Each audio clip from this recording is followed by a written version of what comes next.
Never meant to go to Fyodor Pavlovich, she had simply been laughing at him. I had no thoughts for either of them all this last month.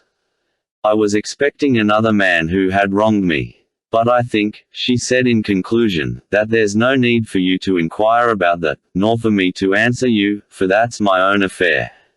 Nikolai Parfenovitch immediately acted upon this hint. He again dismissed the romantic aspect of the case and passed to the serious one, that is, to the question of most importance, concerning the 3,000 rubles. Grushenka confirmed the statement that 3,000 rubles had certainly been spent on the first carousal at Mokro, and, though she had not counted the money herself, she had heard that it was 3,000 from Dmitry Fyodorovitch's own lips. Did he tell you that alone, or before someone else, or did you only hear him speak of it? To others in your presence, the prosecutor inquired immediately. To which Grushenka replied that she had heard him say so before other people, and had heard him say so when they were alone. Did he say it to you alone once, or several times? Inquired the prosecutor, and learned that he had told Grushenka so several times. Ippolit Kirillovich was very well satisfied with this piece of evidence. Further examination elicited that Grushenka knew, too, where that money had come from, and that Dmitry Fyodorovitch had got it from Katerina Ivanovna. And did you never, once, hear that the money spent a month ago was not 3,000, but less, and that Dmitry Fyodorovitch had saved half that sum for his own use? No, I never heard that, answered Grushenka. It was explained further that Mitya had, on the contrary, often told her that he hadn't a farthing. He was always expecting to get some from his father, said Grushenka in conclusion. Did he never say before you casually, or in a moment of irritation, Nikolai Parfenovitch put in suddenly, that he intended to make an attempt on his father's life? He did say so, sighed Grushenka. Once or several times. He mentioned it several times, always in anger. And did you believe he would do it? No, I never believed it, she answered firmly. I had faith in his noble heart. Gentlemen, allow me, cried Mitya suddenly, allow me to say one word to Agrafena Alexandrovna, in your presence. You can speak, Nikolai Parfenovitch assented. Agrafena Alexandrovna. Mitya got up from his chair. Have faith in God and in me. I am not guilty of my father's murder. Having uttered these words, Mitya sat down again on his chair. Grushenka, as he has spoken now, believe it. I know him. He'll say anything as a joke or from obstinacy, but he'll never deceive you against his conscience. He's telling the whole truth, you may believe it. Thanks, Agrafena Alexandrovna, you've given me fresh courage, Mitya responded in a quivering voice. As to the money spent the previous day, she declared that she did not know what sum it was, but had heard him tell several people that he had 3,000 with him. And to the question where he got the money, she said that he had told her that he had stolen it from Katerina Ivanovna, and that she had replied to that he hadn't stolen it, and that he must pay the money back next day. On the prosecutor's asking her emphatically whether the money he said he had stolen from Katerina Ivanovna was what he had spent yesterday, or what he had squandered here a month ago, she declared that he meant the money spent a month ago, and that was how she understood him. Grushenka was at last released, and Nikolai Parfenovitch informed her impulsively that she might at once return to the town, and that if he could be of any assistance to her, with horses for example, or if she would care for an escort, he would be. I thank you sincerely, said Grushenka, bowing to him. I'm going with this old gentleman, I am driving him back to town with me, and meanwhile, if you'll allow me, I'll wait below to hear what you decide about Dmitry Fyodorovitch. She went out. Mitya was calm, and even looked more cheerful, but only for a moment. He felt more and more oppressed by a strange physical weakness. His eyes were closing with fatigue. The examination of the witnesses was, at last, over. They proceeded to a final revision of the protocol. Mitya got up, moved from his chair to the corner by the curtain, lay down on a large chest covered with a rug, and instantly fell asleep. He had a strange dream, utterly out of keeping with the place and the time. He was driving somewhere in the steppes, where he had been stationed long ago, and a Peasant was driving him in a cart with a pair of horses, through snow and sleet.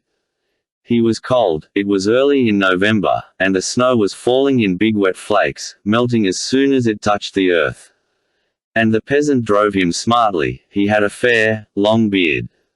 He was not an old man, somewhere about 50, and he had on a grey peasant's smock. Not far off was a village. He could see the black huts, and half the huts were burnt down, there were only the charred beams sticking up.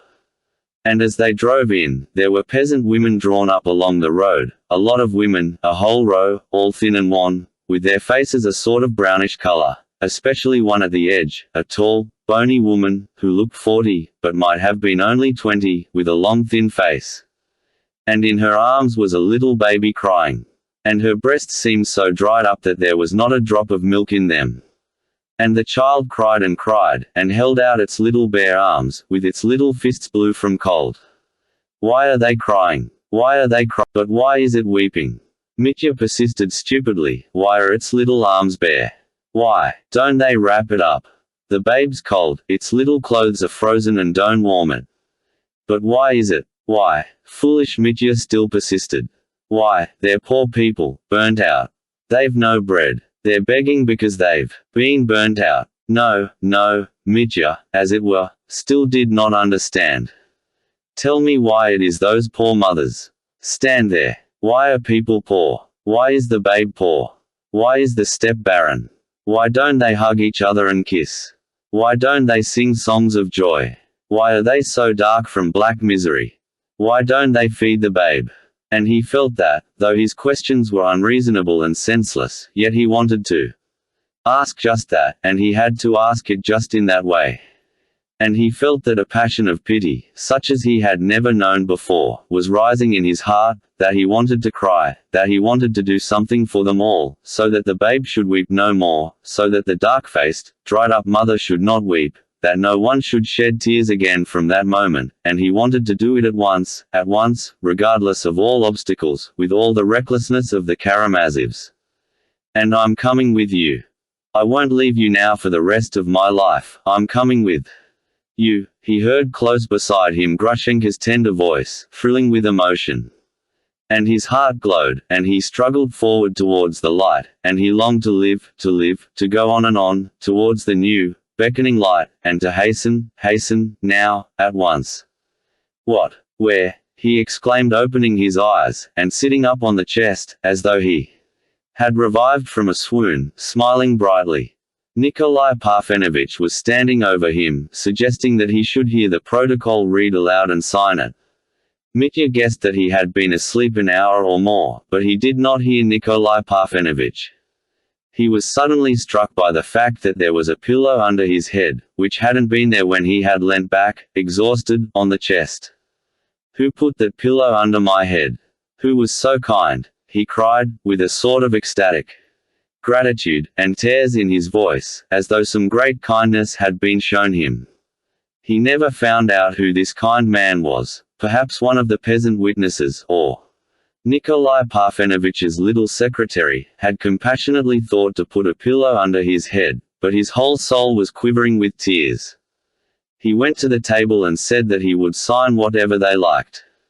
I've had a good dream, gentlemen, he said in a strange voice, with a new light, as of joy, in his face. Chapter 9. They carry Mitya away. When the protocol had been signed, Nikolai Parfenovitch turned solemnly to the prisoner and read him the committal, setting forth, that in such a year, on such a day, in such a place, the investigating lawyer of such and such a district court, having examined so and so to wit, Mitya accused of this and of that, all the charges were carefully written out, and having considered that the accused, not pleading guilty to the charges made against him, had brought forward nothing in his defense, while the witnesses, so and so, and so and so, and the circumstances such and such testify against him, acting in accordance with such and such articles of the statute book, and so on, has ruled, that, in order to preclude so and so Mitya from all means of evading pursuit and judgment, he be detained in such and such a prison, which he hereby notifies to the accused and communicates a copy of this same committal to the deputy prosecutor, and so on, and so on. In brief, Mitya was informed that he was, from that moment, a prisoner, and that he would be driven at once to the town, and there shut up in a very unpleasant place. Mitya listened attentively, and only shrugged his shoulders. Well, gentlemen, I don't blame you. I'm ready. I understand that there's nothing else for you to do. Nikolai Parfenovich informed him gently that he would be escorted at once by the rural police officer, Mavriky Mavrikovich, who happened to be on the spot. Stay, Mitya interrupted, suddenly, and impelled by uncontrollable feeling he pronounced, addressing all in the room. Gentlemen, we're all cruel, we're all monsters, we all make men weep, and mothers, and babes at the breast, but of all, let it be settled here, now, of all I am the lowest reptile. I've sworn to amend, and every day I've done the same filthy things. I understand now that such men as I need a blow of destiny to catch them as with a noose, and bind them by a force from without. Never, never should I have risen of myself. But the thunderbolt has fallen. I accept the torture of accusation, and my public shame. I want to suffer, and by suffering I shall be purified. Perhaps I shall be purified, gentlemen. But listen, for the last time, I am not guilty of my father's blood. I accept my punishment, not because I killed him, but because I meant to kill him, and perhaps I really might have killed him. Still I mean to fight it out with you. I warn you of that. I'll fight it out with you to the end, and then God will decide. Goodbye, gentlemen, don't be vexed with me for having shouted at you during the examination. Oh, I was still such a fool then. In another minute I shall be a prisoner, but now, for the last time, as a free man, Dmitri Karamazov offers you his hand. Saying goodbye to you, I say it to all men. His voice quivered and he stretched out his hand, but Nikolai Parfenovich, who happened to stand nearest to him, with a sudden, almost nervous movement, hid his hands behind his back. Mitya instantly noticed this, and started. He let his outstretched hand fall at once. The preliminary inquiry is not yet over, Nikolai Parfenovich faltered, somewhat embarrassed. We will continue it in the town, and I, for my part, of course, am ready to wish you all success in your defense. As a matter of fact, Dmitri Fyodorovich, I've always been disposed to regard you as, so to speak, more unfortunate than guilty.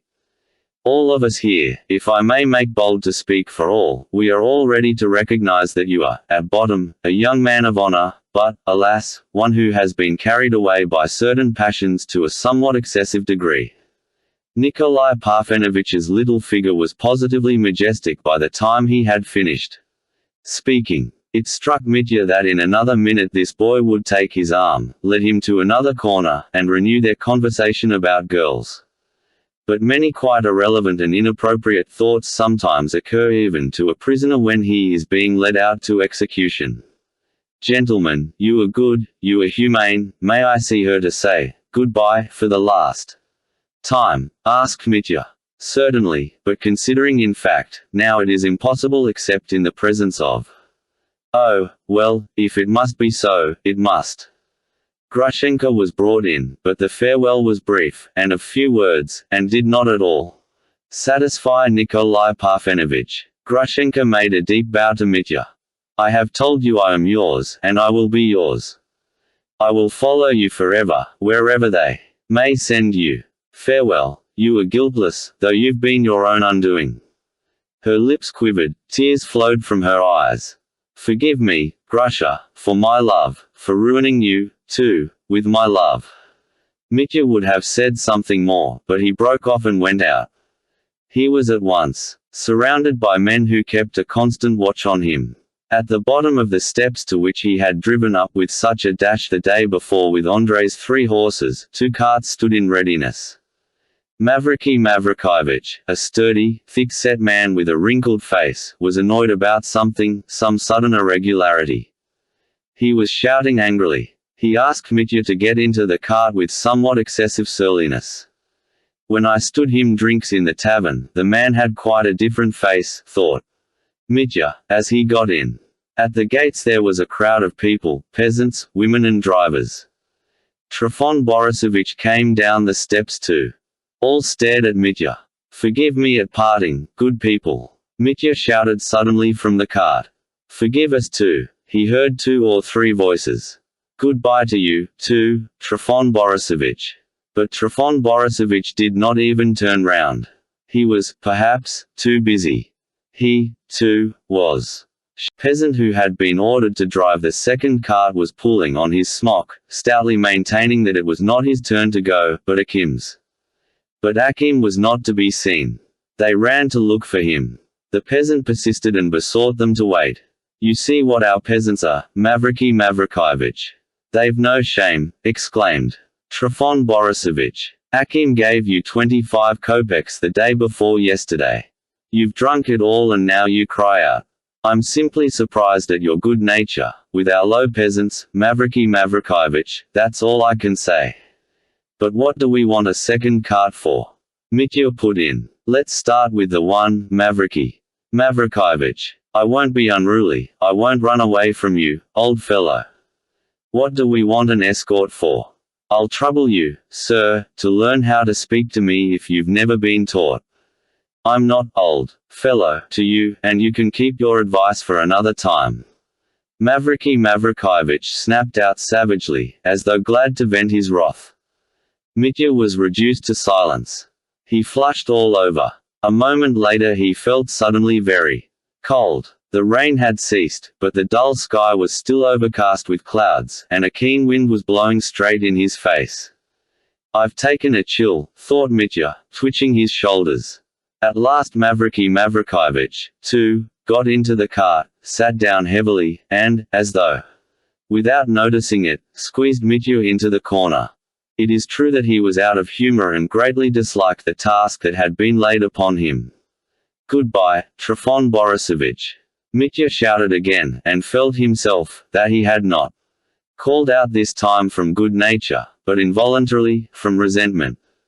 But Trifon Borisovich stood proudly, with both hands behind his back, and staring straight at Mitya with a stern and angry face. He made no reply.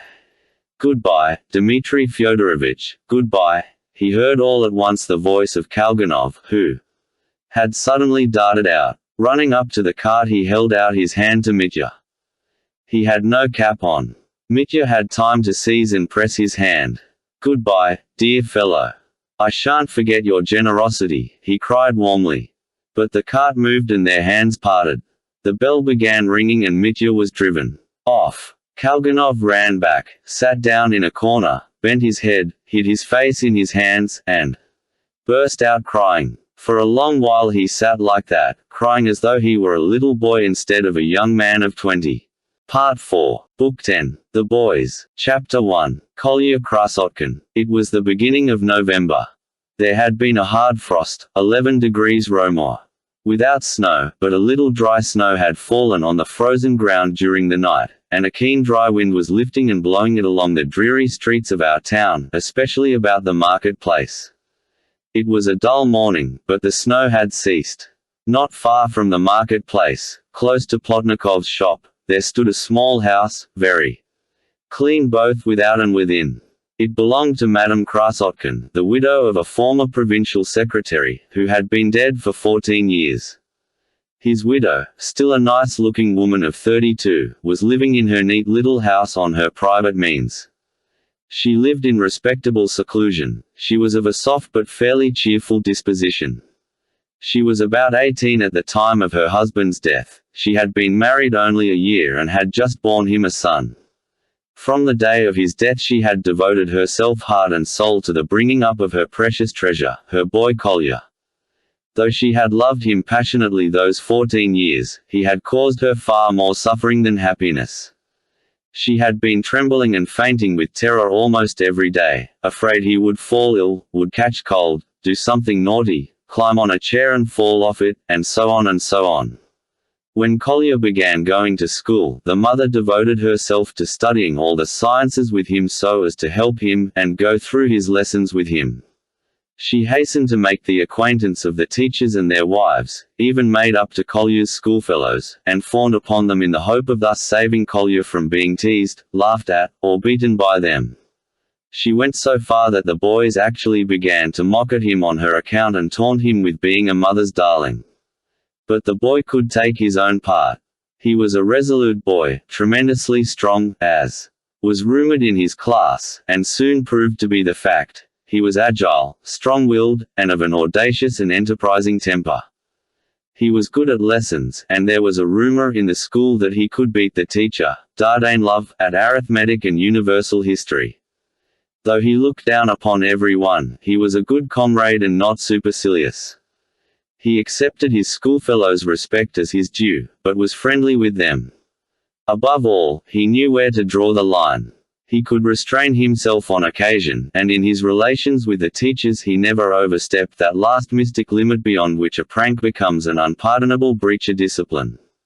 But he was as fond of mischief on every possible occasion as the smallest boy in the school, and not so much for the sake of mischief as for creating a sensation, inventing something effective and conspicuous. He was extremely vain. He knew how to make even his mother give way to him. He was almost despotic in his control of her. She gave way to him. Oh, she had given way to him for years. The one thought unendurable to her was that her boy had no great love for her. She was always fancying that Kolya was unfeeling to her, and at times, dissolving into hysterical tears. She used to reproach him with his coldness. The boy disliked this, and the more demonstrations of feeling were demanded of him the more he seemed intentionally to avoid them. Yet it was not intentional on his part but instinctive. It was his character. His mother was mistaken. He was very fond of her. He only disliked sheepish sentimentality, as he expressed it in his schoolboy language. There was a bookcase in the house containing a few books that had been his father's. Kolya was fond of reading, and had read several of them by himself. His mother did not mind that and only wondered sometimes at seeing the boy stand for hours by the bookcase poring over a book instead of going to play. And in that way Kolya read some things unsuitable for his age. Though the boy, as a rule, knew where to draw the line in his mischief, he had of late begun to play pranks that caused his mother serious alarm. It is true there was nothing vicious in what he did, but a wild mad recklessness. It happened that July, during the summer holidays, that the mother and son went to another district, 45 miles away, to spend a week with a distant relation, whose husband was an official at the railway station, the very station, the nearest one to our town, from which a month later Ivan Fyodorovich Karamazov set off for Moscow. Their Kolya began by carefully investigating every detail connected with the railways, knowing that he could impress his schoolfellows when he got home with his newly acquired knowledge. But there happened to be some other boys in the place with whom he soon made friends. Some of them were living at the station, others in the neighborhood. There were 6 or 7 of them, all between 12 and 15, and 2 of them came from our town. The boys played together, and on the 4th or 5th day of Kolya's stay at the station, a mad bet was made by the foolish boys. Kolya, who was almost the youngest of the party and rather looked down upon by the others in consequence, was moved by vanity or by reckless bravado to bet him 2 rubles that he would lie down between the rails at night when the 11 o'clock train was due, and would lie there without moving while the train rolled over him at full speed. It is true they made a preliminary investigation, from which it appeared that it was possible to lie so flat between the rails that the train could pass over without touching, but to lie there was no joke. Kolya maintained stoutly that he would. At first they laughed at him, called him a little liar, a braggart, but that only egged him on. What piqued him most was that these boys of 15 turned up their noses at him too superciliously, and were at first disposed to treat him as a small boy, not fit to associate with them, and that was an unendurable insult. And so it was resolved to go in the evening, half a mile from the station, so that the train might have time to get up full speed after leaving the station. The boys assembled. It was a pitch-dark night without a moon. At the time fixed, Kolya lay down between the rails. The 5 others who had taken the bet waited among the bushes below the embankment, their hearts beating with suspense, which was followed by alarm and remorse. At last they heard in the distance the rumble of the train leaving the station. 2 red lights gleamed out of the darkness. The monster roared as it approached. "Run, run away from the rails," the boys cried to Kolya from the bushes, breathless with terror. But it was too late. The train darted up and flew past. The boys rushed to Kolya. Lay without moving. They began pulling at him, lifting him up. He suddenly got up and walked away without a word. Then he explained that he had lain there as though he were insensible to frighten them, but the fact was that he really had lost consciousness, as he confessed long after to his mother. In this way his reputation as a desperate character was established forever. He returned home to the station as white as a sheet. Next day he had a slight attack of nervous fever, but he was in high spirits and well pleased with himself. The incident did not become known at once, but when they came back to the town it penetrated to the school and even reached the ears of the masters. But then Kolya's mother hastened to entreat the masters on her boy's behalf, and in the end Dardanelov, a respected and influential teacher, exerted himself in his favor, and the affair was ignored. Dardanelov was a middle-aged bachelor, who had been passionately in love with Madame Krasotkin for many years past, and had once already, about a year previously, ventured, trembling with fear and the delicacy of his sentiments, to offer her most respectfully his hand in marriage. But she refused him resolutely, feeling that to accept him would be an act of treachery to her son, though Dardanelov had, to judge from certain mysterious symptoms, reason for believing that he was not an object of aversion to the charming but too chaste and tender-hearted widow. Kolya's mad prank seemed to have broken the ice, and Dardanelov was rewarded for his intercession by a suggestion of hope. The suggestion, it is true, was a faint one, but then Dardanelov was such a paragon of purity and delicacy that it was enough for the time being to make him perfectly happy. He was fond of the boy, though he would have felt it beneath him to try and win him over, and was severe and strict with him in class. Kolya, too, kept him at a respectful distance. He learned his lessons perfectly, he was second in his class, was reserved with Dardanelov, and the whole class firmly believed that Kolya was so good at universal history that he could beat even Dardanelov. Kolya did indeed ask him the question, who founded Troy, to which Dardanelov had made a very vague reply, referring to the movements and migrations of races, to the remoteness of the period, to the mythical legends. But the question, who had founded Troy, that is, what individuals, he could not answer, and even for some reason regarded the question as idle and frivolous. But the boys remained convinced that Dardanelov did not know who founded Troy. Kolya had read of the founders of Troy in Smaragdov, whose history was among the books in his father's bookcase. In the end all the boys became interested in the question, who it was that had founded Troy, but Krasotkin would not tell his secret, and his reputation for knowledge remained unshaken. After the incident on the railway a certain change came over Kolya's attitude to his mother. When Anna Fyodorovna Madame Krasotkin heard of her son's exploit, she almost went out of her mind with horror.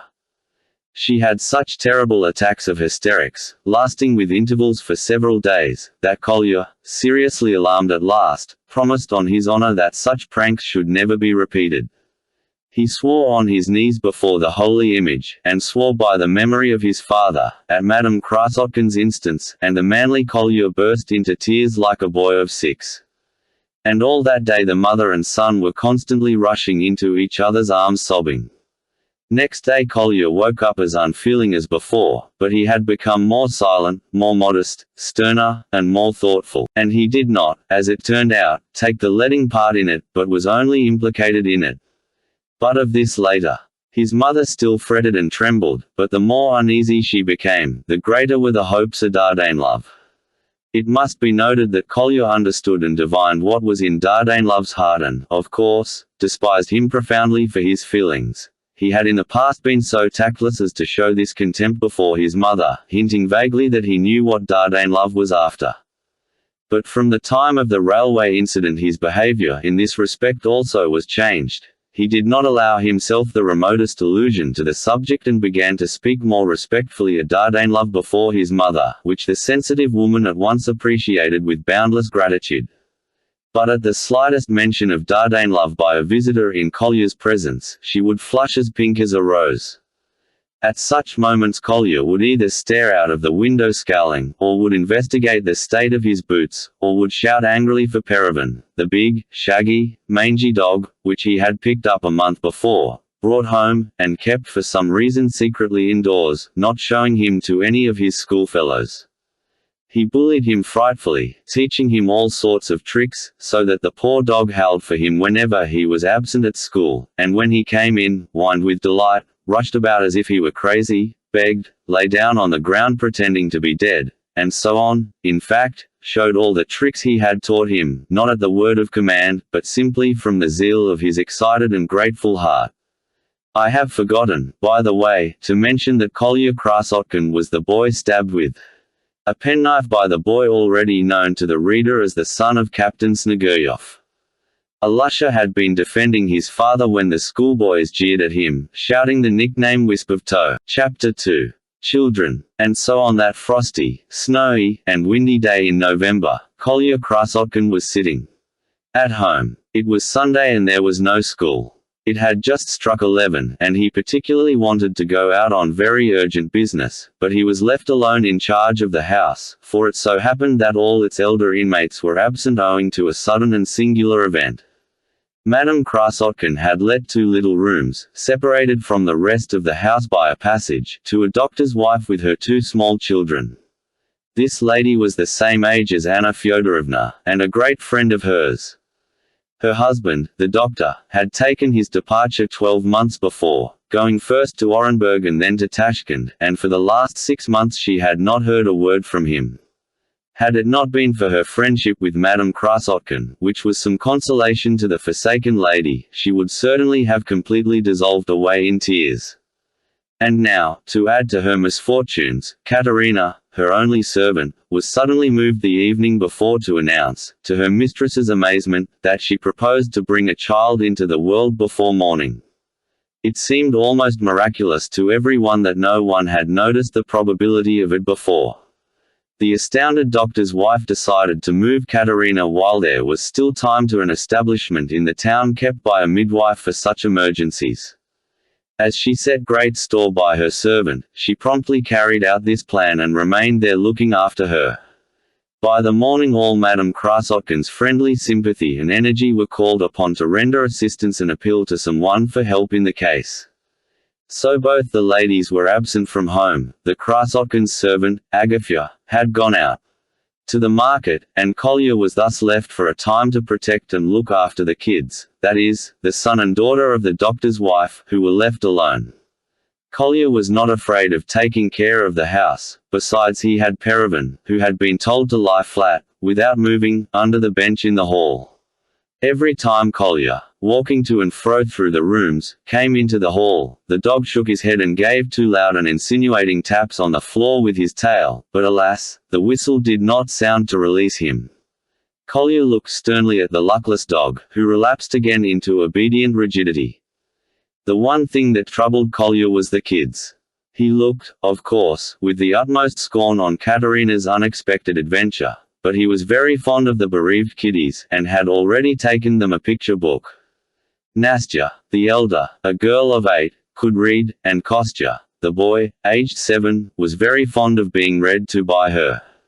Krasotkin could, of course, have provided more diverting entertainment for them. He could have made them stand side by side and played soldiers with them, or sent them hiding all over the house. He had done so more than once before and was not above doing it, so much so that a report once spread at school that Krasotkin played horses with the little lodgers at home, prancing with his head on one side like a trace horse. But Krasotkin haughtily parried this thrust, pointing out that to play horses with boys of one's own age, boys of 13, would certainly be disgraceful at this date, but that he did it for the sake of the kids because he liked them, and no one had a right to call him to account for his feelings. The 2 kids adored him. But on this occasion he was in no mood for games. He had very important business of his own before him, something almost mysterious. Meanwhile time was passing and Agafya, with whom he could have left the children, would not come back from market. He had several times already crossed the passage, opened the door of the lodger's room and looked anxiously at the kids who were sitting over the book, as he had bidden them. Every time he opened the door they grinned at him, hoping he would come in and would do something delightful and amusing. But Kolya was bothered and did not go in.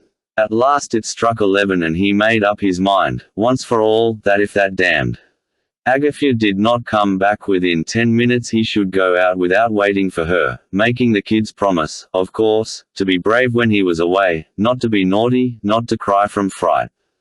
With this idea he put on his wadded winter overcoat with its catskin fur collar, slung his satchel round his shoulder, and, regardless of his mother's constantly reiterated entreaties that he would always put on galoshes in such cold weather, he looked at them contemptuously as he crossed the hall and went out with only his boots on. Perevan, seeing him in his outdoor clothes, began tapping nervously, yet vigorously, on the floor with his tail. Twitching all over, he even uttered a plaintive whine. But Kolya, seeing his dog's passionate excitement, decided that it was a breach of discipline, kept him for another minute under the bench, and only when he had opened the door into the passage, whistled for him. The dog leapt up like a mad creature and rushed bounding before him rapturously. Kolya opened the door to peep at the kids. They were both sitting as before at the table, not reading but warmly disputing about something. The children often argued together about various exciting problems of life, and Nastya, being the elder, always got the best of it. If Kostya did not agree with her, he almost always appealed to Kolya Krasotkin, and his verdict was regarded as infallible by both of them. This time the kids' discussion rather interested Krasotkin, and he stood still in the passage to listen. The children saw he was listening, and that made them dispute with even greater energy. "I shall never, never believe," Nastya prattled, "that the old women find babies among the cabbages in the kitchen garden. It's winter now and there are no cabbages, and so the old woman couldn't have taken Katerina a daughter." Kolya whistled to himself. "Or perhaps they do bring babies from somewhere, but only to those who are married." Kostya stared at Nastya and listened, pondering profoundly. "Nastya, how silly you are," he said at last, firmly and calmly. "How can Katerina have a baby when she isn't married?" Nastya was exasperated. "You know nothing about it," she snapped irritably. "Perhaps she has a husband, only he is in prison, so now she's got a baby. But is her husband in prison?" the matter-of-fact Kostya inquired gravely.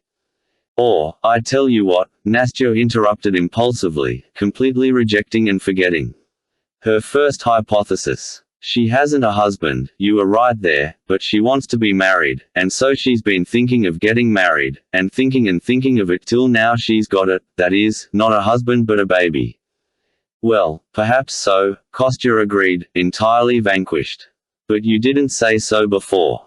So, how could I tell?" "Come, kiddies," said Kolya, stepping into the room. "You're terrible people, I see. And Perevan with you," grinned Kostya, and began snapping his fingers and calling. "Perevan, I am in a difficulty, kids," Krasotkin began solemnly, "and you must help me. Agafya must have broken her leg, since she has not turned up till now, that's certain. I must go out. Will you let me go?" The children looked anxiously at one another. Their smiling faces showed signs of uneasiness, but they did not yet fully grasp what was expected of them. "You won't be naughty while I am gone. You won't climb on the cupboard and break your legs. You won't be frightened alone and cry." A look of profound despondency came into the children's faces. "And I could show you something as a reward, a little copper cannon which can be fired with real gunpowder." The children's faces instantly brightened. "Show us the cannon," said Kostya, beaming all over. Krasotkin put his hand in his satchel, and pulling out a little bronze cannon stood it on the table. "Ah, you are bound to ask that. Look, it is on wheels." He rolled the toy on along the table. "And it can be fired off, too. It can be loaded with shot and fired off. And it could kill anyone. It can kill anyone, you've only got to aim at anybody," and Krasotkin explained where the powder had to be put, where the shot should be rolled in, showing a tiny hole like a touch hole, and told them that it kicked when it was fired. The children listened with intense interest. What particularly struck their imagination was that the cannon kicked. "And have you got any powder?" Nastya inquired. "Yes. Show us the powder, too," she drawled with a smile of entreaty. Krasotkin dived again into his satchel and pulled out a small flask containing a little real gunpowder. He had some shot, too, in a screw of paper. He even uncorked the flask and shook a little powder into the palm of his hand. One has to be careful there's no fire about, or it would blow up and kill us all.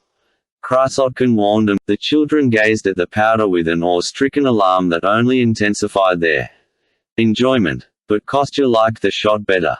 And does the shot burn? He inquired.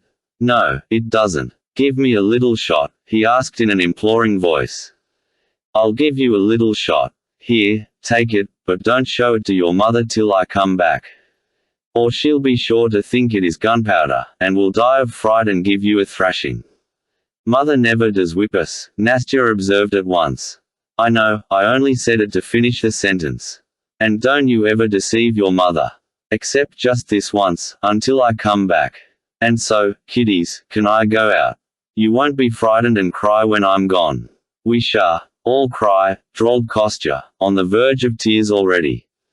We shall cry, we shall be sure to cry, Nastya chimed in with timid haste. Oh, children, children, how fraught with peril are your years. There's no help for it. Chickens, I shall have to stay with you I don't know how long. And time is passing, ooh. Tell Perevan to pretend to be dead. Kostya begged. There's no help for it, we must have recourse to Perevan. I see, Perevan. And Kolya began giving orders to the dog, who performed all his tricks. He was a rough-haired dog, of medium size, with a coat of a sort of lilac-grey color. He was blind in his right eye, and his left ear was torn. He whined and jumped, stood and walked on his hind legs, lay on his back with his paws in the air, rigid as though he were dead. While this last performance was going on, the door opened and Agafya, Madame Krasotkin's servant, a stout woman of 40, marked with smallpox, appeared in the doorway. She had come back from market and had a bag full of provisions in her hand. Holding up the bag of provisions in her left hand she stood still to watch the dog. Though Kolya had been so anxious for her return, he did not cut short the performance, and after keeping Perevan dead for the usual time, at last he whistled to him. The dog jumped up and began bounding about in his joy at having done his duty. Only think, a dog.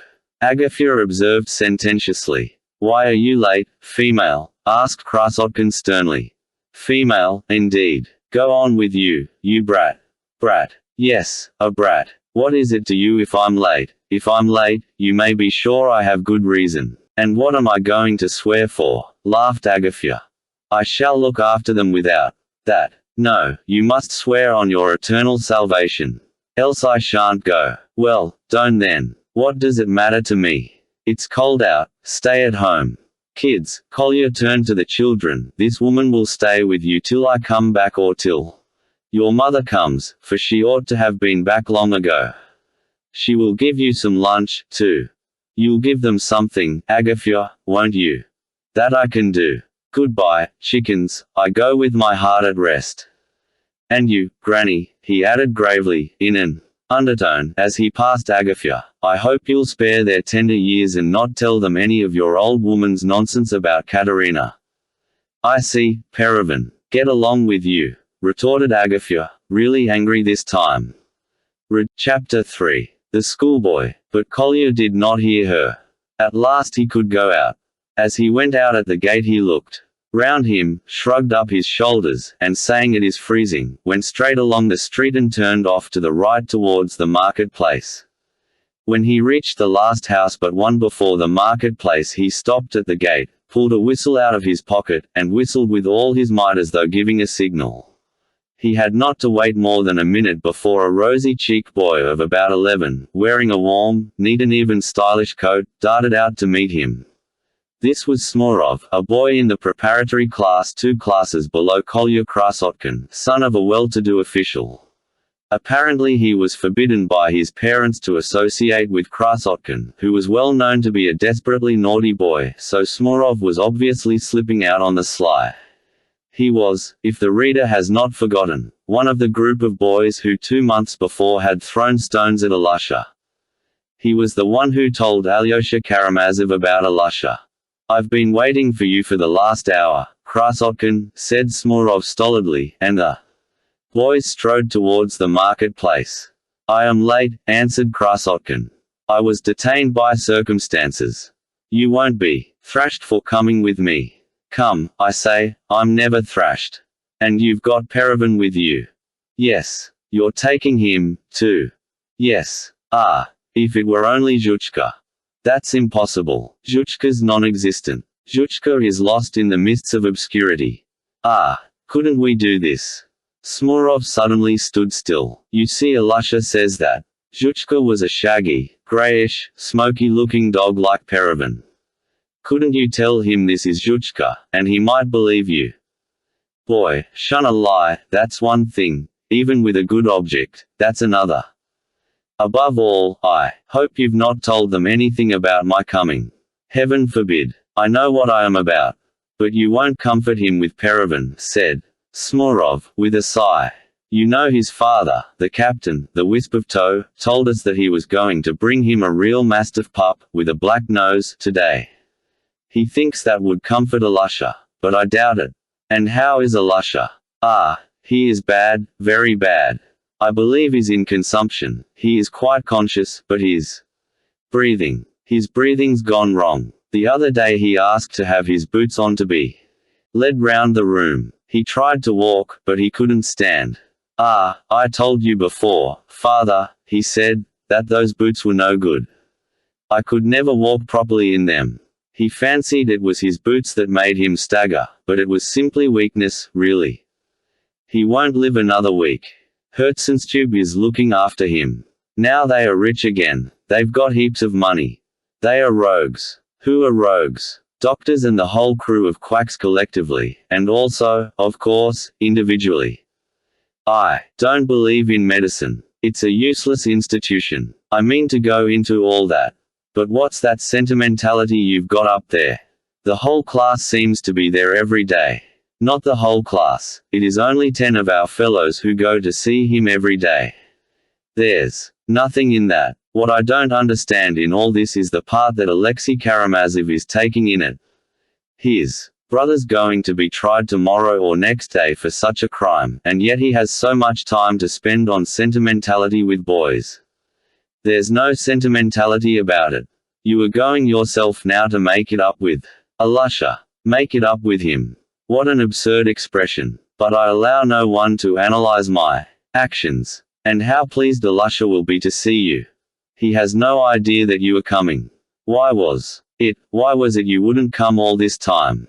Smurov cried with sudden warmth. My dear boy, that's my business, not yours.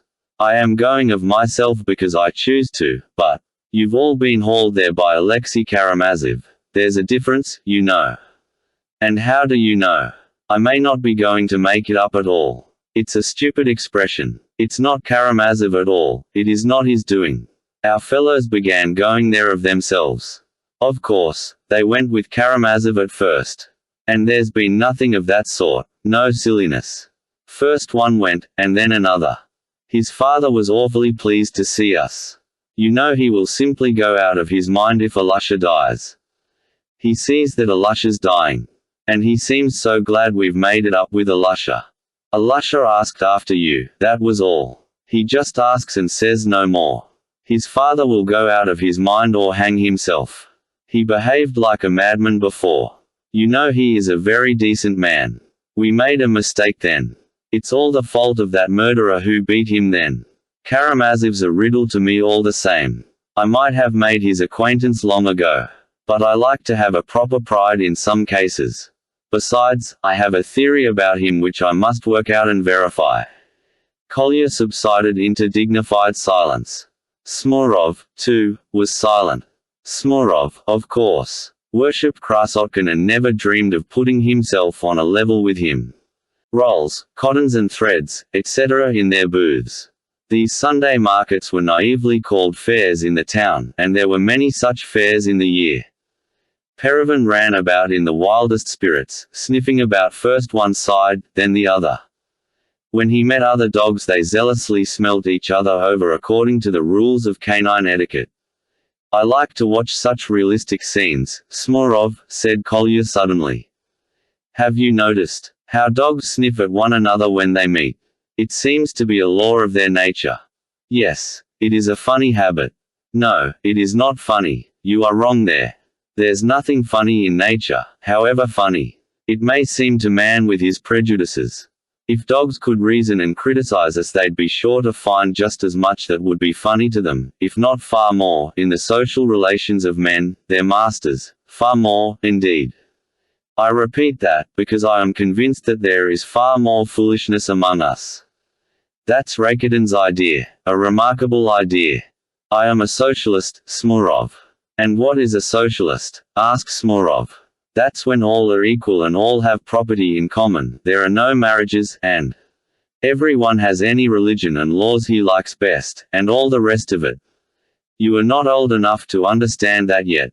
It's cold, though. Yes, 12 degrees of frost. Father looked at the thermometer just now. Have you noticed, Smurov, that in the middle of winter we don't feel so cold even when there are 15 or 18 degrees of frost as we do now, in the beginning of winter, when there is a sudden frost of 12 degrees, especially when there is not much snow. It's because people are not used to it. Everything is habit with men, everything, even in their social and political relations. Habit is the great motive power. What a funny-looking peasant. Kolya pointed to a tall peasant, with a good-natured countenance in a long sheepskin coat, who was standing by his wagon, clapping together his hands, in their shapeless leather gloves, to warm them. His long fair beard was all white with frost. That peasant's beard's frozen, Kolya cried in a loud provocative voice as he passed him.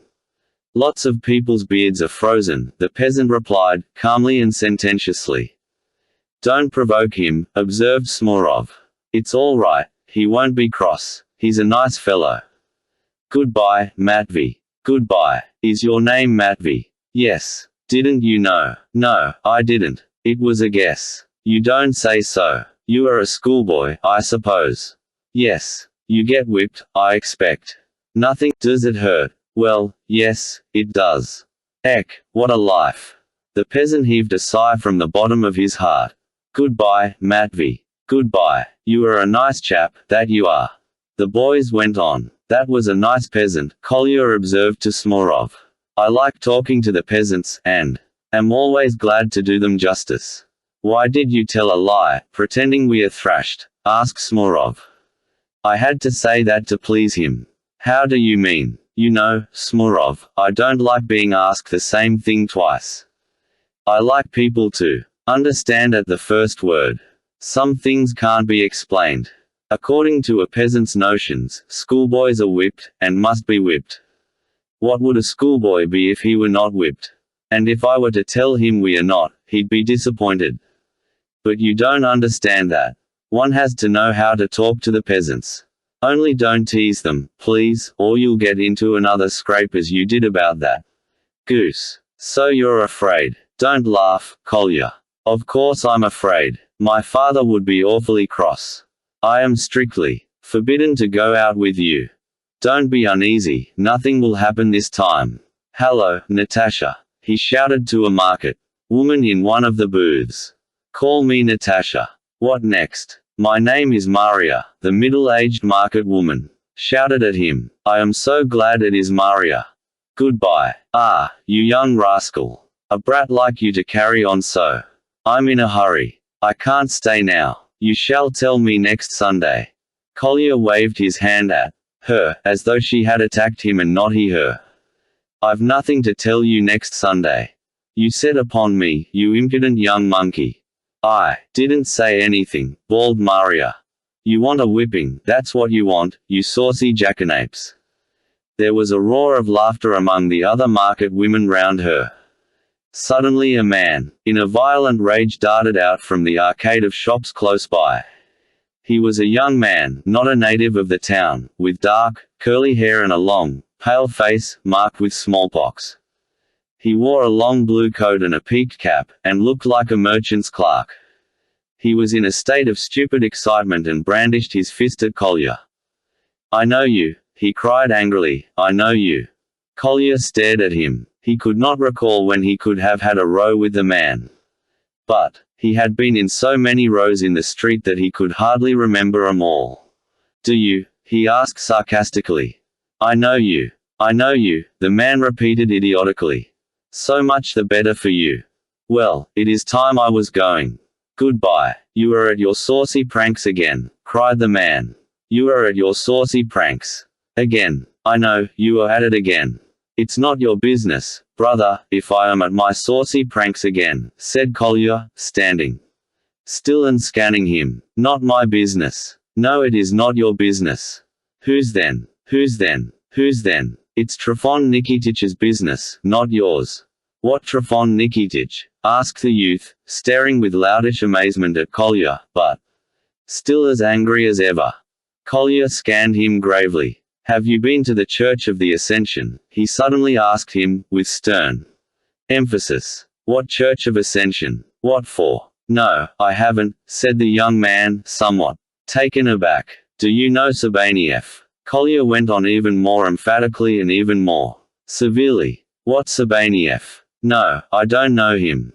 Well then you can go to the devil, said Collier, cutting short the conversation, and turning sharply to the right he strode quickly on his way as though he disdained further conversation with a dolt who did not even know Sabaneyev. Stop, hey, what Sabaneyev? The young man recovered from his momentary stupefaction and was as excited as before. What did he say? He turned to the market women with a silly stare. The women laughed. You can never tell what is after, said one of them. What Sabaneyev is it he's talking about? The young man repeated, still furious and brandishing his right arm. It must be a Sabaneyev who worked for the Kuzmichovs, that's who it must be, one of the women suggested. The young man stared at her wildly. For the Kuzmichovs, repeated another woman. But his name wasn't Trifon. His name's Kuzma, not Trifon, but the boy said Trifon Nikititch, so it can't be the same. His name is not Trifon and not Sabaneyev, it is Chitsov, put in suddenly a third woman, who had hitherto been not a doubt about it, it is Chitsov, a fourth woman emphatically confirmed the statement. The bewildered youth gazed from one to another.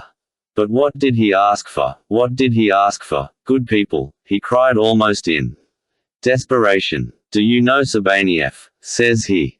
And who the devil's to know who is Sabaneyev? You're a senseless fellow. I tell you it is not Sabaneyev, but Chitsov, Alexei Ivanitch. Chitsov, that's who it is, one of the women shouted at him impressively.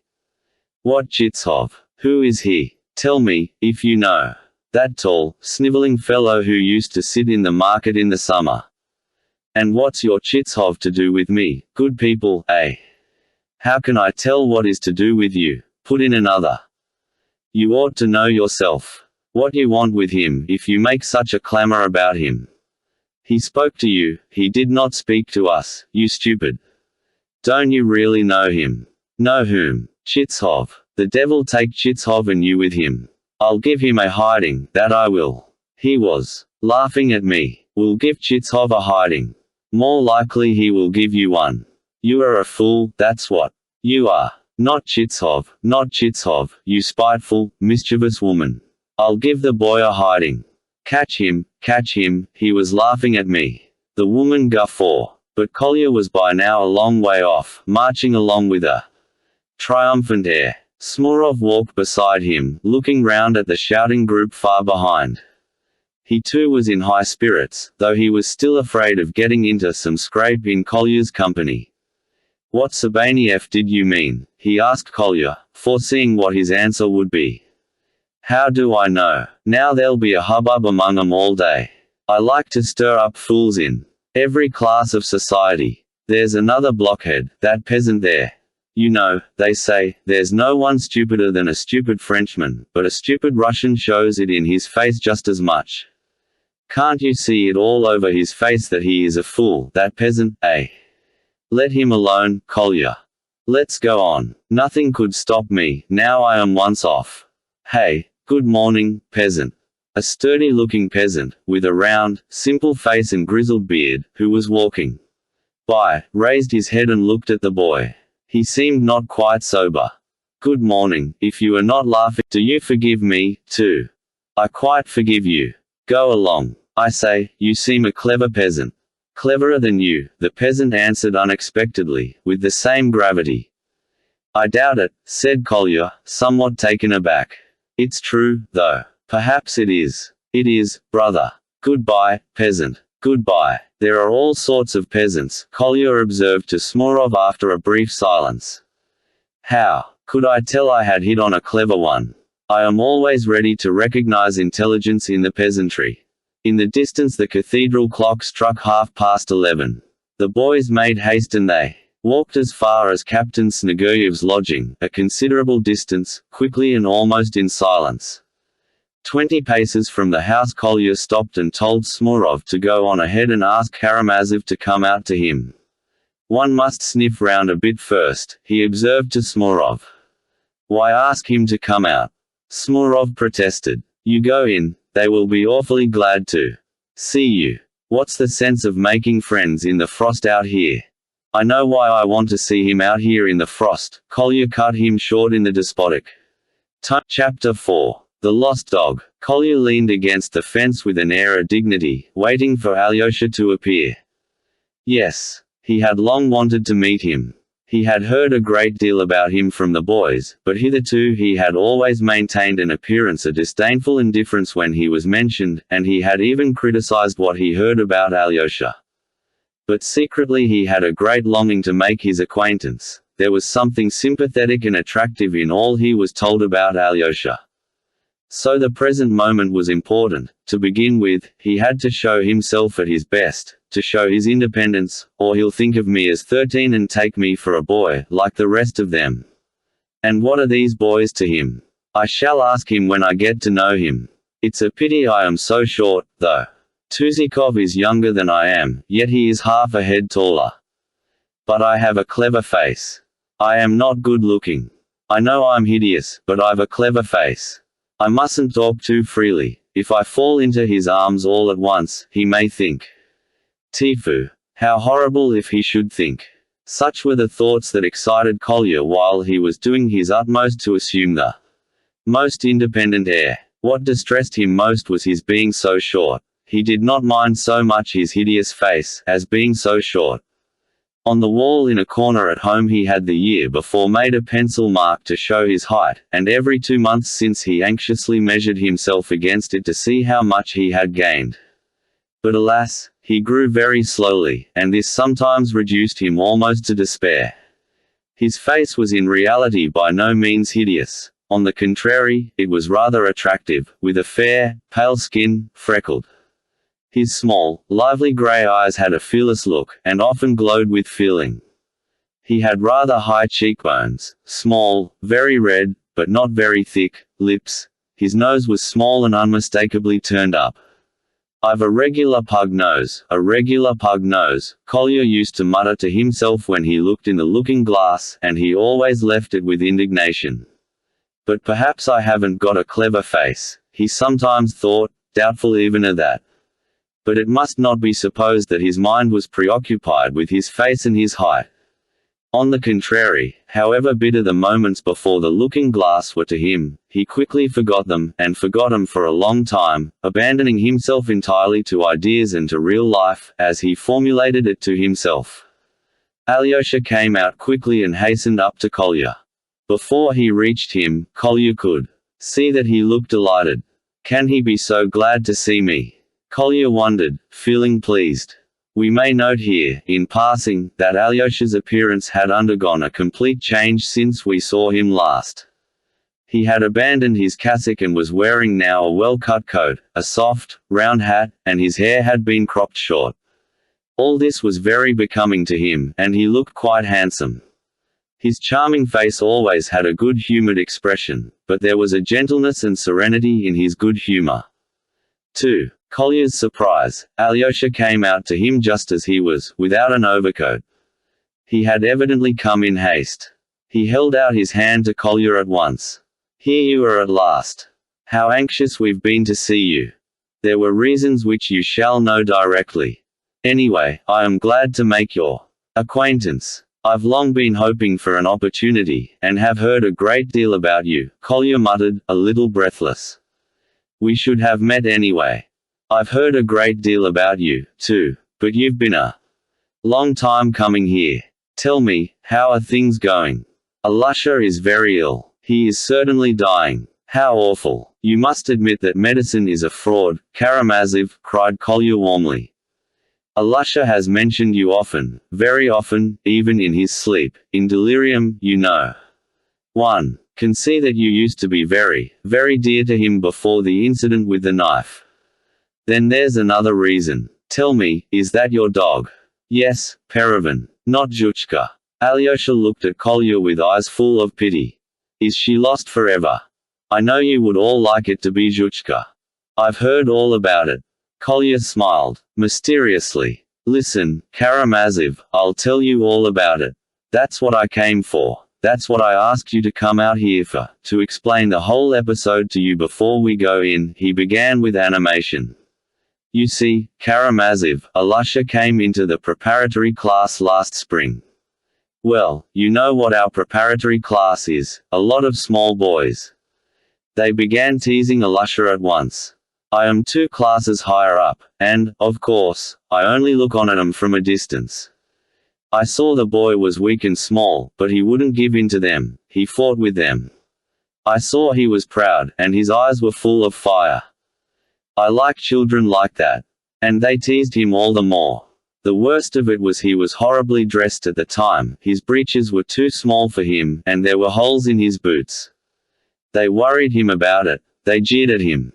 That I can't stand. I stood up for him at once, and gave it to them hot. I beat them, but they adore me, do you know, Karamazov?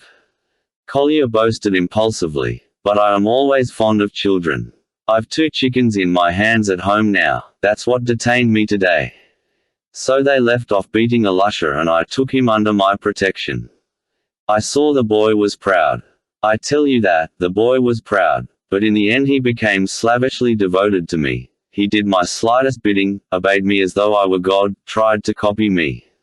In the intervals between the classes he used to run to me at once, and I'd go about with him.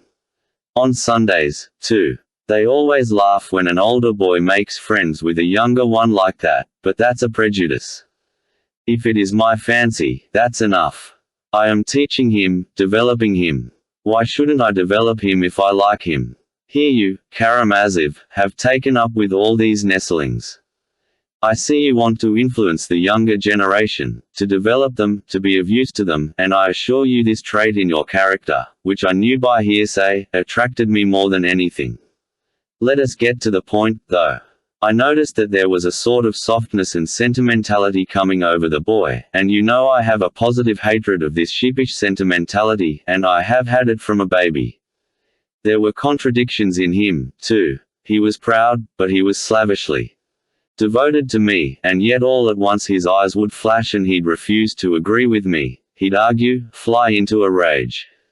I used sometimes to propound certain ideas. I could see that it was not so much that he disagreed with the ideas, but that he was simply rebelling against me, because I was cool in responding to his endearments.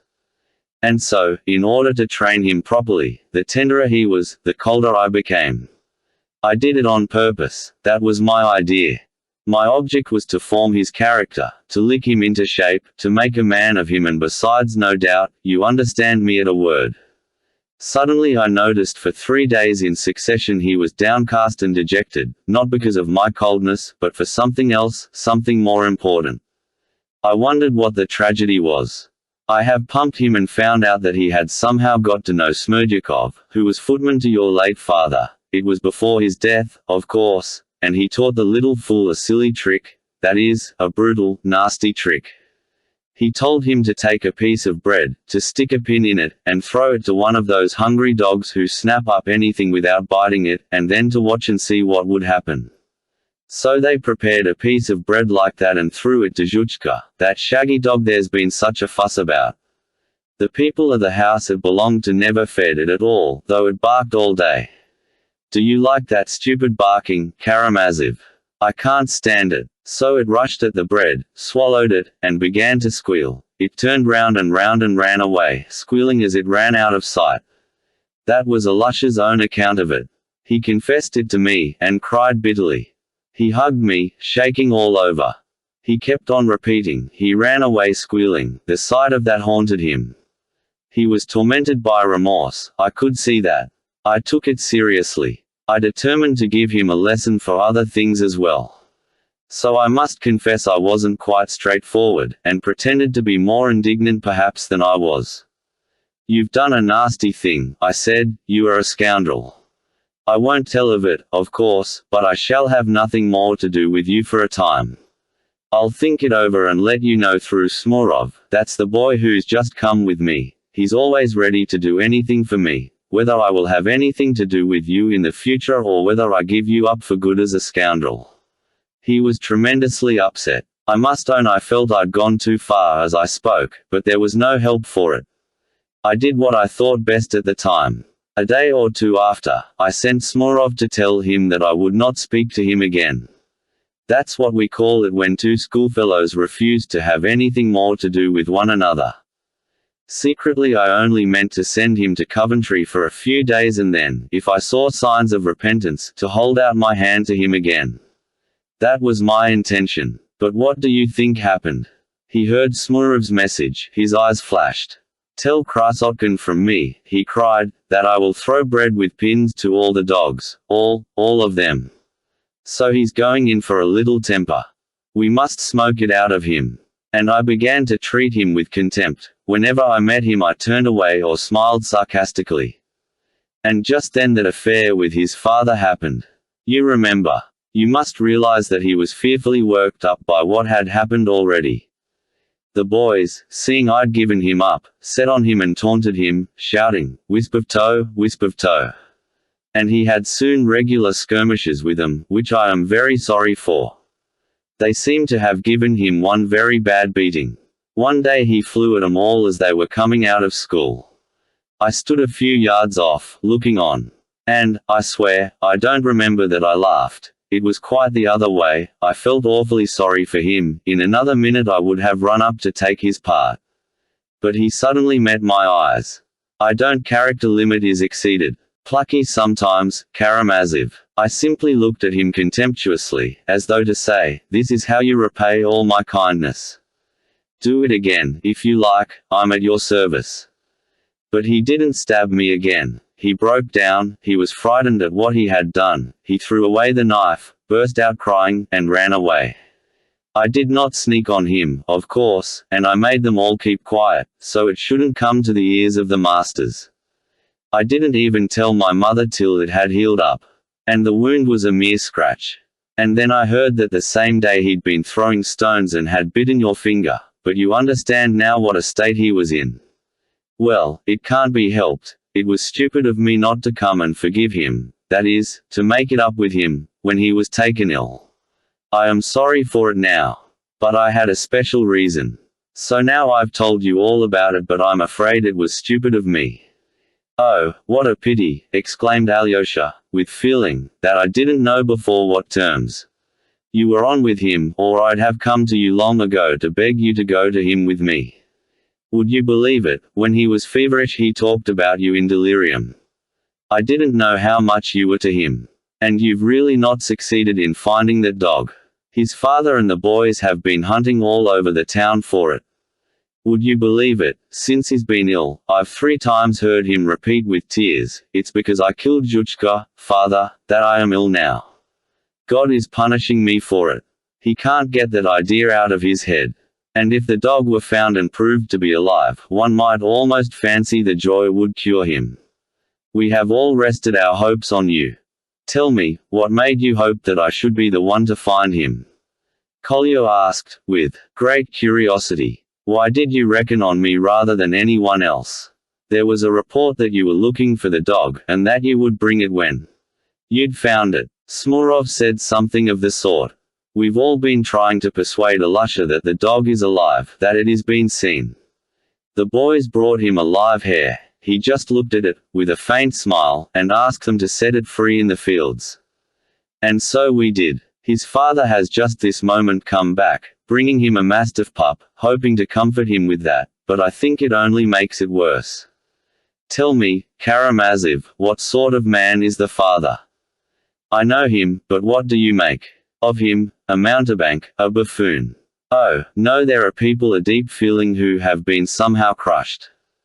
Buffoonery in them is a form of resentful irony against those to whom they daren't speak the truth, from having been for years humiliated and intimidated by them. Believe me, Krasotkin, that sort of buffoonery is sometimes tragic in the extreme. His whole life now is centered in Alusha, and if Alusha dies, he will either go mad with grief or kill himself. I feel almost certain of that when I look at him now. I understand you, Karamazov. I see you understand human nature, Kolya added, with feeling. And as soon as I saw you with a dog, I thought it was Zhuchka you were bringing. Wait a bit, Karamazov, suddenly. You've no overcoat on in this bitter cold. You see what an egoist I am. Oh, we are all egoists, Karamazov. Don't trouble, it is cold, but I don't often catch cold.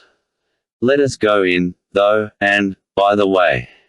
What is your name? I know you are called Kolya, but what else? Nikolai. Nikolai Ivanovich Krasotkin, or, as they say in official documents, Krasotkin's son. Kolya laughed for some reason, but added suddenly, of course I hate my name Nikolai. Why so? It's so trivial, so ordinary. You are 13, asked Alyosha.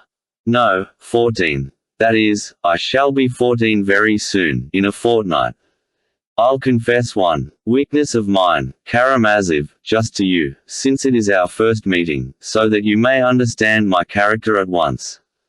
I hate being asked my age, more than that, and in fact there's a libelous story going about me, that last week I played robbers with the preparatory boys. It's a fact that I did play with them, but it is a perfect libel to say I did it for my own amusement. I have reasons for believing that you've heard the story, but I wasn't playing for my own amusement, it was for the sake of the children, because they couldn't think of anything to do by themselves. But they've always got some silly tale. This is an awful town for gossip, I can tell you. But what if you had been playing for your own amusement, what's the harm? Come, I say, for my own amusement. You don't play horses, do you? But you must look at it like this, said Alyosha, smiling. Grown-up people go to the theater and there the adventures of all sorts of heroes are represented. Sometimes there are robbers and battles, too, and isn't that just the same thing, in a different form, of course? And young people's games of soldiers or robbers in their playtime are also art in its first stage. You know, they spring from the growing artistic instincts of the young.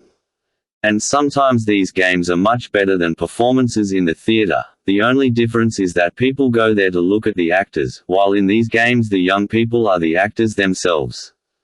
But that's only natural. You think so? Is that your idea? Kolya looked at him intently. Oh, you know, that's rather an interesting view. When I go home, I'll think it over. I'll admit I thought I might learn something from you. I've come to learn of you, Karamazov, Kolya concluded, in a voice full of spontaneous feeling. And I of you, said Alyosha, smiling and pressing his hand. Kolya was much pleased with Alyosha. What struck him most was that he treated him exactly like an equal and that he talked to him just as if he were quite grown up.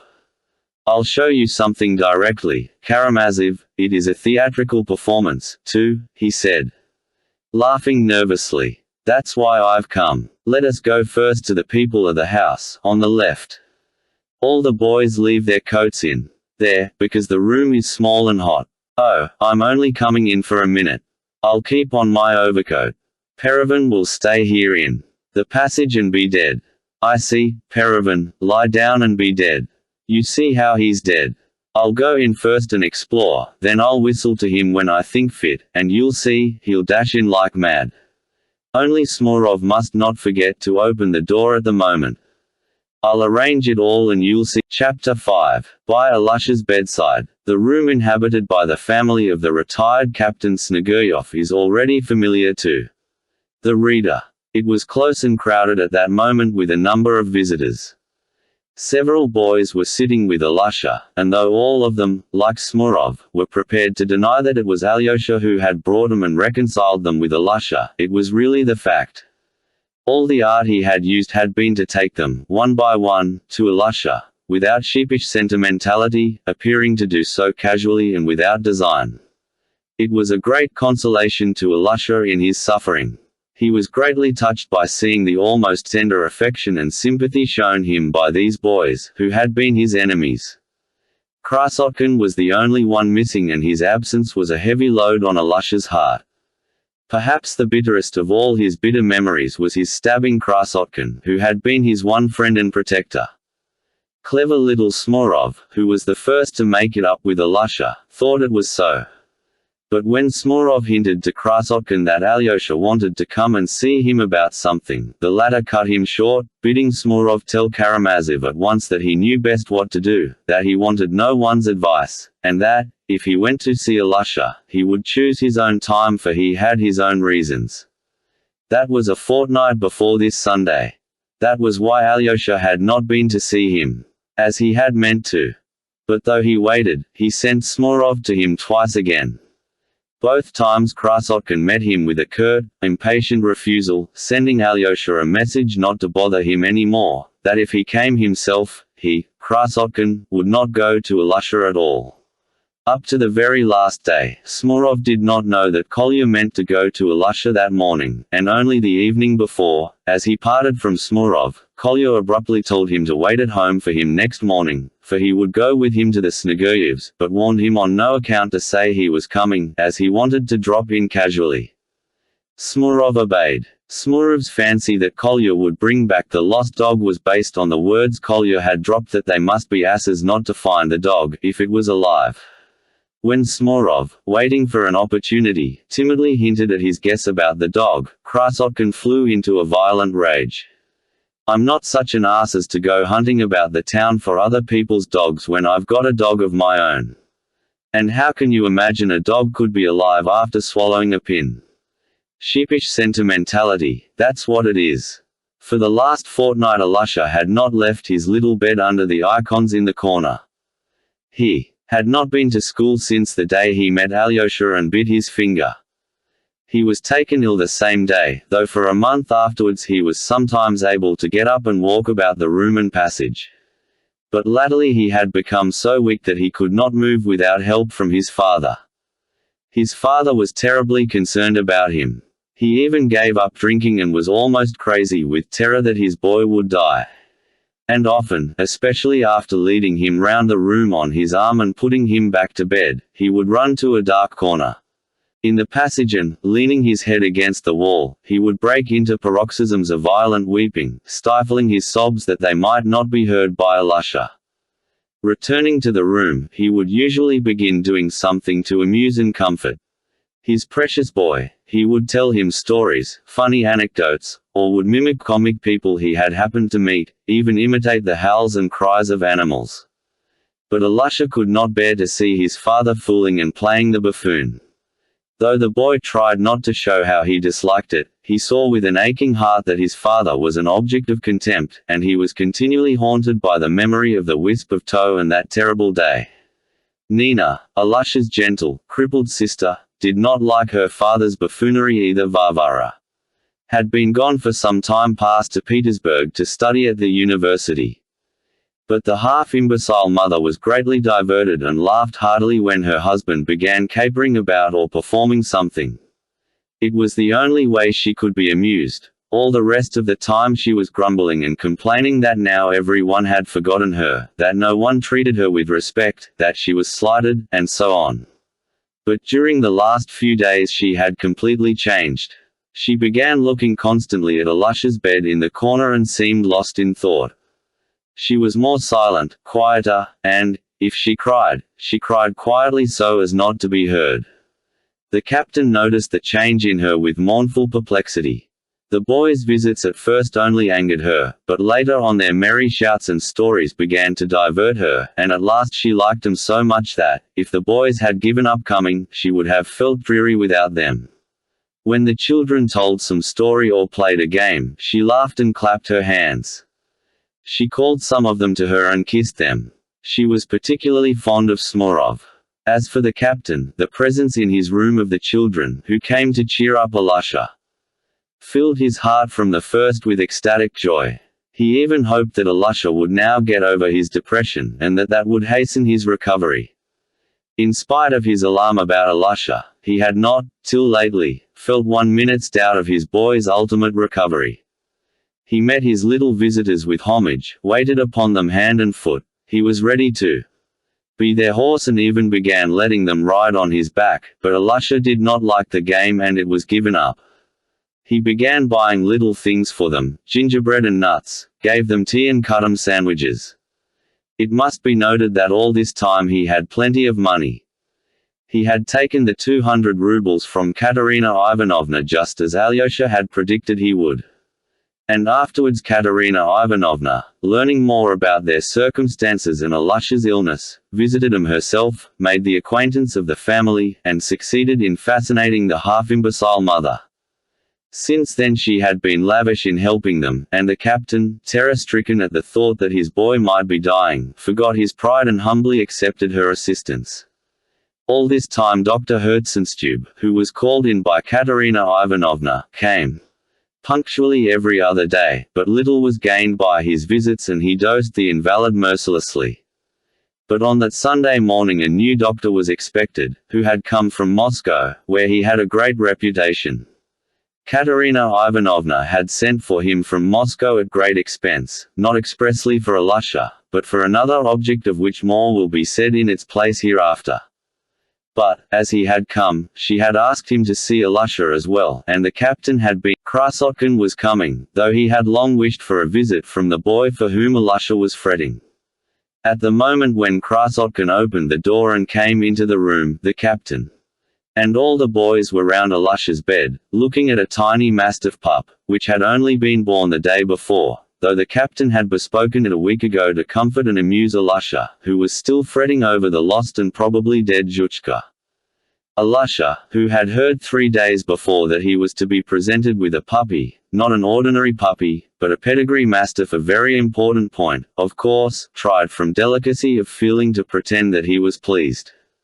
But his father and the boys could not help seeing that the puppy only served to recall to his little heart the thought of the unhappy dog he had killed. The puppy lay beside him feebly moving and he, smiling sadly, stroked it with his thin, pale, wasted hand.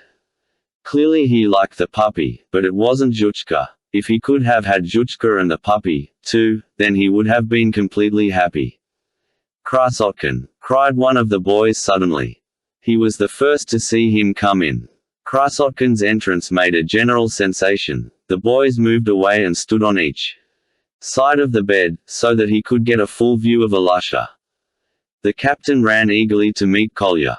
"Please come in, you are welcome," he said hurriedly. "Alusha, Mr. Krasotkin has come to see you."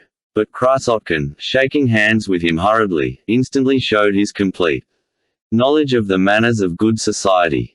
He turned first to the captain's wife sitting in her armchair, who was very ill-humored at the moment, and was grumbling that the boys stood between her and Alusha's bed and did not let her see the new puppy. With the greatest courtesy he made her a bow, scraping his foot, and turning to Nina, he made her, as the only other lady present, a similar bow. This polite behavior made an extremely favorable impression on the deranged lady. "There, you can see at once he is a young man that has been well brought up," she commented aloud, throwing up her hands, "but as for our other visitors, they come in one on the top of another." "How do you mean, Mama, one on the top of another? How is that?" muttered the captain affectionately, though a little anxious on her account. "That's how they ride in. They get on each other's shoulders in the passage and prance in. Like that on a respectable family. Strange sort of visitors. But who's come in like that, Mama?" "Why, that boy came in riding on that one's back and this one on that one's." Kolya was already by Alusha's bedside. The sick boy turned visibly paler. He raised himself in the bed and looked intently at Kolya. Kolya had not seen his little friend for 2 months, and he was overwhelmed at the sight of him. He had never imagined that he would see such a wasted, yellow face, such enormous, feverishly glowing eyes and such thin little hands. He saw, with grieved surprise, Alusha's, "Well, old man, how are you?" But his voice failed him, he couldn't achieve an appearance of ease, his face suddenly twitched and the corners of his mouth quivered. Alusha smiled a pitiful little smile, still unable to utter a word. Something moved Kolya to raise his hand and pass it over Alusha's hair. "Never mind," he murmured softly to him to cheer him up, or perhaps not knowing why. He said it. For a minute they were silent again. "Hello, so you've got a new puppy?" Kolya said suddenly, in a most callous voice. "Yes," answered Alusha in a long whisper, gasping for breath. "A black nose, that means he'll be fierce, a good house dog," Kolya observed gravely and stolidly, as if the only thing he cared about was the puppy and its black nose. But in reality he still had to do his utmost to control his feelings, not to burst out crying like a child, and do what he would he could not control it. "When it grows up, you'll have to keep it on the chain, I'm sure." "He'll be a huge dog," cried one of the boys. "Of course he will, a mastiff, large, like this, as big as a calf," shouted several voices. "As big as a calf, as a real calf," chimed in the captain. "I got one like that on purpose, one of the fiercest breed, and his parents are huge and very fierce, they stand as high as this from the floor. Sit down here, on Alusha's bed, or here on the bench. You are welcome, we've been hoping to see you a long time. You were so kind as to come with Alexei Fyodorovich." Krasotkin sat on the edge of the bed, at Alusha's feet. Though he had perhaps prepared a free and easy opening for the conversation on his way, now he completely lost the thread of it. "No, I came with Perevan. I've got a dog now, called Perevan. A Slavonic name. He's out there. If I whistle, he'll run in. I've brought a dog, too," he said, addressing Alusha all at once. "Do you remember Zhuchka, old man?" He suddenly fired the question at him. Alusha's little face quivered. He looked with an agonized expression at Kolya. Alyosha, standing at the door, frowned and signed to Kolya not to speak of Zhuchka, but he did not or would not notice. "Where is Zhuchka?" Alusha asked in a broken voice. "Oh, well, my boy, your Zhuchka's lost and done for." Alusha did not speak, but he fixed an intent gaze once more on Kolya. Alyosha, catching Kolya's eye, signed to him vigorously again, but he turned away his eyes pretending not to have noticed. "It must have run away and died somewhere. It must have died after a meal like that," Kolya pronounced pitilessly, though he seemed a little breathless. "But I've got— No, you really must see him, it will amuse you. I brought him on purpose. He's the same sort of shaggy dog. You allow me to call in my dog, madam." He suddenly addressed Madame Sneguryov, with inexplicable excitement in his manner. I don't want him, cried Alusha, with a mournful break in his voice. There was a reproachful light in his eyes. "You'd better." The captain started up from the chest by the wall on which he had just sat down. "You'd better another time," he muttered, but Kolya could not be restrained. He hurriedly shouted to Smorov, "Open the door," and as soon as it was open, he blew his whistle. Perevan dashed headlong into the room. "Jump, Perevan, beg, shouted Kolya, jumping up, and the dog stood erect on its hind legs by Alusha's bedside. What followed was a surprise to everyone. Alusha started, lurched violently forward, bent over Perevan and gazed at him, faint with suspense.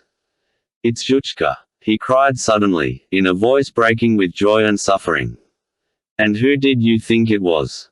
Krasotkin shouted with all his might, in a ringing, happy voice, and bending down he seized the dog and lifted him up to Alusha. "Look, old man, you see, blind of one eye and the left ear is torn, just the marks you described to me. It was by that I found him. I found him directly. He did not belong to anyone," he explained, turning quickly to the captain, to his wife, to Alyosha and then again to Alusha. "He used to live in the Fedotovs' backyard. Though he made his home there, they did not feed him. He was a stray dog that had run away from the village. I found him. You see, old man, he couldn't have swallowed what you gave him. If he had, he must have died, he must have. So he must have spat it out, since he is alive. You did not see him do it. But the pin pricked his tongue, that is why he squealed. He ran away squealing and you thought he'd swallowed it. He might well squeal, because the skin of dogs' mouths is so tenderer than in men, much tenderer. Kolya cried impetuously, his face glowing and radiant with delight. Alasha could not speak. White as a sheet, he gazed open-mouthed at Kolya, with his great eyes almost starting out of his head. And if Krasotkin, who had no suspicion of it, had known what a disastrous and fatal effect such a moment might have on the sick child's health, nothing would have induced him to play such a trick on him. But Alyosha was perhaps the only person in the room who realized it. As for the captain, he behaved like a small child. "Zhuchka! It's Zhuchka!" he cried in a blissful voice. "Alasha, this is Zhuchka, your Zhuchka. Mama, this is Zhuchka." He was almost weeping. "And I never guessed," cried Smurov regretfully. "Bravo, Krasotkin. I said he'd find the dog, and here he's found him." "Here he's found him," another boy repeated gleefully. "Krasotkin's a brick," cried a third voice. He's a brick," cried the other boys, and they began clapping. Wait, Krasotkin did his utmost to shout about, "And meanwhile I taught the dog all sorts of tricks. You should only see all the things he can do. I trained him so as to bring you a well-trained dog, in good condition, old man, so as to be able to say to you, 'See, old man, what a fine dog your Zhuchka is now. Haven't you a bit of meat? He'll show you a trick that will make you die with laughing. A piece of meat, haven't you got any?'" The captain ran across the passage to the landlady, where their cooking was done. Not to lose precious time, Kolya, in desperate haste, shouted to Perevin, "Dead!" And the dog immediately turned round and lay on his back with its forepaws in the air. The boys laughed. Alasha looked on with the same suffering smile, but the person most delighted with the dog's performance was Mama. She laughed at the dog and began snapping her fingers and calling it, "Perevin, Perevin. Nothing will make him get up, nothing." Kolya cried triumphantly, proud of his success. "He won't move for all the shouting in the world, but if I call to him, he'll jump up in a minute. I see, Perevin." The dog leapt up and bounded about, whining with delight.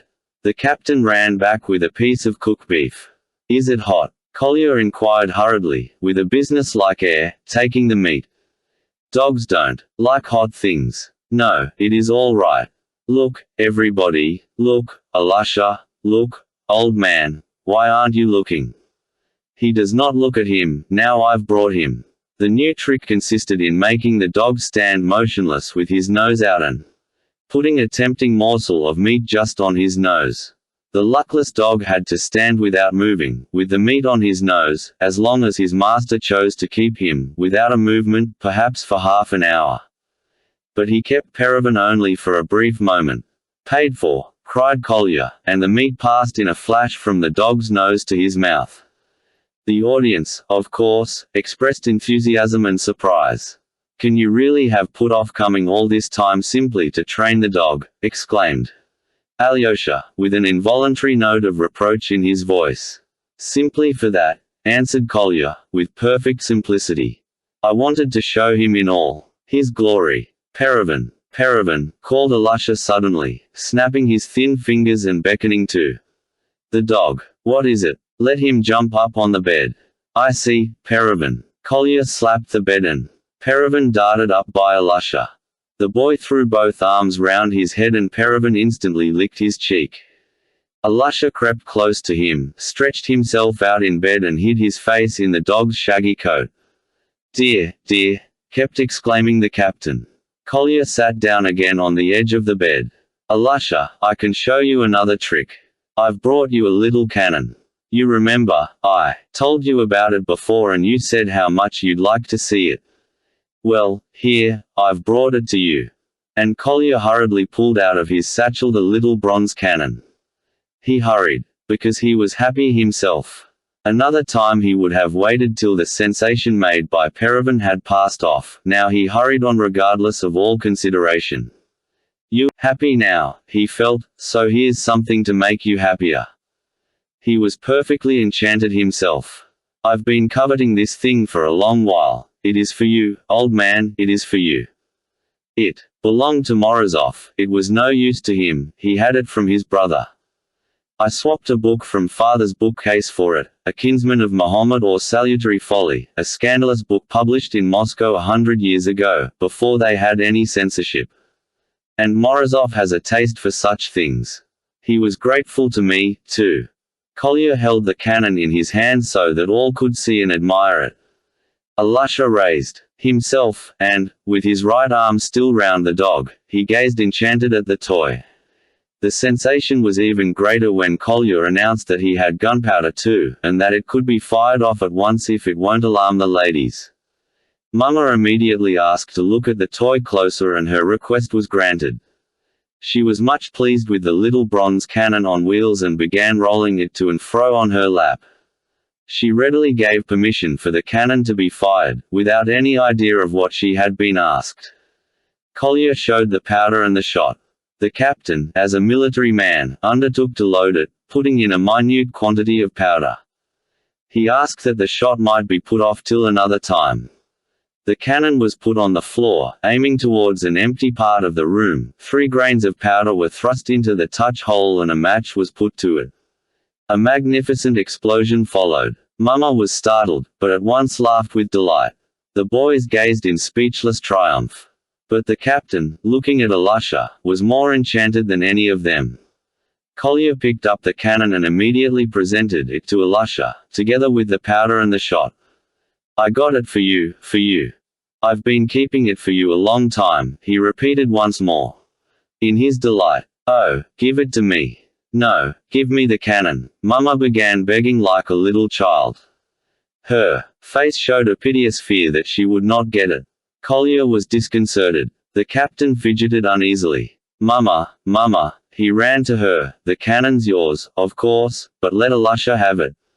Because it is a present to him, but it is just as good as yours. Alasha will always let you play with it. It shall belong to both of you, both of you."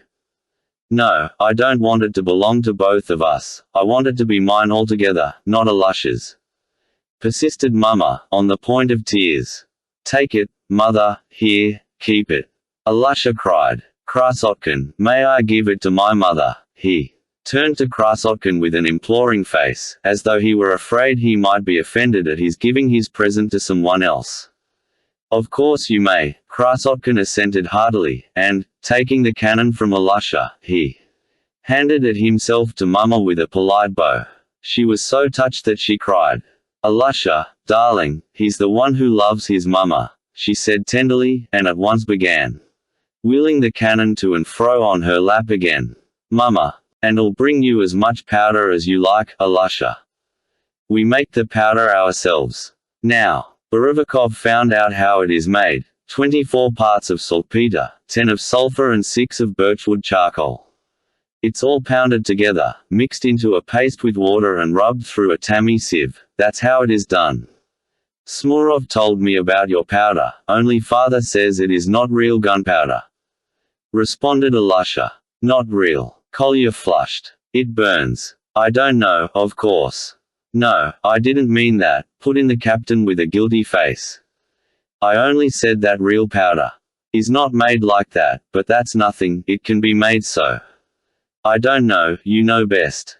We lighted some in a pomatum pot, it burned splendidly, it all burnt away leaving only a tiny ash. But that was only the paste, and if you rub it through, but of course you know best, I don't know.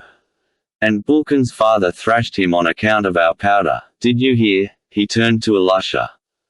"Yes," answered Alasha. He listened to Kolya with immense interest and enjoyment. "We had prepared a whole bottle of it and he used to keep it under his bed. His father saw it. He said it might explode, and thrashed him on the spot. He was going to make a complaint against me to the masters. He is not allowed to go about with me now, no one is allowed to go about with me now. Smurov is not allowed to either, I've got a bad name with everyone. They say I'm a desperate character." Kolya smiled scornfully. "It all began from what happened on the railway."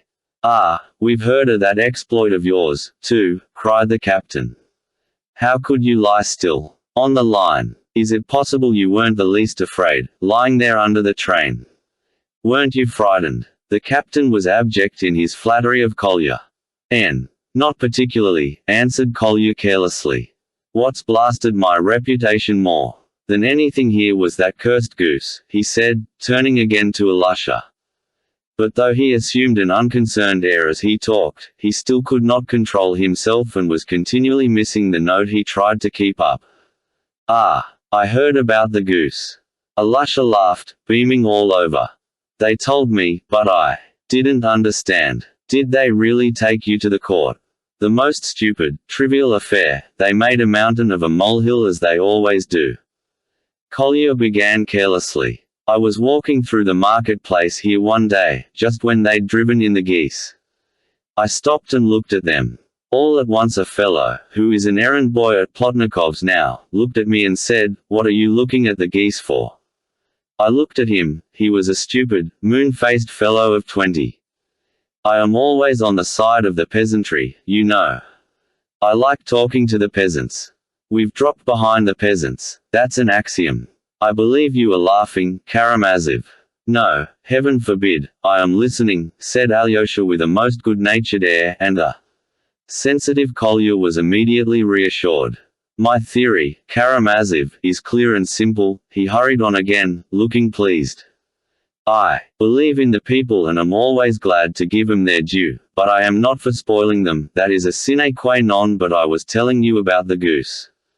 So I turned to the fool and answered, I am wondering what the goose thinks about. He looked at me quite stupidly. And what does the goose think about? He asked. Do you see that cart full of oats? I said. The oats are dropping out of the sack, and the goose has put its neck right under the wheel to gobble them up. Do you see? I see that quite well, he said. Well, said I, if that cart were to move on a little, would it break the goose's neck or not? It'd be sure to break it, and he grinned all over his face, highly delighted. Come on, then, said I, let's try. Let's, he said. And it did not take us long to arrange. He stood at the bridle without being noticed, and I stood on one side to direct the goose. And the owner wasn't looking, he was talking to someone, so I had nothing to do. The goose thrust its head in after the oats of itself, under the cart, just under the wheel. I winked at the lad, he tugged at the bridle, and crack! The goose's neck was broken in half. And, as luck would have it, all the peasants saw us at that moment and they kicked up a shindy at once. You did that on purpose. No, not on purpose. Yes, you did, on purpose. Well, they shouted, take him to the justice of the peace. They took me, too. You were there, too, they said, you helped, you're known all over the market. And, for some reason, I really am known all over the market, Collier added conceitedly. We all went off to the justices, they brought the goose, too. The fellow was crying in a great funk, simply blubbering like a woman. And the farmer kept shouting that you could kill any number of geese like that. Well, of course, there were witnesses. The justice of the peace settled it in a minute, that the farmer was to be paid a ruble for the goose, and the fellow to have the goose. And he was warned not to play such pranks again. And the fellow kept blubbering like a woman. It wasn't me, he said, it was he egged me on, and he pointed to me. I answered with the utmost composure that I hadn't egged him on, that I simply stated the general proposition, had spoken hypothetically. The justice of the peace smiled and was vexed with himself at once for having smiled. I'll complain to your masters of you, so that for the future you mayn't waste your time on such general propositions, instead of sitting at your books and learning your lessons. He didn't complain to the masters, that was a joke, but the matter was noised abroad and came to the ears of the masters. Their ears are long, you know. The classical master, Kolbaznov, was particularly shocked about it, but Dardanlov got me off again. But Kolbaznov is savage with every one now like a green ass. Did you know, Alusha, he is just married, got a dowry of 1,000 rubles, and his bride's a regular fright of the first rank and the last degree. The third-class fellows wrote an epigram on it. Astounding news has reached the class. Kolbaznov has been an ass. And so on, awfully funny, I'll bring it to you later on. He knows everything, father, he knows more than any of us. Put in Alusha, he only pretends to be like that, but really he is top in every subject. Alusha looked at Kolya with infinite happiness. Oh, that's all nonsense about Troy, a trivial matter. I consider this an unimportant question, said Kolya with haughty humility. He had by now completely recovered his dignity, though he was still a little uneasy. He felt that he was greatly excited and that he had talked about the goose, for instance, with too little reserve, while Alyosha had looked serious and had not said a word all the time. And the vain boy began by degrees to have a rankling fear that Alyosha was silent because he despised him, and thought he was showing off before him. If he dared to think anything like that, Kolya would. I regard the question as quite a trivial one, he rapped out again, proudly. And I know who founded Troy, a boy, who had not spoken before, said suddenly, to the surprise of everyone. He was silent and seemed to be shy. He was a pretty boy of about 11, called Karamazov. He was sitting near the door. Kolya looked at him with dignified amazement. The fact was that the identity of the founders of Troy had become a secret for the whole school, a secret which could only be discovered by reading Smaragdov, and no one had Smaragdov but Kolya. One day, when Kolya's back was turned, Karamazov hastily opened Smaragdov, which lay among Kolya's books, and immediately lighted on the passage relating to the foundation of Troy. This was a good time ago, but he felt uneasy and could not bring himself to announce publicly that he too knew who had founded Troy, afraid of what might happen and of Krasotkins somehow putting him to shame over it. But now he couldn't resist saying it. For weeks he had been longing to. Well, who did found it? Asked Kolya, turning to him with haughty superciliousness. He saw from his face that he really did know and at once made up his mind how to take it. There was, so to speak, a discordant note in the general harmony. Troy was founded by Teucer, Dardanus, Ilias and Tros, the boy rapped out at once, and in the same instant he blushed so, that it was painful to look at him. But the boys stared at him for a whole minute, and then all the staring eyes turned at once and were fastened upon Kolya, who was still scanning the audacious boy with disdainful composure. In what sense did they found it? He deigned to comment at last. And what is meant by founding a city or a state? What do they do? Did they go and each lay a brick, do you suppose? There was laughter. The offending boy turned from pink to crimson. He was silent and on the point of tears. Kolya held him so for a minute. Before you talk of a historical event like the foundation of a nationality, you must first understand what you mean by it, he admonished him in stern, incisive tones. But I attach no consequence to these old wives' tales and I don't think much of universal history in general, he added carelessly, addressing the company generally. Universal history? The captain inquired, looking almost scared. Yes, universal history. It's the study of the successive follies of mankind and nothing more. The only subjects I respect are mathematics and natural science, said Kolya. He was showing off and he stole a glance at Alyosha. His was the only opinion he was afraid of there. But Alyosha was still silent and still serious as before. If Alyosha had said a word it would have stopped him, but Alyosha was silent and it might be the silence of contempt, and that finally irritated Kolya. The classical languages, too, they are simply madness, nothing more. You seem to disagree with me again, Karamazov. I don't agree, said Alyosha, with a faint smile. The study of the classics, if you ask my opinion, is simply a police measure, that's simply why it has been introduced into our schools. By degrees Kolya began to get breathless again. Latin and Greek were introduced because they are a bore and because they stupefy the intellect.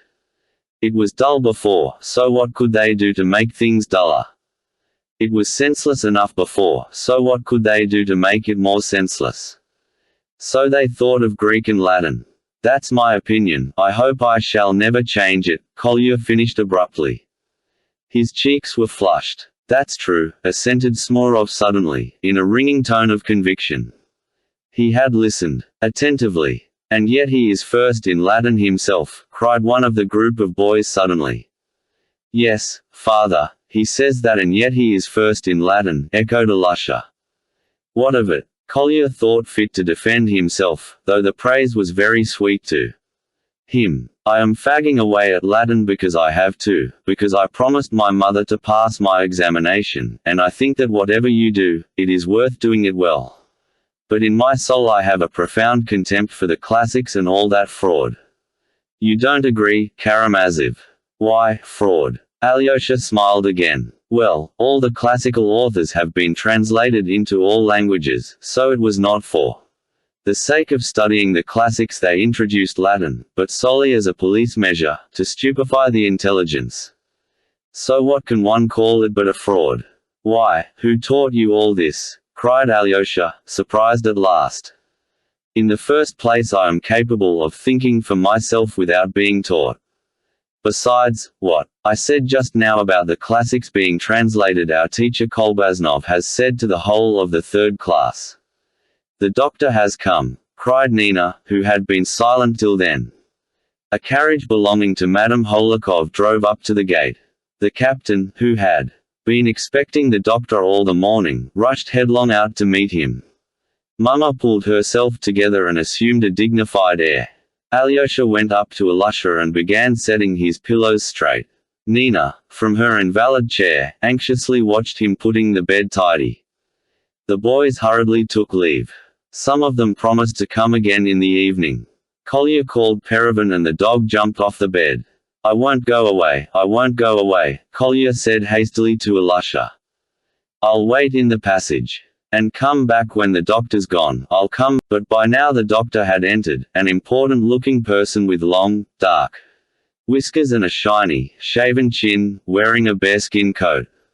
As he crossed the threshold he stopped, taken aback. He probably fancied he had come to the wrong place. How is this? Where am I? He muttered, not removing his coat nor his peaked sealskin cap. The crowd, the poverty of the room, the washing hanging on a line in the corner, puzzled him. The captain, bent double, was bowing low before him. It's here, sir, he muttered cringingly. It is here, you've come right, you were coming to us Snegi Ryov, the doctor said loudly and pompously. Mr. Sneguryov, is that you? That's me, sir. Ah. The doctor looked round the room with a squeamish air once more and threw off his coat, displaying to all eyes the grand decoration at his neck. The captain caught the fur coat in the air, and the doctor took off his cap. Chapter 6. Precocity. What do you think the doctor will say to him? Kolya asked quickly. What a repulsive mug, though, hasn't he? I can't endure medicine. Alyosha is dying. I think that's certain, answered Alyosha, mournfully. They are rogues. Medicine's a fraud. I am glad to have made your acquaintance, though. Karamazov, I wanted to know you for a long time. I am only sorry we meet in such sad circumstances. Kolya had a great inclination to say something even warmer and more demonstrative. But he felt ill at ease. Alyosha noticed this, smiled, and pressed his hand. I've long learned to respect you as a rare person, Kolya muttered again, faltering and uncertain. I have heard you are a mystic and have been in the monastery. I know you are a mystic, but that hasn't put me off. Contact with real life will cure you. It's always so with characters like yours. What do you mean by mystic? Cure me of what? Alyosha was rather astonished. Oh, God and all the rest of it. What, don't you believe in God? Oh, I've nothing against God. Of course, God is only a hypothesis, but I admit that he is needed for the order of the universe and all that, and that if there were no God he would have to be invented, added Kolya, beginning to blush. He suddenly fancied that Alyosha might think he was trying to show off his knowledge and to prove that he was grown up. I haven't the slightest desire to show off my knowledge to him, Kolya thought indignantly. And all of a sudden he felt horribly annoyed. I must confess I can't endure entering on such discussions, he said with a final air. It's possible for one who doesn't believe in God to love mankind, don't you think so? Voltaire didn't believe in God and loved mankind. I omit it again, he thought to himself. Voltaire believed in God, though not very much, I think, and I don't think he loved mankind very much either, said Alyosha quietly, gently, and quite naturally, as though he were talking to someone of his own age, or even older. Collier was particularly struck by Alyosha's apparent diffidence about his opinion of Voltaire. He seemed to be leaving the question for him, little Collier, to settle. "Have you read Voltaire?" Alyosha finished. "No, not to say read. But I've read Candide in the Russian translation in an absurd, grotesque, old translation at it again. And did you understand it?" "Oh, yes, everything." "That is why do you suppose I shouldn't understand it? There's a lot of nastiness in it, of course. Of course I can understand that it is a philosophical novel and written to advocate an idea." Collier was getting mixed by now.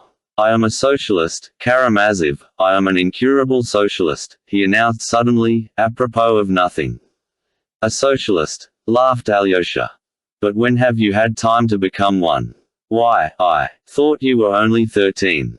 Collier winced. "In the first place I am not 13, but 14 in a fortnight," he flushed angrily, "and in the second place I am at a complete loss to understand what my age has to do with it. The question is what are my convictions, not what is my age, isn't it? When you are older, you'll understand for yourself the influence of age on convictions." "I fancied, too, that you were not expressing your own ideas," Alyosha answered serenely and modestly, but Collier interrupted him hotly. "Come, you want obedience and mysticism. You must admit that the Christian religion, for instance, has only been of use to the rich and the powerful to keep the lower classes in slavery. That's so, isn't it?" "Ah, I know where you read that, and I am sure someone told you so," cried Alyosha. "I say, what makes you think I read it? And certainly no one told me so. I can think for myself. I am not opposed to Christ, if you like.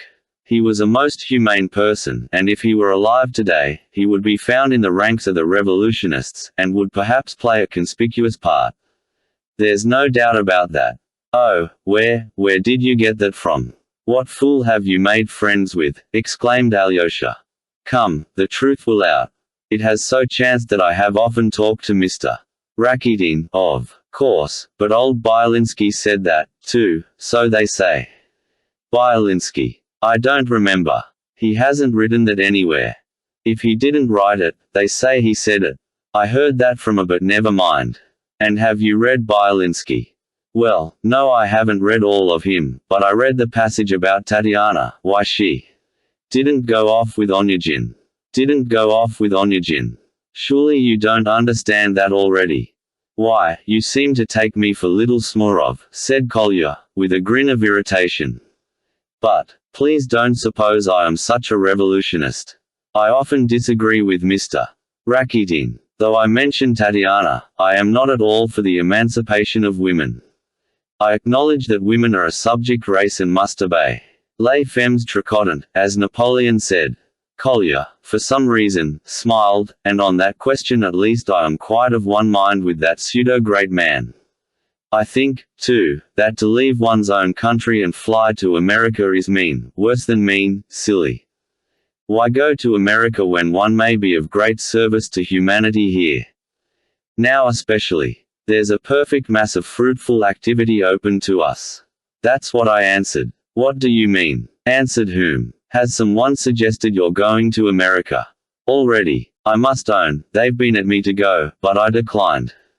"That's between ourselves, of course. Karamazov, do you hear? Not a word to anyone. I say this only to you. I am not at all anxious to fall into the clutches of the secret police and take lessons at the Chain Bridge. Long will you remember the house at the Chain Bridge? Do you remember? It's splendid. Why are you laughing? You don't suppose I am fibbing, do you? What if he should find out that I've only that one number of the Bell in father's bookcase, and haven't read any more of it?" Collier thought with a shudder. "Oh, no, I am not laughing, and don't suppose for a moment that you are lying. No, indeed, I can't suppose so, for all this, alas, is perfectly true. But tell me, have you read Pushkin? Onyegin, for instance. You spoke just now of Tatiana." "No, I haven't read it yet, but I want to read it. I have no prejudices, Karamazov. I want to hear both sides." "What makes you ask?" "Oh, nothing. Tell me, Karamazov, have you an awful contempt for me?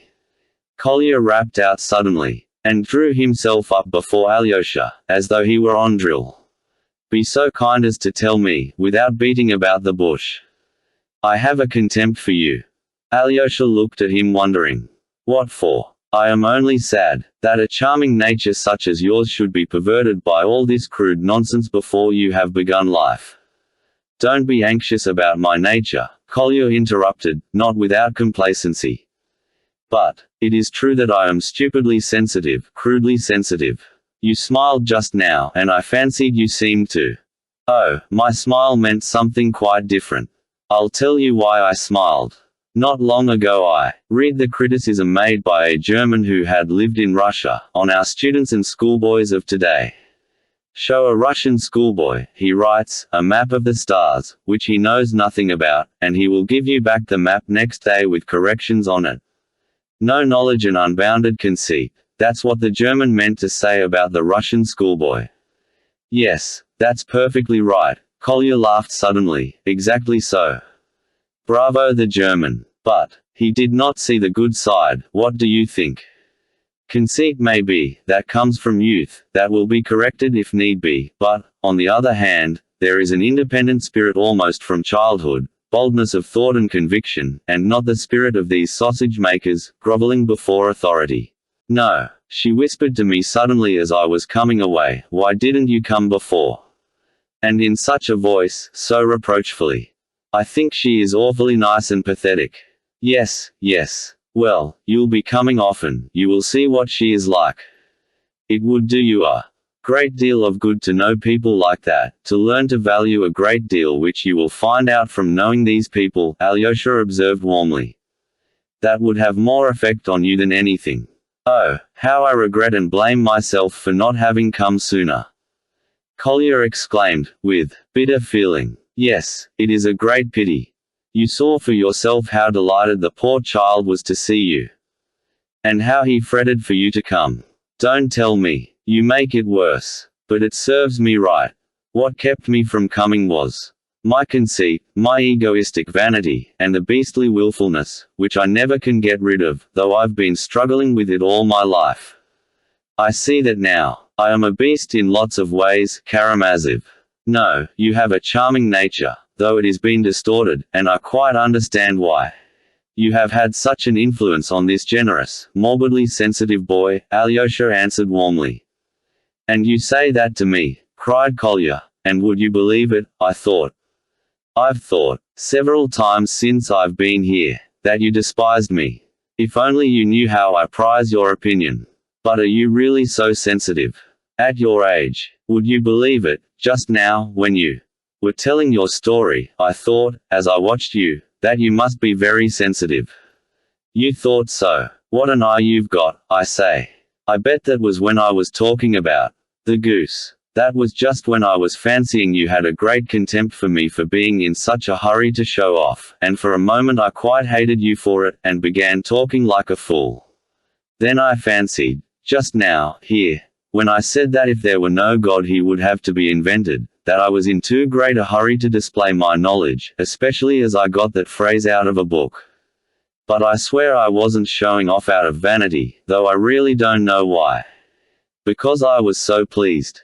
Yes, I believe it was because I was so pleased, though it is perfectly disgraceful for anyone to be gushing directly they are pleased, I know that. But I am convinced now that you don't despise me, it was all my imagination. Oh, Karamazov, I am profoundly unhappy. I sometimes fancy all sorts of things, that everyone is laughing at me, the whole world, and then I feel ready to overturn the whole order of things. And you worry everyone about you, smiled Alyosha. Yes, I worry everyone about me, especially my mother. Karamazov, tell me, am I very ridiculous now? Don't think about that, don't think of it at all, cried Alyosha. And what does ridiculous mean? Isn't everyone constantly being or seeming ridiculous? Besides, nearly all clever people now are fearfully afraid of being ridiculous, and that makes them unhappy. All I am surprised at is that you should be feeling that so early, though I've observed it for some time past, and not only in you. Nowadays almost a sort of insanity. The devil has taken the form of that vanity and entered into the whole generation. It is simply the devil," added Alyosha, without a trace of the smile that Kolya, staring at him, expected to see.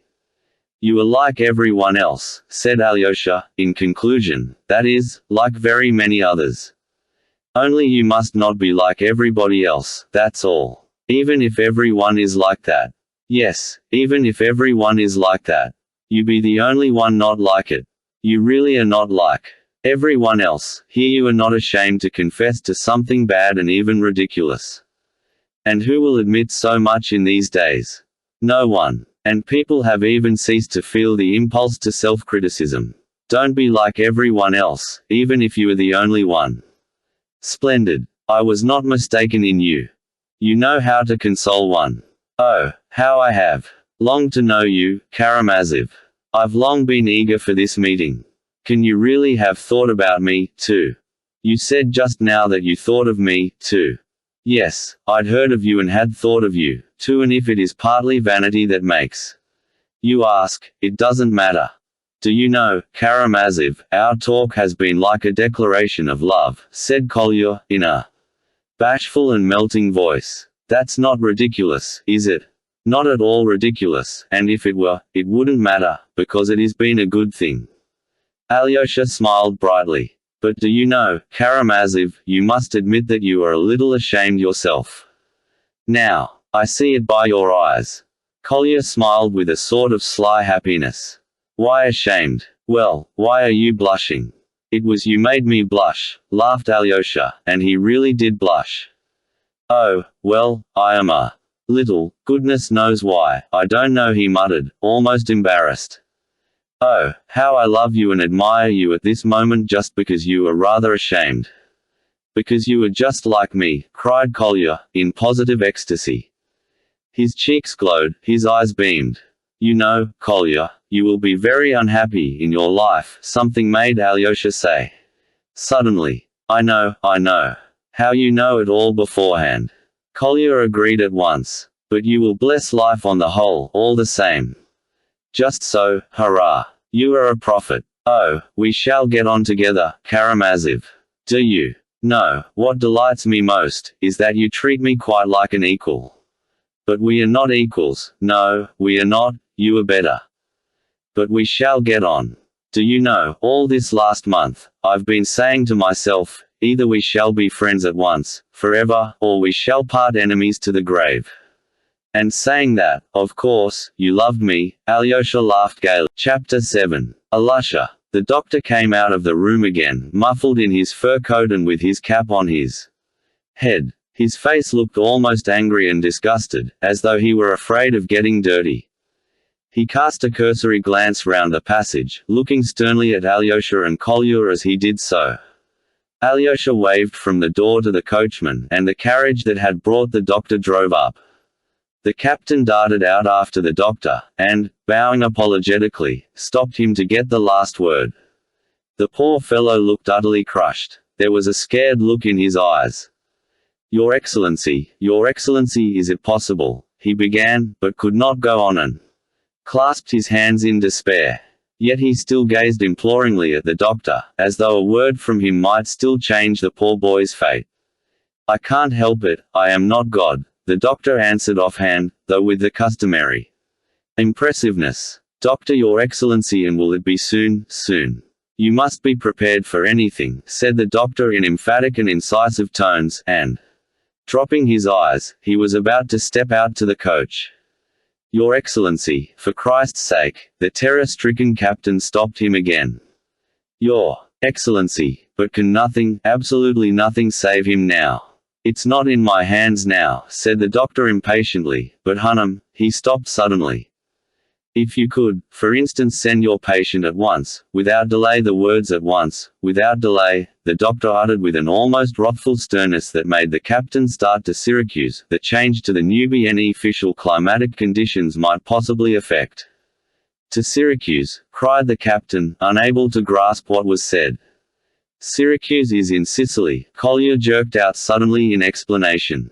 The doctor looked at him. "Sicily? Your Excellency, faltered the captain, but you've seen, he spread out his hands, indicating his surroundings. Mama and my family. No, Sicily is not the place for the family. The family should go to Caucasus in the early spring. Your daughter must go to the Caucasus, and your wife after a course of the waters in the Caucasus for her rheumatism must be sent straight to Paris to the mental specialist Lepelletier. I could give you a note to him, and then there might be a change. Doctor. But you see. The captain flung wide his hands again despairingly, indicating the bare wooden walls of the passage. Well, that's not my business, grinned the doctor. I have only told you the answer of medical science to your question as to possible treatment. As for the rest, to my regret. Don't be afraid, apothecary, my dog won't bite you, Collier rapped out loudly, noticing the doctor's rather uneasy glance at Peregrine, who was standing in the doorway. There was a wrathful note in Collier's voice. He used the word apothecary instead of doctor on purpose, and, as he explained afterwards, used it to insult him. What's that? The doctor flung up his head, staring with surprise at Collier. Who's this? He addressed Alyosha, as though asking him to explain. It's Peregrine's master. Don't worry about me, Collier said incisively again. Peregrine, repeated the doctor, perplexed. He hears the bell, but where it is he cannot tell. Goodbye, we shall meet in Syracuse. Who's this? The doctor flew into a terrible rage. He is a schoolboy, doctor, he is a mischievous boy. Take no notice of him, said Alyosha, frowning and speaking quickly. Collier, hold your tongue, he cried to Krasotkin. Take no notice of him, doctor, he repeated, rather impatiently. He wants a thrashing, a good thrashing. The doctor stamped in a perfect fury. And you know, apothecary, my Peregrine might bite, said Collier, turning pale, with quivering voice and flashing eyes. I see, Peregrine. Collier, if you say another word, I'll have nothing more to do with you, Alyosha cried peremptorily. There is only one man in the world who can command Nikolai Krasotkin. This is the man. Collier pointed to Alyosha. I obey him, Goodby. He stepped forward, opened the door, and quickly went into the inner room. Peregrine flew after him. The doctor stood still for 5 seconds in amazement, looking at Alyosha. Then, with a curse, he went out quickly to the carriage, repeating aloud, This is I don't know what it is. The captain darted forward to help him into the carriage. Alyosha followed Collier into the room. He was already by Alyosha's bedside. The sick boy was holding his hand and calling for his father. A minute later the captain, too, came back. Father, come we Alyosha faltered in violent excitement, but apparently unable to go on. He flung his wasted arms round his father and Collier, uniting them in one embrace, and hugging them as tightly as he could. The captain suddenly began to shake with dumb sobs, and Collier's lips and chin twitched. Father, how sorry I am for you. Alyosha moaned bitterly. Alyosha darling, the doctor said you would be all right, we shall be happy. The doctor, the captain began. Ah, father, I know what the new doctor said to you about me. I saw, cried Alyosha, and again he hugged them both with all his strength, hiding his face on his father's shoulder. Father, don't cry, and when I die get a good boy, another one, choose one of them all, a good one, call him Alyosha and love him instead of me. Hush, old man, you'll get well, Krasotkin cried suddenly, in a voice that sounded angry. But don't ever forget me, father, Alyosha went on, come to my grave and, father, bury me by our big stone, where we used to go for our walk, and come to me there with Krasotkin in the evening, and Peregrine I shall expect you. Father. His voice broke. They were all three silent, still embracing. Nina was crying quietly in her chair, and at last seeing them all crying, Mama, too, burst into tears. Alyosha, she exclaimed. Krasotkin suddenly released himself from Alyosha's embrace. Goodbye, old man, mother expects me back to dinner, he said quickly. What a pity I did not tell her. She will be dreadfully anxious. But after dinner I'll come back to you for the whole day, for the whole evening, and I'll tell you all sorts of things, all sorts of things. And I'll bring Peregrine, but now I will take him with me, because he will begin to howl when I am away and bother you. Goodbye." And he ran out into the passage. He didn't want to cry, but in the passage he burst into tears. Alyosha found him crying. "Kolya, you must be sure to keep your word and come, or he will be terribly disappointed," Alyosha said emphatically. "I will. Oh, how I curse myself for not having come before," muttered Kolya, crying, and no longer ashamed of it. At that moment the captain flew out of the room, and at once closed the door behind him. His face looked frenzied, his lips were trembling. He stood before the two and flung up his arms. "I don't want a good boy. I don't want another boy," he muttered in a wild whisper, clenching his teeth. "If I forget thee, Jerusalem, may my tongue—" He broke off with a sob and sank on his knees before the wooden bench.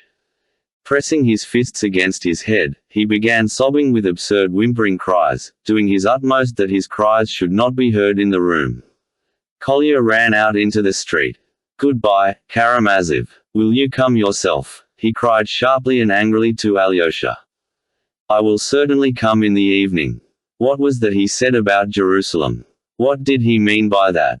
It's from the Bible. If I forget thee, Jerusalem, that is, if I forget all that is most precious. Book 11. Ivan, Chapter 1. At Grushenka's, Alyosha went towards the cathedral square to the widow Morozov's house to see Grushenka, who had sent Fenya to him early in the morning with an urgent message begging him to come. Questioning Fenya, Alyosha learned that her mistress had been particularly distressed since the previous day. During the 2 months that had passed since Mitya's arrest, Alyosha had called frequently at the widow Morozov's house, both from his own inclination and to take messages for Mitya.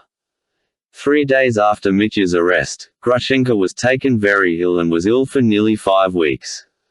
For 1 whole week she was unconscious. She was very much changed, thinner and a little sallow, though she had for the past fortnight been well enough to go out. But to Alyosha her face was even more attractive than before, and he liked to meet her eyes when he went into her. A look of firmness and intelligent purpose had developed in her face. There were signs of a spiritual transformation in her, and a steadfast, fine and humble determination that nothing could shake could be discerned in her. There was a small vertical line between her brows which gave her charming face a look of concentrated thought, almost austere at the first glance. There was scarcely a trace of her former frivolity. It seemed strange to Alyosha, too, that in spite of the calamity that had overtaken the poor girl, betrothed to a man who had been arrested for a terrible crime, almost at the instant of their betrothal, in spite of her illness and the almost inevitable sentence hanging over Mitya, Grushenka had not yet lost her youthful cheerfulness. There was a soft light in the once proud eyes, though at times they gleamed with the old vindictive fire when she was visited by one disturbing thought stronger than ever in her heart. The object of that uneasiness was the same as ever. Katerina Ivanovna, of whom Grushenka had even raved when she lay in delirium. Alyosha knew that she was fearfully jealous of her.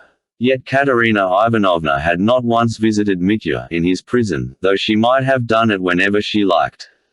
All this made a difficult problem for Alyosha, for he was the only person to whom Grushenka opened her heart and from whom she was continually asking advice. Sometimes he was unable to say anything. Full of anxiety he entered her lodging.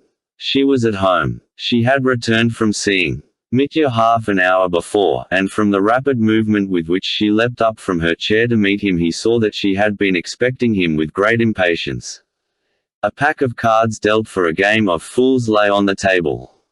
A bed had been made up on the leather sofa on the other side and Maximov lay, half reclining, on it. He wore a dressing gown and a cotton nightcap, and was evidently ill and weak, though he was smiling blissfully. When the homeless old man returned with Grushenka from Mokroe 2 months before, he had simply stayed on and was still staying with her. He arrived with her in rain and sleet, sat down on the sofa, drenched and scared, and gazed mutely at her with a timid, appealing smile. Grushenka, who was in terrible grief and in the first stage of fever, almost forgot his existence in all she had to do the first half hour after her arrival. Suddenly she chanced to look at him intently. He laughed a pitiful, helpless little laugh. She called Fenya and told her to give him something to eat. All that day he sat in the same place, almost without stirring. When it got dark and the shutters were closed, Fenya asked her mistress, "Is the gentleman going to stay the night, mistress?" "Yes. Make him a bed on the sofa," answered Grushenka. Questioning him more in detail, Grushenka learned from him that he had literally nowhere to go, and that Mr. Kalganov, my benefactor, told me straight that he wouldn't receive me again and gave me 5 rubles. "Well, God bless you, you'd better stay, then," Grushenka decided in her grief, smiling compassionately at him. Her smile wrung the old man's heart and his lips twitched with grateful tears. And so the destitute wanderer had stayed with her ever since.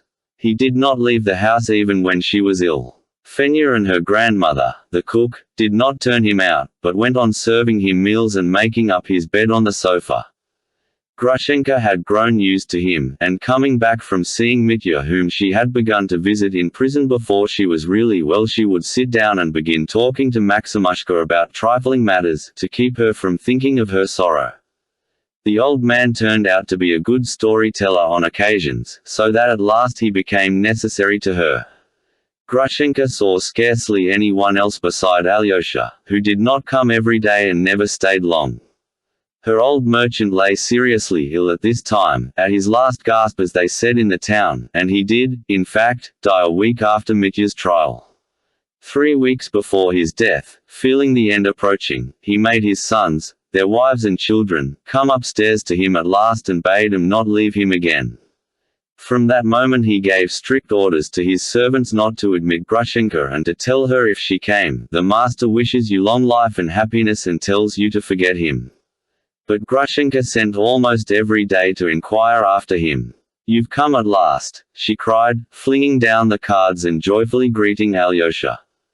"And Maximushka's been scaring me that perhaps you wouldn't come. Ah, how I need you. Sit down to the table. What will you have, coffee?" "Yes, please," said Alyosha, sitting down at the table. "I am very hungry." "That's right. Fenya, coffee," cried Grushenka. "It's been made a long time ready. For you.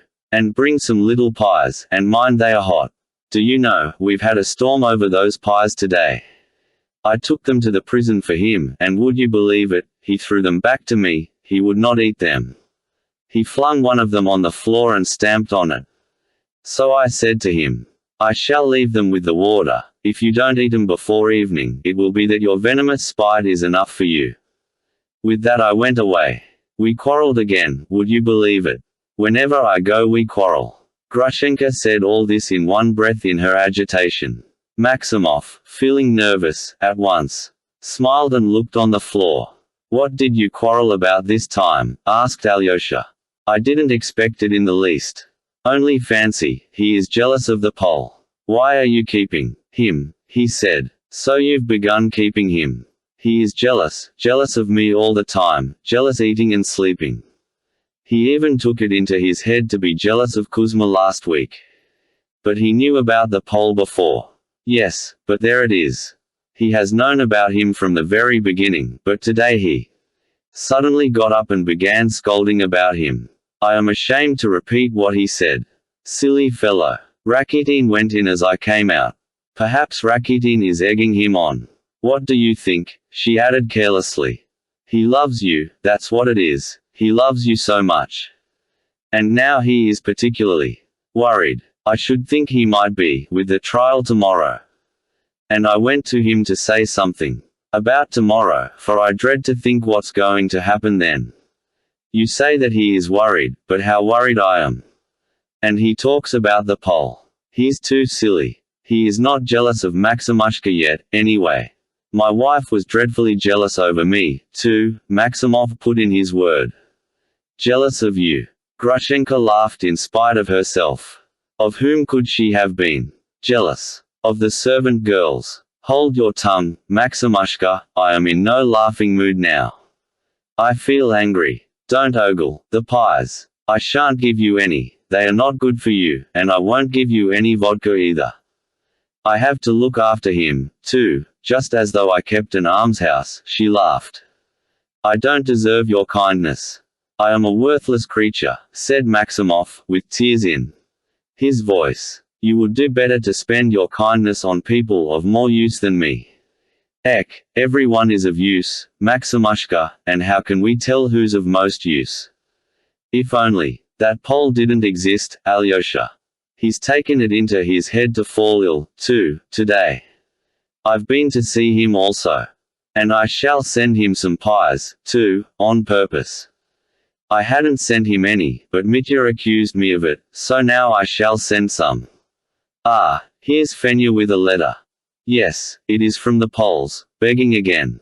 Pan Marshallowitch had indeed sent an extremely long and characteristically eloquent letter in which he begged her to lend him 3 rubles.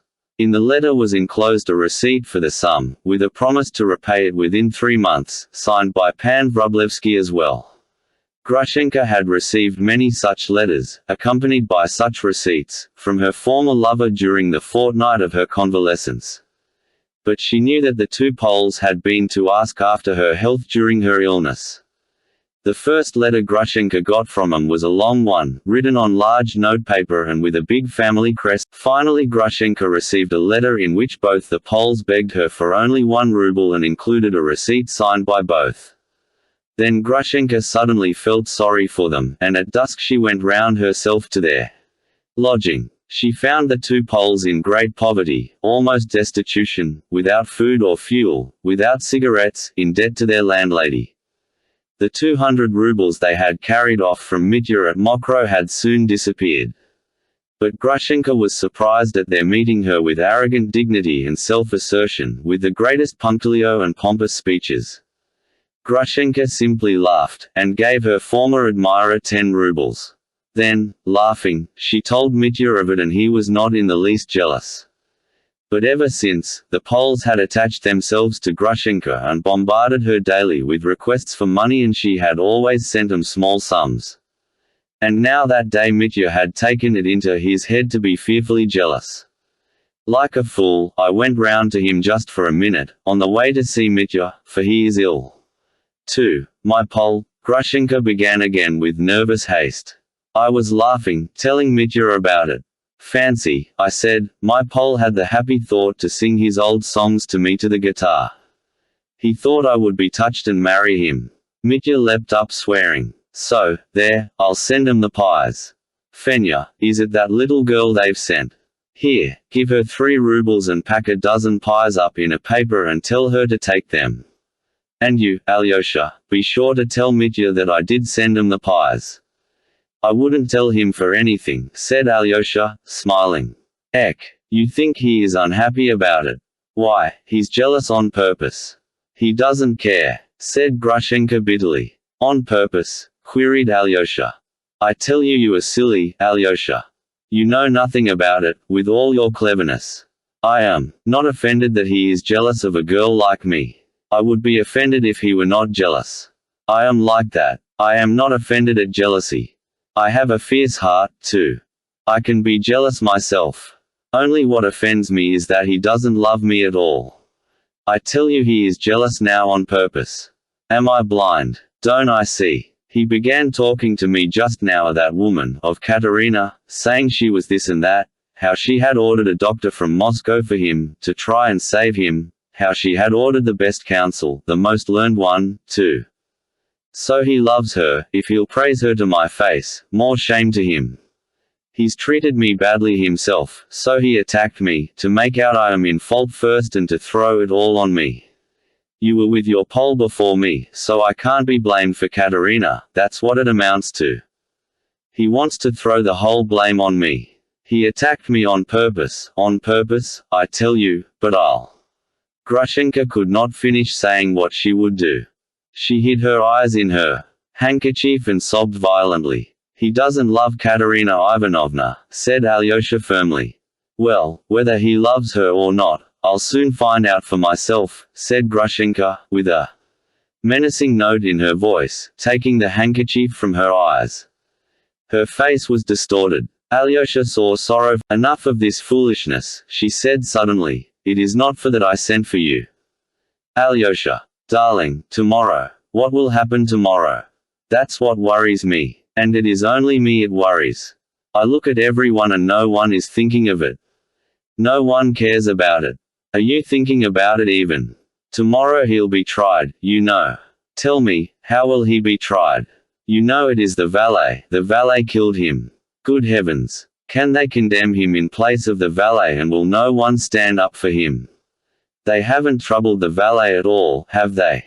He's been severely cross-examined, observed Alyosha thoughtfully, but everyone came to the conclusion it was not he. Now he is lying very ill. He has been ill ever since that attack. Really ill, added Alyosha. Oh, dear, couldn't you go to that council yourself and tell him the whole thing by yourself? He's been brought from Petersburg for 3,000 rubles, they say. We gave these 3,000 together. Ivan, Katerina Ivanovna and I, but she paid 2,000 for the doctor from Moscow herself. The counsel Fetyukovich would have charged more, but the case has become known all over Russia. It is talked of in all the papers and journals. Fetyukovich agreed to come more for the glory of the thing, because the case has become so notorious. I saw him yesterday. Well, did you talk to him? Grushenka put in eagerly. He listened and said nothing. He told me that he had already formed his opinion. But he promised to give my words consideration. Consideration. Ah, they are swindlers. They'll ruin him. And why did she send for the doctor? As an expert. They want to prove that Mitya's mad and committed the murder when he didn't know what he was doing. Alyosha smiled gently, but Mitya won't agree to that. Yes, but that would be the truth if he had killed him, cried Grushenka. He was mad, then, perfectly mad, and that was my fault, wretch that I am. But, of course, he didn't do it, he didn't do it. And they are all against him, the whole town. Even Fenya's evidence went to prove he had done it. And the people at the shop, and that official, and at the tavern, too, before, people had heard him say so. They are all against him, all crying out against him. Yes, there's a fearful accumulation of evidence, Alyosha observed grimly. And Grigory Vasilievich, sticks to his story that the door was open, persists. That he saw it, there's no shaking him. I went and talked to him myself. He's rude about it, too. Yes, that's perhaps the strongest evidence against him, said Alyosha. And as for Mitya's being mad, he certainly seems like it now, Grushenka began with a peculiarly anxious and mysterious air. Do you know, Alyosha, I've been wanting to talk to you about it for a long time. I go to him every day and simply wonder at him. Tell me, now, what do you suppose he's always talking about? He talks and I can make nothing of it. I fancied he was talking of something intellectual that I couldn't understand in my foolishness. Only he suddenly began talking to me about a babe, that is, about some child. Why is the babe poor? He said. It's for that babe I am going to Siberia now. I am not a murderer, but I must go to Siberia. What that meant, what babe, I couldn't tell for the life of me. Only I cried when he said it, because he said it so nicely. He cried himself, and I cried, too. He suddenly kissed me and made the sign of the cross over me. What did it mean, Alyosha, tell me? What is this babe? It must be Rakitin, who's been going to see him lately, smiled Alyosha, though that's not Rakitin's doing. I didn't see Mitya yesterday. I'll see him today. No, it is not Rakitin, it is his brother Ivan Fyodorovich upsetting him. It's his going to see him, that's what it is, Grushenka began, and suddenly broke off. Alyosha gazed at her in amazement. Ivan's going. Has he been to see him? Mitya told me himself that Ivan hasn't been once. There, what a girl I am. Blurting things out, exclaimed Grushenka, confused. And suddenly blushing. Stay, Alyosha, hush. Since I've said so much I'll tell the whole truth. he's been to see him twice, the first directly he arrived. He galloped here from Moscow at once, of course, before I was taken ill, and the second time was a week ago. He told Mitya not to tell you about it, under any circumstances, and not to tell anyone, in fact. He came secretly. Alyosha sat plunged in thought, considering something. The news evidently impressed him. Ivan doesn't talk to me of Mitya's case, he said slowly. He's said very little to me these last 2 months. And whenever I go to see him, he seems vexed at my coming, so I've not been to him for the last 3 weeks. Hanum, if he was there a week ago, there certainly has been a change in Mitya this week. There has been a change, Grushenka assented quickly. They have a secret, they have a secret. Mitya told me himself there was a secret, and such a secret that Mitya can't rest. Before then, he was cheerful, and, indeed, he is cheerful now. But when he shakes his head like that, you know, and strides about the room and keeps pulling at the hair on his right temple with his right hand, I know there is something on his mind worrying him. I know. He was cheerful before, though, indeed, he is cheerful today. But you said he was worried. Yes, he is worried and yet cheerful. He keeps on being irritable for a minute and then cheerful and then irritable again. And you know, Alyosha, I am constantly wondering at him. With this awful thing hanging over him, he sometimes laughs at such trifles as though he were a baby himself. And did he really tell you not to tell me about Ivan? Did he say, don't tell him? Yes, he told me, don't tell him. It's you that Mitya's most afraid of. Because it is a secret. He said himself it was a secret. Alyosha, darling, go to him and find out what their secret is and come and tell me, Grushenka besought him with sudden eagerness. Set my mind at rest that I may know the worst that's in store for me. That's why I sent for you. You think it is something, what do you think yourself? What do I think? It's the end for me, that's what I think. They all three have been plotting my end, for Katerina's in it. It's all Katerina, it all comes from her. She is this and that means that I am not.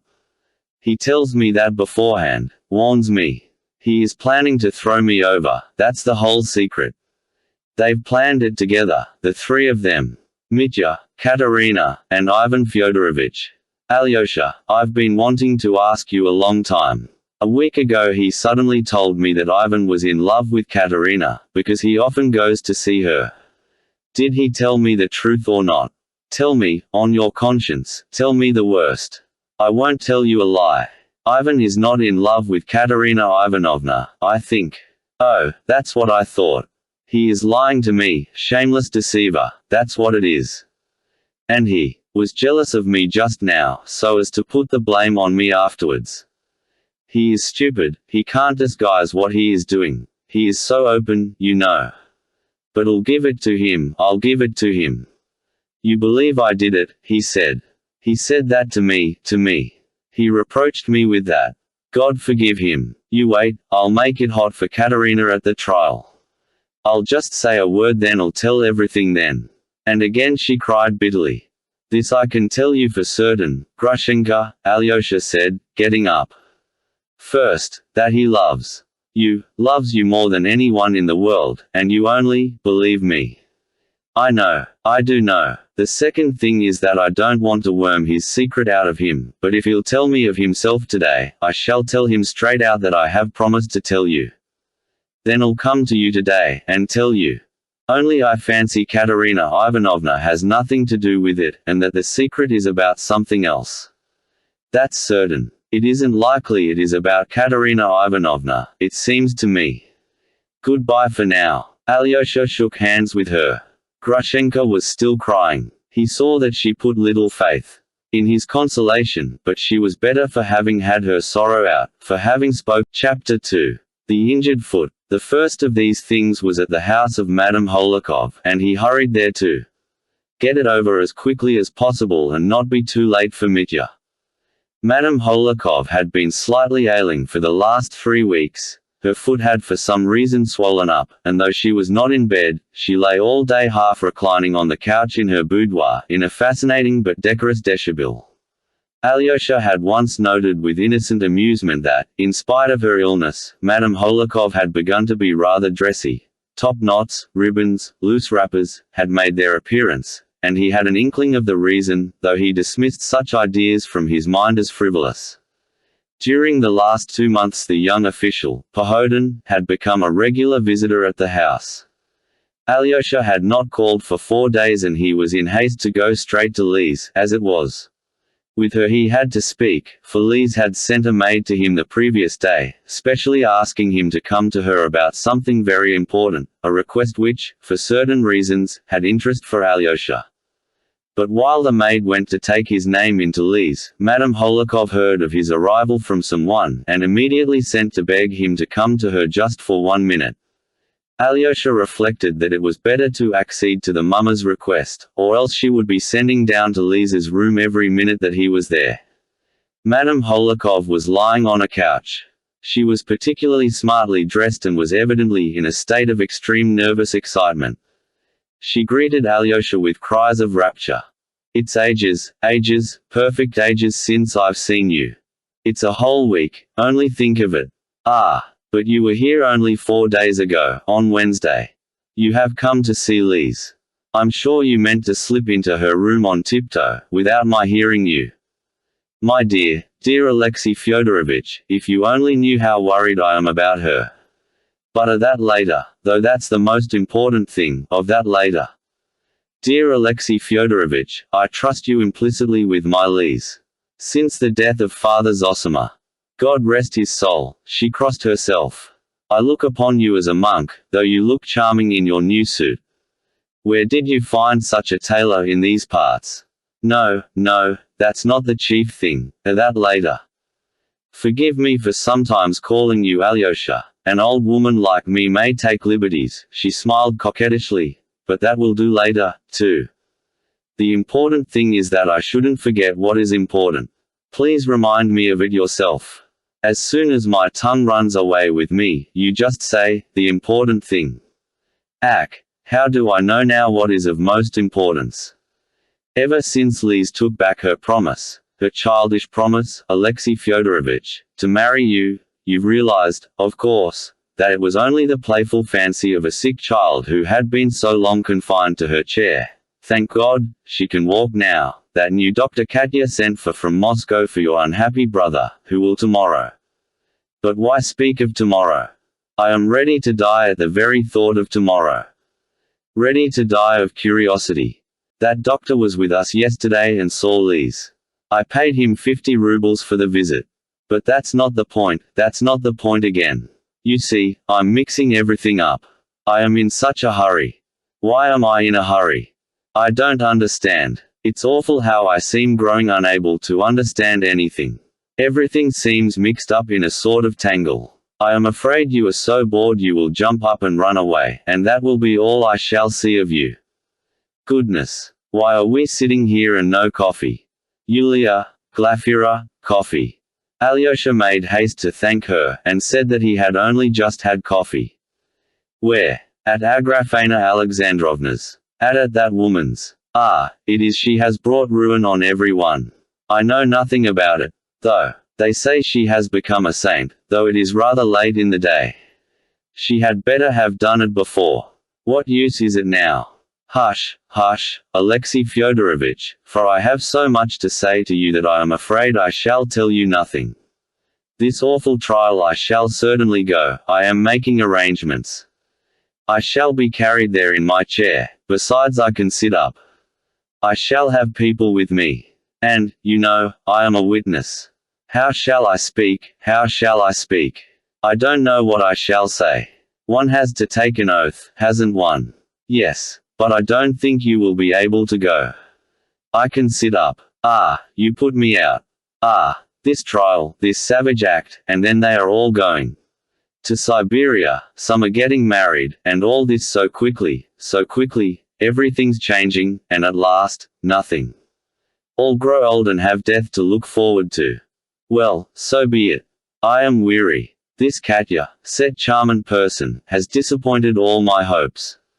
Now she is going to follow one of your brothers to Siberia, and your other brother is going to follow her, and will live in the nearest town, and they will all torment one another. It drives me out of my mind. Worst of all, the publicity. The story has been told 1,000,000 times over in all the papers in Moscow and Petersburg. Ah, yes, would you believe it, there's a paragraph that I was a dear friend of your brother's. I can't repeat the horrid word. Just fancy, just fancy. Impossible. Where was the paragraph? What did it say? I'll show you directly. I got the paper and read it yesterday. Here, in the Petersburg paper gossip. The paper began coming out this year. I am awfully fond of gossip, and I take it in, and now it pays me out. This is what gossip comes to. Here it is, here, this passage. Read it. And she handed Alyosha a sheet of newspaper which had been under her pillow. It was not exactly that she was upset, she seemed overwhelmed, and perhaps everything really was mixed up in a tangle in her head. The paragraph was very typical, and must have been a great shock to her, but, fortunately perhaps, she was unable to keep her mind fixed on any one subject at that moment, and so might race off in a minute to something else and quite forget the newspaper. Alyosha was well aware that the story of the terrible case had spread all over Russia. And, good heavens, what wild rumors about his brother, about the Karamazovs, and about himself he had read in the course of those 2 months, among other equally credible items. One paper had even stated that he had gone into a monastery and become a monk, in horror at his brother's crime. Another contradicted this, and stated that he and his elder, Father Zosima, had broken into the monastery chest and made tracks from the monastery. The present paragraph in the paper gossip was under the heading, "The Karamazov Case at Skotoprigonivisk." That, alas, was the name of our little town. I had hitherto kept it concealed. It was brief, and Madame Holikov was not directly mentioned in it. No names appeared, in fact. It was merely stated that the criminal, whose approaching trial was making such a sensation, retired army captain, an idle swaggerer, and reactionary bully, was continually involved in amorous intrigues, and particularly popular with certain ladies who were pining in solitude. One such lady, a pining widow, who tried to seem young though she had a grown-up daughter, was so fascinated by him that only 2 hours before the crime she offered him 3,000 rubles, on condition that he would elope with her to the gold mines. But the criminal, counting on escaping punishment, had preferred to murder his father to get the 3,000 rather than go off to Siberia with the middle-aged charms of his pining lady. This playful paragraph finished, of course, with an outburst of generous indignation at the wickedness of parricide and at the lately abolished institution of serfdom. Reading it with curiosity, Alyosha folded up the paper and handed it back to Madame Holikov. "Well, that must be me," she hurried on again. "Of course I am meant. Scarcely more than an hour before, I suggested gold mines to him, and here they talk of middle-aged charms, as though that were my motive. He writes that out of spite. God Almighty forgive him for the middle-aged charms, as I forgive him. You know it is. Do you know who it is? It's your friend Rakitin." "Perhaps," said Alyosha, "though I've heard nothing about it." "It's he, it is he." "No, perhaps, about it. You know I turned him out of the house. You know all that story, don't you? I know that you asked him not to visit you for the future, but why it was, I haven't heard from you, at least." "Ah, then you've heard it from him. He abuses me, I suppose, abuses me dreadfully." "Yes, he does, but then he abuses everyone. But why you've given him up I haven't heard from him either. I meet him very seldom now, indeed. We are not friends. Well, then, I'll tell you all about it. There's no help for it, I'll confess, for there is one point in which I was perhaps to blame. Only a little point, so little that perhaps it doesn't count. You see, my dear boy." Madame Holikov suddenly looked arch, and a charming, though enigmatic, smile played about her lips. "You see, I suspect you must forgive me, Alyosha. I am like a mother to you. No, quite the contrary. I speak to you now as though you were my father. Mother's quite out of place. Well, it is as though I were confessing to Father Zosima, that's just it. I called you a monk just now. Well, that poor young man, your friend, Rakitin, mercy on us. I can't be angry with him. I feel cross, but not very. That frivolous young man, would you believe it, seems to have taken it into his head to fall in love with me. I only noticed it later. At first, a month ago, he only began to come oftener to see me, almost every day, though, of course, Ilyich Pohotin, who's in the service here, began to be a regular visitor at the house. You met him here ever so many times yourself. And he is an excellent, earnest young man, isn't he? He comes once every 3 days, not every day though. I should be glad to see him every day, and always so well dressed. Altogether, I love young people, Alyosha, talented, modest, like you, and he has almost the mind of a statesman. He talks so charmingly, and I shall certainly try and get promotion for him. He is a future diplomat. On that awful day he almost saved me from death by coming in the night. And your friend Rakitin comes in such boots, and always stretches them out on the carpet. He began hinting at his feelings, in fact, and one day, as he was going, he squeezed my hand terribly hard. My foot began to swell directly after he pressed my hand like that. He had met Pyotr Ilyich here before, and would you believe it, he is always gibing at him, growling at him, for some reason. I simply looked at the way they went on together and laughed inwardly. So I was sitting here alone. No, I was laid up then. Well, I was lying here alone and suddenly Rakitin comes in, and only fancy, brought me some verses of his own composition. A short poem, on my bad foot, that is, he described my foot in a poem. Wait a minute, how did it go? A captivating little foot. It began somehow like that. I can never remember poetry. I've got it here. I'll show it to you later. But it is a charming thing. Charming, and, you know, it is not only about the foot. It had a good moral, too, a charming idea, only I've forgotten it. In fact, it was just the thing for an album. So, of course, I thanked him, and he was evidently flattered. I'd hardly had time to thank him when in comes Pyotr Ilyich, and Rakitin suddenly looked as black as night. I could see that Pyotr Ilyich was in the way, for Rakitin certainly wanted to say something after giving me the verses. I had a presentiment of it, but Pyotr Ilyich came in. I showed Pyotr Ilyich the verses and didn't say who was the author. But I am convinced that he guessed, though he won't own it to this day, and declares he had no idea. But he says that on purpose. Pyotr Ilyich began to laugh at once, and fell to criticizing it. Wretched doggerel, he said they were, some divinity student must have written them, and with such vehemence, such vehemence.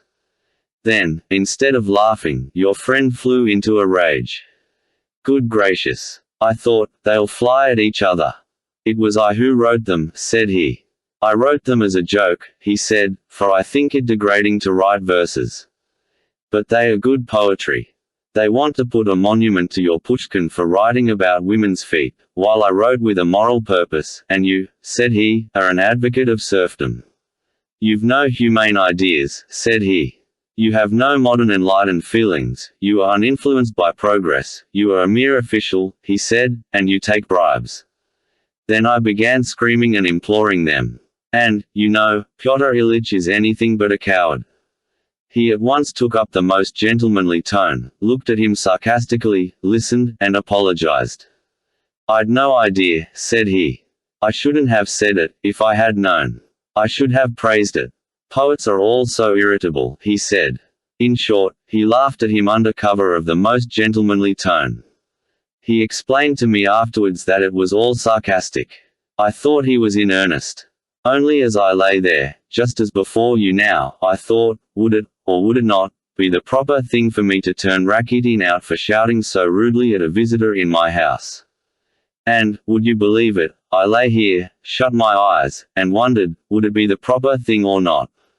I kept worrying, and my heart began to beat, and I couldn't make up my mind whether to make an outcry or not. One voice seemed to be telling me, speak, and the other, no, don't speak. And no sooner had the second voice said that than I cried out, and fainted.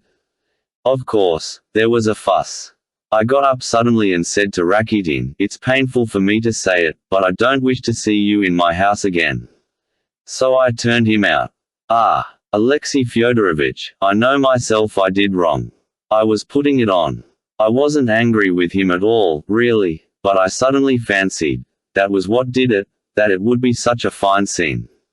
And yet, believe me, it was quite natural, for I really shed tears and cried for several days afterwards, and then suddenly, one afternoon, I forgot all about it. So it is a fortnight since he's been here, and I kept wondering whether he would come again. I wondered even yesterday, then suddenly last night came this gossip. I read it and gasped. Who could have written it? He must have written it. He went home, sat down, wrote it on the spot, sent it, and they put it in. It was a fortnight ago, you see. But, Alyosha, it is awful how I keep talking and don't say what I want to say. Ah, the words come of themselves. It's very important for me to be in time to see my brother today, Alyosha faltered. To be sure, to be sure. You bring it all back to me. Listen, what is an aberration? What aberration? Asked Alyosha, wondering. In the legal sense. An aberration in which everything is pardonable. Whatever you do, you will be acquitted at once. What do you mean? I'll tell you. This Katya, she is a charming, charming creature, only I never can make out who it is she is in love with. She was with me some time ago and I couldn't get anything out of her. Especially as she won't talk to me except on the surface now. She is always talking about my health and nothing else, and she takes up such a tone with me, too. I simply said to myself, well, so be it. I don't care. Oh, yes. I was talking of aberration. This doctor has come. You know a doctor has come. Of course, you know it, the one who discovers madmen. You wrote for him. No, it wasn't you, but Katya.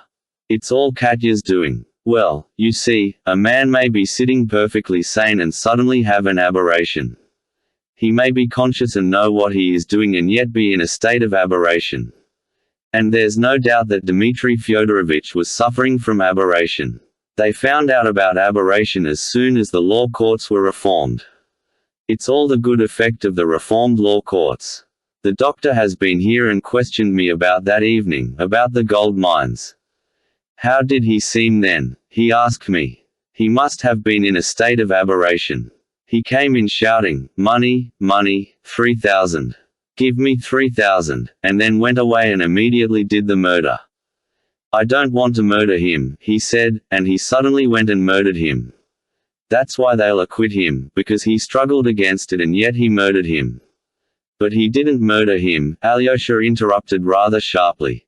He felt, but why? Suffering from aberration. When he recovered from the blow Dmitri Fyodorovich gave him on the head, he was suffering from aberration. He went and committed the murder. As for his saying he didn't, he very likely doesn't remember.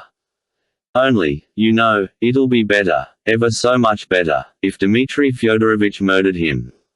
And that's how it must have been, though I say it was Grigory. It certainly was Dmitri Fyodorovich, and that's better, ever so much better. Oh, not better that a son should have killed his father, I don't defend that. Children ought to honor their parents, and yet it would be better if it were he, as you'd have nothing to cry over then, for he did it when he was unconscious or rather when he was conscious, but did not know what he was doing. Let 'em acquit him, that's so humane, and would show what a blessing reformed law courts are. I knew nothing about it, but they say they have been so a long time.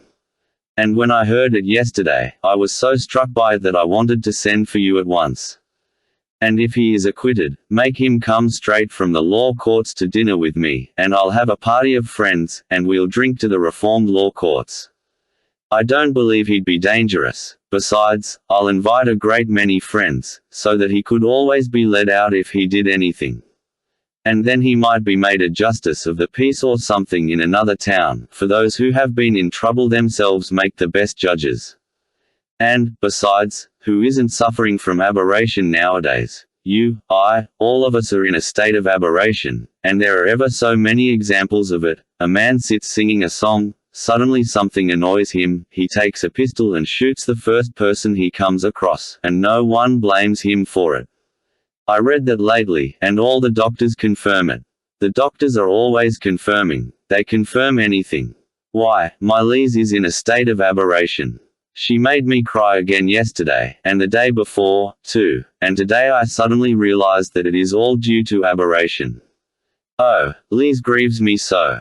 I believe she's quite mad. Why did she send for you? Did she send for you or did you come of yourself? Yes, she sent for me, and I am just going to her. Alyosha got up resolutely. Oh, my dear, dear Alexei Fyodorovich, perhaps that's what's most important, madam. Holikov cried, suddenly bursting into tears. God knows I trust Lise to you with all my heart, and it is no matter her sending for you on the sly without telling her mother. But forgive me, I can't trust my daughter so easily to your brother Ivan Fyodorovich, though I still consider him the most chivalrous young man. But only fancy, he's been to see Lise and I knew nothing about it. How? What? When? Alyosha was exceedingly surprised. He had not sat down again and listened standing. I will tell you, that's perhaps why I asked you to come, for I don't know now why I did ask you to come. Well, Ivan Fyodorovich has been to see me twice, since he came back from Moscow. First time he came as a friend to call on me, and the second time Katya was here and he came because he heard she was here. I didn't, of course, expect him to come often, knowing what a lot he has to do as it is. Vous comprenez, cette affaire est la mort terrible de votre papa. But I suddenly heard he'd been here again, not to see me but to see Lise. That's 6 days ago now. He came, stayed 5 minutes, and went away. And I didn't hear of it till 3 days afterwards, from Glafira, so it was a great shock to me.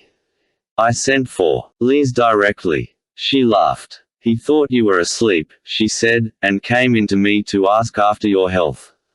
Of course, that's how it happened. But Lise, mercy on us, how she distresses me. Would you believe it, one night, 4 days ago, just after you saw her last time, and had gone away, she suddenly had a fit, screaming, shrieking, hysterics.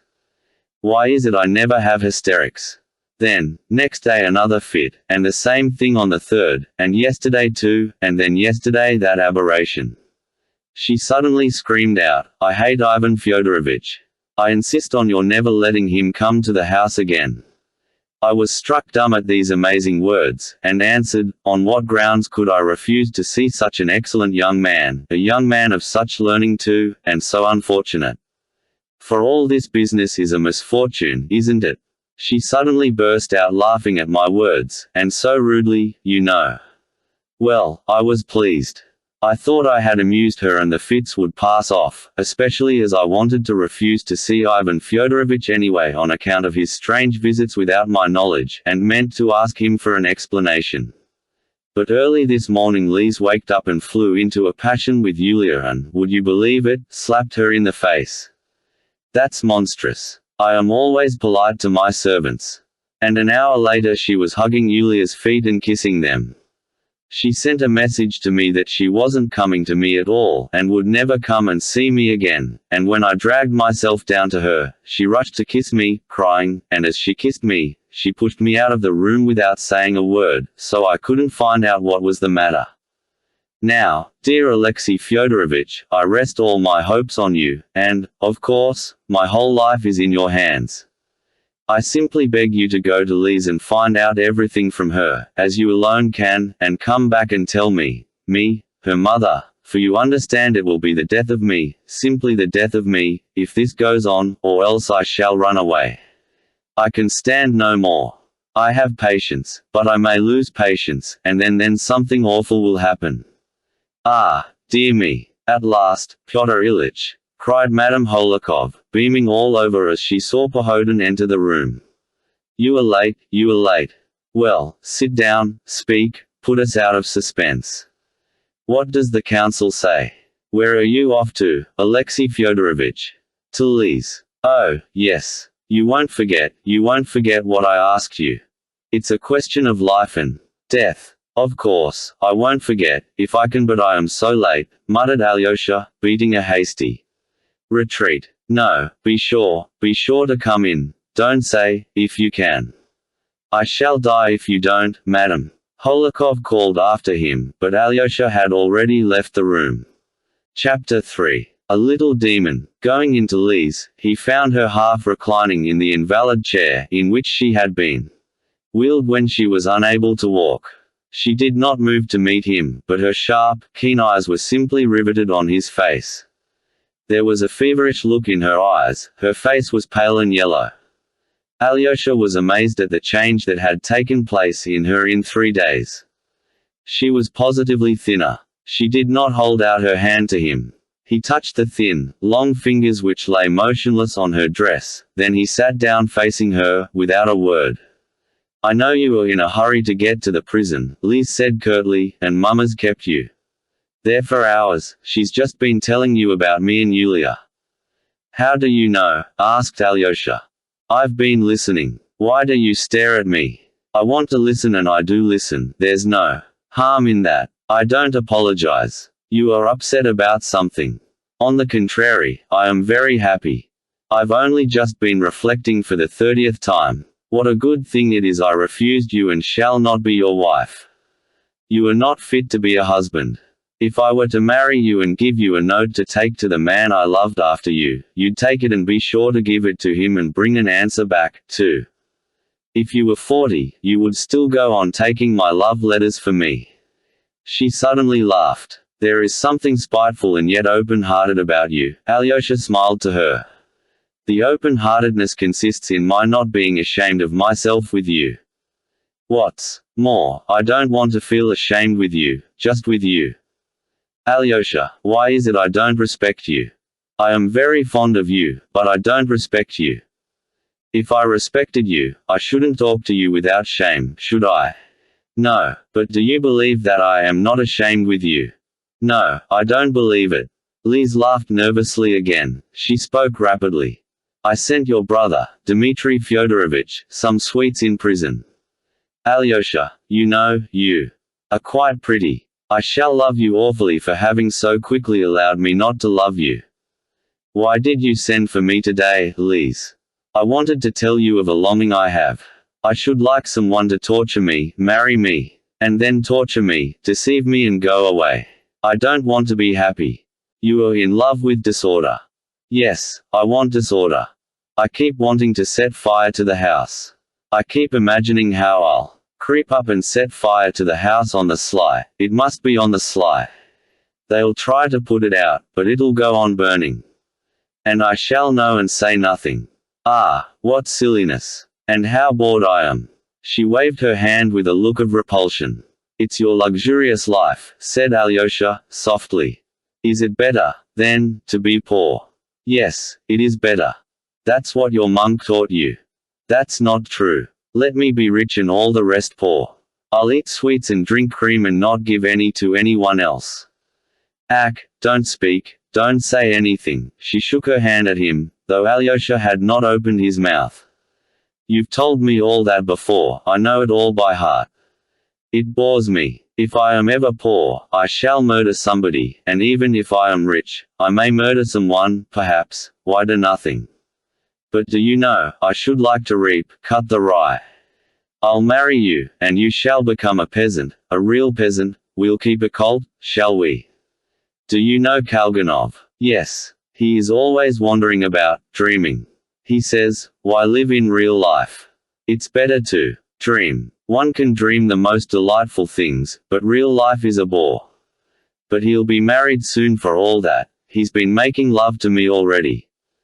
Can you spin tops? Yes. Well, he's just like a top. He wants to be wound up and set spinning and then to be lashed with a whip. If I marry him, I'll keep him spinning all his life. You are not ashamed to be with me. No, you are awfully cross, because I don't talk about holy things. I don't want to be holy. What will they do to one in the next world for the greatest sin? You must know all about that. God will censure you. Alyosha was watching her steadily. That's just what I should like. I would go up and they would censure me, and I would burst out laughing in their faces. I should dreadfully like to set fire to the house, Alyosha, to our house. You still don't believe me. Why, there are children of 12 years old, who have a longing to set fire to something. And they do set things on fire, too. It's a sort of disease. That's not true, that's not true. There may be children, but that's not what I mean. You take evil for good. It is a passing crisis, it is the result of your illness, perhaps. You do despise me, though. It's simply that I don't want to do good, I want to do evil, and it has nothing to do with illness. Why do evil? So that everything might be destroyed. Ah, how nice it would be if everything were destroyed. You know, Alyosha, I sometimes think of doing a fearful lot of harm and everything bad, and I should do it for a long while on the sly and suddenly everyone would find it out. Everyone will stand round and point their fingers at me and I would look at 'em all.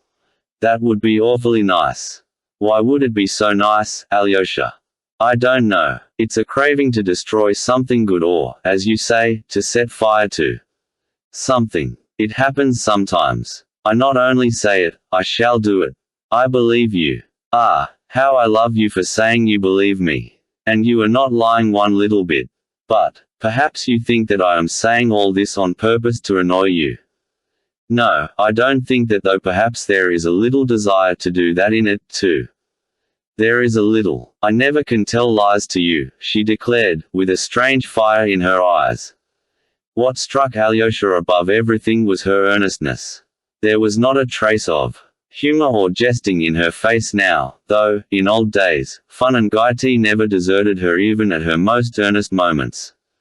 There are moments when people love crime, said Alyosha thoughtfully. Yes, yes. You have uttered my thought. They love crime, everyone loves crime, they love it always, not at some moments. You know, it is as though people have made an agreement to lie about it and have lied about it ever since. They all declare that they hate evil, but secretly they all love it. And are you still reading nasty books? Yes, I am. Mama reads them and hides them under her pillow and I steal them. Aren't you ashamed to destroy yourself? I want to destroy myself. There's a boy here, who lay down between the railway lines when the train was passing. Lucky fellow. Listen, your brother is being tried now for murdering his father and everyone loves his having killed his father. Loves his having killed his father. Yes, loves it. Everyone loves it. Everybody says it is so awful, but secretly they simply love it. I for one love it. There is some truth in what you say about everyone, said Alyosha softly. Oh, what ideas you have. Lise shrieked in delight. And you a monk, too. You wouldn't believe how I respect you, Alyosha, for never telling lies. Oh, I must tell you a funny dream of mine. I sometimes dream of devils. It's night. I am in my room with a candle and suddenly there are devils all over the place, in all the corners, under the table, and they open the doors. There's a crowd of them behind the doors and they want to come and seize me. And they are just coming, just seizing me. But I suddenly cross myself and they all draw back, though they don't go away altogether. They stand at the doors and in the corners, waiting. And suddenly I have a frightful longing to revile God aloud, and so I begin, and then they come. I've had the same dream, too, said Alyosha suddenly. Really? Cried Lise, surprised. I say, Alyosha, don't laugh, that's awfully important. Could two different people have the same dream? It seems they can. Alyosha, I tell you, it is awfully important, Lise went on, with really excessive amazement. It's not the dream that's important, but you're having the same dream as me. You never lie to me, don't lie now, is it true? You are not laughing. It's true. Lise seemed extraordinarily impressed and for half a minute she was silent. Alyosha, come and see me more often, she said suddenly, in a supplicating voice. I'll always come to see you, all my life, answered Alyosha firmly. You are the only person I can talk to, you know, Lise began again. I talk to no one but myself and you. Only you in the whole world. And to you more readily than to myself. And I am not a bit ashamed with you, not a bit. Alyosha, why am I not ashamed with you, not a bit? Alyosha, is it true that at Easter the Jews steal a child and kill it? I don't know. There's a book here in which I read about the trial of a Jew who took a child of 4 years old and cut off the fingers from both hands, and then crucified him on the wall, hammered nails into him and crucified him, and afterwards, when he was tried, he said that the child died soon, within 4 hours. That was soon. He said the child moaned, kept on moaning, and he stood admiring it. That's nice. Nice. Nice. I sometimes imagine that it was I who crucified him. He would hang there, moaning, and I would sit opposite him eating pineapple compote. I am awfully fond of pineapple compote. Do you like it? Alyosha looked at her in silence. Her pale, sallow face was suddenly contorted, her eyes burned. You know, when I read about that Jew I shook with sobs all night.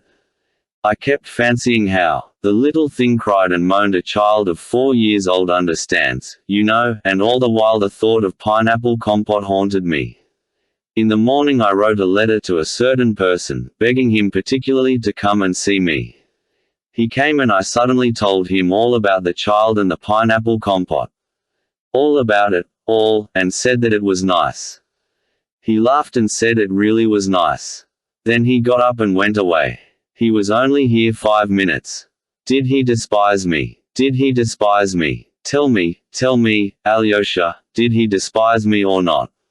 She sat up on the couch, with flashing eyes. Tell me, Alyosha asked anxiously, did you send for that person?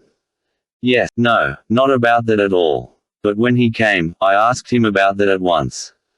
He answered, laughed, got up and went away. That person behaved honorably, Alyosha murmured. And did he despise me? Did he laugh at me? No, for perhaps he believes in the pineapple compote himself. He is very ill now, too. Lise. Yes, he does believe in it, said Lise, with flashing eyes.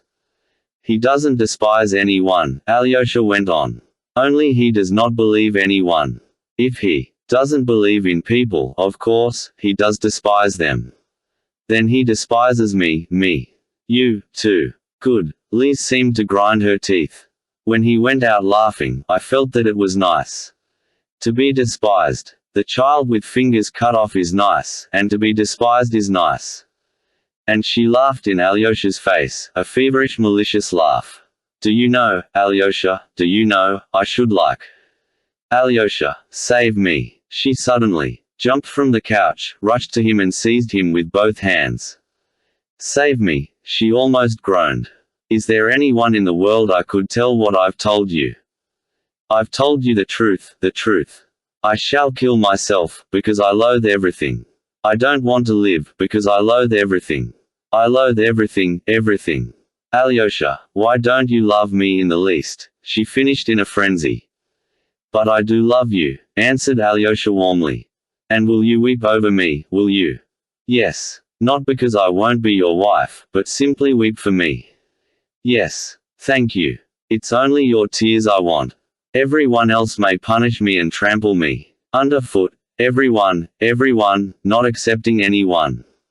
For I don't love anyone. Do you hear? Not anyone. On the contrary, I hate him. Go, Alyosha. It is time you went to your brother. She tore herself away from him suddenly. How can I leave you like this? Said Alyosha, almost in alarm. Go to your brother, the prison will be shut. Go, here's your hat.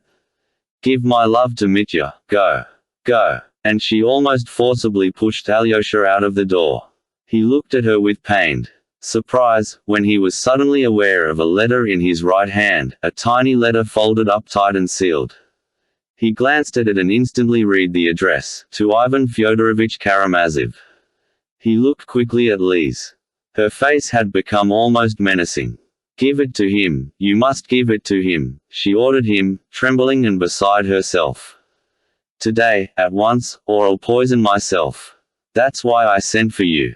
And she slammed the fact. As soon as Alyosha had gone, Lise unbolted the door, opened it a little, put her finger in the crack and slammed the door with all her might, pinching her finger. 10 seconds after, releasing her finger, she walked softly, slowly to her chair, sat up straight in it and looked intently at her blackened finger and at the blood that oozed from under the nail. Her lips were quivering and she kept whispering rapidly to herself. I am a wretch, wretch, wretch, wretch. Chapter 4. A Hymn and a Secret. It was quite late days ashort in November when Alyosha rang at the prison gate. It was beginning to get dusk. But Alyosha knew that he would be admitted without difficulty. Things were managed in our little town, as everywhere else. At first, of course, on the conclusion of the preliminary inquiry, relations and a few other persons could only obtain interviews with Mitya by going through certain inevitable formalities. But later, though the formalities were not relaxed, exceptions were made for some, at least, of Mitya's visitors. So much so, that sometimes the interviews with the prisoner in the room set aside for the purpose were practically tete-a-tete. These exceptions, however, were few in number. Only Grushenka, Alyosha and Rakitin were treated like this. But the captain of the police, Mikhail Mihailovich, was very favorably disposed to Grushenka. His abuse of her at Mokro weighed on the old man's conscience, and when he learned the whole story, he completely changed his view of her.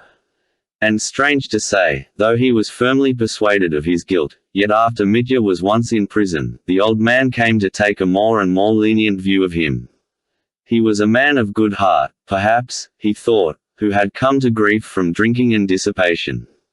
His first horror had been succeeded by pity. As for Alyosha, the police captain was very fond of him and had known him for a long time. Rakitin, who had of late taken to coming very often to see the prisoner, was one of the most intimate acquaintances of the police captain's young ladies, as he called them, and was always hanging about their house. He gave lessons in the house of the prison superintendent, too, who, though scrupulous in the performance of his duties, was a kind-hearted old man. Alyosha, again, had an intimate acquaintance of long standing with the superintendent, who was fond of talking to him, generally on sacred subjects. He respected Ivan Fyodorovich, and stood in awe of his opinion, though he was a great philosopher himself, self-doubt, of course. But Alyosha had an irresistible attraction for him. During the last year the old man had taken to studying the apocryphal Gospels, and constantly talked over his impressions with his young friend. He used to come and see him in the monastery and discussed for hours together with him and with the monks. So even if Alyosha were late at the prison, he had only to go to the superintendent and everything was made easy. Besides, everyone in the prison, down to the humblest warder, had grown used to Alyosha. The sentry, of course, did not trouble him so long as the authorities were satisfied. When Mitya was summoned from his cell, he always went downstairs, to the place set aside for interviews. As Alyosha entered the room he came upon Rakitin, who was just taking leave of Mitya. They were both talking loudly. Mitya was laughing heartily as he saw him out, while Rakitin seemed grumbling. Rakitin did not like meeting Alyosha, especially of late. He scarcely spoke to him, and bowed to him stiffly. Seeing Alyosha enter now, he frowned and looked away, as though he were entirely absorbed in buttoning his big, warm, fur-trimmed overcoat. Then he began looking at once for his umbrella. I must mind not to forget my belongings, he muttered, simply to say something. Mind you don't forget other people's belongings, said Mitya, as a joke, and laughed at once at his own wit. Rakitin fired up instantly. You'd better give that advice to your own family, who've always been a slave-driving lot. And not to Rakitin, he cried, suddenly trembling with anger. What's the matter? I was joking, cried Mitya. Damn it all, they are all like that. He turned to Alyosha, nodding towards Rakitin's hurriedly retreating figure. He was sitting here, laughing and cheerful, and all at once he boils up like that. He didn't even nod to you. Have you broken with him completely? Why are you so late? I've not been simply waiting, but thirsting for you the whole morning. But never mind. We'll make up for it now. Why does he come here so often? Surely you are not such great friends, asked Alyosha. He, too, nodded at the door through which Rakitin had disappeared. Great friends with Rakitin? No, not as much as that. Is it likely? A pig like that? He considers I am a blackguard. They can't understand a joke either, that's the worst of such people. They never understand a joke, and their souls are dry and flat. They remind me of prison walls when I was first brought here. But he is a clever fellow, very clever. Well, Alexei, it is all over with me now. He sat down on the bench and made Alyosha sit down beside him. Yes, the trial's tomorrow. Are you so hopeless, brother? Alyosha said, with an apprehensive feeling. What are you talking about? Said Mitya, looking at him rather uncertainly. Oh, you mean the trial. Damn it all. Till now we've been talking of things that don't matter, about this trial, but I haven't said a word to you about the chief thing. Yes, the trial is tomorrow, but it wasn't the trial I meant, when I said it was all over with me. Why do you look at me so critically? What do you mean, Mitya? Ideas, that's all. Ethics. What is ethics? Ethics? Asked Alyosha, wondering. Yes, is it a science? Yes, there is such a science, but I confess I can't explain to you what sort of science it is. Rakitin knows. Rakitin knows a lot, damn him. He's not going to be a monk. He means to go to Petersburg. There he'll go in for criticism of an elevating tendency. Who knows, he may be of use and make his own career, too. They are first-rate, these people, at making a career. Damn ethics, I am done for, Alexei, I am, you man of God. I love you more than anyone. It makes my heart yearn to look at you. Who was Karl Bernard? He must be a savant, answered Alyosha, but I confess I can't tell you much about him. Either. I've heard of him as a savant, but what sort I don't know. Well, damn him, then. I don't know either, swore Mitya. A scoundrel of some sort. Most likely. They are all scoundrels. And Rakitin will make his way. Rakitin will get on anywhere. He is another Bernard. Ugh, these Bernards. They are all over the place. But what is the matter? Alyosha asked insistently. He wants to write an article about me, about my case, and so begin his literary career. That's what he comes for. He said so himself. He wants to prove some theory. He wants to say, he couldn't help murdering his father, he was corrupted by his environment, and so on. He explained it all to me. He is going to put in a tinge of socialism, he says. But there, damn the fellow, he can put in a tinge if he likes, I don't care. He can't bear Ivan, he hates him. He's not fond of you, either. But I don't turn him out, for he is a clever fellow. Awfully conceited, though. I said to him just now, the Karamazovs are not blackguards, but philosophers, for all true Russians are philosophers, and though you've studied, you are not a philosopher, you are a low fellow. He laughed, so maliciously. And I said to him, Deidibus non est disputandum. Isn't that rather good? I can set up for being a classic, you see. Mitya laughed suddenly. Why is it all over with you? You said so just now, Alyosha interposed. Why is it all over with me? Hunnam, the fact of it is if you take it as a whole, I am sorry to lose God, that's why it is. What do you mean by sorry to lose God?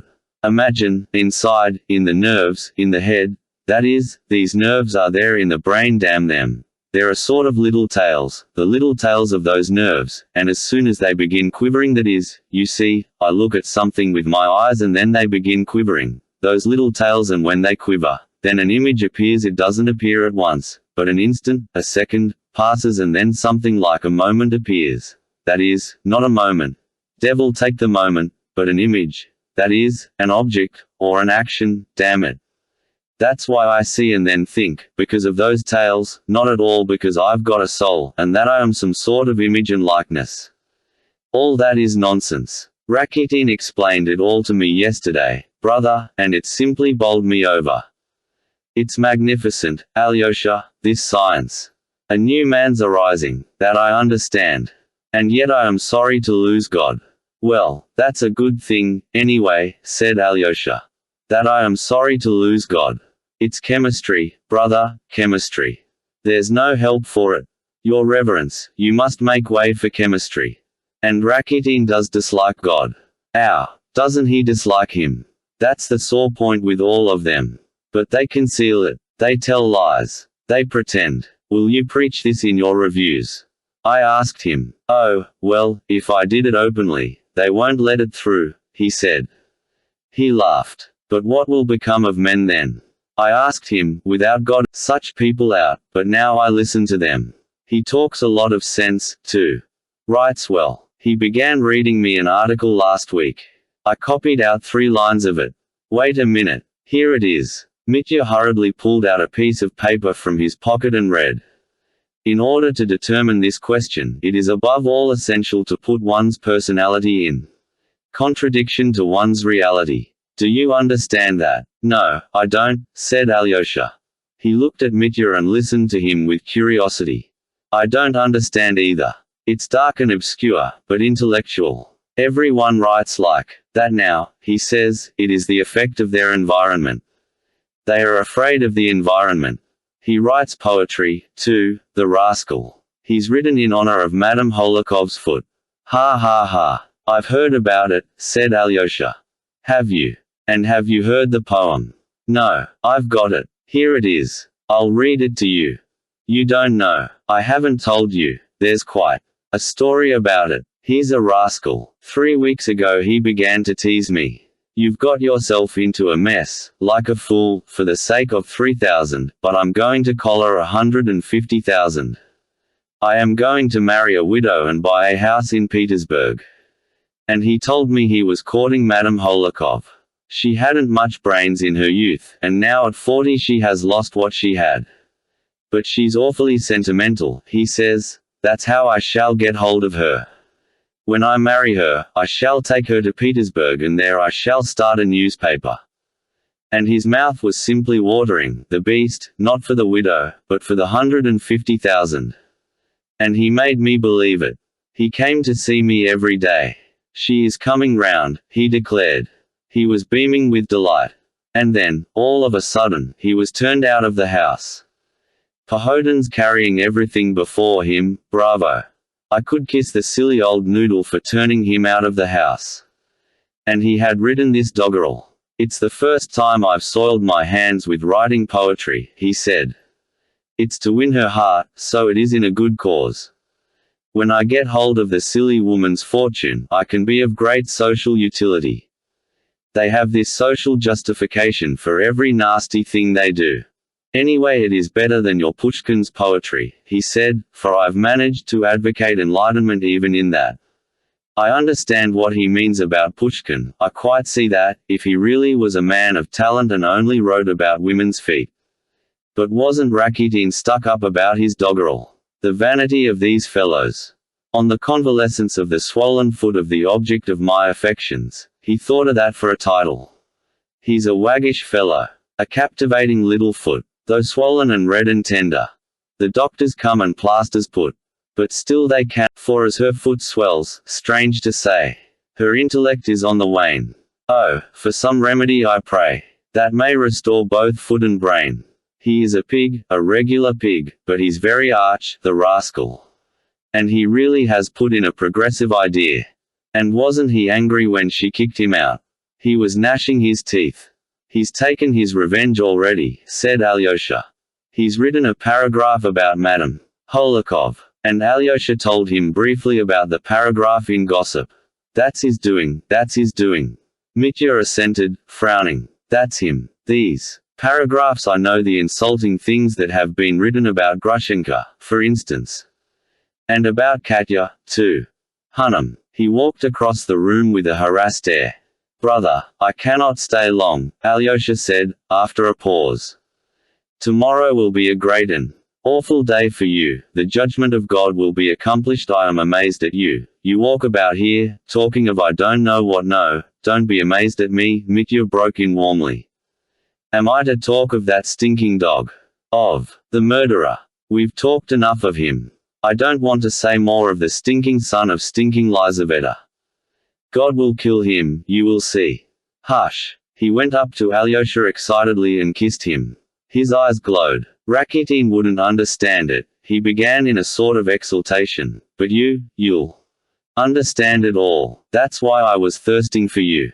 You see, there's so much I've been wanting to tell you for ever so long. Here, within these peeling walls, but I haven't said a word about what matters most. The moment never seems to have come. Now I can wait no longer. I must pour out my heart to you. Brother, these last 2 months I've found in myself a new man. A new man has risen up in me. He was hidden in me, but would never have come to the surface, if it hadn't been for this blow from heaven. I am afraid. And what do I care if I spend 20 years in the mines, breaking all with a hammer? I am not a bit afraid of that. It is something else I am afraid of now, that new man may leave me. Even there, in the mines, underground, I may find a human heart in another convict and murderer by my side, and I may make friends with him, for even there one may live and love and suffer. One may thaw and revive a frozen heart in that convict, one may wait upon him for years, and at last bring up from the dark depths a lofty soul, a feeling, suffering creature. One may bring forth an angel, create a hero. There are so many of them, hundreds of them, and we are all to blame for them. Why was it I dreamed of that, babe, at such a moment? Why is the babe so poor? That was a sign to me at that moment. It's for the babe I'm going. Because we are all responsible for all the babes, for there are big children as well as little children. All are babes. I go for all, because someone must go for all. I didn't kill father, but I've got to go. I accept it. It's all come to me here, within these peeling walls. There are numbers of them there, hundreds of them, hammers in their hands. Oh, yes, we shall be in chains and there will be no freedom, but then, in our great sorrow, we shall rise again to joy, without which man cannot live nor God exist, for God gives joy, it is his privilege, a grand one. Ah, man should be dissolved in prayer. What should I be underground there without God? Rakitin's laughing. If they drive God from the earth, we shall shelter him underground. One cannot exist in prison without God, it is even more impossible than out of prison. And then we men underground will sing from the bowels of the earth a glorious hymn to God, with whom is joy. Hail to God and his joy. I love him. Mitya was almost gasping for breath as he uttered his wild speech. He turned pale, his lips quivered, and tears rolled down his cheeks. Yes, life is full, there is life even underground, he began again. You wouldn't believe, Alexei, how I want to live now, what a thirst for existence and consciousness has sprung up in me within these peeling walls. Rakitin doesn't understand that. All he cares about is building a house and letting flats. But I've been longing for you. And what is suffering? I am not afraid of it, even if it were beyond reckoning. I am not afraid of it now. I was afraid of it before. Do you know, perhaps I won't answer at the trial at all. And I seem to have such strength in me now, that I think I could stand anything, any suffering, only to be able to say and to repeat to myself every moment, I exist. In thousands of agonies, I exist. I'm tormented on the rack, but I exist.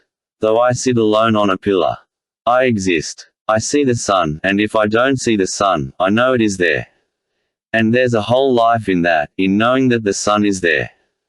Alyosha, my angel, all these philosophies are the death of me. Damn them. Brother Ivan. What of Brother Ivan? Interrupted Alyosha, but Mitya did not hear. You see, I never had any of these doubts before, but it was all hidden away in me. It was, perhaps just because ideas I did not understand were surging up in me, that I used to drink and fight and rage. It was to stifle them in myself, to still them, to smother them. Ivan is not Rakitin, there is an idea in him. Ivan is a sphinx and is silent, he is always silent. It's God that's worrying me. That's the only thing that's worrying me. What if he doesn't exist? What if Rakitin's right, that it is an idea made up by men? Then if he doesn't exist, man is the chief of the earth, of the universe. Magnificent. Only how is he going to be good without God? That's the question. I always come back to that. For whom is man going to love then? To whom will he be thankful? To whom will he sing the hymn? Rakitin laughs. Rakitin says that one can love humanity without God. Well, only a sniveling idiot can maintain that. I can't understand it. Life's easy for Rakitin. You'd better think about the extension of civic rights, or even of keeping down the price of meat. You will show your love for humanity more simply and directly by that, than by philosophy.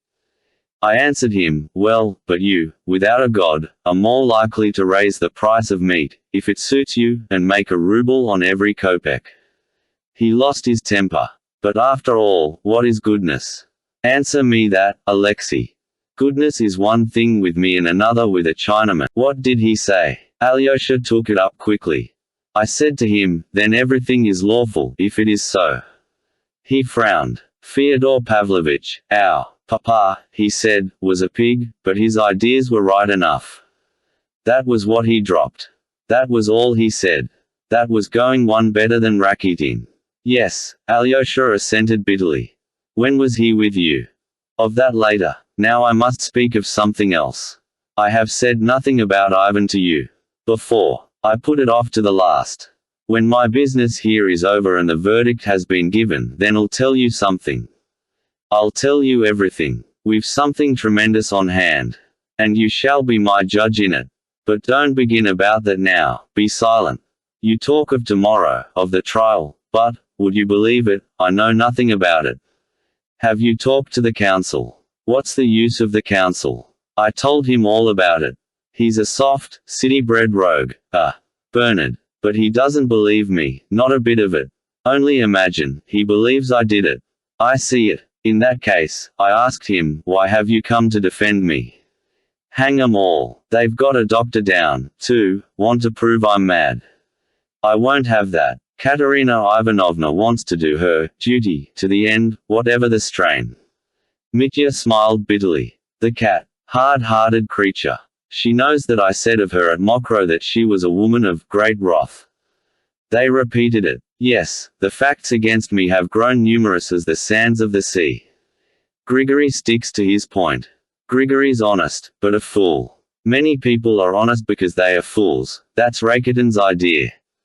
Grigory's my enemy. And there are some people who are better as foes than friends. I mean Katerina Ivanovna. I am afraid, oh, I am afraid she will tell how she bowed to the ground after that 4,000. She'll pay it back to the last farthing. I don't want her sacrifice. They'll put me to shame at the trial. I wonder how I can stand it. Go to her, Alyosha, ask her not to speak of that in the court, can't you? But damn it all, it doesn't matter. I shall get through somehow. I don't pity her. It's her own doing. She deserves what she gets.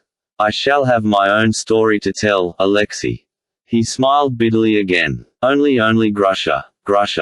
Good Lord, why should she have such suffering to bear? He exclaimed suddenly, with tears. Grusha's killing me. The thought of hers killing me. She was with me just now. She told me she was very much grieved by you today. I know. Confound my temper. It was jealousy. I was sorry. I kissed her as she was going. I didn't ask her forgiveness. Why didn't you? Exclaimed Alyosha. Suddenly Mitya laughed almost mirthfully. God preserve you, my dear boy, from ever asking forgiveness for a fault from a woman you love. From one you love especially, however greatly you may have been in fault. For a woman, devil only knows what to make of a woman. I know something about them, anyway. But try acknowledging you are in fault to a woman. Say, I am sorry, forgive me, and a shower of reproaches will follow. Nothing will make her forgive you simply and directly. She'll humble you to the dust, bring forward things that have never happened, recall everything, forget nothing, add something of her own, and only then forgive you. And even the best of your head, they are ready to flay you alive, I tell you, every one of them, all these angels without whom we cannot live. I tell you plainly and openly, dear boy, every decent man ought to be under some woman's thumb. That's my conviction. Not conviction, but feeling. A man ought to be magnanimous, and it is no disgrace to a man. No disgrace to a hero, not even a Caesar. But don't ever beg her pardon all the same for anything. Remember that rule given you by your brother Mitya, who's come to ruin through women. No, I'd better make it up to Grusha somehow, without begging pardon. I worship her, Alexei, worship her. Only she doesn't see it. No, she still thinks I don't love her enough. And she tortures me with her love. The past was nothing. In the past it was only those infernal curves of hers that tortured me, but now I've taken all her soul into my soul and through her I've become a man myself. Will they marry us? If they don't, I shall die of jealousy. I imagine something every day. What did she say to you about me? Alyosha repeated all Grushenka had said to him that day. Mitya listened, made him repeat things, and seemed pleased. Then she is not angry at my being jealous, he exclaimed. She is a regular woman. I've a fierce heart myself. Ah, I love such fierce hearts, though I can't bear anyone's being jealous of me.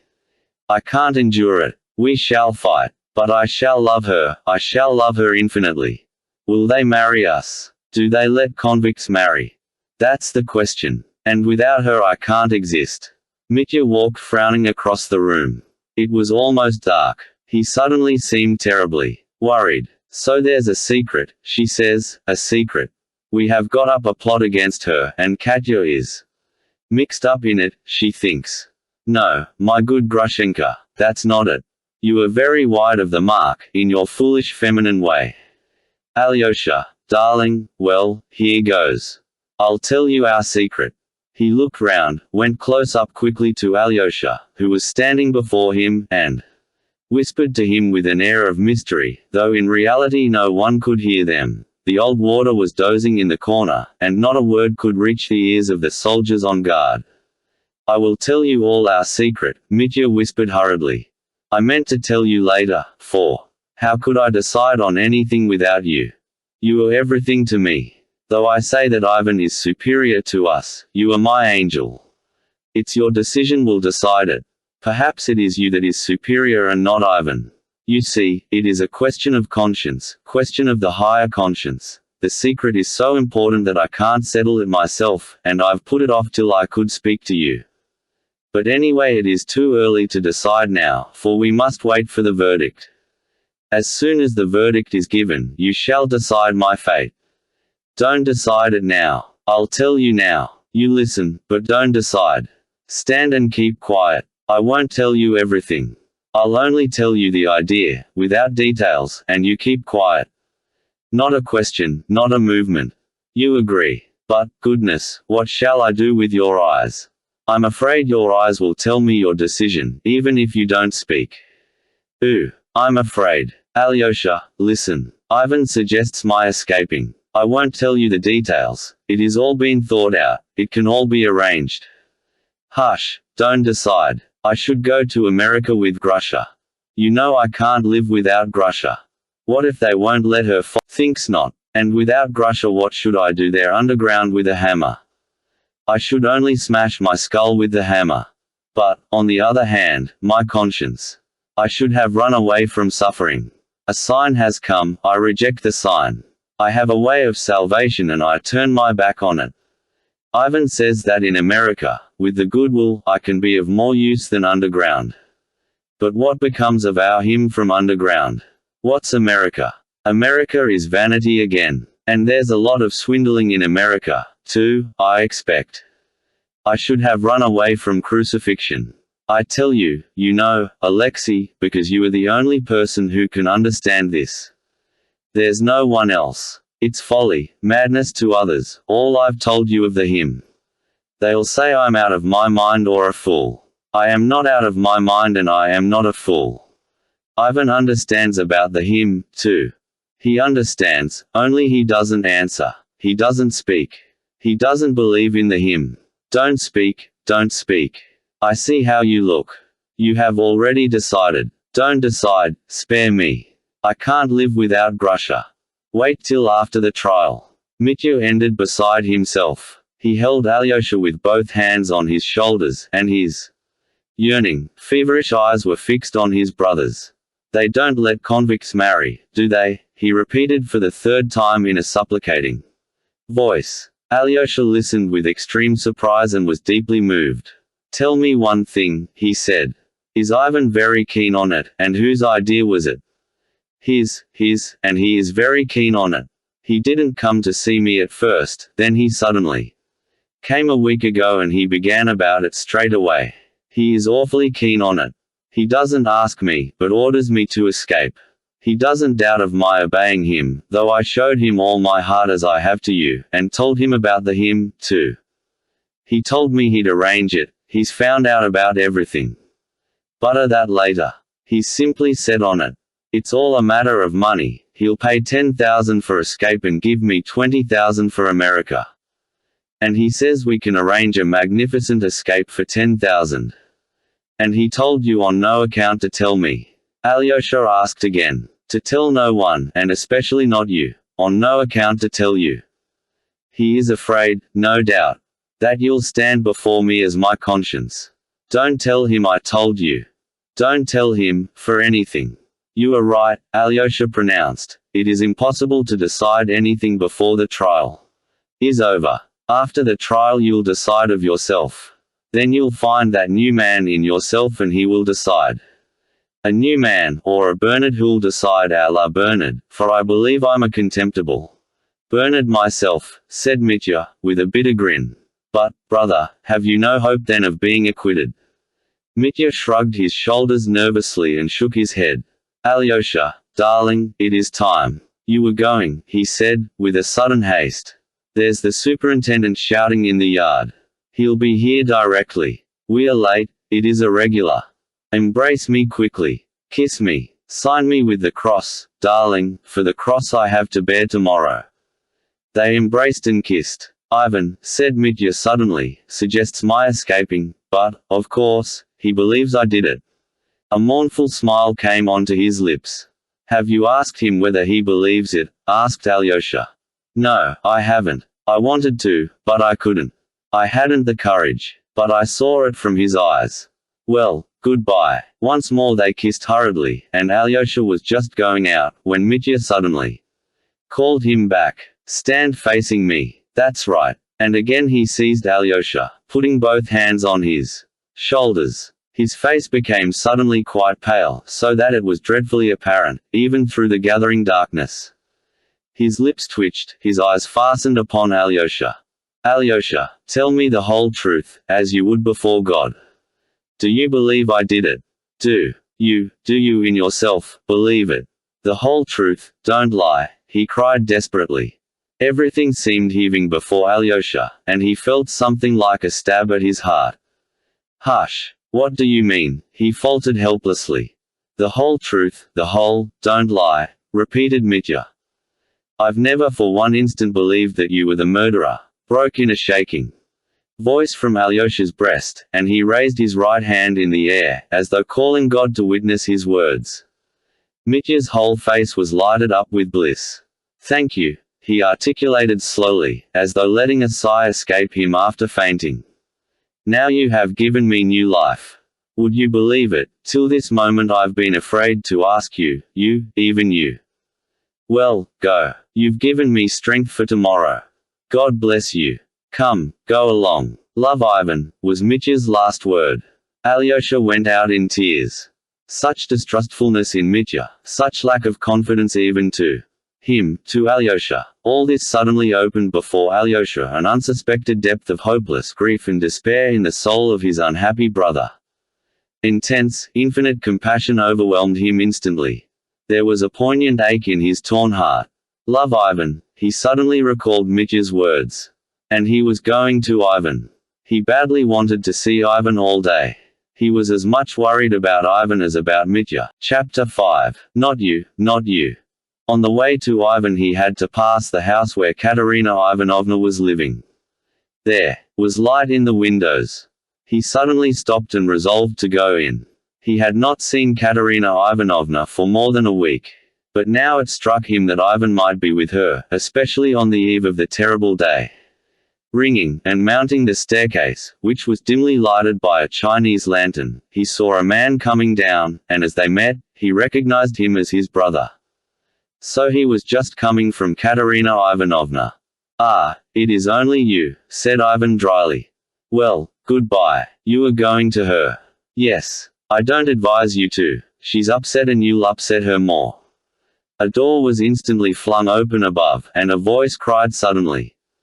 No, no, Alexei Fyodorovich, have you come from him? Yes, I have been with him. Has he sent me any message? Come up, Alyosha, and you, Ivan Fyodorovich, you must.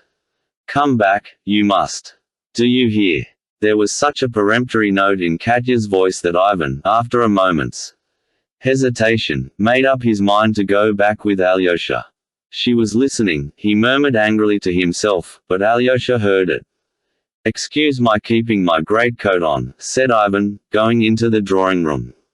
I won't. Sit down. I won't stay more than a minute.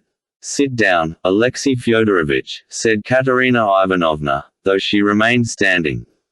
She had changed very little during this time, but there was an ominous gleam in her dark eyes. Alyosha remembered afterwards that she had struck him as particularly handsome at that moment.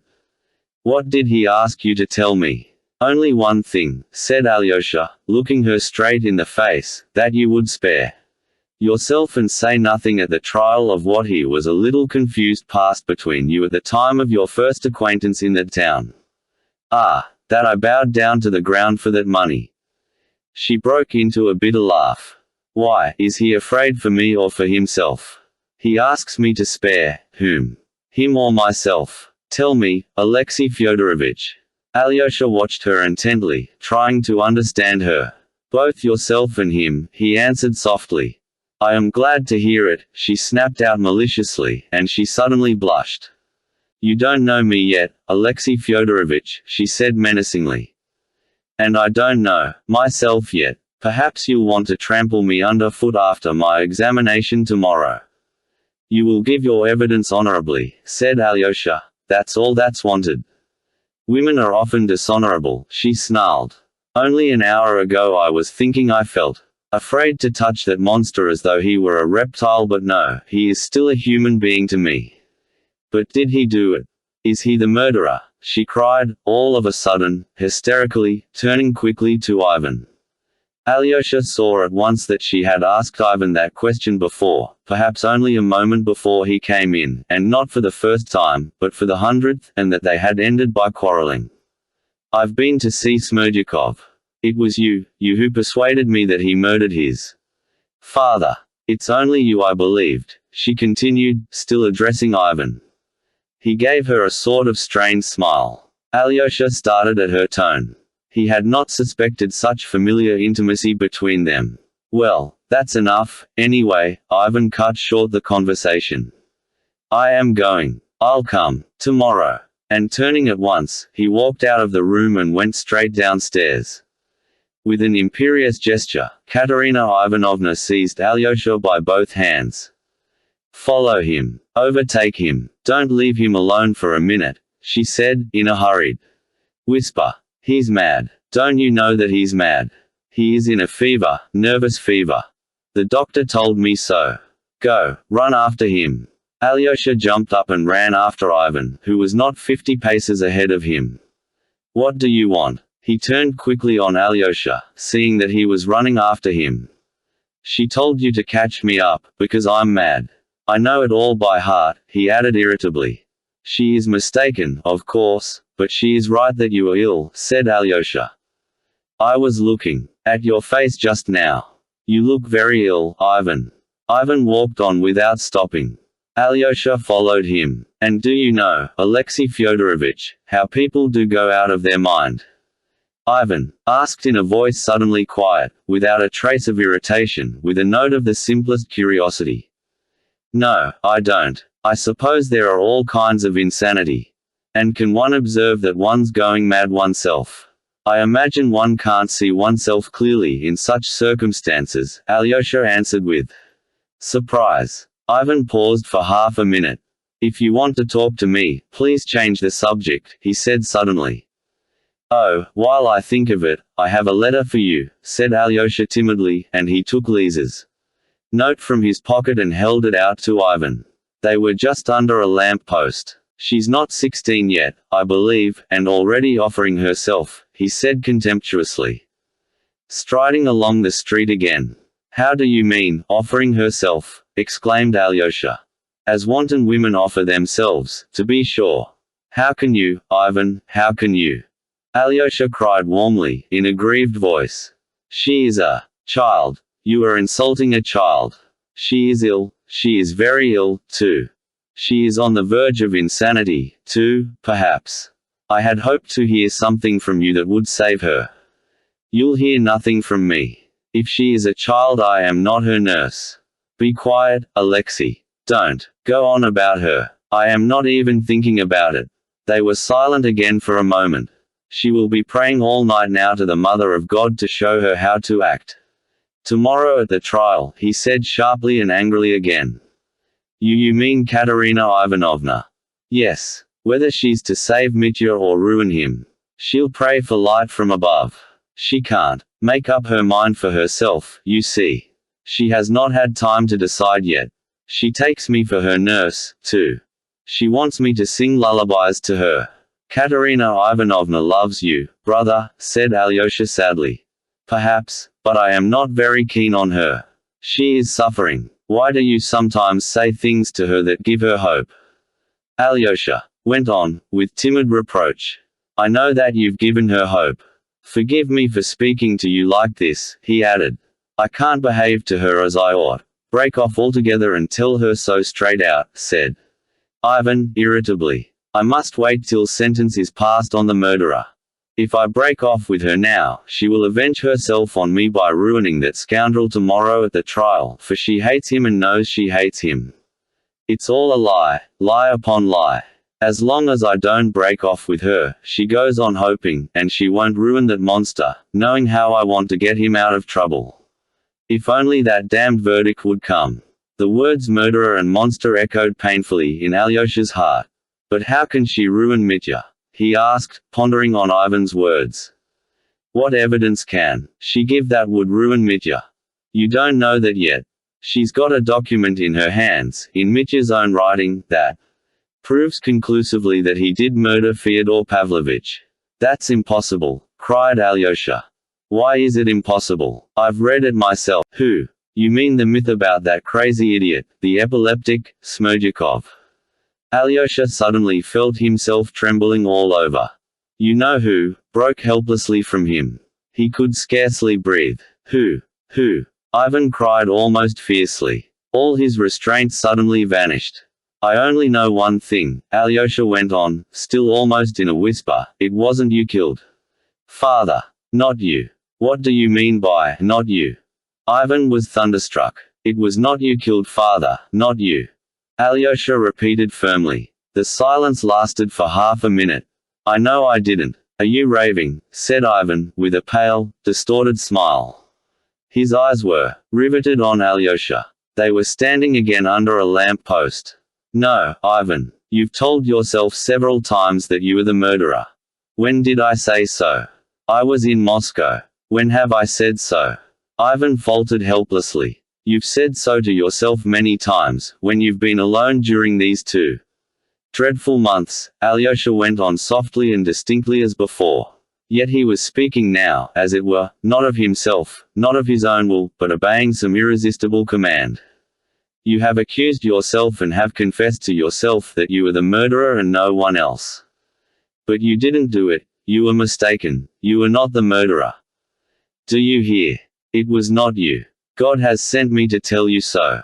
They were both silent. The silence lasted a whole long minute. They were both standing, still, gazing into each other's eyes. They were both pale. Suddenly Ivan began trembling all over, and clutched Alyosha's shoulder. You've been in my room, he whispered hoarsely. You've been there at night, when he came. Confess, have you seen him, have you seen him? Whom do you mean? Mitya. Alyosha asked, bewildered. Not him, damn the monster. Ivan shouted, in a frenzy. Do you know that he visits me? How did you find out? Speak. Who is he? I don't know whom you are talking about, Alyosha faltered, beginning to be alarmed. Yes, you do know, or how could you? It's impossible that you don't know. Suddenly he seemed to check himself. He stood still and seemed to reflect. A strange grin contorted his lips. Brother, Alyosha began again, in a shaking voice, I have said this to you, because you'll believe my word, I know that. I tell you once and for all, it is not you. You hear, once for all. God has put it into my heart to say this to you, even though it may make you hate me from this hour. But by now Ivan had apparently regained his self-control. "Alexei Fyodorovich," he said, with a cold smile, "I can't endure prophets and epileptics, messengers from God especially, and you know that only too well. I break off all relations with you from this moment and probably forever.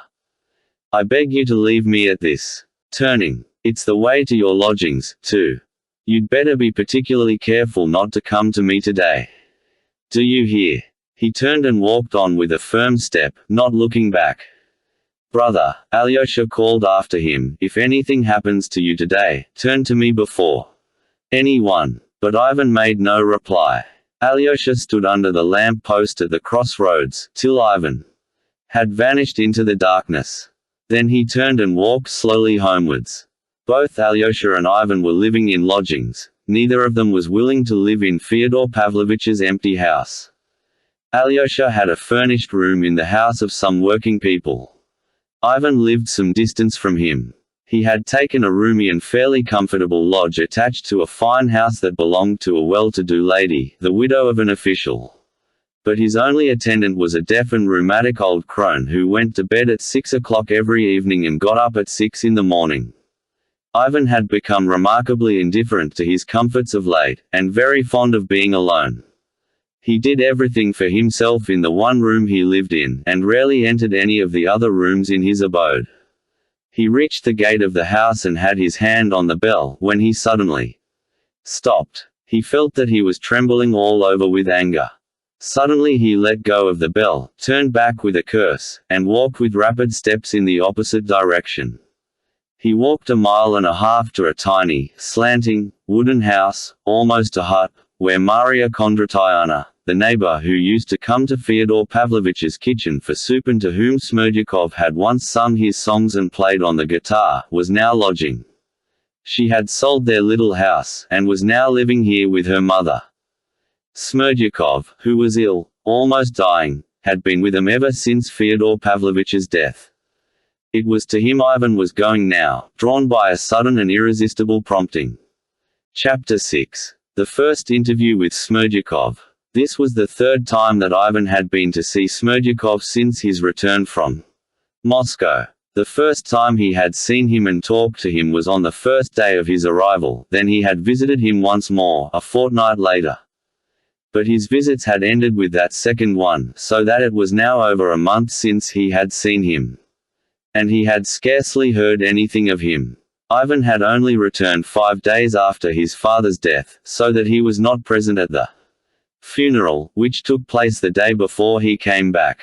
The cause of his delay was that Alyosha, not knowing his Moscow address, had to apply to Katerina Ivanovna to telegraph to him, and she, not knowing his address either, telegraphed to her sister and aunt, reckoning on Ivan's going to see them as soon as he arrived in Moscow. But he did not go to them till 4 days after his arrival. When he got the telegram, he had, of course, set off post-haste to our town.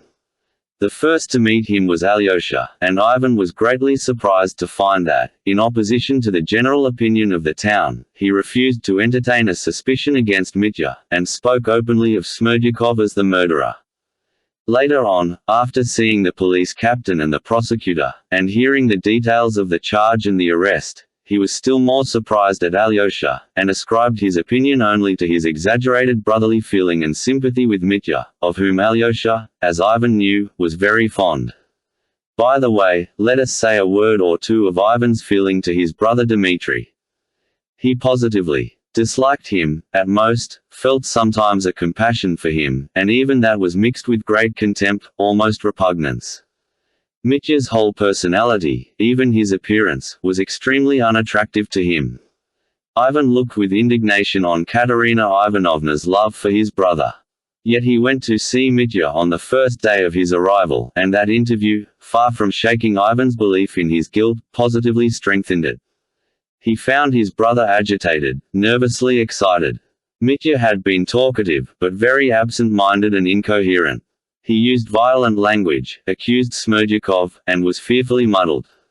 He talked principally about the 3,000 rubles, which he said had been stolen from him by his father. "The money was mine, it was my money," Mitya kept repeating. Even if I had stolen it, I should have had the right. He hardly contested the evidence against him, and if he tried to turn a fact to his advantage, it was in an absurd and incoherent way. He hardly seemed to wish to defend himself to Ivan or anyone else. Quite the contrary, he was angry and proudly scornful of the charges against him. He was continually firing up and abusing everyone. He only laughed contemptuously at Grigory's evidence about the open door, and declared that it was the devil that opened it. But he could not bring forward any coherent explanation of the fact. He even succeeded in insulting Ivan during their first interview, telling him sharply that it was not for people who declared that everything was lawful to suspect and question him. Altogether he was anything but friendly with Ivan on that occasion. Immediately after that interview with Mitya, Ivan went for the first time to see Smerdyakov. In the railway train on his way from Moscow, he kept thinking of Smerdyakov and of his last conversation with him on the evening before he went away. Many things seemed to him puzzling and suspicious. But when he gave his evidence to the investigating lawyer, Ivan said nothing, for the time, of that conversation. He put that off till he had seen Smerdyakov, who was at that time in the hospital. Dr. Herzenstube Varvinsky, the doctor he met in the hospital, confidently asserted in reply to Ivan's persistent questions, that Smerdyakov's epileptic attack was unmistakably genuine, and was surprised indeed at Ivan asking whether he might not have been shamming on the day of the catastrophe. They gave him to understand that the attack was an exceptional one, the fits persisting and recurring several times, so that the patient's life was positively in danger, and it was only now, after they had applied remedies, that they could assert with confidence that the patient would survive. Though it might well be, added Dr. Herzenstube, that his reason would be impaired for a considerable period, if not permanently. On Ivan's asking impatiently whether that meant that he was now mad, they told him that this was not yet the case, in the full sense of the word, but that certain abnormalities were perceptible. Ivan decided to find out for himself what those abnormalities were. At the hospital he was at once allowed to see the patient. Smerdyakov was lying on a truckle bed in a separate ward. There was only one other bed in the room, and in it lay a tradesman of the town, swollen with dropsy, who was obviously almost dying. He could be no hindrance to their conversation.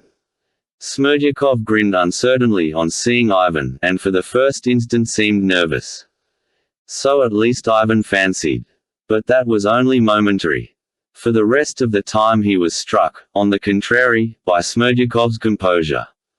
From the first glance Ivan had no doubt that he was very ill. He was very weak. He spoke slowly, seeming to move his tongue with difficulty. He was much thinner and sallower. Throughout the interview, which lasted 20 minutes, he kept complaining of headache and of pain in all his limbs. His thin emasculate face seemed to have become so tiny, his hair was ruffled, and his crest of curls in front stood up in a thin tuft. But in the left eye, which was screwed up and seemed to be insinuating something, Smerdyakov showed himself unchanged. It's always worthwhile speaking to a clever man. Ivan was reminded of that at once. He sat down on the stool at his feet. Smerdyakov, with painful effort, shifted his position in bed, but he was not the first to speak. He remained dumb, and did not even look much interested. "Can you talk to me?" asked Ivan. "I won't tire you much." "Certainly I can," mumbled Smerdyakov, in a faint voice. "Has your honor been back long?" he added patronizingly, as though encouraging a nervous visitor. "I only arrived today. To see the mess you are in here." Smerdyakov sighed. "Why do you sigh? You knew of it all along," Ivan blurted out. Smerdyakov was stolidly silent for a while. "How could I help knowing? It was clear beforehand. But how could I tell it would turn out like that?" "What would turn out? Don't prevaricate. You've foretold you'd have a fit. On the way down to the cellar, you know. You mentioned the very spot. Have you said so at the examination yet?" Smerdyakov queried with composure. Ivan felt suddenly angry. "No, I haven't yet, but I certainly shall. You must explain a great deal to me, my man, and let me tell you, I am not going to let you play with me." "Why should I play with you, when I put my whole trust in you, as in God Almighty?" said Smerdyakov, with the same composure, only for a moment closing his eyes. In the first place, began Ivan, I know that epileptic fits can't be told beforehand. I've inquired, don't try and take me in. You can't foretell the day and the hour. How was it you told me the day and the hour beforehand, and about the cellar, too? How could you tell that you would fall down the cellar stairs in a fit, if you didn't sham a fit on purpose? I had to go to the cellar anyway, several times a day, indeed, Smerdyakov drawled. Deliberately. I fell from the garret just in the same way a year ago. It's quite true you can't tell the day and hour of a fit beforehand, but you can always have a presentiment of it. But you did foretell the day and the hour. In regard to my epilepsy, sir, you had much better inquire of the doctors here. You can ask 'em whether it was a real fit or a sham. It is no use my saying any more about it. And the cellar. How could you know beforehand of the cellar? You don't seem able to get over that cellar. As I was going down to the cellar, I was in terrible dread and doubt. What frightened me most was losing you and being left without defense in all the world. So I went down into the cellar thinking, here, it'll come on directly, it'll strike me down directly, shall I fall? And it was through this fear that I suddenly felt the spasm that always comes, and so I went flying. All that and all my previous conversation with you at the gate the evening before, when I told you how frightened I was and spoke of the cellar, I told all that to Dr. Herzenstube and Nikolai Parfenovitch, the investigating lawyer, and it is all been written down in the protocol. And the doctor here, Mr. Varvinsky, maintained to all of them that it was just the thought of it brought it on, the apprehension that I might fall. It was just then that the fit seized me. And so they've written it down, that it is just how it must have happened, simply from my fear. As he finished, Smerdyakov drew a deep breath, as though exhausted. Then you have said all that in your evidence, said Ivan, somewhat taken aback. He had meant to frighten him with the threat of repeating their conversation, and it appeared that Smerdyakov had already reported it all himself. What have I to be afraid of? Let them write down the whole truth, Smerdyakov pronounced firmly. And have you told them every word of our conversation at the gate? No, not to say every word. And did you tell them that you can sham fits, as you boasted then? No, I didn't tell them that either. Tell me now, why did you send me then to Chemashnya? I was afraid you'd go away to Moscow. Chemashnya is nearer, anyway. You were lying, you suggested my going away yourself. You told me to get out of the way of trouble. That was simply out of affection and my sincere devotion to you, foreseeing trouble in the house, to spare you. Only I wanted to spare myself even more. That's why I told you to get out of harm's way, that you might understand that there would be trouble in the house, and would remain at home to protect your father. You might have said it more directly, you blockhead. Ivan suddenly fired up. How could I have said it more directly then?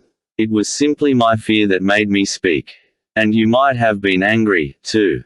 I might well have been apprehensive that Dmitri Fyodorovitch would make a scene and carry away that money, for he considered it as good as his own, but who could tell that it would end in a murder like this? I thought that he would only carry off the 3,000 that lay under the master's mattress in the envelope, and you see, he's murdered him. How could you guess it either, sir? But if you say yourself that it couldn't be guessed, how could I have guessed and stayed at home? You contradict yourself, said Ivan, pondering. You might have guessed from my sending you to Chemashnya and not to Moscow. How could I guess it from that? Smerdyakov seemed much exhausted, and again he was silent for a minute. You might have guessed from the fact of my asking you not to go to Moscow, but to Chemashnya, that I wanted to have you nearer, for Moscow's a long way off, and Dmitri Fyodorovitch, knowing you were not far off, would not be so bold. And if anything had happened, you might have come to protect me, too, for I warned you of Grigory Vasilievitch's illness, and that I was afraid of having a fit. And when I explained those knocks to you, by means of which one could go into the deceased, and that Dmitri Fyodorovitch knew them all through me, I thought that you would guess yourself that he would be sure to do something, and so wouldn't go to Chemashnya even, but would stay He talks very coherently, thought Ivan, though he does mumble. What's the derangement of his faculties that Herzenstube talked of? You were cunning with me, damn you, he exclaimed, getting angry. But I thought at the time that you quite guessed, Smerdyakov parried with the simplest air. If I'd guessed, I should have stayed, cried Ivan. Why, I thought that it was because you guessed, that you went away in such a hurry. Only to get out of trouble, only to run away and save yourself in your fright. You think that everyone is as great. Forgive me, I thought you were like me. Of course, I ought to have guessed, Ivan said in agitation, and I did guess there was some mischief brewing on your part, only you were lying again, he cried, suddenly recollecting. Do you remember how you went up to the carriage and said to me, it's always worthwhile speaking to a clever man? So you were glad I went away, since you praised me. Smerdyakov sighed again and again. A trace of color came into his face. If I was pleased, he articulated rather breathlessly, it was simply because you agreed not to go to Moscow, but to Chemashnya. For it was nearer, anyway. Only when I said these words to you, it was not by way of praise, but of reproach. You didn't understand it. What reproach? Why, that foreseeing such a calamity you deserted your own father, and would not protect us, for I might have been taken up any time for stealing that 3,000. Damn you. Ivan swore again. Stay, did you tell the prosecutor and the investigating lawyer about those knocks? I told them everything just as it was. Ivan wondered inwardly again. If I thought of anything then, he began again, it was solely of some wickedness on your part. Dmitri might kill him, but that he would steal. I did not believe that then. But I was prepared for any wickedness from you. You told me yourself you could sham a fit. What did you say that for? It was just through my simplicity, and I never have shammed a fit on purpose in my life. And I only said so then to boast to you. It was just foolishness. I liked you so much then, and was open-hearted with you. My brother directly accuses you of the murder and theft. What else is left for him to do? Said Smerdyakov, with a bitter grin. And who will believe him with all the proofs against him? Grigory Vasilievich saw the door open. What can he say after that? But never mind him. He is trembling to save himself. He slowly ceased speaking, then suddenly, as though on reflection, added. And look here again. He wants to throw it on me and make out that it is the work of my hands. I've heard that already. But as to my being clever at shamming a fit, should I have told you beforehand that I could sham one, if I really had had such a design against your father? If I had been planning such a murder, could I have been such a fool as to give such evidence against myself beforehand? And to his son, too.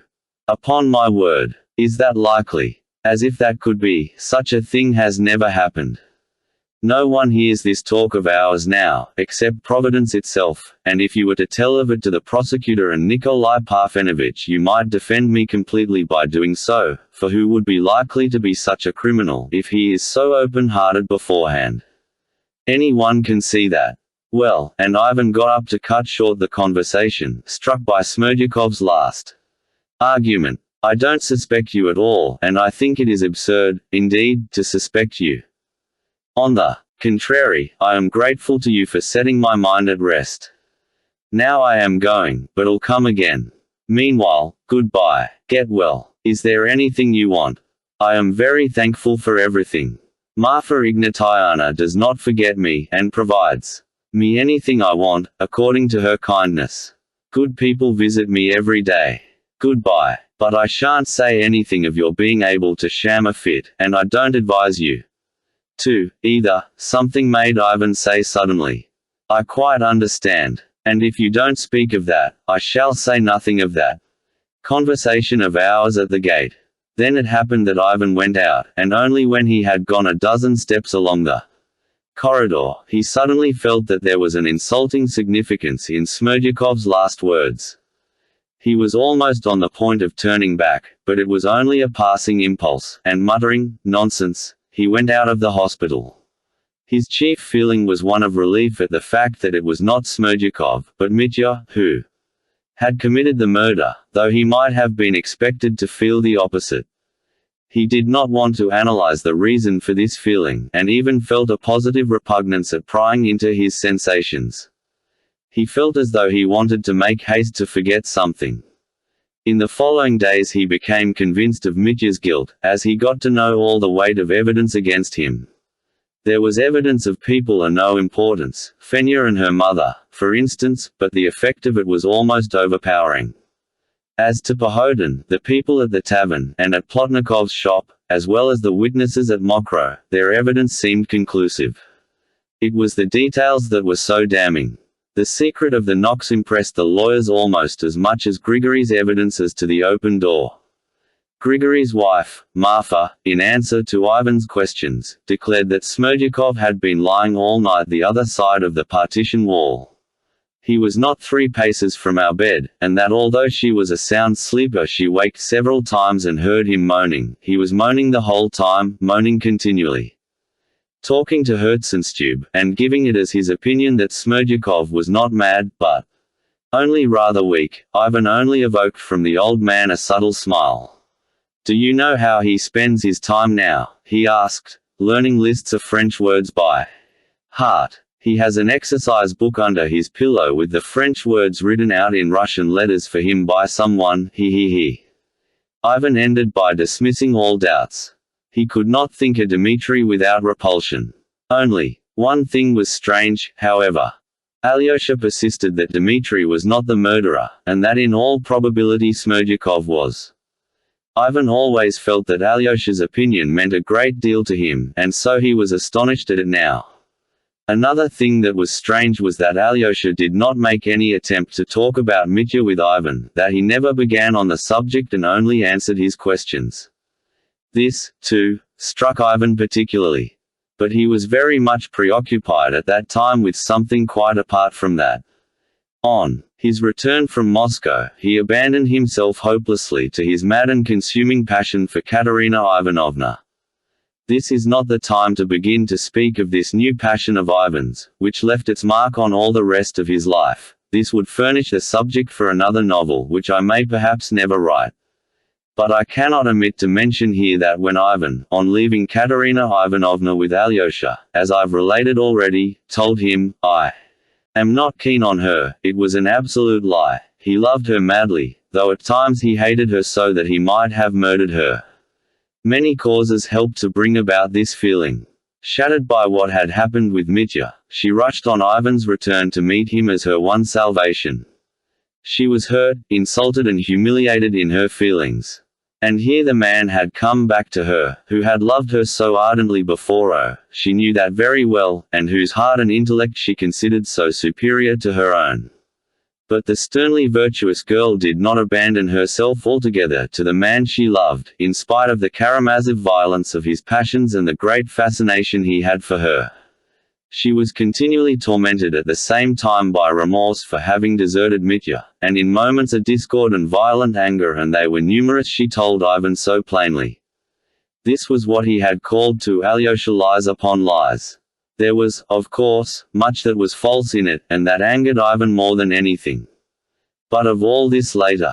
He did, in fact, for a time almost forget Smerdyakov's existence, and yet, a fortnight after his first visit to him, he began to be haunted by the same strange thoughts as before. It's enough to say that he was continually asking himself, why was it that on that last night in Fyodor Pavlovitch's house he had crept out onto the stairs like a thief and listened to hear what his father was doing below? Why had he recalled that afterwards with repulsion? Why next morning had he been suddenly so depressed on the journey?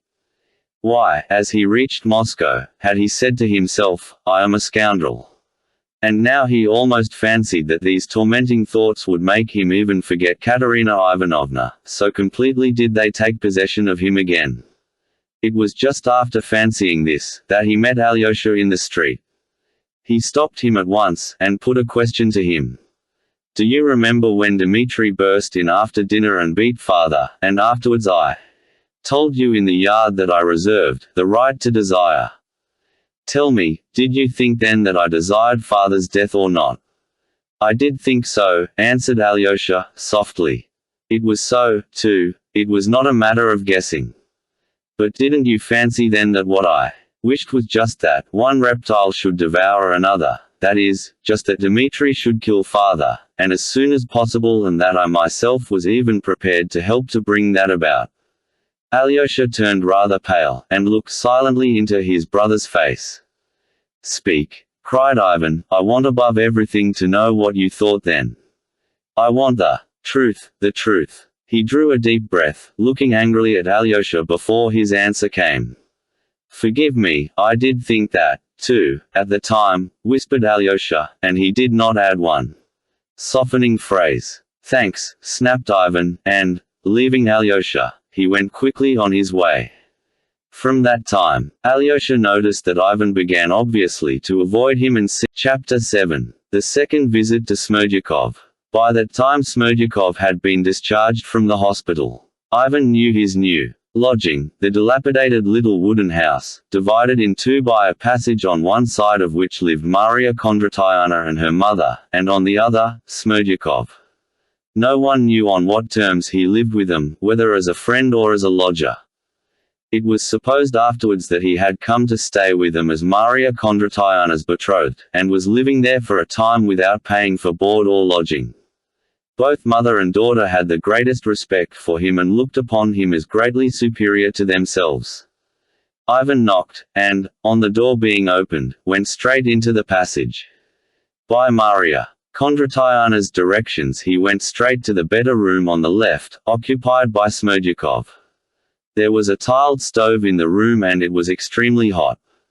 The walls were gay with blue paper, which was a good deal used however, and in the cracks under it cockroaches swarmed in amazing numbers, so that there was a continual rustling from them. The furniture was very scanty, 2 benches against each wall and 2 chairs by the table. The table of plain wood was covered with a cloth with pink patterns on it. There was a pot of geranium on each of the 2 little windows. In the corner there was a case of icons. On the table stood a little copper samovar with many dents in it, and a tray with 2 cups. But Smerdyakov had finished tea and the samovar was out. He was sitting at the table on a bench. He was looking at an exercise book and slowly writing with a pen. There was a bottle of ink by him and a flat iron candlestick, but with a composite candle. Ivan saw at once from Smerdyakov's face that he had completely recovered from his illness. His face was fresher, fuller, his hair stood up jauntily in front, and was plastered down at the sides. He was sitting in a party-colored, wadded dressing gown, rather dirty and frayed, however. He had spectacles on his nose, which Ivan had never seen him wearing before. This trifling circumstance suddenly redoubled Ivan's anger. A creature like that and wearing spectacles. Smerdyakov slowly raised his head and looked intently at his visitor through his spectacles, then he slowly took them off and rose from the bench, but by no means respectfully, almost lazily, doing the least possible required by common civility. All this struck Ivan instantly. He took it all in and noted it at once, most of all the look in Smerdyakov's eyes, positively malicious, churlish and haughty. "What do you want to intrude for?" it seemed to say. "We settled everything then, why have you come again?" Ivan could scarcely control himself. "It's hot here," he said, still standing, and unbuttoned his overcoat. "Take off your coat," Smerdyakov conceded. Ivan took off his coat and threw it on a bench with trembling hands. He took a chair, moved it quickly to the table and sat down. Smerdyakov managed to sit down on his bench before him. "To begin with, are we alone?" Ivan asked sternly and impulsively. "Can they overhear us? In there, no one can hear anything. You've seen for yourself. There's a passage. Listen, my good fellow. What was that you babbled, as I was leaving the hospital, that if I said nothing about your faculty of shamming fits, you wouldn't tell the investigating lawyer all our conversation at the gate? What do you mean by all? What could you mean by it? Were you threatening me? Have I entered into some sort of compact with you? Do you suppose I am afraid of you?" Ivan said this in a perfect fury, giving him to understand with obvious intention that he scorned any subterfuge or indirectness and meant to show his cards. Smerdyakov's eyes gleamed resentfully, his left eye winked, and he at once gave his answer, with his habitual composure and deliberation. You want to have everything above board. Very well, you shall have it, he seemed to say. This is what I meant then, and this is why I said that you, knowing beforehand of this murder of your own parent, left him to his fate, and that people mightn't after that conclude any evil about your feelings and perhaps of something else, too. That's what I promised not to tell the authorities. Though Smerdyakov spoke without haste and obviously controlling himself, yet there was something in his voice, determined and emphatic, resentful and insolently defiant. He stared impudently at Ivan. A mist passed before Ivan's eyes for the first moment. How? What? Are you out of your mind? I'm perfectly in possession of all my faculties. Do you suppose I knew of the murder? Ivan cried at last, and he brought his fist violently on the table. What do you mean by something else, too? Speak, scoundrel. Smerdyakov was silent and still scanned Ivan with the same insolent stare. Speak, you stinking rogue, what is that, something else, too? The something else I meant was that you probably, too, were very desirous of your parents' death. Ivan jumped up and struck him with all his might on the shoulder, so that he fell back against the wall. In an instant his face was bathed in tears. Saying, "It's a shame, sir, to strike a sick man," he dried his eyes with a very dirty blue check handkerchief and sank into quiet weeping. A minute passed. That's enough. Leave off, Ivan said peremptorily, sitting down again. Don't put me out of all patience. Smerdyakov took the rag from his eyes.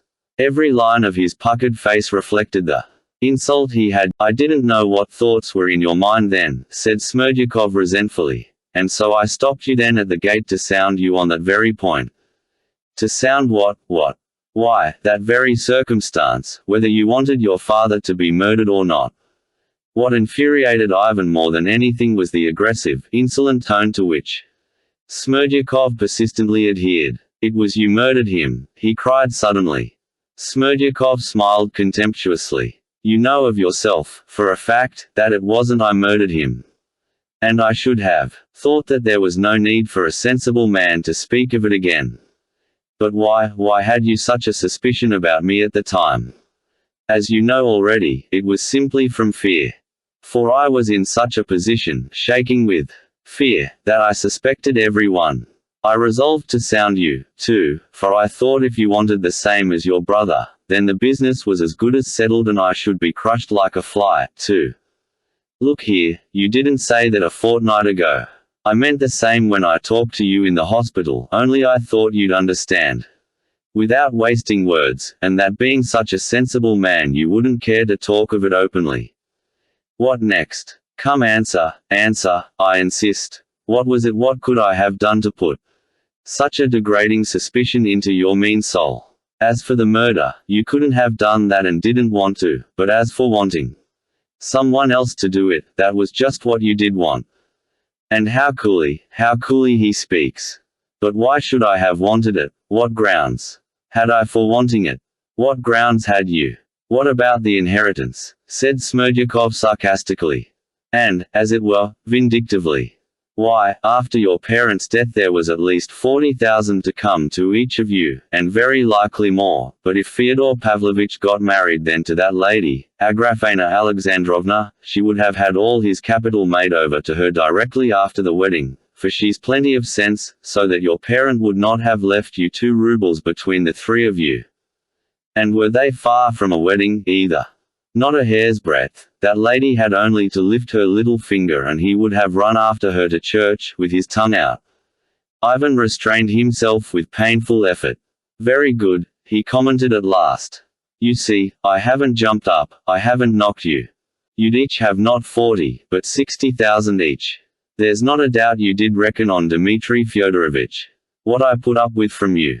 Listen, scoundrel, if I had reckoned on anyone then, it would have been on you, not on Dmitri, and I swear I did expect some wickedness from you at the time. I remember my impression. I thought, too, for a minute, at the time, that you were reckoning on me as well, said Smerdyakov, with a sarcastic grin.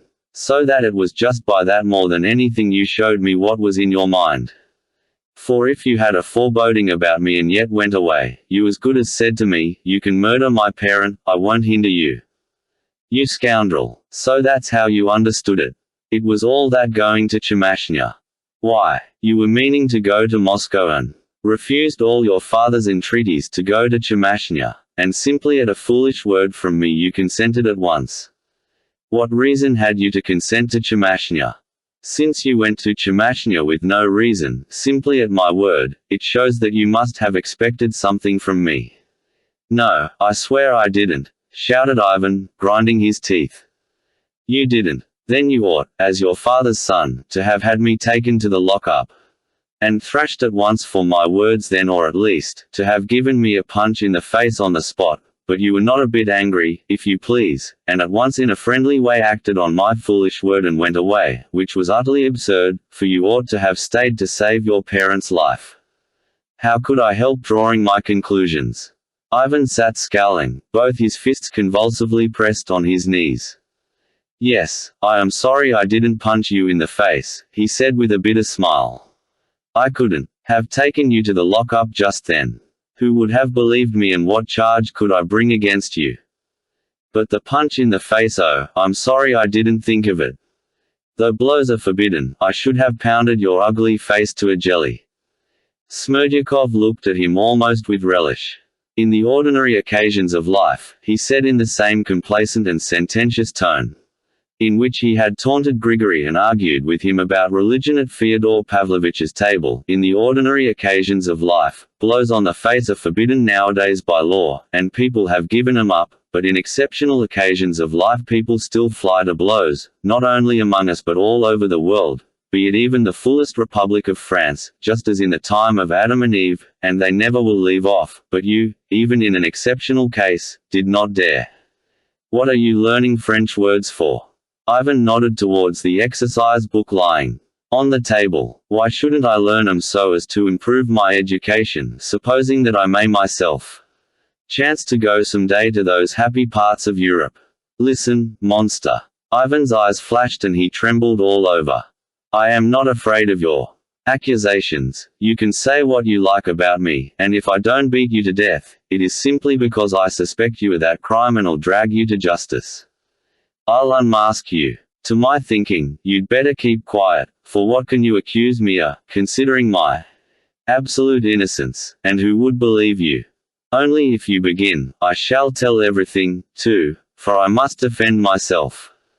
Do you think I am afraid of you now?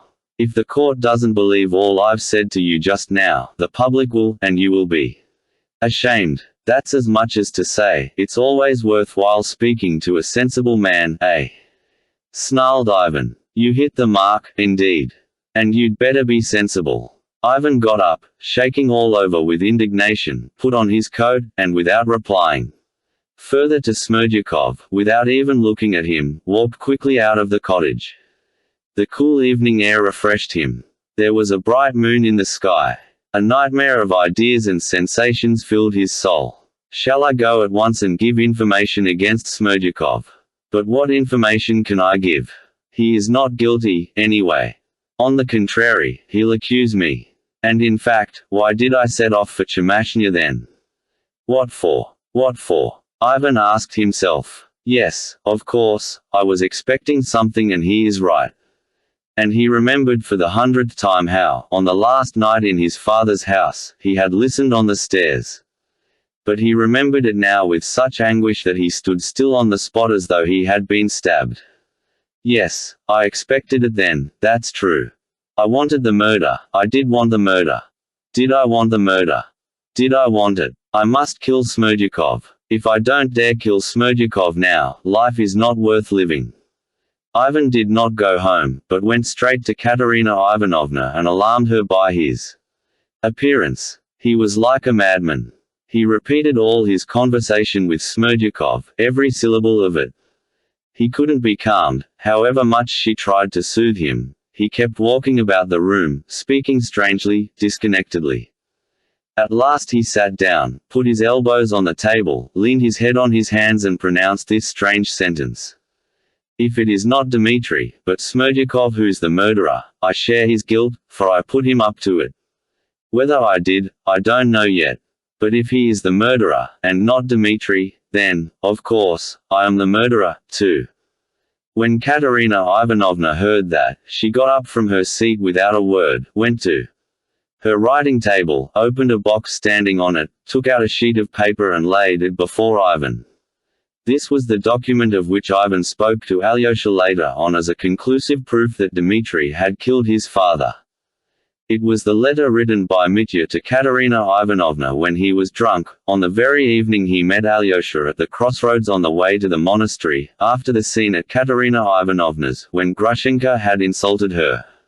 Then, parting from Alyosha, Mitya had rushed to Grushenka. I don't know whether he saw her, but in the evening he was at the metropolis, where he got thoroughly drunk. Then he asked for pen and paper and wrote a document of weighty consequences to himself. It was a wordy, disconnected, frantic letter, a drunken letter in fact. It was like the talk of a drunken man, who, on his return home, begins with extraordinary heat telling his wife or one of his household how he has just been insulted, what a rascal had just insulted him, what a fine fellow he is on the other hand, and how he will pay that scoundrel out, and all that at great length, with great excitement and incoherence, with drunken tears and blows. On the table, the letter was written on a dirty piece of ordinary paper of the cheapest kind. It had been provided by the tavern and there were figures scrawled on the back of it. There was evidently not space enough for his drunken verbosity, and Mitya not only filled the margins but had written the last line right across the rest. The letter ran as follows. Fatal Katya. Tomorrow I will get the money and repay your 3,000 and farewell, woman of great wrath, but farewell, too, my love. Let us make an end. Tomorrow I shall try and get it from everyone, and if I can't borrow it, I give you my word of honor I shall go to my father and break his skull and take the money from under the pillow, if only Ivan has gone. If I have to go to Siberia for it, I'll give you back your 3,000. And farewell. I bow down to the ground before you, for I've been a scoundrel to you.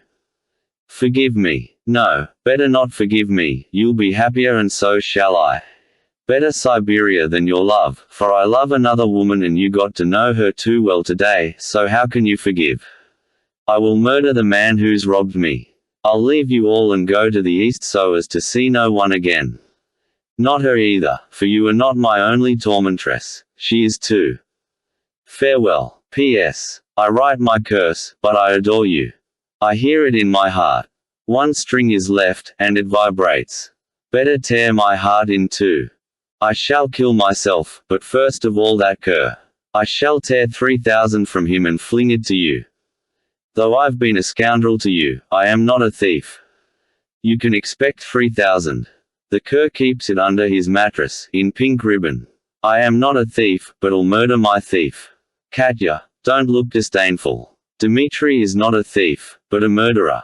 He has murdered his father and ruined himself to hold his ground, rather than endure your pride. And he doesn't love you. P.P.S. I kiss your feet, farewell. P.P.P.S. Katya, pray to God that someone'll give me the money. Then I shall not be steeped in gore, and if no one does, I shall. Kill me. Your slave and enemy. D. Karamazov. When Ivan read this document he was convinced. So then it was his brother, not Smerdyakov. And if not Smerdyakov, then not he, Ivan. This letter at once assumed in his eyes the aspect of a logical proof. There could be no longer the slightest doubt of Mitya's guilt. The suspicion never occurred to Ivan, by the way, that Mitya might have committed the murder in conjunction with Smerdyakov, and, indeed, such a theory did not fit in with the facts. Ivan was completely reassured. The next morning he only thought of Smerdyakov and his jibes with contempt. A few days later he positively wondered how he could have been so horribly distressed at his suspicions. He resolved to dismiss him with contempt and forget him. So passed a month. He made no further inquiry about Smerdyakov, but twice he happened to hear that he was very ill and out of his mind. He leaned in madness, the young doctor, the trial, and just at that time his relations with Katerina Ivanovna became acutely strained. They were like two enemies in love with one another. Katerina Ivanovna's returns to Mitya, that is, her brief but violent revulsions of feeling in his favor, drove Ivan to perfect frenzy. Strange to say, until that last scene described above, when Alyosha came from Mitya to Katerina Ivanovna, Ivan had never once, during that month, heard her express a doubt of Mitya's guilt, in spite of those returns that were so hateful to him. It is remarkable, too, that while he felt that he hated Mitya more and more every day, he realized that it was not on account of Katya's returns that he hated him, but just because he was the murderer of his father. He was conscious of this and fully recognized it to himself.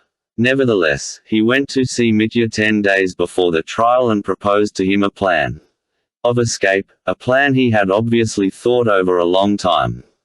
He was partly impelled to do this by a sore place still left in his heart from a phrase of Smerdykov's, that it was to his, Ivan's, advantage that his brother should be convicted, as that would increase his inheritance and Alyosha's from 40 to 60,000 rubles.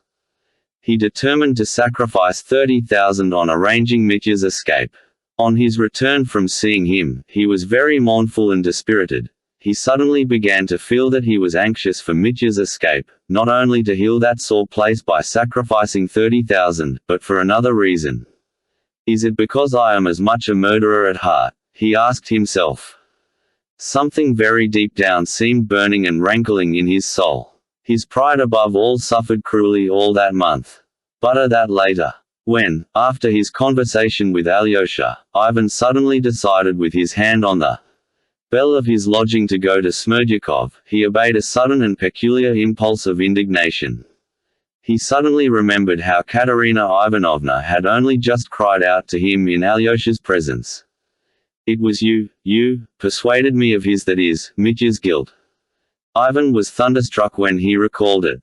He had never once tried to persuade her that Mitya was the murderer. On the contrary, he had suspected himself in her presence, that time when he came back from Smerdyakov. It was she, who had produced that document and proved his brother's guilt. And now she suddenly exclaimed, "I've been at Smerdyakov's myself." When had she been there? Ivan had known nothing of it. So she was not at all so sure of Mitya's guilt. And what could Smerdyakov have told her? What had he said to her? His heart burned with violent anger. He could not understand how he could, half an hour before, have let those words pass and not have cried out at the moment. He let go of the bell and rushed off to Smerdyakov. "I shall kill him, perhaps, this time," he thought on the way. Chapter 8. The third and last interview with Smerdyakov. When he was halfway there, the keen dry wind that had been blowing early that morning rose again, and a fine dry snow began falling thickly. It did not lie on the ground, but was whirled about by the wind, and soon there was a regular snowstorm. There were scarcely any lamp posts in the part of the town where Smerdyakov lived. Ivan strode alone in the darkness, unconscious of the storm, instinctively picking out his way. His head ached and there was a painful throbbing in his temples. He felt that his hands were twitching convulsively. Not far from Maria Kondratyana's cottage, Ivan suddenly came upon a solitary drunken little peasant. He was wearing a coarse and patched coat, and was walking in zigzags, grumbling and swearing to himself. Then suddenly he would begin singing in a husky drunken voice. "Ak, Vanka's gone to Petersburg. I won't wait till he comes back." But he broke off every time at the second line and began swearing again. Then he would begin the same song again. Ivan felt an intense hatred for him before he had thought about him at all. Suddenly he realized his presence and felt an irresistible impulse to knock him down. At that moment they met, and the peasant with a violent lurch fell full tilt against Ivan, who pushed him back furiously. The peasant went flying backwards and fell like a log on the frozen ground. He uttered one plaintive "oh-oh," and then was silent. Ivan stepped up to him. He was lying on his back, without movement or consciousness. He will be frozen, thought Ivan, and he went on his way to Smerdyakov's. In the passage, Maria Kondratyana, who ran out to open the door with a candle in her hand, whispered that Smerdyakov was very ill. "It's not that he's laid up, but he seems not himself, and he even told us to take the tea away. He wouldn't have any." Why, does he make a row? Asked Ivan coarsely. Oh, dear, no, quite the contrary, he's very quiet. Only please don't talk to him too long. Maria Kondratyevna begged him. Ivan opened the door and stepped into the room. It was overheated as before, but there were changes in the room.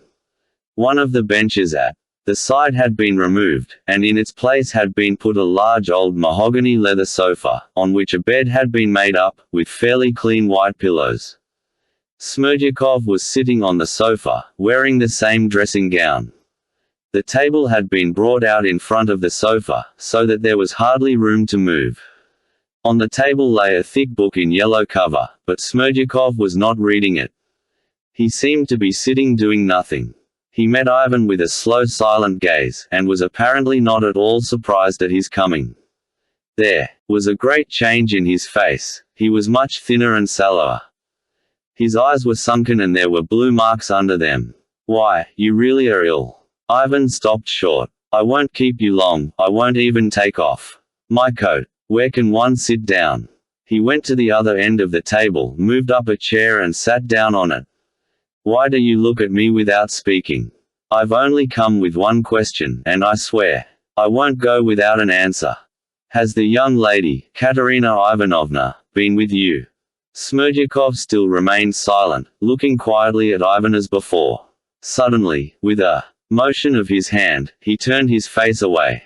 What's the matter with you? Cried Ivan. Nothing. What do you mean by nothing? Yes, she has. It's no matter to you. Let me alone. No, I won't let you alone. Tell me, when was she here? Why, I'd quite forgotten about her, said Smerdyakov, with a scornful smile, and turning his face to Ivan again, he stared at him with a look of frenzied hatred, the same look that he had fixed on him at their last interview, a month before. You seem very ill yourself, your face is sunken, you don't look like yourself, he said to Ivan. Never mind my health, tell me what I ask you. But why are your eyes so yellow? The whites are quite yellow. Are you so worried? He smiled contemptuously and suddenly laughed outright. Listen, I've told you I won't go away without an answer. Ivan cried, intensely irritated. Why do you keep pestering me? Why do you torment me? Said Smerdyakov, with a look of suffering. Damn it, I've nothing to do with you. Just answer my question and I'll go away. I've no answer to give you, said Smerdyakov, looking down again. You may be sure I'll make you answer. Why are you so uneasy? Smerdyakov stared at him, not simply with contempt, but almost with repulsion. Is this because the trial begins tomorrow? Nothing will happen to you. Can't you believe that at last? Go home, go to bed and sleep in peace. Don't be afraid of anything. I don't understand you. What have I to be afraid of tomorrow? Ivan articulated in astonishment, and suddenly a chill breath of fear did in. I tell you, you've nothing to be afraid of. I won't say anything about you. There's no proof against you. I say, how your hands are trembling. Why are your fingers moving like that? Go home, you did not murder him. Ivan started. He remembered Alyosha. I know it was not I, he faltered. Do you? Smerdyakov caught him up again. Ivan jumped up and seized him by the shoulder. Tell me everything, you viper. Tell me everything. Smerdyakov was not in the least scared. He only riveted his eyes on Ivan with insane hatred. Well, it was you who murdered him, if that's it, he whispered furiously. Ivan sank back on his chair, as though pondering something. He laughed malignantly. You mean my going away? What you talked about last time. You stood before me last time and understood it all, and you understand it now. All I understand is that you are mad. Aren't you tired of it? Here we are face to face. What's the use of going on keeping up a farce to each other? Are you still trying to throw it all on me, to my face? You murdered him. You were the real murderer. I was only your instrument, your faithful servant, and it was following your words I did it. Did it? Why, did you murder him? Ivan turned cold. Something seemed to give way in his brain, and he shuddered all over with a cold shiver. Then Smerdyakov himself looked at him wonderingly. Probably the genuineness of Ivan's horror struck him. You don't mean to say you really did not know, he faltered mistrustfully, looking with a forced smile into his eyes. Ivan still gazed at him, and seemed unable to speak. Vanka's gone to Petersburg. I won't wait till he comes back, suddenly echoed in his head. Do you know, I am afraid that you are a dream, a phantom sitting before me, he muttered. There's no phantom here, but only us two and one other. No doubt he is here, that third. Between us. Who is he? Who is here? What third person? Ivan cried in alarm, looking about him, his eyes hastily searching in every corner. That third is God. Smerdyakov, as before, watched him curiously, with no sign of fear. He could still scarcely get over his incredulity. He still fancied that Ivan knew everything and was trying to throw it all on him to his face. Wait a minute, he said at last in a weak voice, and suddenly bringing up his left leg from under the table, he began turning up his trouser leg. He was wearing long white stockings and slippers. Slowly he took off his garter and fumbled to the bottom of his stocking. Ivan gazed at him, and suddenly shuddered in a paroxysm of terror. He's mad, he cried, and rapidly jumping up, he drew back, so that he knocked his back against the wall and stood up against it, stiff and straight. He looked with insane terror at Smerdyakov, who, entirely unaffected by his terror, continued fumbling in his stocking, as though he were making an effort to get hold of something with his fingers and pull it out. At last he got hold of it and began pulling it out. Ivan saw that it was a piece of paper, or perhaps a roll of papers. Smerdyakov pulled it out and laid it on the table. Here, he said quietly. What is it? Asked Ivan, trembling. Kindly look at it, Smerdyakov answered, still in the same low tone. Ivan stepped up to the table, took up the roll of paper and began unfolding it, but suddenly he drew back his fingers, as though from contact with a loathsome reptile. Your hands keep twitching, observed Smerdyakov, and he deliberately unfolded the bundle himself. Under the wrapper were 3 packets of 100-ruble notes. They are all here, all the 3,000 rubles. You need not count them. Take them, Smerdyakov suggested to Ivan, nodding at the notes. Ivan sank back in his chair. He was as white as a handkerchief. You frightened me with your stocking, he said, with a strange grin. Can you really not have known till now? Smerdyakov asked once more. No, I did not know.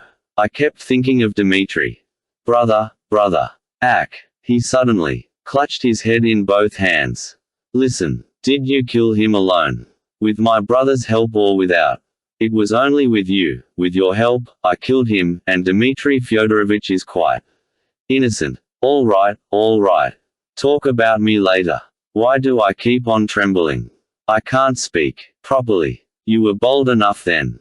You said, everything was lawful, and how frightened you are now, Smerdyakov muttered in surprise. Won't you have some lemonade? I'll ask for some at once. It's very refreshing. Only I must hide this first. And again he motioned at the notes.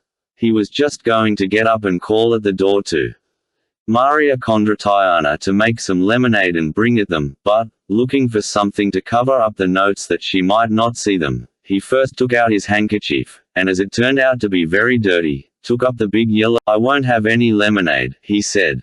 Talk of me later. Sit down and tell me how you did it. Tell me all about it. You'd better take off your greatcoat, or you'll be too hot.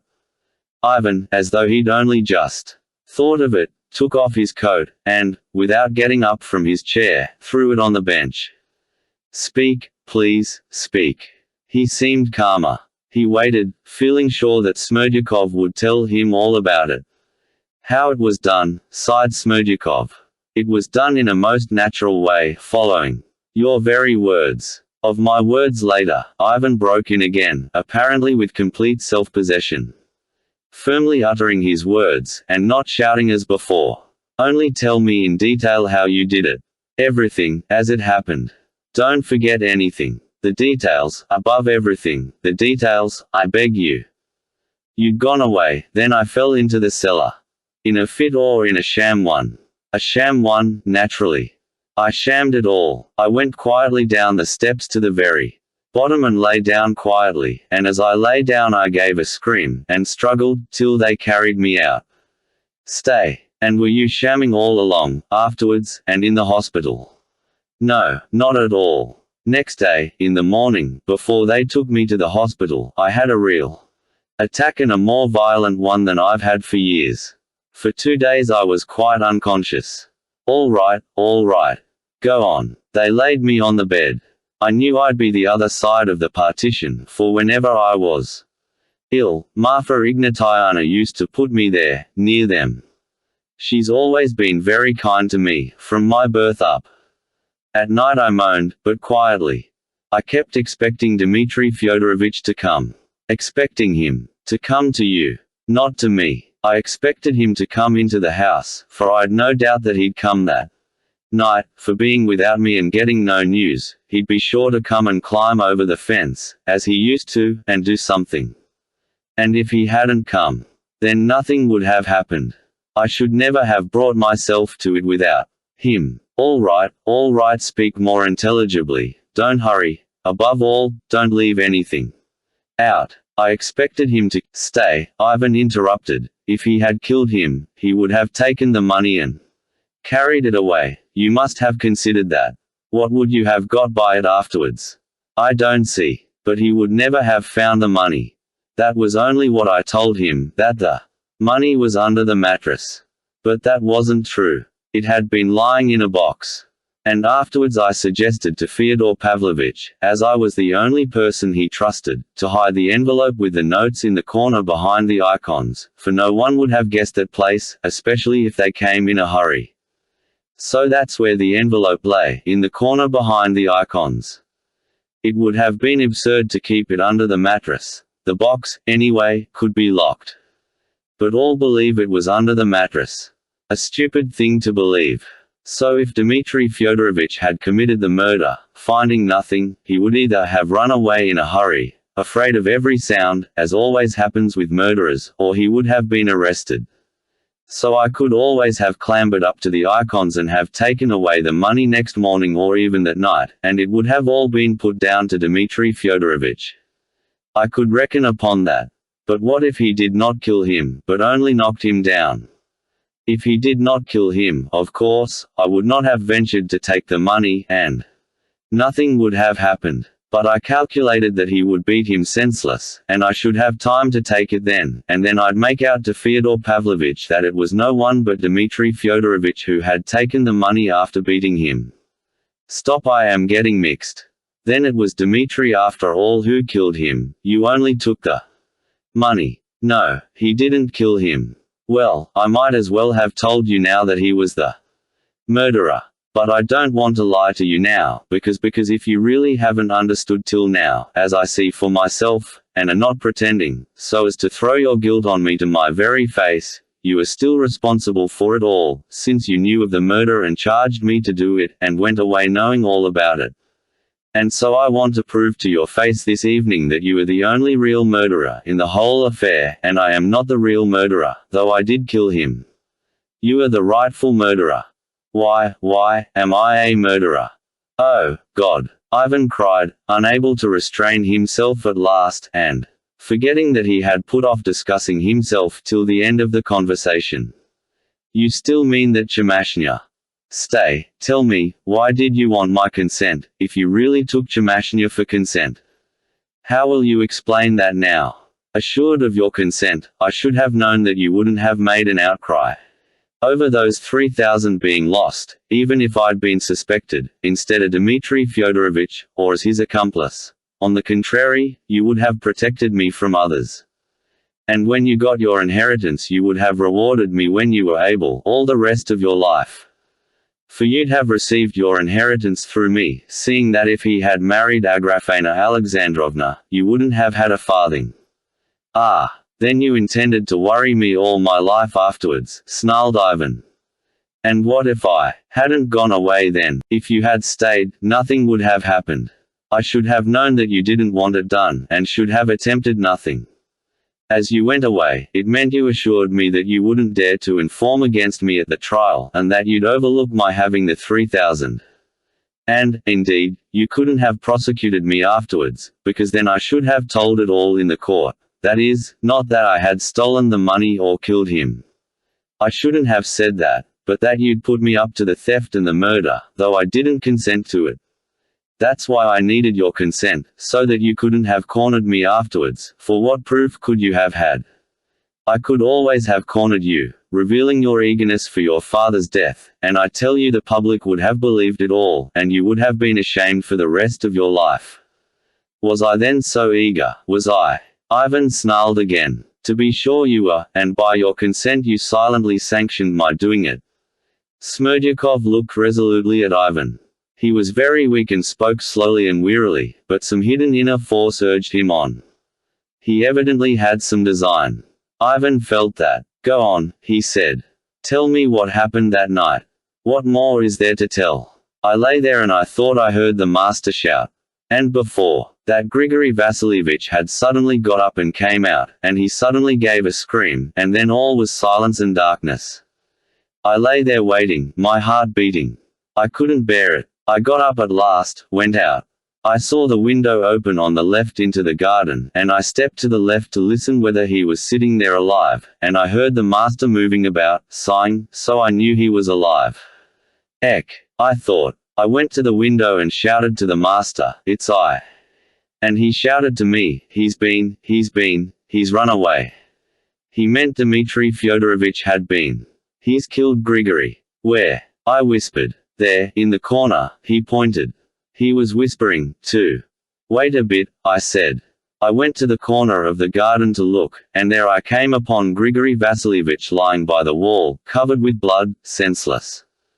So it is true that Dmitri Fyodorovich has been here, was the thought that came into my head, and I determined on the spot to make an end of it, as Grigory Vasilievich, even if he were alive, would see nothing of it, as he lay there senseless. The only risk was that Marfa Ignatievna might wake up. I felt that at the moment, but the longing to get it done came over me, till I could scarcely breathe. I went back to the window to the master and said, she's here, she's come. Agrafena Alexandrovna has come, wants to be let in. And he started like a baby. Where is she? He fairly gasped, but couldn't believe it. She's standing there, said I. Open. He looked out of the window at me, half believing and half distrustful, but afraid to open. Why, he is afraid of me now, I thought. And it was funny. I bethought me to knock on the window frame those taps we'd agreed upon as a signal that Grushenka had come, in his presence, before his eyes. He didn't seem to believe my word, but as soon as he heard the taps, he ran at once to open the door.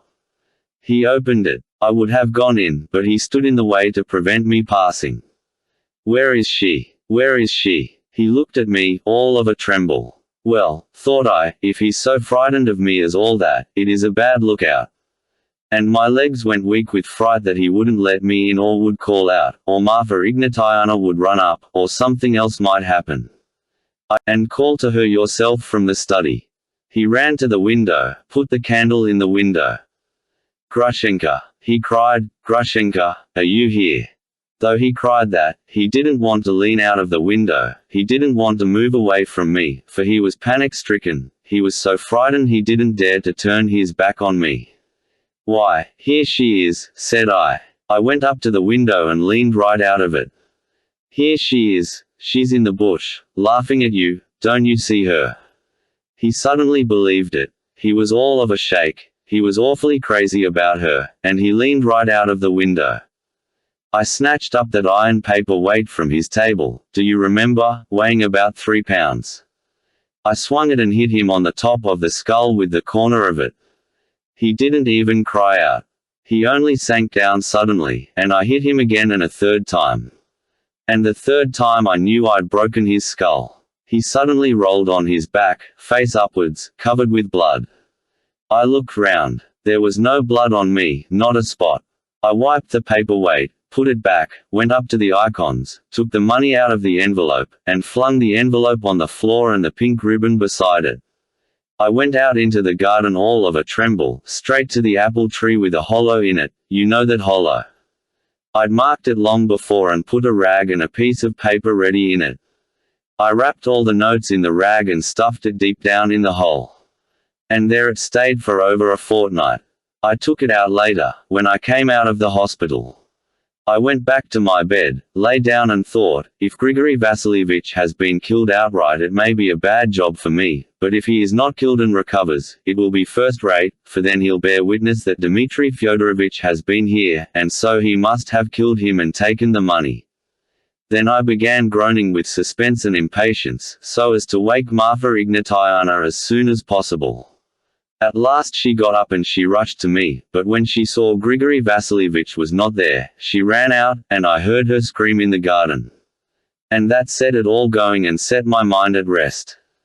He stopped. Ivan had listened all the time in dead silence without stirring or taking his eyes off him. As he told his story, Smerdyakov glanced at him from time to time, but for the most part kept his eyes averted.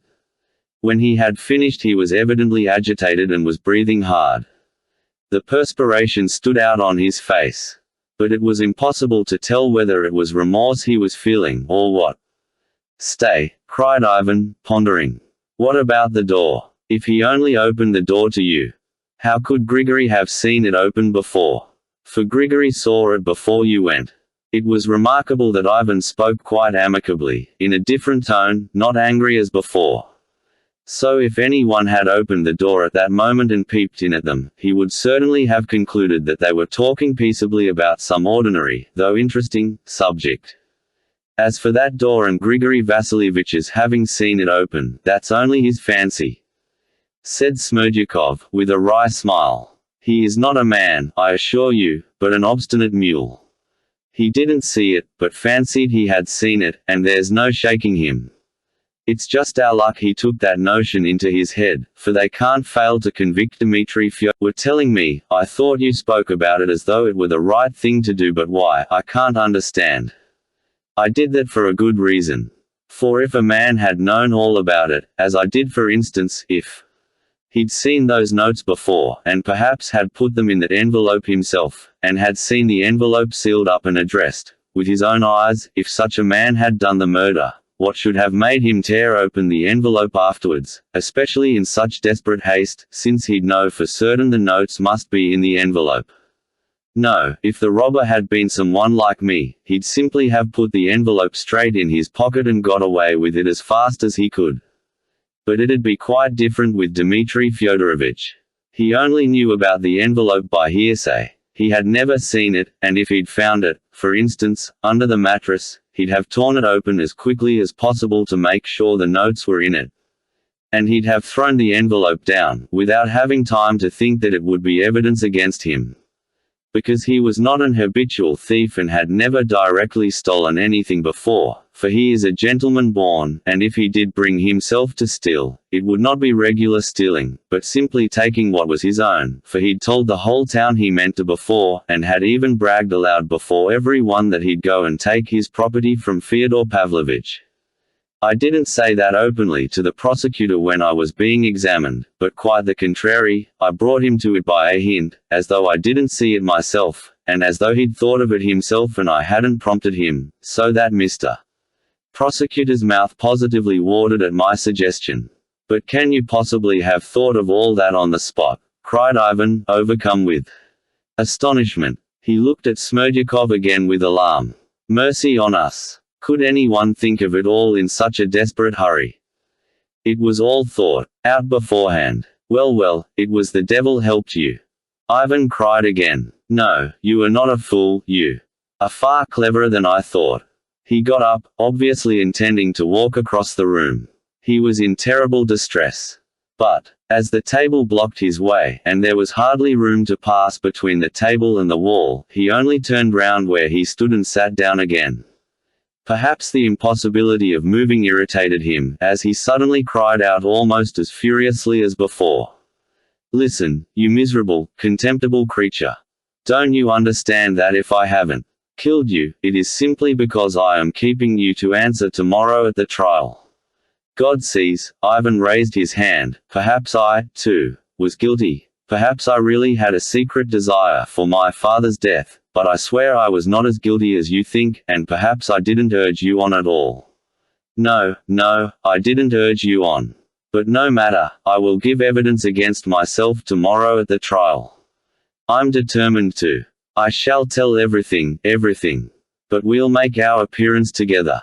And whatever you may say against me at the trial, whatever evidence you give, I'll face it. I am not afraid of you. I'll confirm it all myself. But you must confess, too. You must, we'll go together. That's how it shall be. Ivan said this solemnly and resolutely, and from his flashing eyes alone it could be seen that it would be so. You are ill, I see. You are quite ill. Your eyes are yellow, Smerdyakov commented. Without the least irony, with apparent sympathy in fact. We'll go together, Ivan repeated. And if you won't go, no matter, I'll go alone. Smerdyakov paused as though pondering. There'll be nothing of the sort, and you won't go, he concluded at last positively. You don't understand me, Ivan exclaimed reproachfully. You'll be too much ashamed, if you confess it all. And, what's more, it will be no use at all, for I shall say straight out that I never said anything of the sort to you, and that you are either ill and it looks like it, too, or that you're so sorry for your brother that you are sacrificing yourself to save him and have invented it all against me, for you've always thought no more of me than if I'd been a fly. And who will believe you, and what single proof have you got? Listen, you showed me those notes just now to convince me. Smerdyakov lifted the book off the notes and laid it on one side. Take that money away with you, Smerdyakov sighed. Of course, I shall take it. But why do you give it to me, if you committed the murder for the sake of it? Ivan looked at him with great surprise. I don't want it, Smerdyakov articulated in a shaking voice, with a gesture of refusal. I did have an idea of beginning a new life with that money in Moscow or, better still, abroad. I did dream of it, chiefly because, all things are lawful. That was quite right what you taught me, for you talked a lot to me about that. For if there's no everlasting God, there's no such thing as virtue, and there's no need of it. You were right there. So that's how I looked at it. Did you come to that of yourself? Asked Ivan, with a wry smile. With your guidance. And now, I suppose, you believe in God, since you are giving back the money. No, I don't believe, whispered Smerdyakov. Then why are you giving it back? Leave off, that's enough. Smerdyakov waved his hand again. You used to say yourself that everything was lawful, so now why are you so upset, too? You even want to go and give evidence against yourself. Only there'll be nothing of the sort. You won't go to give evidence, Smerdyakov decided with conviction. You'll see, said Ivan. It isn't possible. You are very clever. You are fond of money, I know that.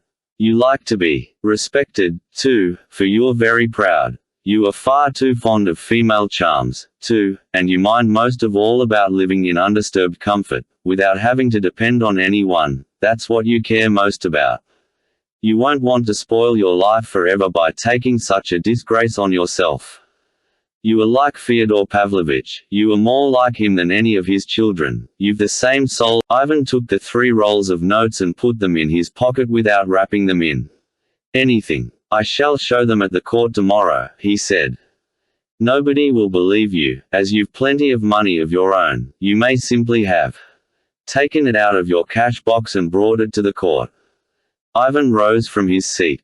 I repeat, he said, the only reason I haven't killed you is that I need you for tomorrow.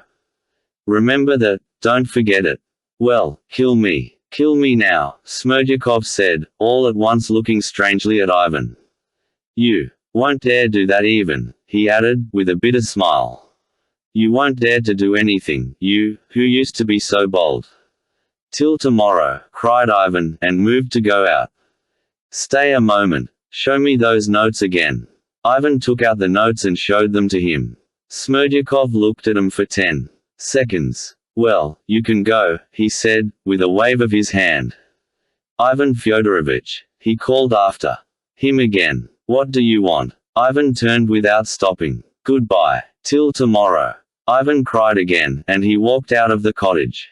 The snowstorm was still raging.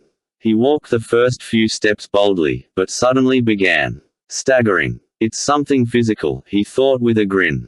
Something like joy was springing up in his heart. He was conscious of unbounded resolution. He would make an end of the wavering that had so tortured him of late. His determination was taken, and now it will not be changed, he thought with relief. At that moment he stumbled against something and almost fell down. Stopping short, he made out at his feet the peasant he had knocked down, still lying senseless and motionless. The snow had almost covered his face. Ivan seized him and lifted him in his arms. Seeing a light in the little house to the right, he went up, knocked at the shutters, and asked the man to whom the house belonged to help him carry the peasant to the police station, promising him 3 rubles. The man got ready and came out. I won't describe in detail how Ivan succeeded in his object, bringing the peasant to the police station and arranging for a doctor to see him at once, providing with a liberal hand for the expenses. I will only say that this business took a whole hour, but Ivan was well content with it. His mind wandered and worked incessantly. If I had not taken my decision so firmly for tomorrow, he reflected with satisfaction, I should not have stayed a whole hour to look after the peasant, but should have passed by, without caring about his being frozen. I am quite capable of watching myself, by the way, he thought at the same instant, with still greater satisfaction, although they have decided that I am going out of my mind. Just as he reached his own house he stopped short, asking himself suddenly, hadn't he better go at once to the prosecutor and tell him everything? He decided, turning back to the house. Everything together tomorrow, he whispered to himself, and, strange to say, almost all his gladness and self-satisfaction passed in one instant. As he entered his own room he felt something like a touch of ice on his heart, like a recollection or, more exactly, a reminder, of something agonizing and revolting that was in that room now, at that moment, and had been there before. He sank wearily on his sofa. The old woman brought him a samovar. He made tea, but did not touch it. He sat on the sofa and felt giddy. He felt that he was ill and helpless. He was beginning to drop asleep, but got up uneasily and walked across the room to shake off his drowsiness. At moments he fancied he was delirious, but it was not illness that he thought of most. Sitting down again, he began looking round, as though searching for something. This happened several times. At last his eyes were fastened intently on one point. Ivan smiled, but an angry flush suffused his face. He sat a long time in his place, his head propped on both arms, though he looked sideways at the same point, at the sofa that stood against the opposite wall. There was evidently something, some object, that irritated him there, worried him and tormented him. Chapter 9. The Devil, Ivan's Nightmare. I am not a doctor, but yet I feel that the moment has come when I must inevitably give the reader some account of the nature of Ivan's illness. Anticipating events, I can say at least one thing: he was at that moment on the very eve of an attack of brain fever. Though his health had long been affected, it had offered a stubborn resistance to the fever which in the end gained complete mastery over it. Though I know nothing of medicine, I venture to hazard the suggestion that he really had perhaps, by a terrible effort of will, succeeded in delaying the attack for a time, hoping, of course, to check it completely. He knew that he was unwell, but he loathed the thought of being ill at that fatal time, at the approaching crisis in his life, when he needed to have all his wits about him, to say what he had to say boldly and resolutely and to justify himself to himself. He had, however, consulted the new doctor, who had been brought from Moscow by a fantastic notion of Katerina Ivanovna's to which I have referred already. After listening to him and examining him, the doctor came to the conclusion that he was actually suffering from some disorder of the brain, and was not at all surprised by an admission which Ivan had reluctantly made him. Hallucinations are quite likely in your condition, the doctor opined, though it would be better to verify them. You must take steps at once, without a moment's delay, or things will go badly with you. But Ivan did not follow this judicious advice and did not take to his bed to be nursed.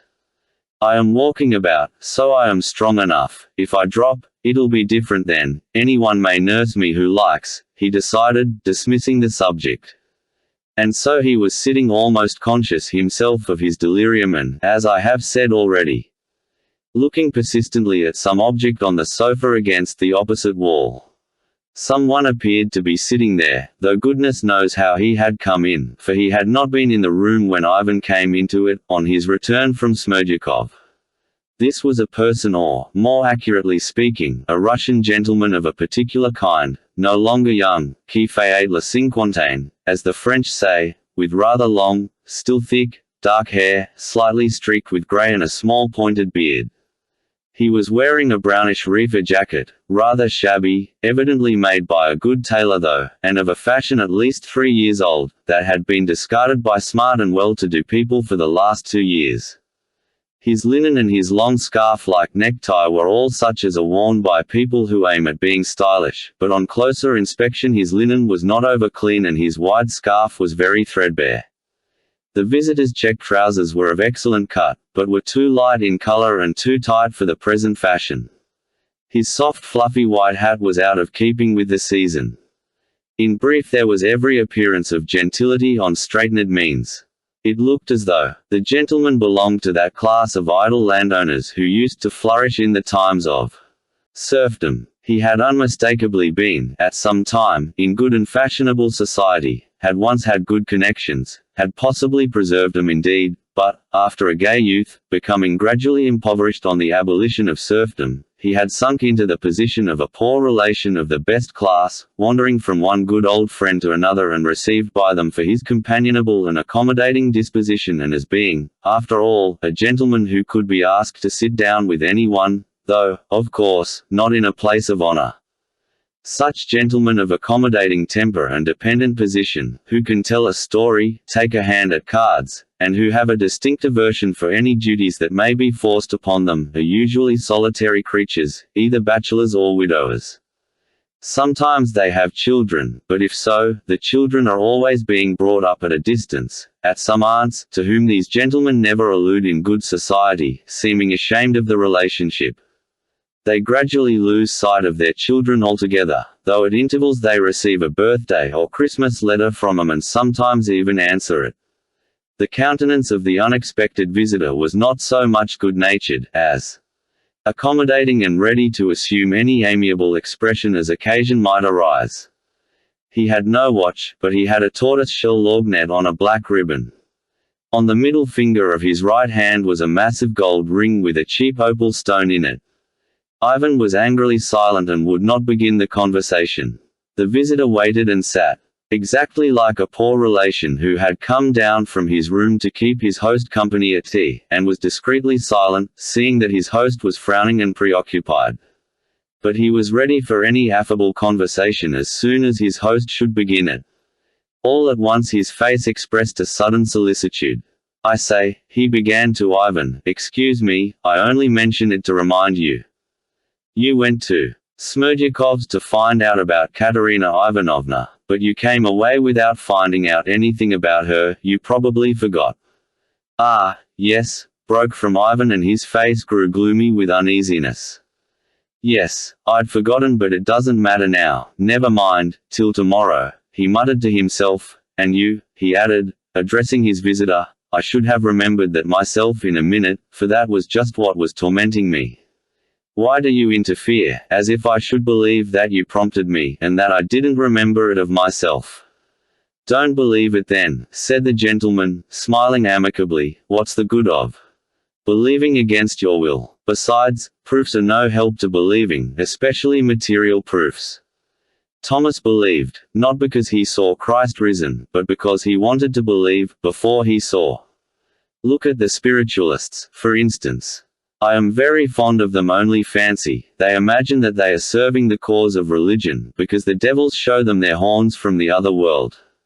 That, they say, is a material proof, so to speak, of the existence of another world.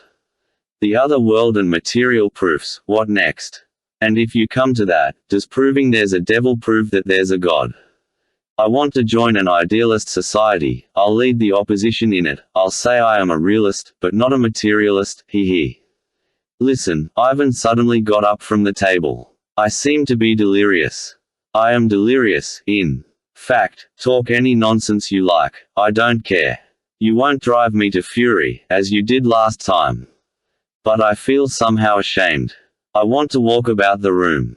I sometimes don't see you and don't even hear your voice as I did last time, but I always guess what you are prating, for it is I myself speaking, not you. Only I don't know whether I was dreaming last time or whether I really saw you. I'll wet a towel and put it on my head and perhaps you'll vanish into air. Ivan went into the corner, took a towel, and did as he said, and with a wet towel on his head began walking up and down the room. I am so glad you treat me so familiarly, the visitor began. Fool, laughed Ivan, do you suppose I should stand on ceremony with you?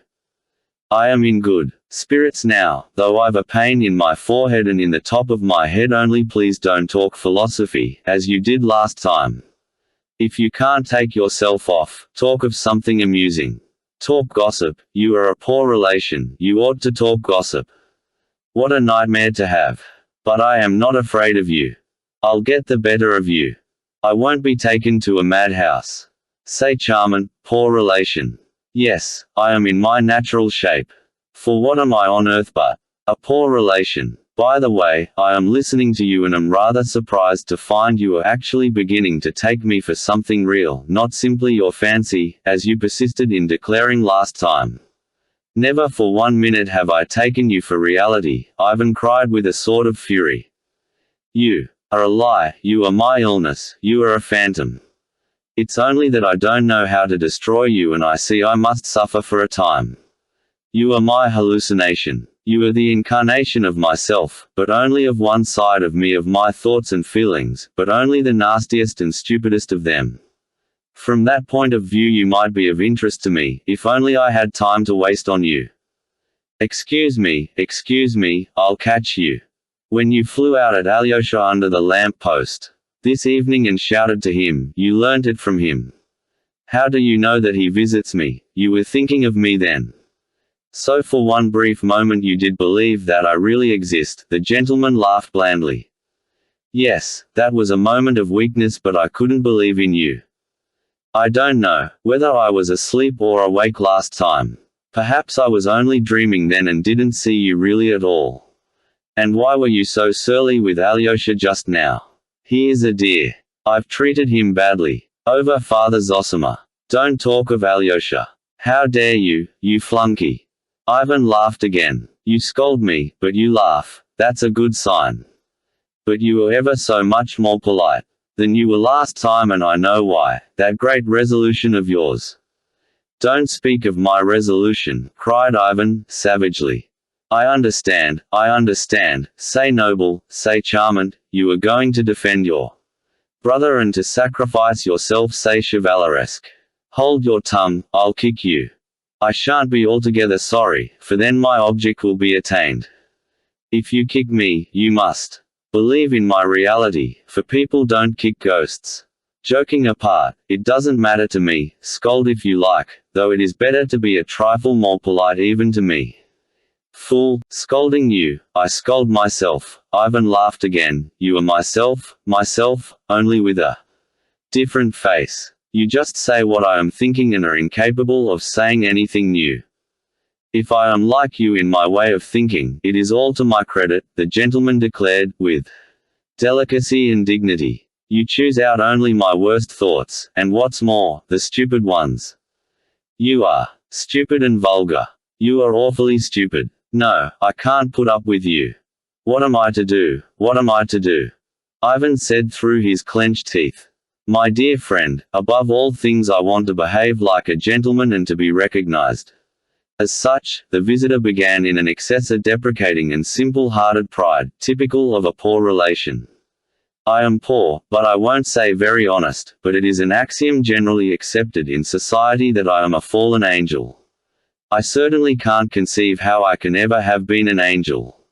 If I ever was, it must have been so long ago that there's no harm in forgetting it. Now I only prize the reputation of being a gentlemanly person and live as I can, trying to make myself agreeable. I love men genuinely. I've been greatly calumniated. Here when I stay with you from time to time, my life gains a kind of reality, and that's what I like most of all. You see, like you, I suffer from the fantastic, and so I love the realism of earth. Here, with you, everything is circumscribed, here all is formulated and geometrical, while we have nothing but indeterminate equations. I wander about here dreaming. I like dreaming. Besides, on earth I become superstitious. Please don't laugh, that's just what I like, to become superstitious. I adopt all your habits here. I've grown fond of going to the public baths, would you believe it, and I go and steam myself with merchants and priests. What I dream of is becoming incarnate once for all and irrevocably in the form of some merchant's wife weighing 18 stone, and of believing all she believes. My ideal is to go to church and offer a candle in simple-hearted faith, upon my word it is. Then there would be an end to my sufferings. I like being doctored too. In the spring there was an outbreak of smallpox and I went and was vaccinated in a foundling hospital. If only you knew how I enjoyed myself that day. I subscribed 10 rubles in the cause of the Slavs. But you are not listening. Do you know, you are not at all well this evening. I know you went yesterday to that doctor. Well, what about your health? What did the doctor say? Fool. Ivan snapped out. But you are clever, anyway. You are scolding again. I didn't ask out of sympathy. You needn't answer. Now rheumatism has come in again.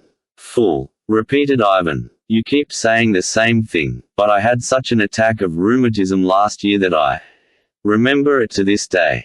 The devil have rheumatism. Why not, if I sometimes put on fleshly form? I put on fleshly form and I take the consequences. Satan sum et nihil humanum a me alienum puto.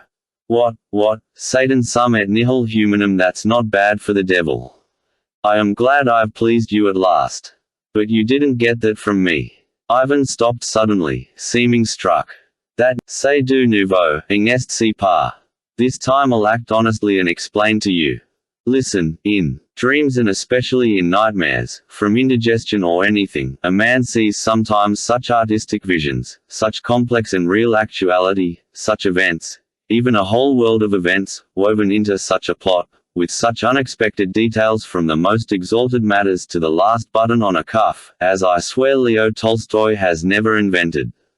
Yet such dreams are sometimes seen not by writers, but by the most ordinary people, officials, journalists, priests. The subject is a complete enigma.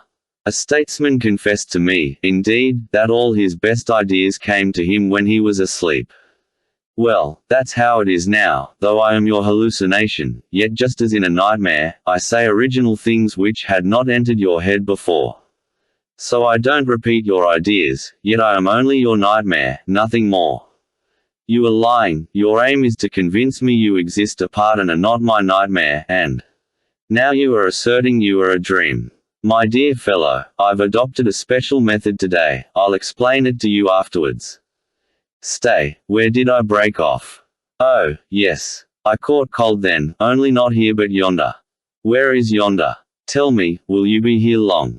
Can't you go away? Ivan exclaimed, almost in despair. He ceased walking to and fro, sat down on the sofa, leaned his elbows on the table again and held his head tight in both hands. He pulled the wet towel off and flung it away in vexation. It was evidently of no use. Your nerves are out of order, observed the gentleman, with a carelessly easy, though perfectly polite, air. You are angry with me even for being able to catch cold, though it happened in a most natural way. I was hurrying then to a diplomatic soirée at the house of a lady of high rank in Petersburg, who was aiming at influence in the ministry. Well, an evening suit, white tie, gloves, though I was God knows where and had to fly through space to reach your earth. Of course, it took only an instant, but you know a ray of light from the sun takes full 8 minutes, and fancy in an evening suit and open waistcoat. Spirits don't freeze, but when one's in fleshly form, well, in brief, I didn't think, and set off, and you know in those ethereal spaces, in the water that is above the firmament, there's such a frost at least one can't call it frost, you can fancy, 150 degrees below zero. You know the game the village girls play. They invite the unwary to lick an axe in 30 degrees of frost, the tongue instantly freezes to it and the dupe tears the skin off, so it bleeds. But that's only in 30 degrees. In 150 degrees I imagine it would be enough to put your finger on the axe and it would be the end of it if only there could be an axe there. And can there be an axe there? Ivan interrupted, carelessly and disdainfully. He was exerting himself to the utmost not to believe in the delusion and not to sink into complete insanity. An axe? The guest interrupted in surprise. Yes, what would become of an axe there? Ivan cried suddenly, with a sort of savage and insistent obstinacy. What would become of an axe in space? You are stupid, awfully stupid, said Ivan peevishly. Fib more cleverly or I won't listen. You want to get the better of me by realism, to convince me that you exist, but I don't want to believe you exist. I won't believe it. But I am not fibbing, it is all the truth. The truth is unhappily hardly ever amusing. I see. You persist in expecting something big of me, and perhaps something fine. That's a great pity, for I only give what I can. Don't talk philosophy, you ass. Philosophy, indeed, when all my right side is numb and I am moaning and groaning. I've tried all the medical faculty. They can diagnose beautifully, they have the whole of your disease at their fingertips, but they've no idea how to cure you. There was an enthusiastic little student here. You may die, said he, but you'll know perfectly what disease you are dying of. And then what a way they have sending people to specialists. We only diagnose, they say, but go to such and such a specialist, he'll cure you. The old doctor who used to cure all sorts of disease has completely disappeared, I assure you. Now there are only specialists and they all advertise in the newspapers. If anything is wrong with your nose, they send you to Paris. There, they say, is a European specialist who cures noses. If you go to Paris, he'll look at your nose. I can only cure your right nostril, he'll tell you, for I don't cure the left nostril, that's not my speciality, but go to Vienna, there's a specialist who will cure your left nostril. What are you to do? I fell back on popular remedies. A German doctor advised me to rub myself with honey and salt in the bathhouse. Solely to get an extra bath I went, smeared myself all over and it did me no good at all. In despair I wrote to Count Mattei in Milan. He sent me a book and some drops, bless him, and, only fancy, hops malt extract cured me. I bought it by accident, drank a bottle and a half of it, and I was ready to dance. It took it away completely. I made up my mind to write to the papers to thank him. I was prompted by a feeling of gratitude, and only fancy, it led to no end of a bother. Not a single paper would take my letter. It would be very reactionary, they said, no one will believe it. Le diable existe point. You'd better remain anonymous, they advised me. What use is a letter of thanks if it is anonymous? I laughed with the men at the newspaper office. It's reactionary to believe in God in our days, I said, but I am the devil, so I may be believed in. We quite understand that, they said. Who doesn't believe in the devil? Yet it won't do, it might injure our reputation. As a joke, if you like. But I thought as a joke it wouldn't be very witty. So it wasn't printed. And do you know, I have felt sore about it to this day. My best feelings, gratitude, for instance, are literally denied me simply from my social position. Philosophical reflections again. Ivan snarled malignantly. God preserve me from it, but one can't help complaining sometimes. I am a slandered man. You upbraid me every moment with being stupid. One can see you are young. My dear fellow, intelligence isn't the only thing. I have naturally a kind and merry heart. I also write vaudevilles of all sorts. You seem to take me for Lestakov grown old, but my fate is a far more serious one. Before time was, by some decree which I could never make out, I was predestined to deny, and yet I am genuinely good-hearted and not at all inclined to negation. No, you must go and deny. Without denial there's no criticism, and what would a journal be without a column of criticism? Without criticism it would be nothing but one hosanna. But nothing but hosanna is not enough for life. The hosanna must be tried in the crucible of doubt and so on, in the same style. But I don't meddle in that. I didn't create it. I am not answerable for it. Well, they've chosen their scapegoat. They've made me write the column of criticism, and so life was made possible. We understand that comedy. I, for instance, simply ask for annihilation. No, live, I am told, for there'd be nothing without you. If everything in the universe were sensible, nothing would happen. There would be no events without you, and there must be events. So against the grain I serve to produce events and do what's irrational because I am commanded to. For all their indisputable intelligence, men take this farce as something serious, and that is their tragedy. They suffer, of course, but then they live a real life, not a fantastic one, for suffering is life. Without suffering, what would be the pleasure of it? It would be transformed into an endless church service. It would be holy, but tedious. But what about me? I suffer, but still, I don't live. I am X in an indeterminate equation. I am a sort of phantom in life who has lost all beginning and end, and who has even forgotten his own name. You are laughing. No, you are not laughing, you are angry again. You are forever angry, all you care about is intelligence, but I repeat again that I would give away all this superstellar life, all the ranks and honors, simply to be transformed into the soul of a merchant's wife weighing 18 stone and set candles at God's shrine. Then even you don't believe in God, said Ivan, with a smile of hatred. What can I say, that is, if you are in earnest? Is there a God or not? Ivan cried with the same savage intensity. Ah, then you are in earnest. My dear fellow, upon my word I don't know. There, I've said it now. You don't know, but you see God. No, you are not someone apart, you are myself, you are I and nothing more. You are rubbish, you are my fancy.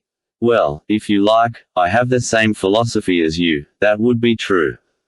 Je pense, donc je suis, I know that for a fact. All the rest, all these worlds, God and even Satan, all that is not proved, to my mind. Does all that exist of itself, or is it only an emanation of myself, a logical development of my ego which alone has existed forever? But I make haste to stop, for I believe you will be jumping up to beat me directly. You'd better tell me some anecdote, said Ivan miserably. There is an anecdote precisely on our subject, or rather a legend, not an anecdote. You reproach me with unbelief, you see, you say, yet you don't believe.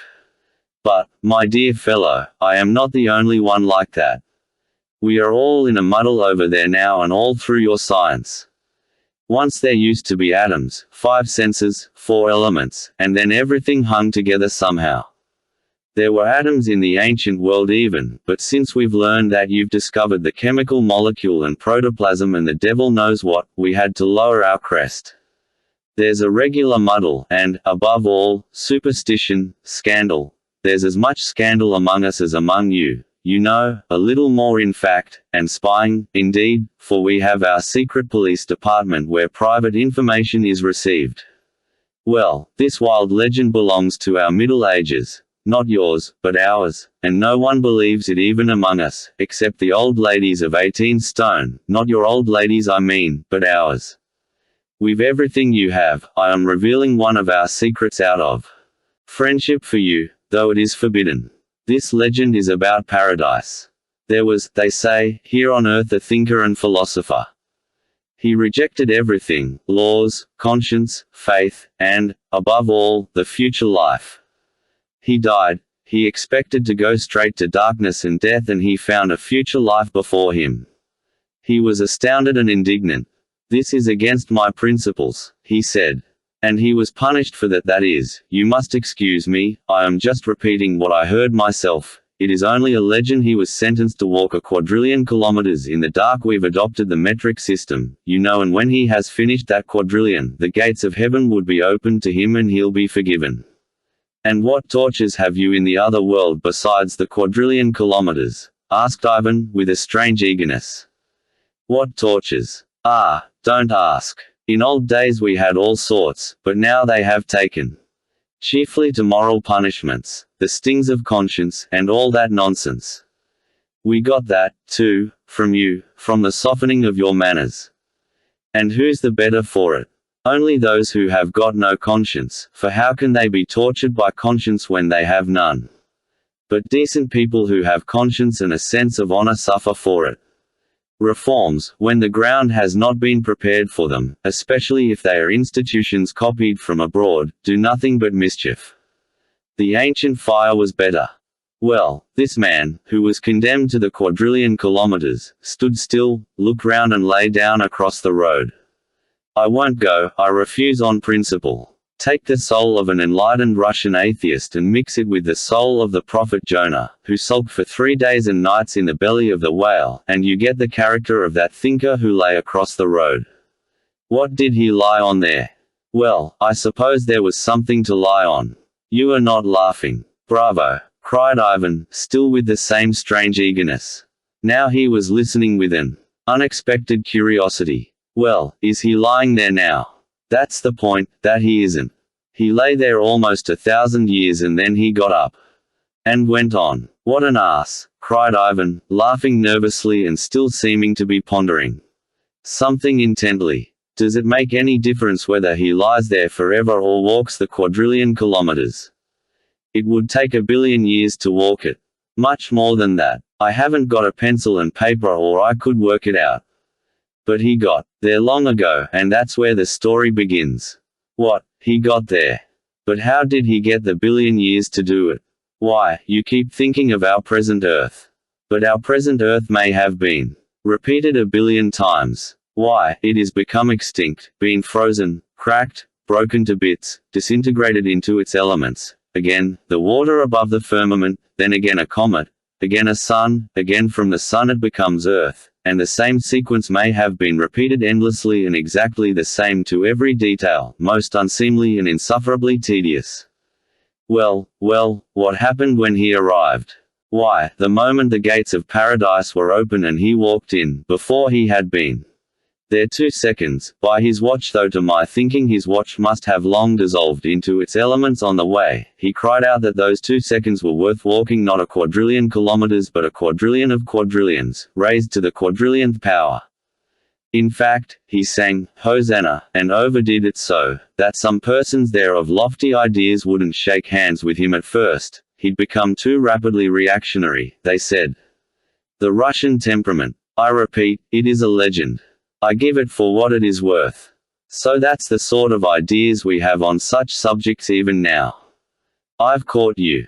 Ivan cried, with an almost childish delight, as though he had succeeded in remembering something at last. That anecdote about the quadrillion years, I made up myself. I was 17 then, I was at the high school. I made up that anecdote and told it to a schoolfellow called Korovkin. It was at Moscow. The anecdote is so characteristic that I couldn't have taken it from anywhere. I thought I'd forgotten it, but I've unconsciously recalled it. I recalled it myself. It was not you telling it. Thousands of things are unconsciously remembered like that. Even when people are being taken to execution, it is come back to me in a dream. You are that dream. You are a dream, not a living creature. From the vehemence with which you deny my existence, laughed the gentleman, I am convinced that you believe in me. Not in the slightest. I haven't 100th part of a grain of faith in you. But you have the 1,000th of a grain. Homeopathic doses perhaps are the strongest. Confess that you have faith even to the 10,000th of a grain. Not for 1 minute, cried Ivan furiously. But I should like to believe in you, he added, strangely. Aha, there's an admission. But I am good-natured. I'll come to your assistance again. Listen, it was I caught you, not you me. I told you your anecdote you'd forgotten, on purpose, so as to destroy your faith in me completely. You are lying. The object of your visit is to convince me of your existence. Just so. But hesitation, suspense, conflict between belief and disbelief, is sometimes such torture to a conscientious man, such as you are, that it is better to hang oneself at once. Knowing that you are inclined to believe in me, I administered some disbelief by telling you that anecdote. I lead you to belief and disbelief by turns, and I have my motive in it. It's the new method. As soon as you disbelieve in me completely, you'll begin assuring me to my face that I am not a dream but a reality. I know you. Then I shall have attained my object, which is an honorable one. I shall sow in you only a tiny grain of faith, and it will grow into an oak tree. And such an oak tree that, sitting on it, you will long to enter the ranks of the hermits in the wilderness and the saintly women, for that is what you are secretly longing for. You'll dine on locusts, you'll wander into the wilderness to save your soul. Then it is for the salvation of my soul you are working, is it, you scoundrel? One must do a good. My dear fellow, I've done nothing else. One forgets the whole world and all the worlds, and sticks to one such saint, because he is a very precious diamond. One such soul, you know, is sometimes worth a whole constellation. We have our system of reckoning, you know. The conquest is priceless. And some of them, on my word, are not inferior to you in culture, though you won't believe it. They can contemplate such depths of belief and disbelief at the same moment that sometimes it really seems that they are within a hair's breadth of being turned upside down, as the actor Gorbanov says. Well, did you get your nose pulled? My dear fellow, observed the visitor sententiously, it is better to get off with your nose pulled than without a nose at all. As an afflicted Marquis observed not long ago, he must have been treated by a specialist in confession to his spiritual father, a Jesuit. I was present, it was simply charming. Give me back my nose, he said, and he beat his breast. My son, said the priest evasively, all things are accomplished in accordance with the inscrutable decrees of Providence, and what seems a misfortune sometimes leads to extraordinary, though unapparent, benefits. If stern destiny has deprived you of your nose, it is to your advantage that no one can ever pull you by your nose. Holy Father, that's no comfort, cried the despairing Marquis. I'd be delighted to have my nose pulled every day of my life, if it were only in its proper place. My son, sighs the priest, you can't expect every blessing at once. This is murmuring against Providence, who even in this has not forgotten you, for if you repine as you repined just now, declaring you'd be glad to have your nose pulled for the rest of your life, your desire has already been fulfilled indirectly, for when you lost your nose, you were led by the nose. Fool, how stupid, cried Ivan. My dear friend, I only wanted to amuse you. But I swear that's the genuine Jesuit casuistry, and I swear that it all happened word for word as I've told you. It happened lately and gave me a great deal of trouble. The unhappy young man shot himself that very night when he got home. I was by his side till the very last moment. Those Jesuit confessionals are really my most delightful diversion at melancholy moments. Here's another incident that happened only the other day. A little blonde Norman girl of 20, a buxom, unsophisticated beauty that would make your mouth water, comes to an old priest. She bends down and whispers her sin into the grating. Why, my daughter, have you fallen again already? Cries the priest. Oh Sancta Maria, what do I hear? Not the same man this time, how long is this going on? Aren't you ashamed? Ah, mon père, answers the sinner with tears of penitence, car li fait tant de plaisir, et à moi si peu de peine. Fancy, such an answer. I drew back. It was the cry of nature, better than innocence itself, if you like. I absolved her sin on the spot and was turning to go, but I was forced to turn back. I heard the priest at the grating making an appointment with her for the evening. Though he was an old man hard as flint, he fell in an instant. It was nature, the truth of nature asserted its rights. What, you are turning up? I repeat, moderate your expectations, don't demand of me everything great and noble. And you'll see how well we shall get on, said the gentleman impressively. You are really angry with me for not having appeared to you in a red glow, with thunder and lightning, with scorched wings, but have shown myself in such a modest form. You are wounded, in the first place, in your aesthetic feelings, and, secondly, in your pride. How could such a vulgar devil visit such a great man as you? Yes, there is that romantic strain in you, that was so derided by Bielinski. I can't help it, young man, as I got ready to come to you I did think as a joke of appearing in the figure of a retired general who had served in the Caucasus, with a star of the Lion and the Sun on my coat. But I was positively afraid of doing it, for you'd have thrashed me for daring to pin the Lion and the Sun on my coat, instead of, at least, the Polar Star or the Sirius. And you keep on saying I am stupid, but, mercy on us. I make no claim to be equal to you in intelligence. Mephistopheles declared to Faust that he desired evil, but did only good.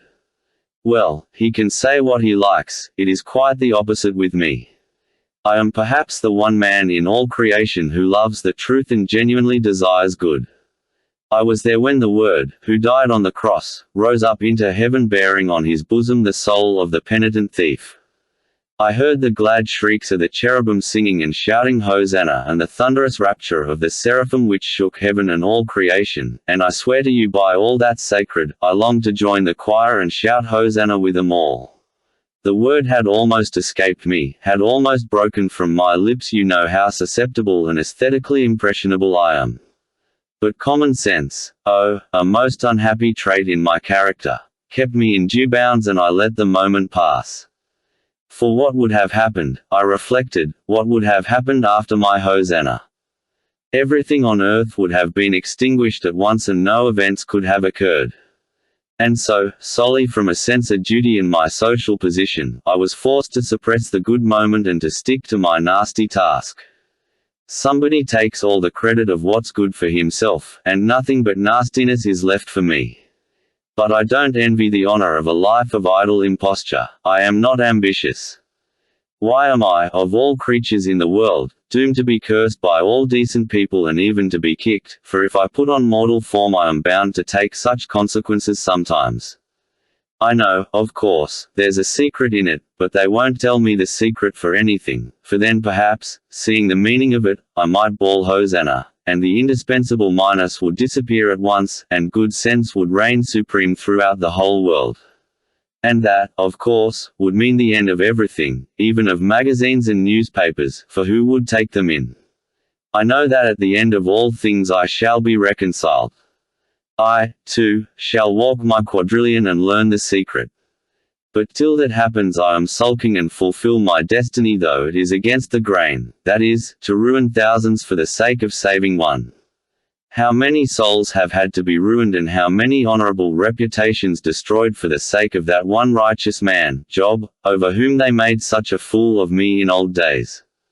Yes, till the secret is revealed, there are two sorts of truths for me. One, their truth, yonder, which I know nothing about so far, and the other my own. And there's no knowing which will turn out the better. Are you asleep? I might well be, Ivan groaned angrily. All my stupid ideas, outgrown, thrashed out, long ago, and flung aside like a dead carcass, you present to me as something new. There's no pleasing you. And I thought I should fascinate you by my literary style. That Hosanna in the skies really wasn't bad, was it? And then that ironical tone à la Heine, eh? No, I was never such a flunky. How then could my soul beget a flunky like you? My dear fellow, I know a most charming and attractive young Russian gentleman, a young thinker and a great lover of literature and art, the author of a promising poem entitled The Grand Inquisitor. I was only thinking of him. I forbid you to speak of the Grand Inquisitor, cried Ivan, crimson with shame. And the geological cataclysm. Do you remember?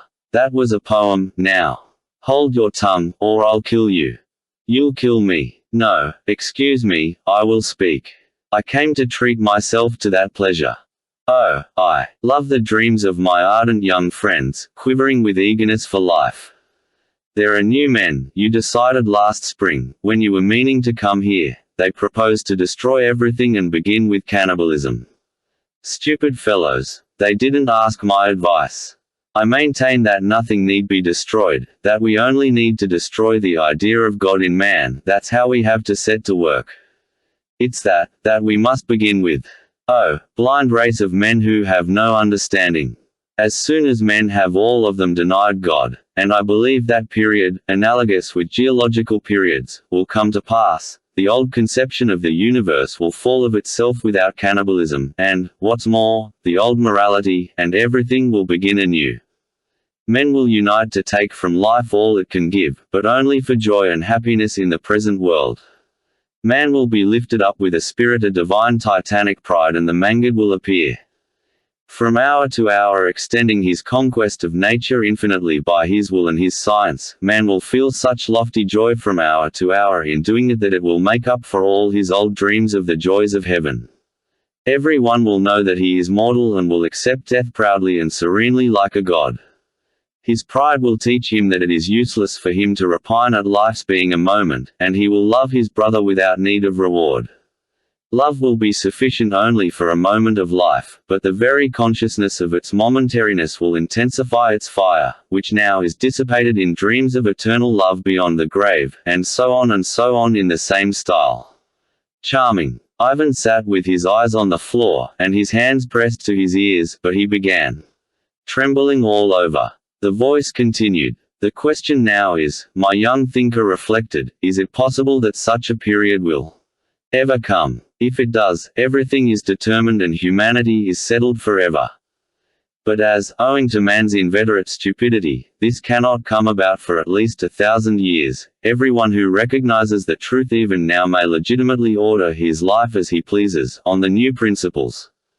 In that sense, all things are lawful for him. What's more, even if this period never comes to pass, since there is anyway no God and no immortality, the new man may well become the man-God, even if he is the only one in the whole world, and promoted to his new position, he may light-heartedly overstep all the barriers of the old morality of the old slave man, if necessary. There is no law for God. Where God stands, the place is holy. Where I stand will be at once the foremost place, all things are lawful, and that's the end of it. That's all very charming, but if you want a swindle, why do you want a moral sanction for doing it? But that's our modern Russian all over. He can't bring himself to swindle without a moral sanction. He is so in love with truth. The visitor talked, obviously carried away by his own eloquence, speaking louder and looking ironically at his host. But he did not succeed in finishing. Ivan suddenly snatched a glass from the table and flung it at the orator. "Ah, my say-beat Enfin," cried the latter, jumping up from the sofa and shaking the drops of tea off himself. "He remembers Luther's inkstand. He takes me for a dream and throws glasses at a dream. It's like a woman. I suspected you were only pretending to stop up your ears." A loud, persistent knocking was suddenly heard at the window. Ivan jumped up from the sofa. "Do you hear? You'd better open," cried the visitor. "It is your brother Alyosha with the most interesting and surprising news, I'll be bound." "Be silent, deceiver. I knew it was Alyosha. I felt he was coming, and of course he has not come for nothing. Of course he brings news," Ivan exclaimed frantically. "Open, open to him. There's a snowstorm and he is your brother. Monsieur sait-il le temps? Qu'il fait? C'est rne par meta un chen dehors." The knocking continued. Ivan wanted to rush to the window, but something seemed to fetter his arms and legs.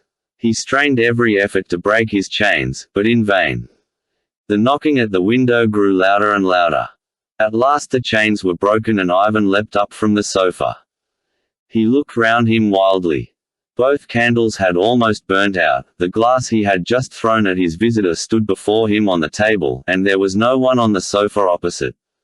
The knocking on the window frame went on persistently, but it was by no means so loud as it had seemed in his dream. On the contrary, it was quite subdued.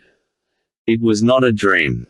"No, I swear it was not a dream, it all happened just now," cried Ivan. He rushed to the window and opened the movable pane. "Alyosha, I told you not to come," he cried fiercely to his brother. "In 2 words, what do you want? In 2 words, do you hear? An hour ago Smerdyakov hanged." Chapter 10. It was he who said that. Alyosha coming in told Ivan that a little over an hour ago Maria Kondratyevna had run to his rooms and informed him Smerdyakov had taken his own life. "I went in to clear away the samovar and he was hanging on a nail in the wall."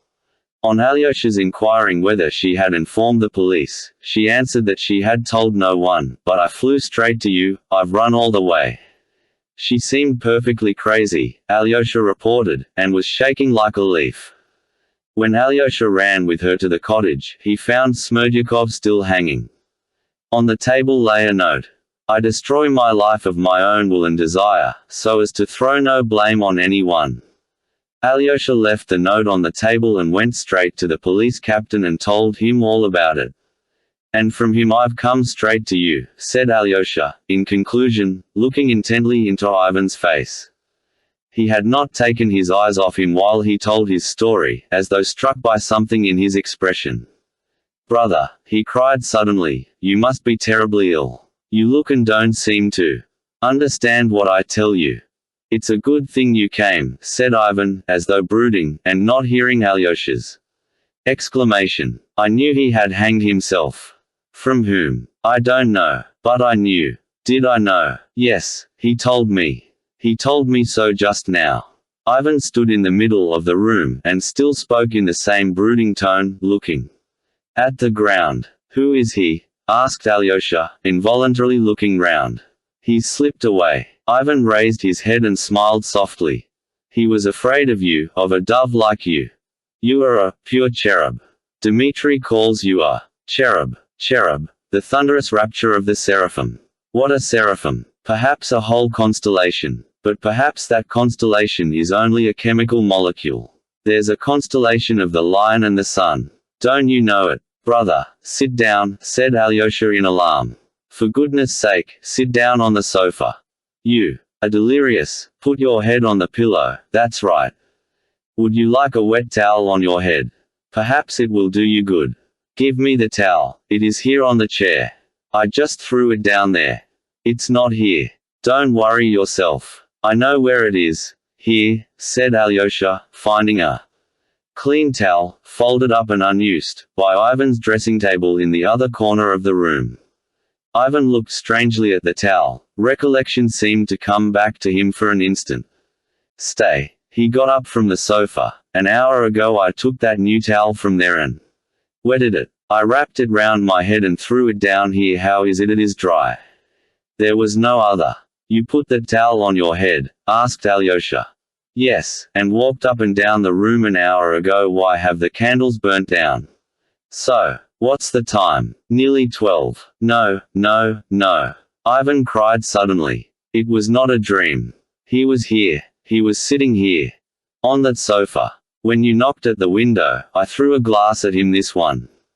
Wait a minute. I was asleep last time, but this dream was not a dream. It has happened before. I have dreams now, Alyosha, yet they are not dreams, but reality. I walk about, talk and see though I am asleep. But he was sitting here, on that sofa there. He is frightfully stupid, Alyosha, frightfully stupid. Ivan laughed suddenly and began pacing about the room. "Who is stupid? Of whom are you talking, brother?" Alyosha asked anxiously again. "The devil. He's taken to visiting me. He's been here twice, almost 3 times. He taunted me with being angry at his being a simple devil and not Satan, with scorched wings, in thunder and lightning. But he is not Satan, that's a lie. He is an impostor. He is simply a devil, a paltry, trivial devil. He goes to the baths. If you undressed him, you'd be sure to find he had a tail, long and smooth like a Danish dog's, a yard long, dun color. Alyosha, you are cold. You've been in the snow. Would you like some tea?" "What? Is it cold? Shall I tell her to bring some?" "Say ne par meta un chen de hors." Alyosha ran to the washing stand, wetted the towel, persuaded Ivan to sit down again, and put the wet towel round his head. He sat down beside him. "What were you telling me just now about Lise?" Ivan began again. He was becoming very talkative. "I like Lise. I said something nasty about her. It was a lie. I like her. I am afraid for Katya tomorrow. I am more afraid of her than of anything. On account of the future. She will cast me off tomorrow and trample me underfoot. She thinks that I am ruining Mitya from jealousy on her account. Yes, she thinks that. But it is not so. Tomorrow the cross, but not the gallows. No, I shan't hang myself. Do you know, I can never commit suicide, Alyosha. Is it because I am base? I am not a coward. Is it from love of life? How did I know that Smerdyakov had hanged himself? Yes, it was he told me so. And you are quite convinced that there has been someone here? Asked Alyosha. Yes, on that sofa in the corner. You would have driven him away. You did drive him away. He disappeared when you arrived. I love your face, Alyosha. Did you know that I loved your face? And he is myself, Alyosha. All that's base in me, all that's mean and contemptible. Yes, I am a romantic. He guessed it, though it is a libel. He is frightfully stupid, but it is to his advantage. He has cunning, animal cunning. He knew how to infuriate me. He kept taunting me with believing in him, and that was how he made me listen to him. He fooled me like a boy.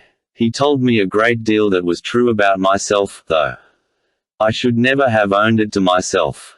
Do you know, Alyosha, Ivan added in an intensely earnest and confidential tone, I should be awfully glad to think that it was he and not I.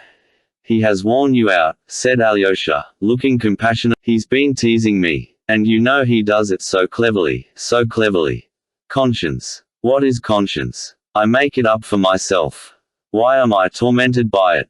From habit. From the universal habit of mankind for the 7,000 years. So let us give it up, and we shall be gods. It was he said that, it was he said that. And not you, not you. Alyosha could not help crying, looking frankly at his brother. Never mind him, anyway. Have done with him and forget him. And let him take with him all that you curse now, and never come back. Yes, but he is spiteful. He laughed at me. He was impudent, Alyosha, Ivan said, with a shudder of offense. But he was unfair to me about lots of things. He told lies about me to my face. Oh, you were going to perform an act of heroic virtue. To confess you murdered your father, that the valet murdered him at your instigation. Brother, Alyosha interposed, restrain yourself. It was not you murdered him. It's not true. That's what he says, and he knows it. You were going to perform an act of heroic virtue, and you don't believe in virtue. That's what tortures you and makes you angry, that's why you are so vindictive. He said that to me about me, and he knows what he says. It's you say that, not he, exclaimed Alyosha mournfully, and you say it because you are ill and delirious, tormenting yourself. No, he knows what he says. You are going from pride, he says. You'll stand up and say, it was I killed him, and why do you writhe with horror? You are lying. I despise your opinion, I despise your horror. He said that about me. And do you know you are longing for their praise? He is a criminal, a murderer. But what a generous soul, he wanted to save his brother and he confessed. That's a lie, Alyosha. Ivan cried suddenly, with flashing eyes. I don't want a low rabble to praise me, I swear I don't. That's a lie. That's why I threw the glass at him and it broke against his ugly face. Brother, calm yourself, stop. Alyosha entreated him. Yes, he knows how to torment one. He's cruel, Ivan went on, unheeding. I had an inkling from the first what he came for. Granting that you go through pride, still you had a hope that Smerdyakov might be convicted and sent to Siberia, and Mitya would be acquitted, while you would only be punished with moral condemnation. Do you hear? He laughed then, and some people will praise you. But now Smerdyakov's dead, he has hanged himself, and who'll believe you alone? But yet you are going, you'll go all the same, you've decided to go. What are you going for now? That's awful, Alyosha. I can't endure such questions. Who dare ask me such questions? Brother, interposed Alyosha. His heart sank with terror, but he still seemed to hope to bring Ivan to reason. How could he have told you of Smerdyakov's death before I came, when no one knew of it and there was no time for anyone to know of it? You'd give a great deal to know yourself why you go. And can you have made up your mind? You've not made up your mind. You'll sit all night deliberating whether to go or not. But you will go, you know you'll go. You know that whichever way you decide, the decision does not depend on you. You'll go because you won't dare not to go. Why won't you dare? You must guess that for yourself. That's a riddle for you. He got up and went away. You came and he went. He called me a coward, Alyosha. Le mot de l'ennemi is that I am a coward. It is not for such eagles to soar above the earth. It was he added that, he. And Smerdyakov said the same. He must be killed. Katya despises me. I've seen that for a month past. Even Lise will begin to despise me. You are going in order to be praised. That's a brutal lie. And you despise me too, Alyosha. Now I am going to hate you again. And I hate the monster, too. I hate the monster. I don't want to save the monster. Let him rot in Siberia. He's begun singing a hymn.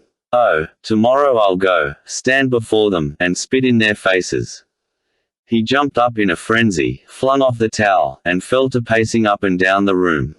Again, Alyosha recalled what he had just said. I seem to be sleeping awake. I walk, I speak, I see, but I am asleep. It seemed to be just like that now. Alyosha did not leave him. The thought passed through his mind to run for a doctor, but he was afraid to leave his brother alone. There was no one to whom he could leave him. By degrees Ivan lost consciousness completely at last. He still went on talking incessantly, but quite incoherently, and even articulated his words with difficulty. Suddenly he staggered violently, but Alyosha was in time to support him. Ivan let him lead him to his bed. Alyosha undressed him somehow and put him to bed. He sat watching over him for another 2 hours. The sick man slept soundly, without stirring, breathing softly and evenly. Alyosha took a pillow and lay down on the sofa, without undressing. As he fell asleep he prayed for Mitya and Ivan. He began to understand Ivan's illness. The anguish of a proud determination. An earnest conscience. God, in whom he disbelieved, and his truth were gaining mastery over his heart, which still refused to submit. Yes, the thought floated through Alyosha's head as it lay on the pillow. Yes, if Smerdyakov is dead, no one will believe Ivan's evidence, but he will go and give it. Alyosha smiled softly. God will conquer, he thought. He will either rise up in the light of truth, or he'll perish in hate, revenging on himself and on every. Book 12. A Judicial Error. Chapter 1. The Fatal Day. At 10 o'clock in the morning of the day following the events I have described, the trial of Dmitry Karamazov began in our district court. I hasten to emphasize the fact that I am far from esteeming myself capable of reporting all that took place at the trial in full detail, or even in the actual order of events. I imagine that to mention everything with full explanation would fill a volume, even a very large one. And so I trust I may not be reproached for confining myself to what struck me. I may have selected as of most interest what was of secondary importance, and may have omitted the most prominent and essential details. But I see I shall do better not to apologize. I will do my best and the reader will see for himself that I have done all I can. And, to begin with, before entering the court, I will mention what surprised me most on that day. Indeed, as it appeared later, everyone was surprised at it, too. We all knew that the affair had aroused great interest, that everyone was burning with impatience for the trial to begin, that it had been a subject of talk, conjecture, exclamation and surmise for the last 2 months in local society. Everyone knew, too, that the case had become known throughout Russia, but yet we had not imagined that it had aroused such burning, such intense interest in everyone, not only among ourselves, but all over Russia. This became evident at the trial this day. Visitors had arrived not only from the chief town of our province, but from several other Russian towns, as well as from Moscow and Petersburg. Among them were lawyers, ladies, and even several distinguished personages. Every ticket of admission had been snatched up. A special place behind the table at which the 3 judges sat was set apart for the most distinguished and important of the men visitors. A row of armchairs had been placed there, something exceptional which had never been allowed before. A large proportion, not less than half of the public, were ladies. There was such a large number of lawyers from all parts that they did not know where to seat them, for every ticket had long since been eagerly sought for and distributed. I saw at the end of the room, behind the platform, a special partition hurriedly put up, behind which all these lawyers were admitted, and they thought themselves lucky to have standing room there, for all chairs had been removed for the sake of space, and the crowd behind the partition stood throughout the case closely packed, shoulder to shoulder. Some of the ladies, especially those who came from a distance, made their appearance in the gallery very smartly dressed, but the majority of the ladies were oblivious even of dress. Their faces betrayed hysterical, intense, almost morbid, curiosity. A peculiar fact, established afterwards by many observations, was that almost all the ladies, or, at least the vast majority of them, were on Mitya's side and in favor of his being acquitted. This was perhaps chiefly owing to his reputation as a conqueror. 2 women rivals were to appear in the case. One of them, Katerina Ivanovna, was an object of general interest. All sorts of extraordinary tales were told about her, amazing anecdotes of her passion for Mitya, in spite of his crime. Her pride and aristocratic connections were particularly insisted upon. She had called upon scarcely anyone in the town. People said she intended to petition the government for leave to accompany the criminal to Siberia and to be married to him somewhere in the mines. The appearance of Grushenka in court was awaited with no less impatience. The public was looking forward with anxious curiosity to the meeting of the 2 rivals, the proud aristocratic girl and the hetairai. But Grushenka was a more familiar figure to the ladies of the district than Katerina Ivanovna. They had already seen the woman who had ruined Fyodor Pavlovich and his unhappy son, and all, almost without exception, wondered how father and son could be so in love with such a very common, ordinary Russian girl, who was not even pretty. In brief, there was a great deal of talk. I know for a fact that there were several serious family quarrels on Mitya's account in our town. Many ladies quarreled violently with their husbands over differences of opinion about the dreadful case, and it was only natural that the husbands of these ladies, far from being favorably disposed to the prisoner, should enter the court bitterly prejudiced against him. In fact, one may say pretty certainly that the masculine, as distinguished from the feminine, part of the audience were biased against the prisoner. There were numbers of severe, frowning, even vindictive faces. Mitya, indeed, had managed to offend many people during his stay in the town. Some of the visitors were, of course, in excellent spirits and quite unconcerned as to the fate of Mitya personally. But all were interested in the trial, and the majority of the men were certainly hoping for the conviction of the criminal, except perhaps the lawyers, who were more interested in the legal than in the moral aspect of the case. Everybody was excited at the presence of the celebrated lawyer, Fetyukovich. His talent was well known, and this was not the first time he had defended notorious criminal cases in the provinces. And if he defended them, such cases became celebrated and long remembered all over Russia. There were stories, too, about our prosecutor and about the president of the court. It was said that Ippolit Kirillovich was in a tremor at meeting Fetyukovich, and that they had been enemies from the beginning of their careers in Petersburg, that though our sensitive prosecutor, who always considered that he had been aggrieved by someone in Petersburg because his talents had not been properly appreciated, was keenly excited over the Karamazov case, and was even dreaming of rebuilding his flagging fortunes by means of it. Fetyukovich, they said, was his one anxiety. But these rumors were not quite just. Our prosecutor was not one of those men who lose heart in face of danger. On the contrary, his self-confidence increased with the increase of danger. It must be noted that our prosecutor was in general too hasty and morbidly impressionable. He would put his whole soul into some case and work at it as though his whole fate and his whole fortune depended on its result. With his delicate health he had failed to make his mark at the outset of his career and had never made up for it later. As for the president of our court, I can only say that he was a humane and cultured man, who had a practical knowledge of his work and progressive views. He was rather ambitious, but did not concern himself greatly about his future career. The great aim of his life was to be a man of advanced ideas. He was, too, a man of connections and property.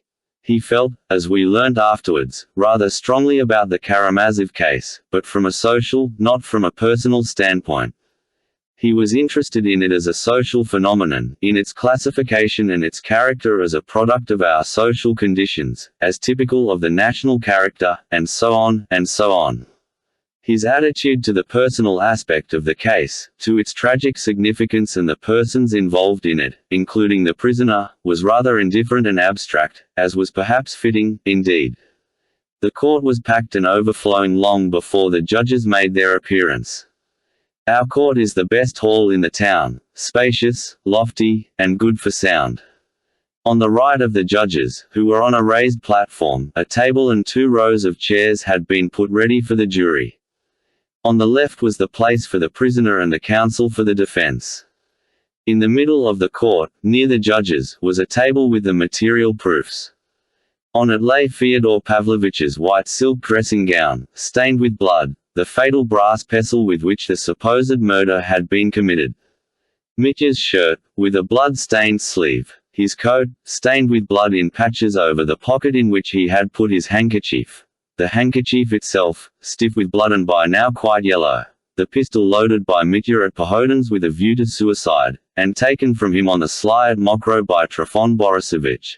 The envelope in which the 3,000 rubles had been put ready for Grushenka, the narrow pink ribbon with which it had been tied, and many other articles I don't remember.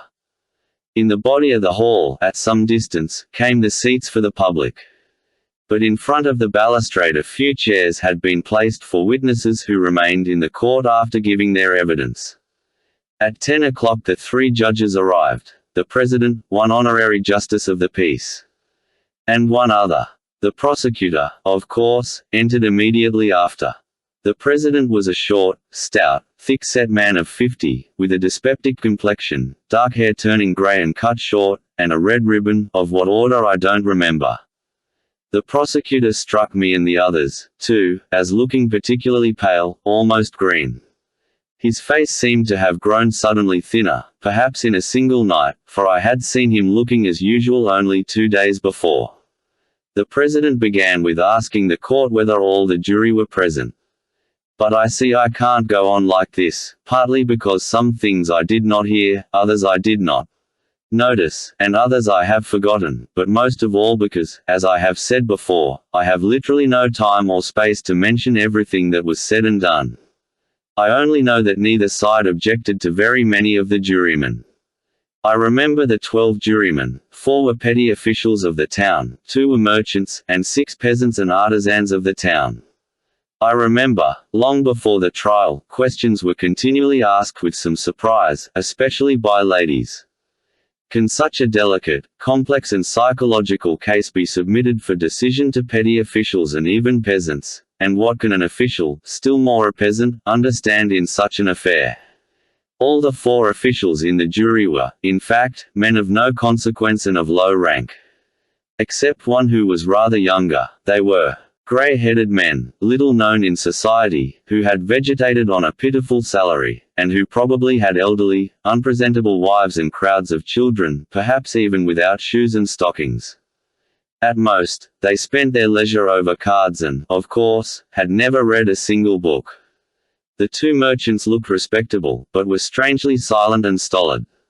One of them was close-shaven, and was dressed in European style. The other had a small, grey beard, and wore a red ribbon with some sort of a medal upon it on his neck. There is no need to speak of the artisans and the peasants. The artisans of Skoto-Prigonovisk are almost peasants, and even work on the land. 2 of them also wore European dress, and, perhaps for that reason, were dirtier and more uninviting looking than the others. So that one might well wonder, as I did as soon as I had looked at them, what men like that could possibly make of such a case. Yet their faces made a strangely imposing, almost menacing, impression. They were stern and frowning. At last the president opened the case of the murder of Fyodor Pavlovich Karamazov. I don't quite remember how he described him. The court usher was told to bring in the prisoner, and Mitya made his appearance. There was a hush through the court. One could have heard a fly. I don't know how it was with others, but Mitya made a most unfavorable impression on me. He looked an awful dandy in a brand new frock coat. I heard afterwards that he had ordered it in Moscow expressly for the occasion from his own tailor, who had his measure. He wore immaculate black kid gloves and exquisite linen. He walked in with his yard-long strides, looking stiffly straight in front of him, and sat down in his place with a most unperturbed air. At the same moment the counsel for defense, the celebrated Fetyukovich, entered, and a sort of subdued hum passed through the court. He was a tall, spare man, with long thin legs, with extremely long, thin, pale fingers, clean-shaven face, demurely brushed, rather short hair, and thin lips that were at times curved into something between a sneer and a smile. He looked about 40. His face would have been pleasant, if it had not been for his eyes, which, in themselves small and inexpressive, were set remarkably close together, with only the thin, long nose as a dividing line between them. In fact, there was something strikingly bird-like about his face. He was in evening dress and white tie. I remember the president's first questions to Mitya, about his name, his calling, and so on. Mitya answered sharply, and his voice was so unexpectedly loud that it made the president start and look at the prisoner with surprise. Then followed a list of persons who were to take part in the proceedings, that is, of the witnesses and experts. It was a long list. 4 of the witnesses were not present. Miasov, who had given evidence at the preliminary inquiry, but was now in Paris. Madame Holikov and Maximov, who were absent through illness, and Smerdyakov, through his sudden death, of which an official statement from the police was presented. The news of Smerdyakov's death produced a sudden stir and whisper in the court. Many of the audience, of course, had not heard of the sudden suicide. What struck people most was Mitya's sudden outburst. As soon as the statement of Smerdyakov's death was made, he cried out aloud from his place. He was a dog and died like a dog. I remember how his counsel rushed to him, and how the president addressed him, threatening to take stern measures, if such an arrest, and in a subdued voice repeated several times abruptly to his counsel with no show of regret, "I won't again, I won't.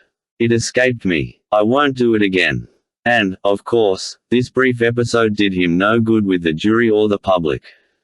His character was displayed, and it spoke for itself. It was under the influence of this incident that the opening statement was read. It was rather short, but circumstantial. It only stated the chief reasons why he had been arrested, why he must be tried, and so on. Yet it made a great impression on me. The clerk read it loudly and distinctly.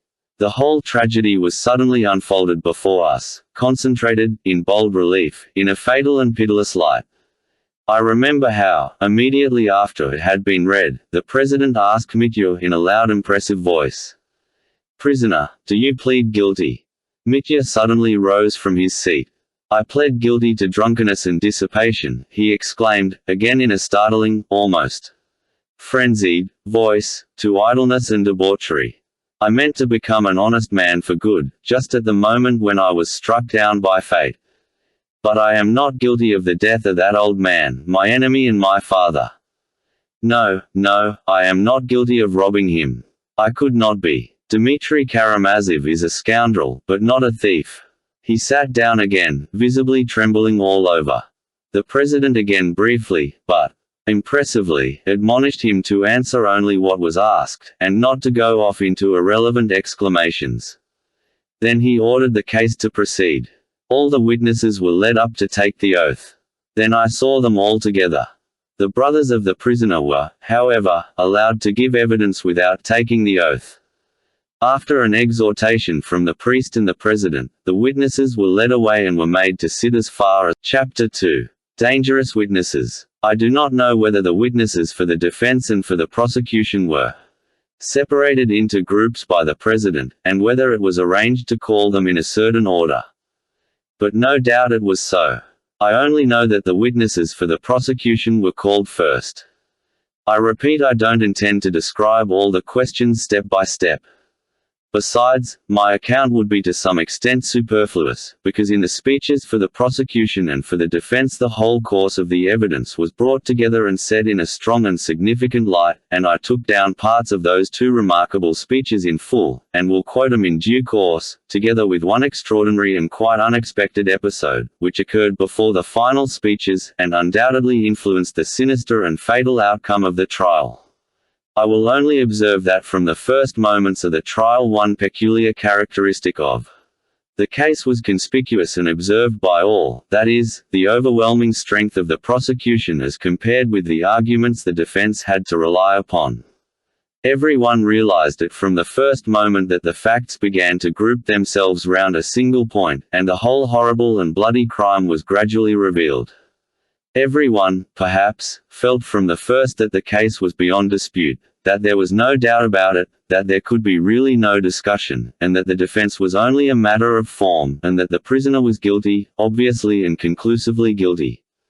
I imagine that even the ladies, who were so impatiently longing for the acquittal of the interesting prisoner, were at the same time, without exception, convinced of his guilt. What's more, I believe they would have been mortified if his guilt had not been so firmly established, as that would have lessened the effect of the closing scene of the criminal's acquittal. That he would be acquitted, all the ladies, strange to say, were firmly persuaded up to the very last moment. He is guilty, but he will be acquitted, from motives of humanity, in accordance with the new ideas, the new sentiments that had come into fashion, and so on, and so on. And that was why they had crowded into the court so impatiently. The men were more interested in the contest between the prosecutor and the famous Fetchikovich. All were wondering and asking themselves what could even a talent like Fetchikovich's make of such a desperate case, and so they followed his achievements, step by step, with concentrated attention. But Fetchikovich remained an enigma to all up to the very end, up to his speech.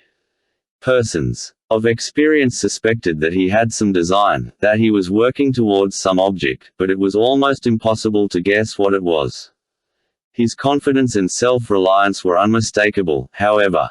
Everyone noticed with pleasure, moreover, that he, after so short a stay, not more than 3 days, perhaps, among us, had so wonderfully succeeded in mastering the case and had studied it to a nicety.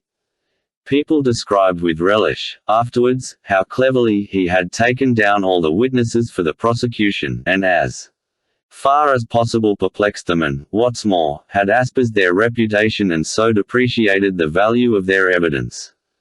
But it was supposed that he did this rather by way of sport, so to speak, for professional glory, to show nothing had been omitted of the accepted methods, for all were convinced that he could do no real good by such disparagement of the witnesses, and probably was more aware of this than any one, having some idea of his own in the background, some concealed weapon of defense, which he would suddenly reveal when the time came. But meanwhile, conscious of his strength, he seemed to be diverting himself. So, for instance, when Grigory, Fyodor Pavlovich's old servant, who had given the most damning piece of evidence about the open door, was examined, the counsel for the defense positively fastened upon him when his turn came to question him. It must be noted that Grigory entered the hall with a composed and almost stately air, not the least disconcerted by the majesty of the court or the vast audience listening to him. He gave evidence with as much confidence as though he had been talking with his Marfa, only perhaps more respectfully. It was impossible to make him contradict himself. The prosecutor questioned him first in detail about the family life of the Karamazovs. The family picture stood out in lurid colors. It was plain to ear and eye that the witness was guileless and impartial. In spite of his profound reverence for the memory of his deceased master, he yet bore witness that he had been unjust to Mitya and hadn't brought up his children as he should. He'd have been devoured by lice when he was little, if it hadn't been for me, he added, describing Mitya's early childhood. It wasn't fair either of the father to wrong his son over his mother's property, which was by right his.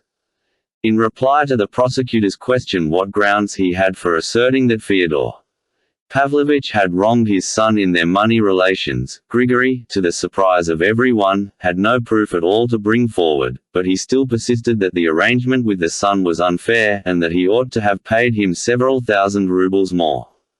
I must note, by the way, that the prosecutor asked this question whether Fyodor Pavlovich had really kept back part of Mitya's inheritance with marked persistence of all the witnesses who could be asked it, not excepting Alyosha and Ivan, but he obtained no exact information from anyone. All alleged that it was so, but were unable to bring forward any distinct proof. Grigory's description of the scene at the dinner table, when Dmitri had burst in and beaten his father, threatening to come back to kill him, made a sinister impression on the court, especially as the old servant's composure in telling it, his parsimony of words and peculiar phraseology, were as effective as eloquence.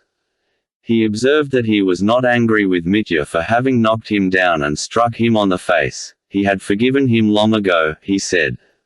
Of the deceased Smerdyakov he observed, crossing himself, that he was a lad of ability, but stupid and afflicted, and, worse still, an infidel, and that it was Fyodor Pavlovitch and his elder son who had taught him to be so. But he defended Smerdyakov's honesty almost with warmth, and related how Smerdyakov had once found the master's money in the yard, and, instead of concealing it, had taken it to his master, who had rewarded him with a gold piece for it, and trusted him implicitly from that time forward. He maintained obstinately that the door into the garden had been open. But he was asked so many questions that I can't recall them all. At last the counsel for the defense began to cross-examine him, and the first question he asked was about the envelope in which Fyodor Pavlovitch was supposed to have put 3,000 rubles for a certain person. "Have you ever seen it, you, who were for so many years in close attendance on your master?" Grigory answered that he had not seen it and had never heard of the money from anyone till everybody was talking about it. This question about the envelope Fetyukovitch put to everyone who could conceivably have known of it, as persistently as the prosecutor asked his question about Dmitri's inheritance, and got the same answer from all, that no one had seen the envelope, though many had heard of it. From the beginning everyone noticed Fetyukovitch's persistence on this subject. "Now, with your permission I'll ask you a question," Fetyukovitch said, suddenly and unexpectedly. "Of what was that balsam, or, rather, decoction, made, which, as we learned from the preliminary inquiry, you used on that evening to rub your lumbago, in the hope of curing it?" Grigory looked blankly at the questioner, and after a brief silence muttered, "There was saffron in it." "Nothing but saffron. Don't you remember any other ingredient?" "There was milfoil in it, too." "And pepper perhaps?" Fetyukovitch queried. "Yes, there was pepper, too." Etc. "And all dissolved in vodka?" "In spirit." There was a faint sound of laughter in the court. "You see, in spirit. After rubbing your back, I believe, you drank what was left in the bottle with a certain pious prayer, only known to your wife." "I did." "Did you drink much?" "Roughly speaking, a wine glass or two." "It might have been a tumbler full." "A tumbler full, even." "Perhaps a tumbler and a half." Grigory did not answer. He seemed to see what was meant. "A glass and a half of neat spirit is not at all bad, don't you think? You might see the gates of heaven open, not only the door into the garden." Grigory remained silent. There was another laugh in the court.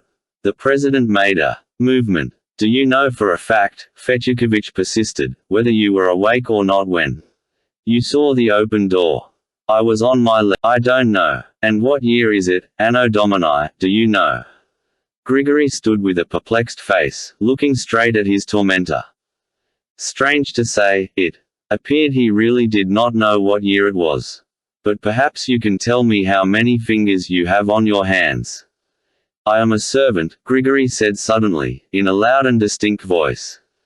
"If my betters think fit to make game of me, it is my duty to suffer it." Fetyukovitch was a little taken aback, and the president intervened, reminding him that he must ask more relevant questions. Fetyukovitch bowed with dignity and said that he had no more questions to ask of the witness. The public and the jury, of course, were left with a grain of doubt in their minds as to the evidence of a man who might, while undergoing a certain cure, have seen the gates of heaven, and who did not even know what year he was living in. But before Grigory left the box another episode occurred. The president, turning to the prisoner, asked him whether he had any comment to make on the evidence of the last witness. "Except about the door, all he has said is true," cried Mitya, in a loud voice. "For combing the lice off me, I thank him. For forgiving my blows, I thank him.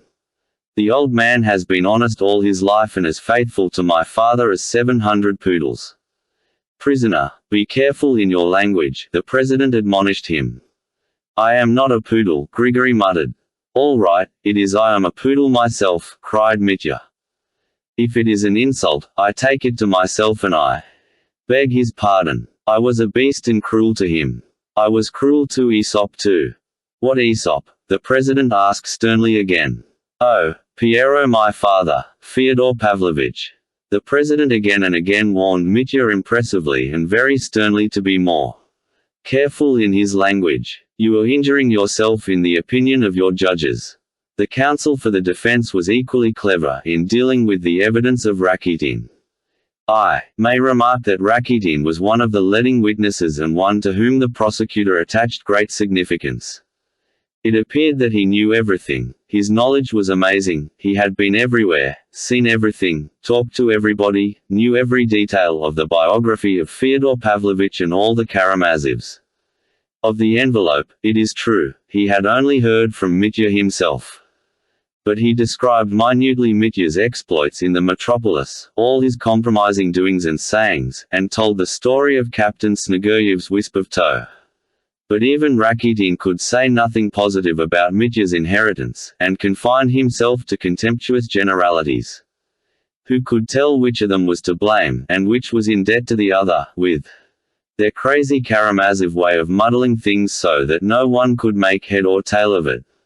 He attributed the tragic crime to the habits that had become ingrained by ages of serfdom and the distressed condition of Russia, due to the lack of appropriate institutions. He was, in fact, allowed some latitude of speech, showed what he could do, and attracted notice. The prosecutor knew that the witness was preparing a magazine article on the case, and afterwards in his speech, as we shall see later, quoted some ideas from the article, showing that he had seen it already. The picture drawn by the witness was a gloomy and sinister one, and greatly strengthened the case for the prosecution.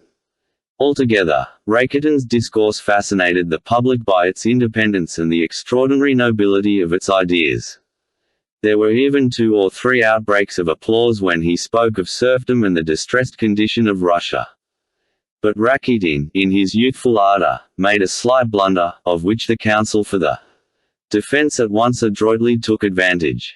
Answering certain questions about Grushenka, and carried away by the loftiness of his own sentiments and his success, of which he was, of course, conscious, he went so far as to speak somewhat contemptuously of Agrafena Alexandrovna as the kept mistress of Samsonov. He would have given a good deal to take back his words afterwards, for Fetyukovich caught him out over it at once. And it was all because Rakitin had not reckoned on the lawyer having been able to become so intimately acquainted with every detail in so short a time. "Allow me to ask," began the counsel for the defense, with the most affable and even respectful smile, "you are, of course, the same Mr.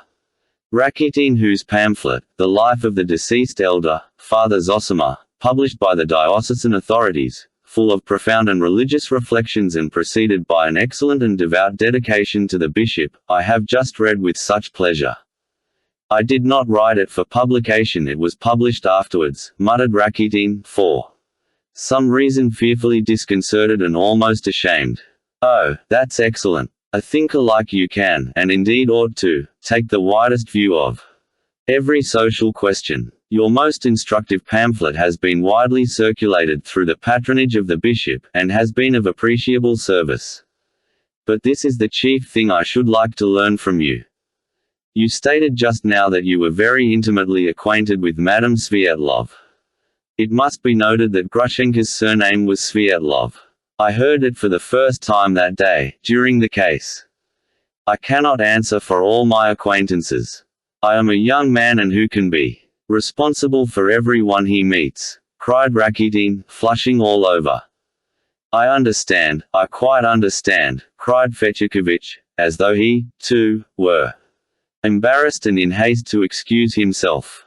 "You, like any other, might well be interested in an acquaintance with a young and beautiful woman who would readily entertain the elite of the youth of the neighborhood, but I only wanted to know it has come to my knowledge that Madame Svietlov was particularly anxious a couple of months ago to make the acquaintance of the younger Karamazov, Alexei Fyodorovich, and promised you 25 rubles, if you would bring him to her in his monastic dress.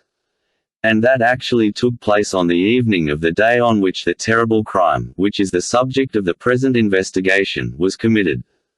You brought Alexei Karamazov to Madame Svietlov, and did you receive the 25 rubles from Madame Svietlov as a reward? That's what I wanted to hear from you. It was a joke. I don't see of what interest it can be to you. I took it for a joke, meaning to give it back later. Then you did take. But you have not given it back yet, or have you?" "That's of no consequence," muttered Rakitin. "I refuse to answer such questions." "Of course I shall give it back." The president intervened, but Fechikovich declared he had no more questions to ask of the witness. Mr. Rakitin left the witness box not absolutely without a stain upon his character. The effect left by the lofty idealism of his speech was somewhat marred, and Fechikovich's expression, as he watched him walk away, seemed to suggest to the public this is a specimen of the lofty-minded persons who accuse him. I remember that this incident, too, did not pass off without an outbreak from Mitya. Enraged by the tone in which Rakitin had referred to Grushenka, he suddenly shouted Bernard. When, after Rakitin's cross-examination, the president asked the prisoner if he had anything to say, Mitya cried loudly. "Since I've been arrested, he has borrowed money from me. He is a contemptible, Bernard an opportunist, and he doesn't believe in God. He took the bishop in." Mitya, of course, was pulled up again for the intemperance of his language, but Rakitin was done for. Captain Snegoyev's evidence was a failure, too, but from quite a different reason. He appeared in ragged and dirty clothes, muddy boots, and in spite of the vigilance and expert observation of the police officers, he turned out to be hopelessly drunk. On being asked about Mitya's attack upon him, he refused to answer. "God bless him. Alusha told me not to. God will make it up to me yonder." "Who told you not to tell? Of whom are you talking?" "Alusha, my little son." Father, how he insulted you." "He said that at the stone. Now, he is dying." The captain suddenly began sobbing, and plumped down on his knees before the president. He was hurriedly led away amidst the laughter of the public.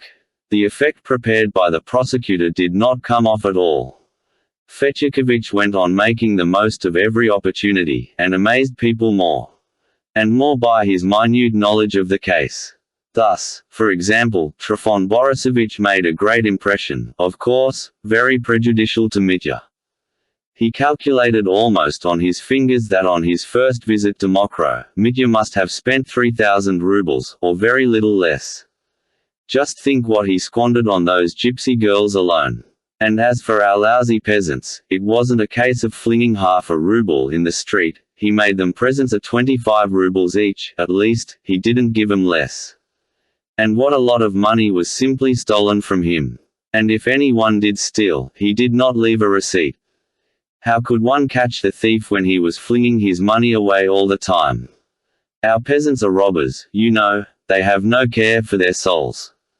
And the way he went on with the girls, our village girls. They're completely set up since then, I tell you, they used to be poor. He recalled, in fact, every item of expense and I saw 3,000 as clear as a penny in his hands, I saw it with my own eyes. "I should think I ought to know how to reckon money," cried Trifon Borisovich, doing his best to satisfy his betters. When Fechikovich had to cross-examine him, he scarcely tried to refute his evidence, but began asking him about an incident at the first carousal at Mokro, a month before the arrest, when Timofey and another peasant called Akim had picked up on the floor in the passage 100 rubles dropped by Mitya when he was drunk, and had given them to Trifon Borisovich and received a ruble each from him for doing so. "Well," asked the lawyer, "did you give that 100 rubles back to Mr. Karamazov?" Trifon Borisovich shuffled in vain. He was obliged, after the peasants had been examined, to admit the finding of the 100 rubles, only adding that he had religiously returned it all to Dmitry Fyodorovich in perfect honesty, and it is only because his honor was in liquor at the time, he wouldn't remember it. But, as he had denied the incident of the 100 rubles till the peasants had been called to prove it, his evidence as to returning the money to Mitya was naturally regarded with great suspicion. So one of the most dangerous witnesses brought forward by the prosecution was again discredited. The same thing happened with the Poles. They took up an attitude of pride and independence. They vociferated loudly that they had both been in the service of the crown, and that Pan Mitya had offered them 3,000 to buy their honor, and that they had seen a large sum of money in his hands. Pan Mashalevich introduced a terrible number of Polish words into his sentences, and seeing that this only increased his consequence in the eyes of the president and the prosecutor, grew more and more pompous, and ended by talking in Polish altogether. But Fetyukovich caught them, too, in his snares.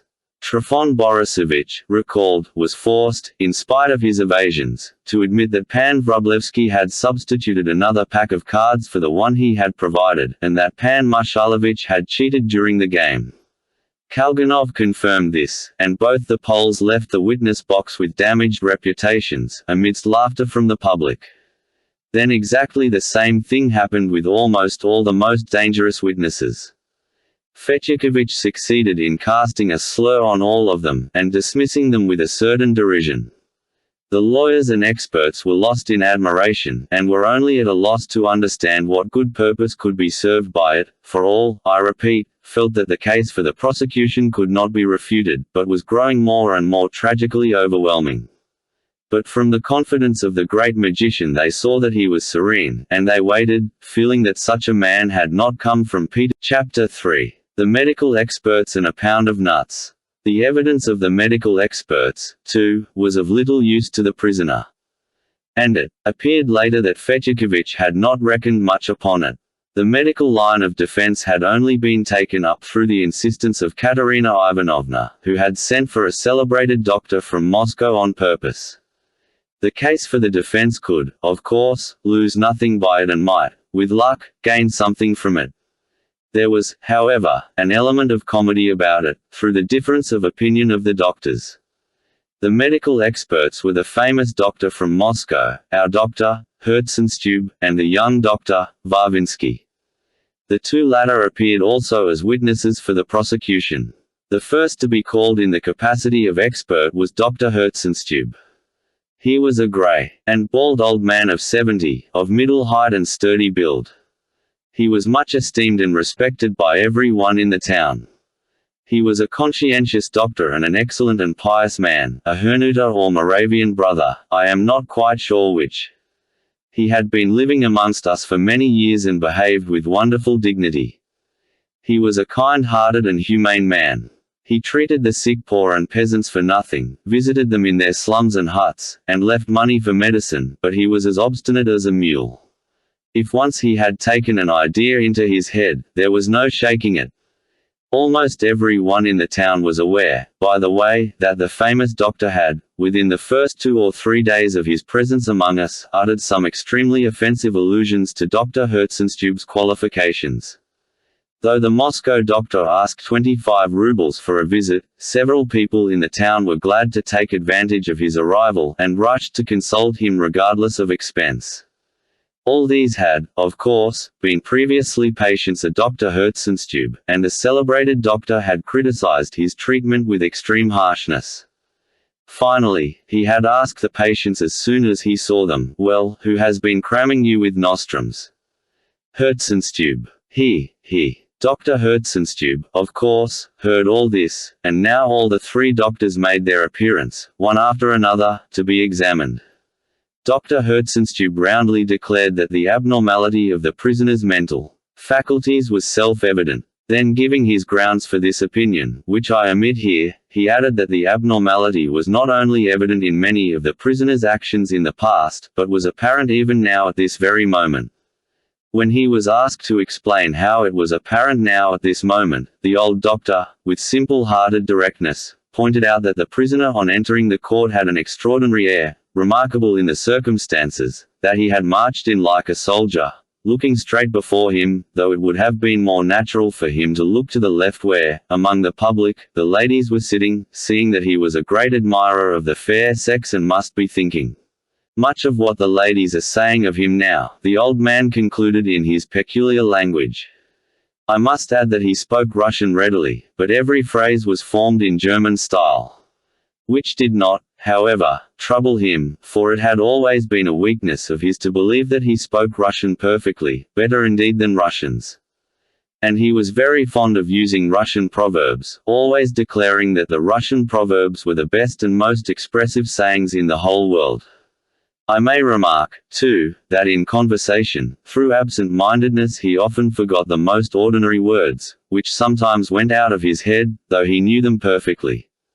The same thing happened, though, when he spoke German, and at such times he always waved his hand before his face as though trying to catch the lost word, and no one could induce him to go on speaking till he had found the missing word.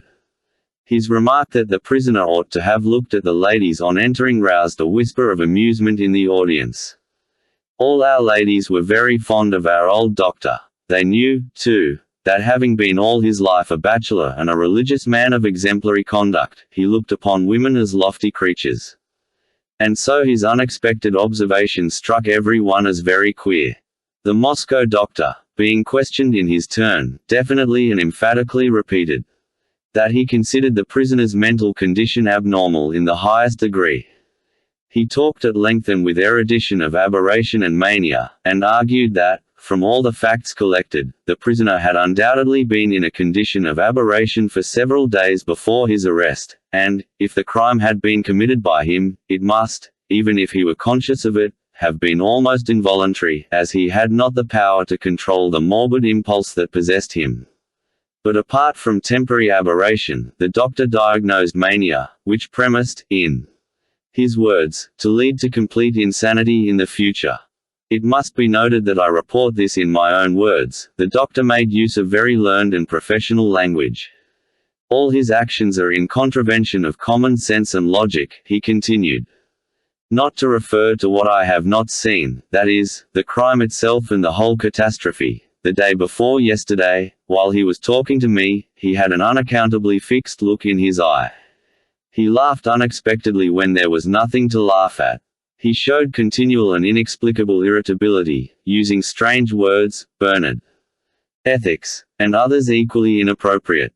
But the doctor detected mania, above all, in the fact that the prisoner could not even speak of the 3,000 rubles, of which he considered himself to have been cheated, without extraordinary irritation, though he could speak comparatively lightly of other misfortunes and grievances. According to all accounts, he had even in the past, whenever the subject of the 3,000 rubles was touched on, flown into a perfect frenzy, and yet he was reported to be a disinterested and not grasping man. As to the opinion of my learned colleague, the Moscow doctor added ironically in conclusion, that the prisoner would, on entering the court, have naturally looked at the ladies and not straight before him, I will only say that, apart from the playfulness of this theory, it is radically unsound.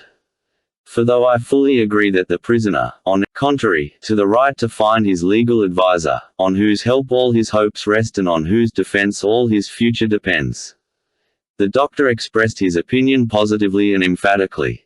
But the unexpected pronouncement of Dr. Varvinsky gave the last touch of comedy to the difference of opinion between the experts. In his opinion the prisoner was now, and had been all along, in a perfectly normal condition, and, although he certainly must have been in a nervous and exceedingly excited state before his arrest, this might have been due to several perfectly obvious causes, jealousy, anger, continual drunkenness, and so on. But this nervous condition would not involve the mental aberration of which mention had just been made. As to the question whether the prisoner should have looked to the left or to the right on entering the court, in his modest opinion, the prisoner would naturally look straight before him on entering the court, as he had in fact done, as that was where the judges, on whom his fate depended, were sitting. So that it was just by looking straight before him that he showed his perfectly normal state of mind at the present. The young doctor concluded his modest testimony with some heat. "Bravo, doctor!" cried Mitya, from his seat. "Just so." Mitya, of course, was checked, but the young doctor's opinion had a decisive influence on the judges and on the public, and, as appeared afterwards, everyone agreed with him. But Dr. Herzenstube, when called as a witness, was quite unexpectedly of use to Mitya. As an old resident in the town who had known the Karamazov family for years, he furnished some facts of great value for the prosecution, and suddenly, as though recalling something, he added, "But the poor young man might have had a very different life, for he had a good heart. Both in childhood and after childhood, that I know.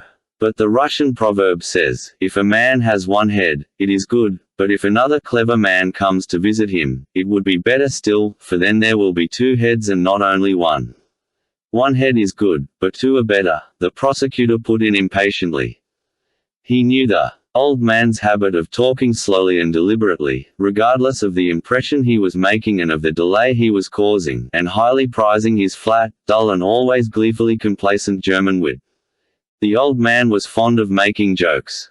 "Oh, yes, that's what I say," he went on stubbornly. 1 head is good, but 2 are much better. But he did not meet another head with wits, and his wits went. Where did they go? I've forgotten the word. He went on, passing his hand before his eyes. "Oh, yes, spazieren. Wandering. Oh, yes, wandering, that's what I say." Well, his wits went wandering and fell in such a deep hole that he lost himself. And yet he was a grateful and sensitive boy. Oh, I remember him very well, a little chap so high, left neglected by his father in the backyard, when he ran about without boots on his feet, and his little breeches hanging by 1 button. A note of feeling and tenderness suddenly came into the honest old man's voice. Fetyukovitch positively started, as though scenting something, and caught at it instantly. "Oh, yes, I was a young man then. I was pound of what? I've forgotten what it is called. A pound of what children are very fond of. What is it, what is it?" The doctor began waving his hands again. "It grows on a tree and is gathered and given to everyone." "Apples." "Oh, no, no. You have a dozen of apples, not a pound."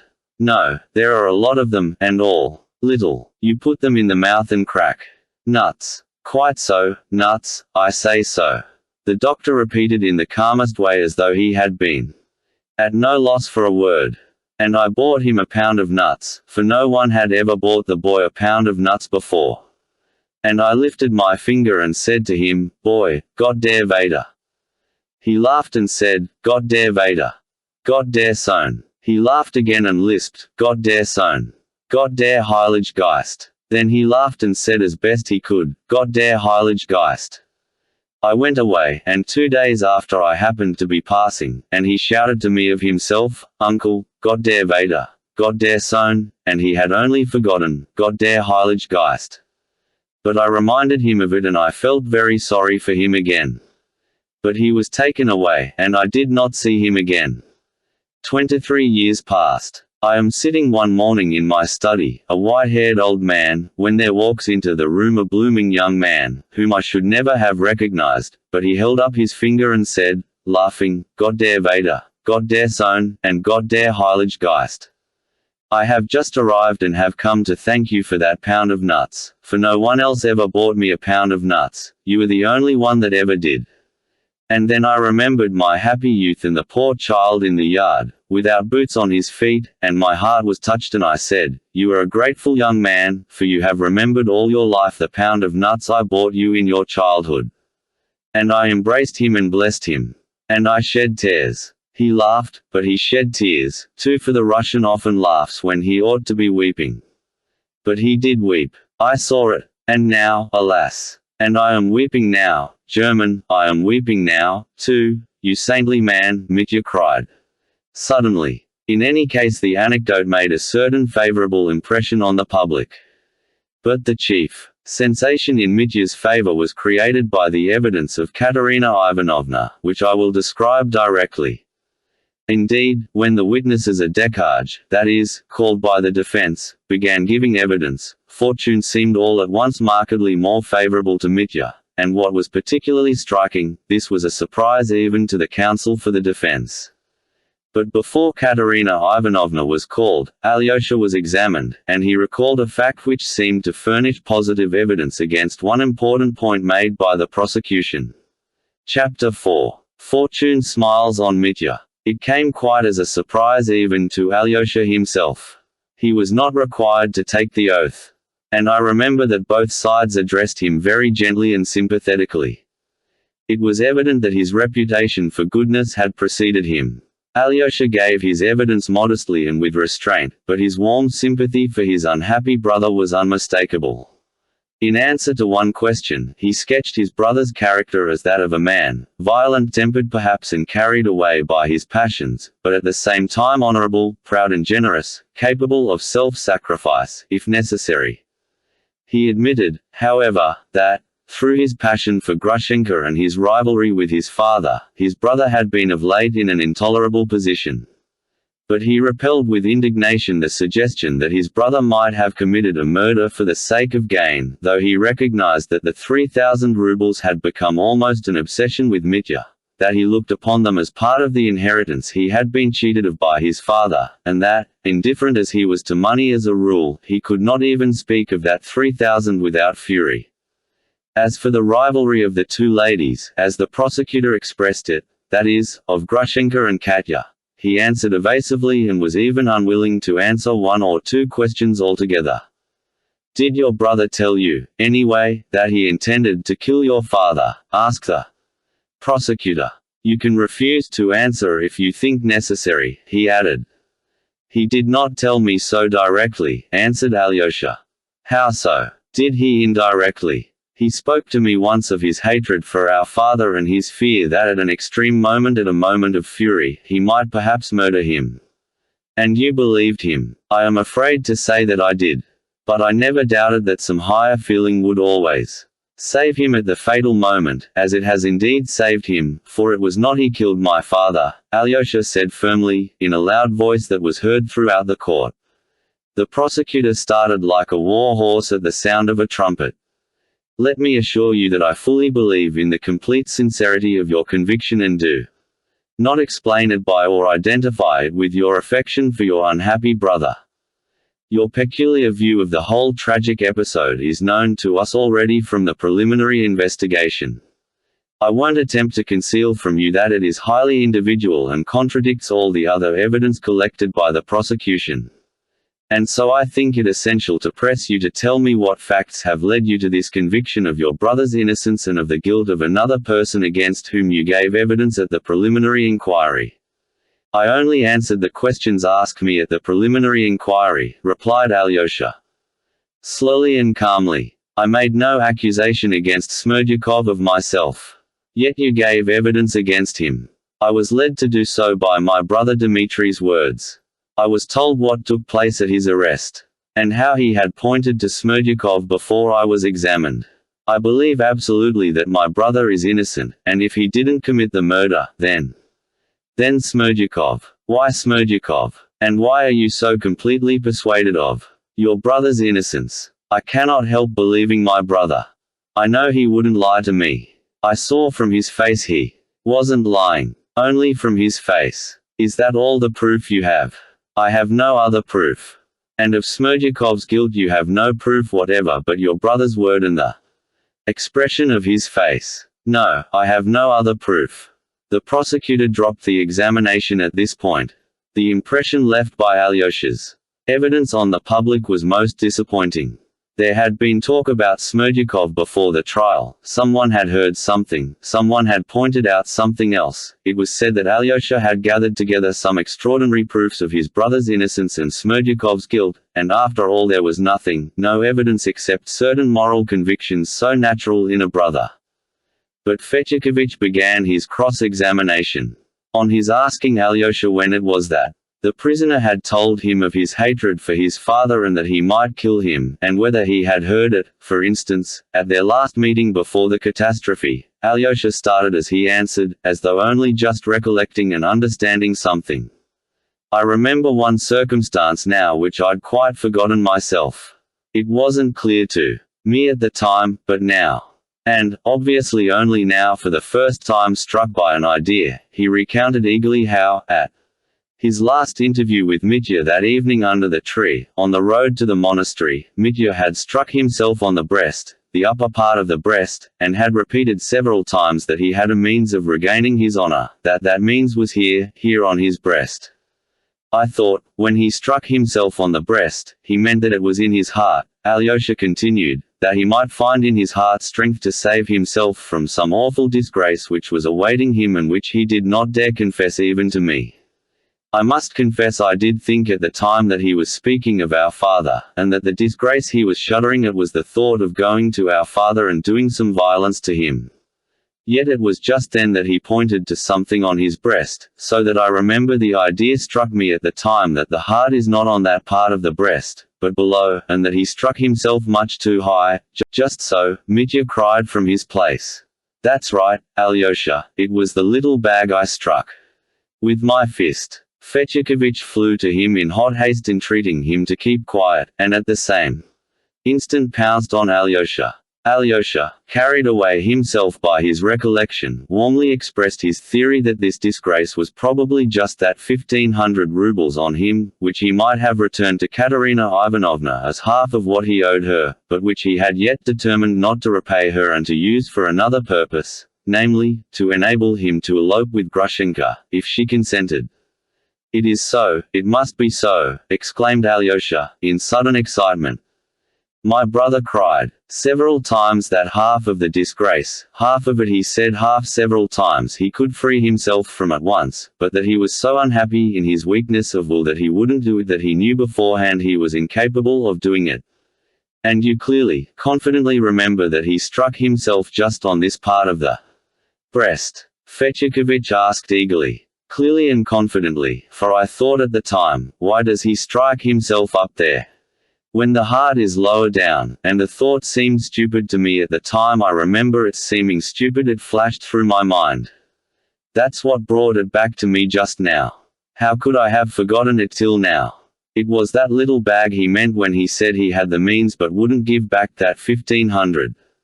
And when he was arrested at Mokroe he cried out, I know, I was told it, that he considered it the most disgraceful act of his life that when he had the means of repaying Katerina Ivanovna half, no, what he owed her, he yet could not bring himself to repay the money and preferred to remain a thief in her eyes rather than part with it. And what torture that debt has been to him!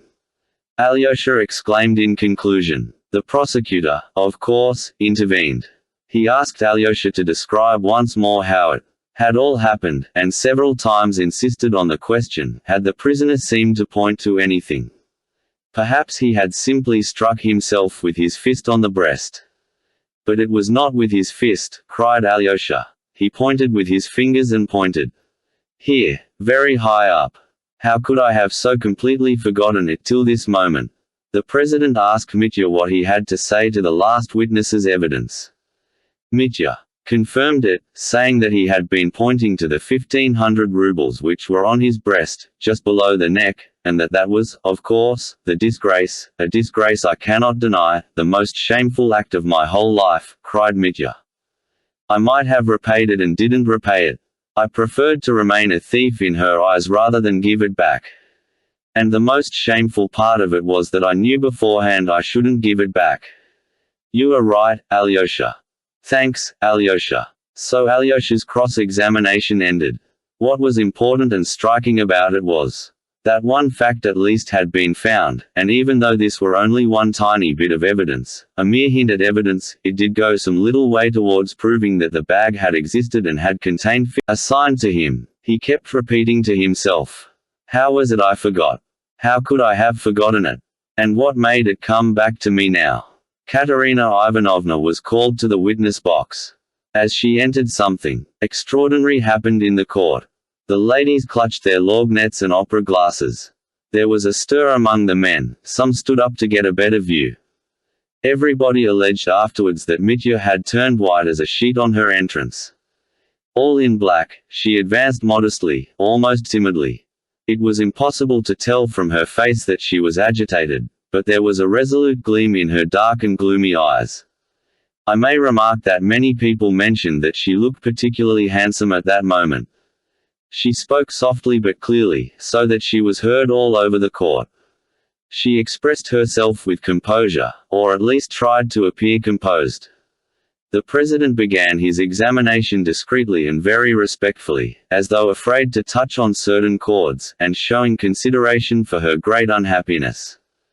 But in answer to one of the first questions, Katerina Ivanovna replied firmly that she had been formally betrothed to the prisoner, until he left me of his own accord. She added quietly, When they asked her about the 3,000 she had entrusted to Mitya to post to her relations, she said firmly, "I didn't give him the money simply to send it off. I felt at the time that he was in great need of money. I gave him the 3,000 on the understanding that he should post it within the month if he cared to. There was no need for him to worry himself about that debt afterwards." I will not repeat all the questions asked her and all her answers in detail. I will only give the substance of her evidence. I was firmly convinced that he would send off that sum as soon as he got money from his father, she went on. I have never doubted his disinterestedness and his honesty, his scrupulous honesty in money matters. He felt quite certain that he would receive the money from his father, and spoke to me several times about it. I knew he had a feud with his father and have always believed that he had been unfairly treated by his father. I don't remember any threat uttered by him against his father. He certainly never uttered any such threat before me. If he had come to me at that time, I should have at once relieved his anxiety about that unlucky 3,000 rubles, but he had given up coming to see me and I myself was put in such a position that I could not invite him.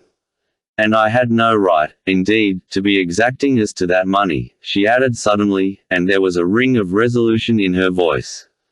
I was once indebted to him for assistance in money for more than 3,000, and I took it, although I could not at that time foresee that I should ever be in a position to repay my debt. There was a note of defiance in her voice. It was then Fetyukovich began his cross-examination. "Did that take place not here, but at the beginning of your acquaintance?" Fetyukovich suggested cautiously, feeling his way, instantly scenting something favorable. I must mention in parenthesis that, though Fetyukovich had been brought from Petersburg partly at the instance of Katerina Ivanovna herself, he knew nothing about the episode of the 4,000 rubles given her by Mitya, and of her bowing to the ground to him. She concealed this from him and said nothing about it, and that was strange. It may be pretty, certainly assumed that she herself did not know till the very last minute whether she would speak of that episode in the court, and waited for the inspiration of the moment. No, I can never forget those moments. She began telling her story. She told everything. The whole episode that Mitya had told Alyosha, and her bowing to the ground, and her reason. She told about her father and her going to Mitya, and did not in one word, in a single hint, suggest that Mitya had himself, through her sister, proposed they should send him Katerina Ivanovna to fetch the money. She generously concealed that and was not ashamed to make it appear as though she had of her own impulse run to the young officer, relying on something to beg him for the money. It was something tremendous. I turned cold and trembled as I listened. The court was hushed, trying to catch each word. It was something unexampled. Even from such a self-willed and contemptuously proud girl as she was, such an extremely frank avowal, such sacrifice, such self-immolation, seemed incredible.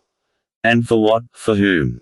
To save the man who had deceived and insulted her, and to help, in however small a degree, in saving him, by creating a strong impression in his favor.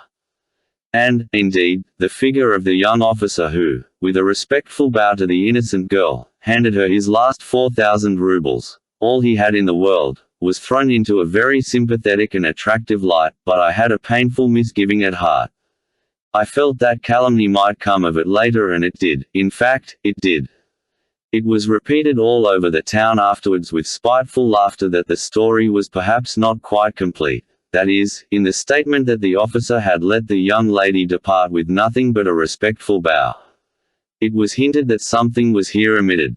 And even if nothing had been omitted, if this were the whole story, the most highly respected of our ladies maintained, even then it is very doubtful whether it was creditable for a young girl to behave in that way, even for the sake of saving her father. And can Katerina Ivanovna, with her intelligence, her morbid sensitiveness, have failed to understand that people would talk like that?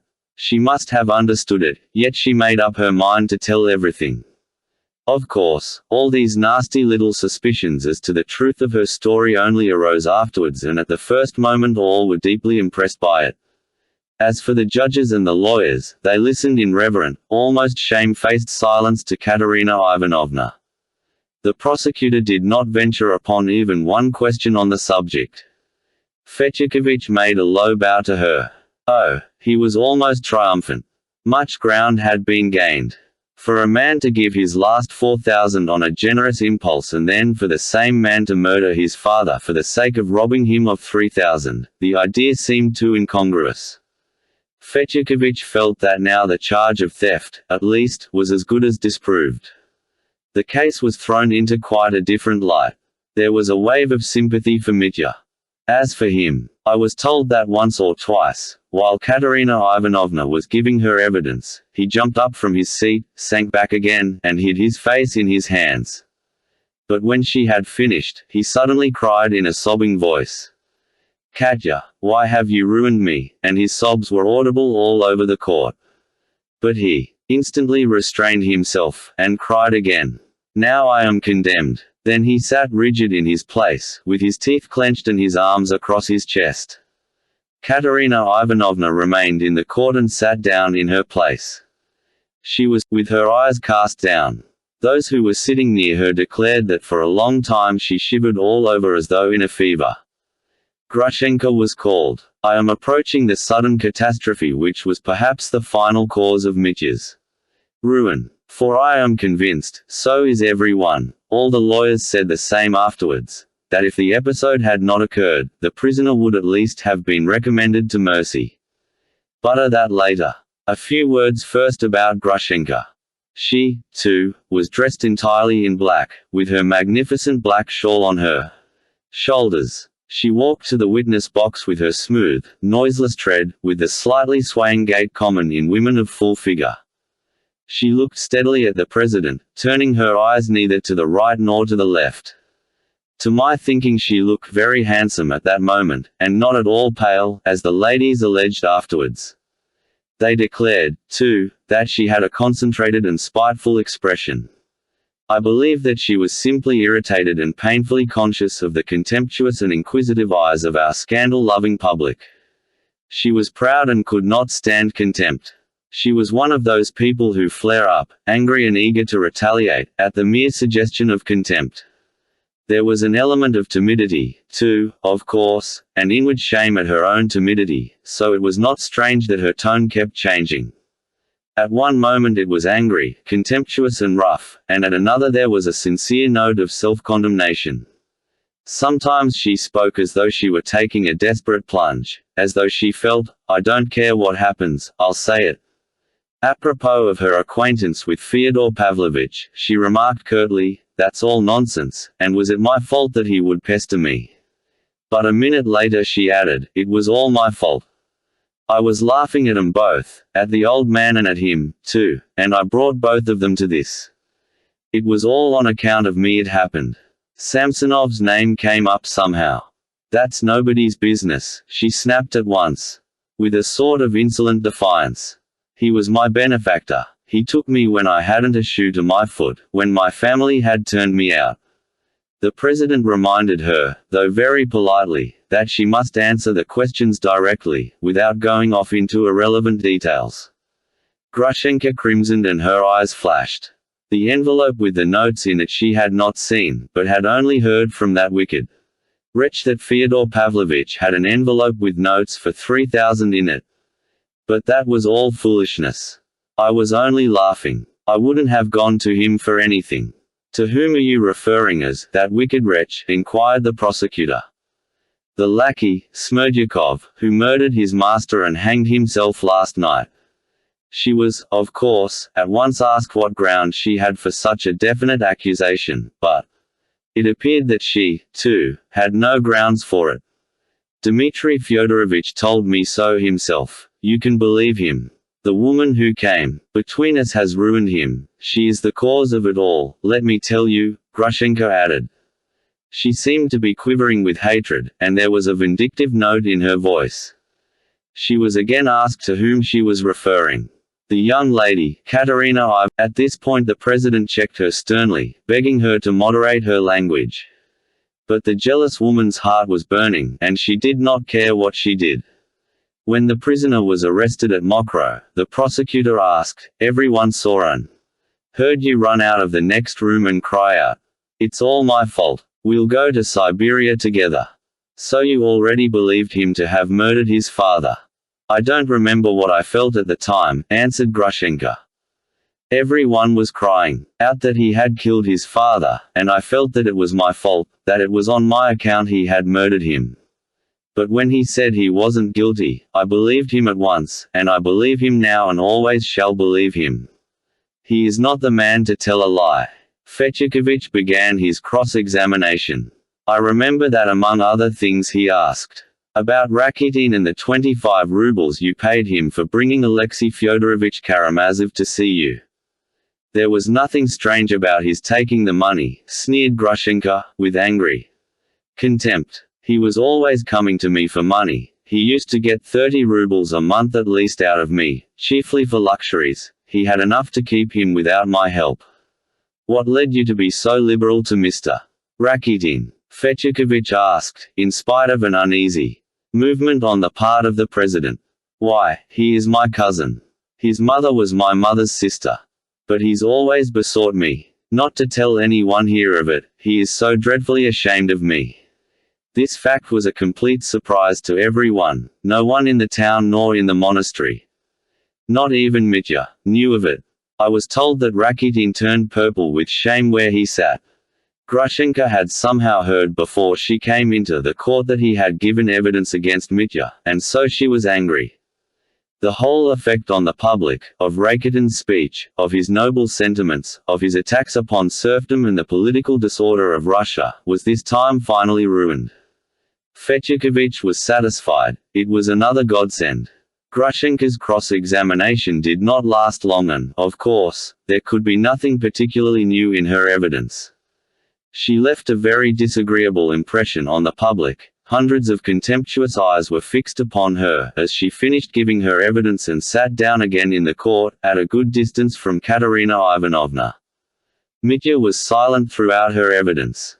He sat as though turned to stone. Chapter 5. A sudden catastrophe. I may note that he had been called before Alyosha. But the usher of the court announced to the president that, owing to an attack of illness or some sort of fit, the witness could not appear at the moment, but was ready to give his evidence as soon as he recovered. But no one seemed to have heard it, and it only came out later. His entrance was for the first moment almost unnoticed. The principal witnesses, especially the two rival ladies, had already been questioned. Curiosity was satisfied for the time. The public was feeling almost fatigued. Several more witnesses were still to be heard, who probably had little information to give after all that had been given. Time was passing. Ivan walked up with extraordinary slowness, looking at no one, and with his head bowed, as though plunged in gloomy thought. He was irreproachably dressed, but his face made a painful impression, on me at least. There was an earthy look in it, a look like a dying man's. His eyes were lusterless. He raised them and looked slowly round the court. Alyosha jumped up from his seat and moaned, "Ah! I remember that, but it was hardly noticed." The president began by informing him that he was a witness not on oath, that he might answer or refuse to answer, but that, of course, he must bear witness according to his conscience, and so on, and so on. Ivan listened and looked at him blankly, but his face gradually relaxed into a smile, and as soon as the president, looking at him in astonishment, finished, he laughed outright. "Well, and what else?" he asked in a loud voice. There was a hush in the court. There was a feeling of something strange. The president showed signs of uneasiness. "You are perhaps still unwell," he began, looking everywhere for the usher. "Don't trouble yourself, Your Excellency, I am well enough and can tell you something interesting," Ivan answered with sudden calmness and respectfulness. "You have some special communication to make," the president went on, still mistrustfully. Ivan looked down, waited a few seconds and, raising his head, answered, almost stammering, "No, I haven't. I have nothing particular." They began asking him questions. He answered, as it were, reluctantly, with extreme brevity, with a sort of disgust which grew more and more marked, though he answered rationally. To many questions he answered that he did not know. He knew nothing of his father's money relations with Dmitri. "I wasn't interested in the subject," he added. Threats to murder his father he had heard from the prisoner. Of the money in the envelope he had heard from Smerdyakov. The same thing over and over again, he interrupted suddenly, with a look of weariness. I have nothing particular to tell the court. I see you are unwell and understand your feelings, the president began. He turned to the prosecutor and the counsel for the defense to invite him to examine the witness, if necessary, when Ivan suddenly asked in an exhausted voice, "Let me go, Your Excellency, I feel very ill." And with these words, without waiting for permission, he turned to walk out of the court. But after taking 4 steps he stood still, as though he had reached a decision, smiled slowly, and went back. "I am like the peasant girl, Your Excellency, you know. How does it go? I'll stand up if I like, and I won't if I don't. They were trying to put on her sarafan to take her to church to be married, and she said, I'll stand up if I like, and I won't if I don't. It's in some book about the peasantry." "What do you mean by that?" the president asked severely. "Why, this." Ivan suddenly pulled out a roll of notes. "Here's the money, the notes that lay in that envelope." He nodded towards the table on which lay the material evidence, for the sake of which our father was murdered. "Where shall I put them?" "Mr. Superintendent, take them." The usher of the court took the whole roll and handed it to the president. "How could this money have come into your possession if it is the same money?" the president asked wonderingly. "I got them from Smerdyakov, from the murderer, yesterday. I was with him just before he hanged himself. It was he, not my brother, killed our father. He murdered him and I incited him to do it. Who doesn't desire his father's death?" "Are you in your right mind?" broke involuntarily from the president. "I should think I am in my right mind, in the same nasty mind as all of you, as all these ugly faces." He turned suddenly to the audience. "My father has been murdered and they pretend they are horrified," he snarled, with furious contempt. "They keep up the sham with one another. Liars. They all desire the death of their fathers. One reptile devours another.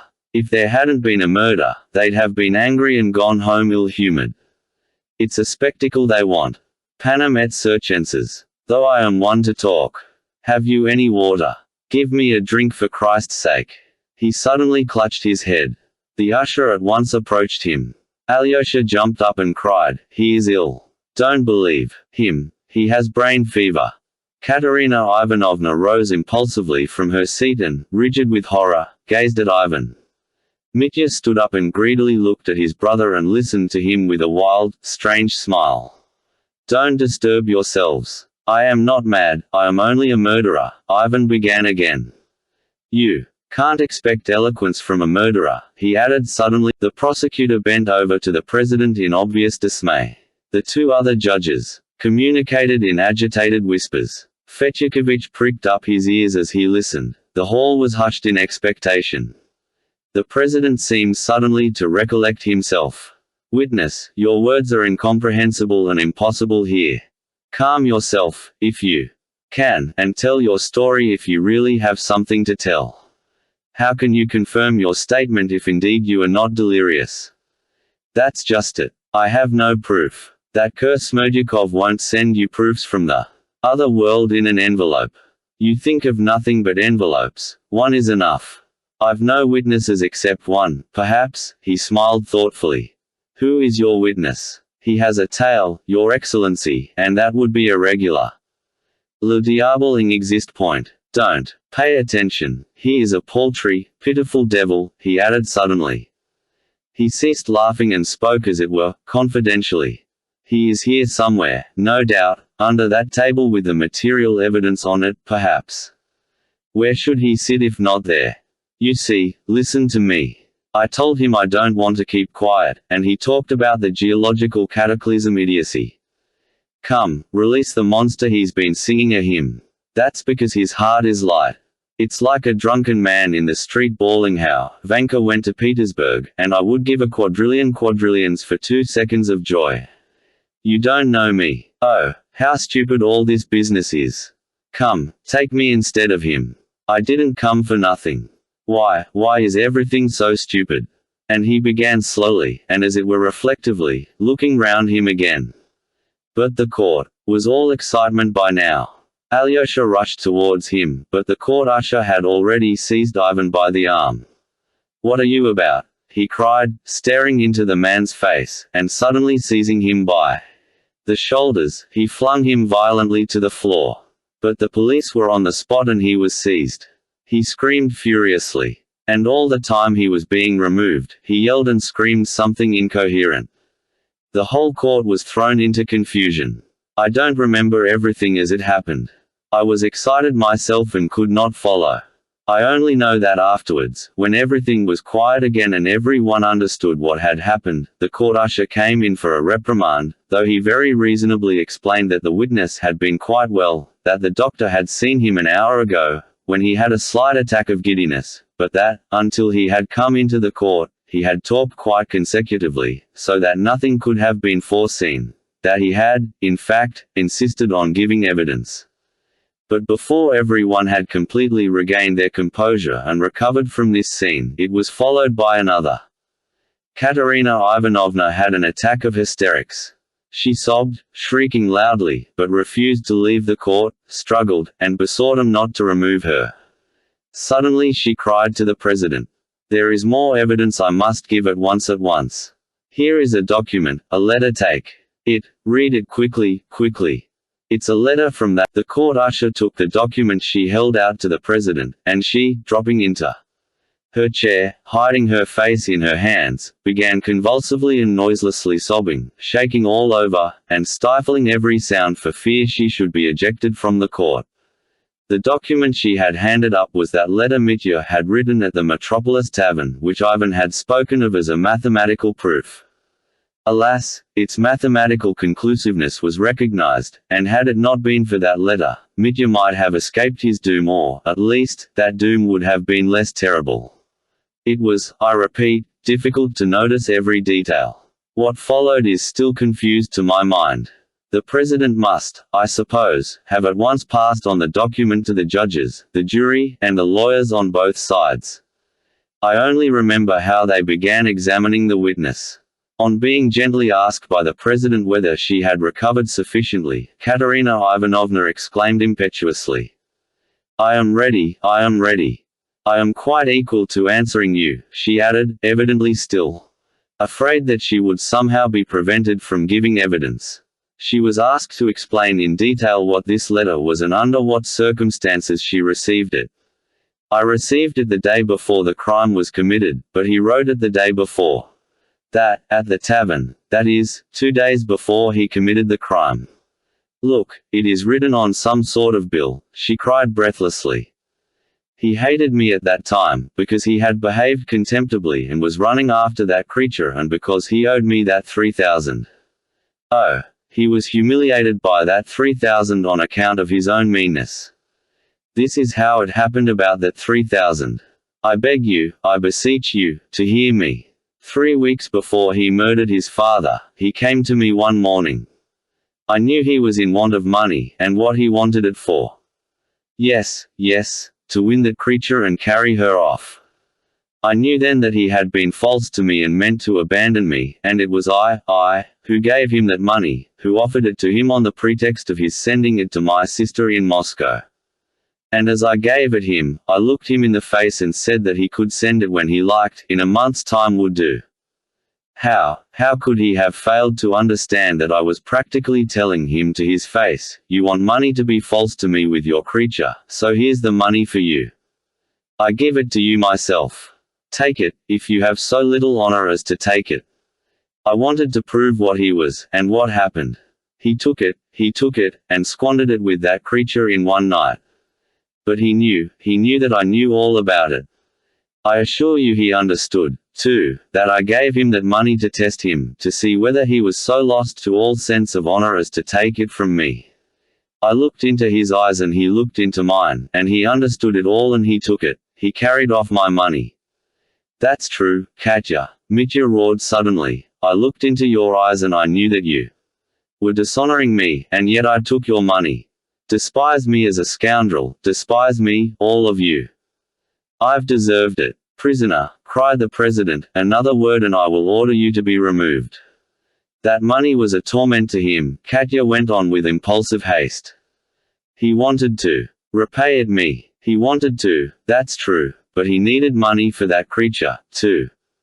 So he murdered his father, but he didn't repay me, and went off with her to that village where he was arrested.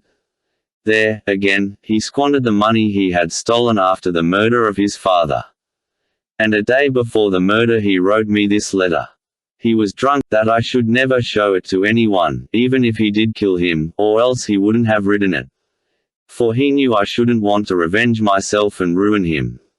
But read it attentively, more attentively, please, and you will see that he had described it all in his letter, all beforehand, how he would kill his father and where his money was kept. Look, please, don't overlook that. There's one phrase there, I shall kill him as soon as Ivan has gone away. So he thought it all out beforehand how he would kill him, Katerina Ivanovna pointed out to the court with venomous and malignant triumph. Oh, it was clear she had studied every line of that letter and detected every meaning underlining it. If he hadn't been drunk, he wouldn't have written to me, but, look, everything is written there beforehand, just as he committed the murder after. A complete program of it, she exclaimed frantically. She was reckless now of all consequences to herself, though, no doubt, she had foreseen them even a month ago, for even then, perhaps, shaking with anger, she had pondered whether to show it at the trial or not. Now she had taken the fatal plunge. I remember that the letter was read aloud by the clerk, directly afterwards, I believe. It made an overwhelming impression. They asked Mitya whether he admitted having written the letter.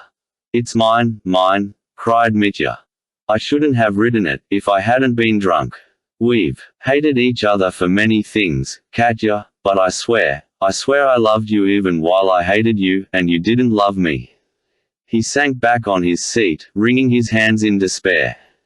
The prosecutor and counsel for the defense began cross-examining her, chiefly to ascertain what had induced her to conceal such a document and to give her evidence in quite a different tone and spirit just before. Yes, I was telling lies just now. I was lying against my honor and my conscience, but I wanted to save him, for he has hated and despised me so. Katya cried madly. Oh, he has despised me horribly, he has always despised me, and do you know, he has despised me from the very moment that I bowed down to him for that money. I saw that. I felt it at once at the time, but for a long time I wouldn't believe it. How often I have read it in his eyes. You came of yourself, though. Oh, he didn't understand, he had no idea why I ran to him, he can suspect nothing but baseness, he judged me by himself, he thought everyone was like himself. Katya hissed furiously, in a perfect frenzy. And he only wanted to marry me, because I'd inherited a fortune, because of that. I always suspected it was because of that. Oh, he is a brute. He was always convinced that I should be trembling with shame all my life before him, because I went to him then, and that he had a right to despise me forever for it, and so to be superior to me. That's why he wanted to marry me.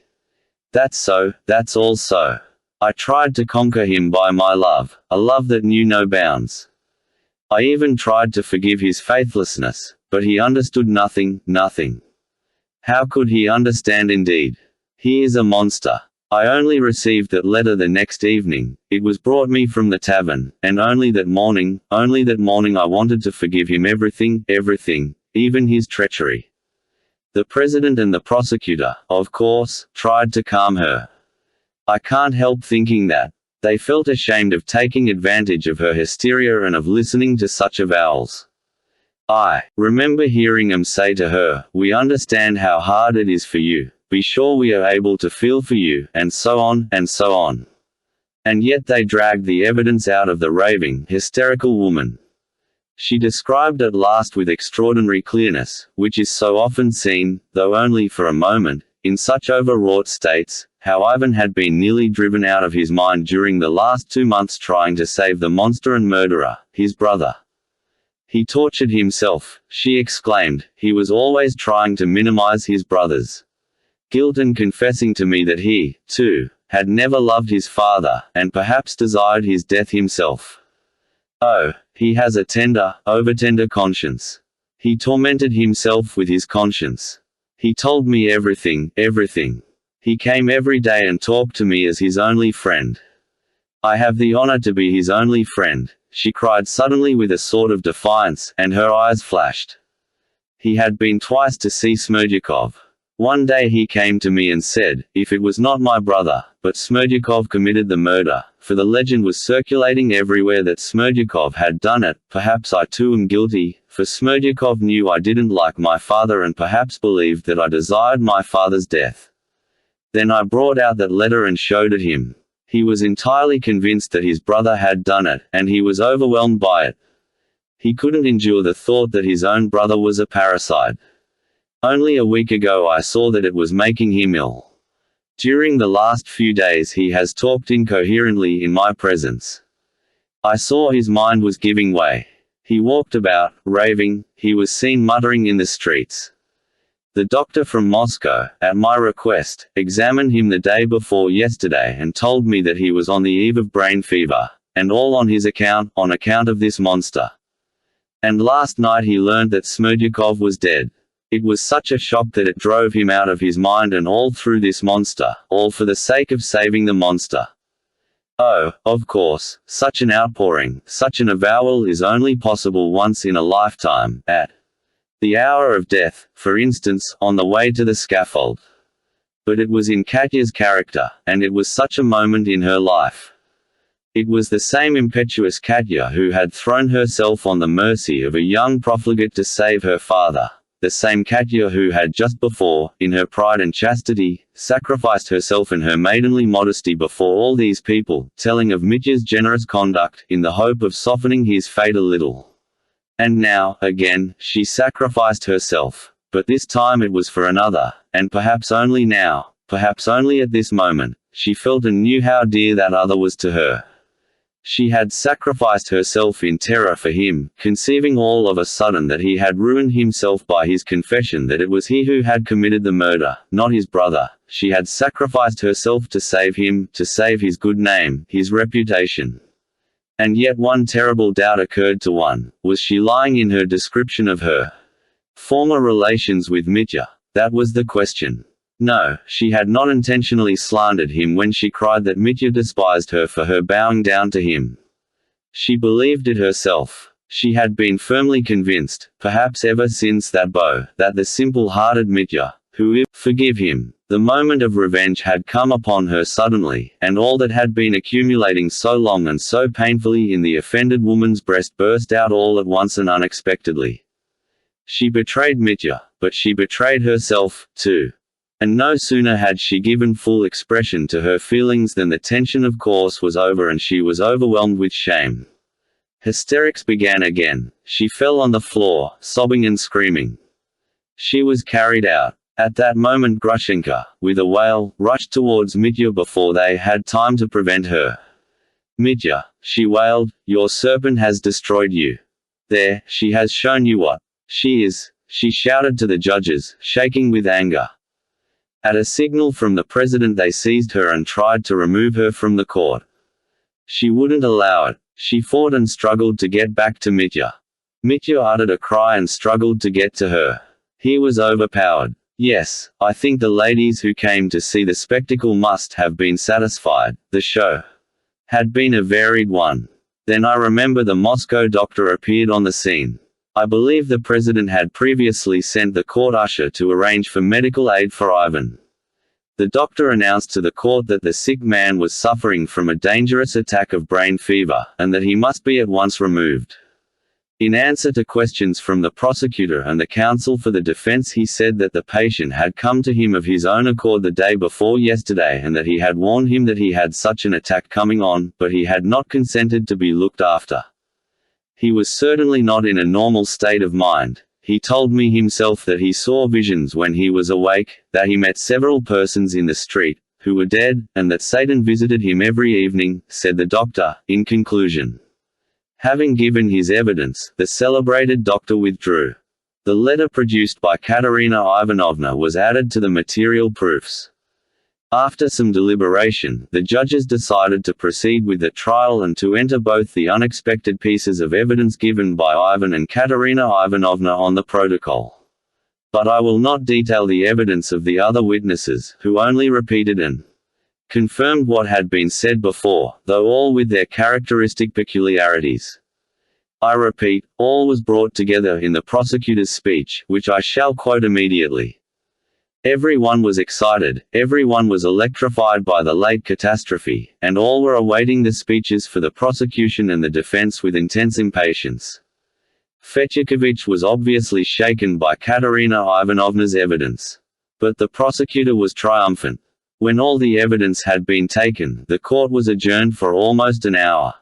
Chapter 6. The prosecutor's speech. Sketches of character. Ippolit Kirillovich began his speech, trembling with nervousness, with cold sweat on his forehead, feeling hot and cold all over by turns. He described this himself afterwards. He regarded this speech as his chef d'oeuvre, the chef d'oeuvre of his whole life, as his swan song. He died, it is true, 9 months later of rapid consumption, so that he had the right, as it turned out, to compare himself to a swan singing his last song. He had put his whole heart and all the brain he had into that speech. And poor Ippolit Kirillovich unexpectedly revealed that at least some feeling for the public welfare and the eternal question lay concealed in him. Where his speech really excelled was in its sincerity. He genuinely believed in the prisoner's guilt. He was accusing him not as an official duty only, and in calling for vengeance he quivered with a genuine passion for the security of society. Even the ladies in the audience, though they remained hostile to Ippolit Kirillovich, admitted that he made an extraordinary impression on them. He began in a breaking voice, but it soon gained strength and filled the court to the end of his speech. But as soon as he had finished, he almost fainted. "Gentlemen of the jury," began the prosecutor, "this case has made a stir throughout Russia. But what is there to wonder at, what is there so peculiarly horrifying in it for us?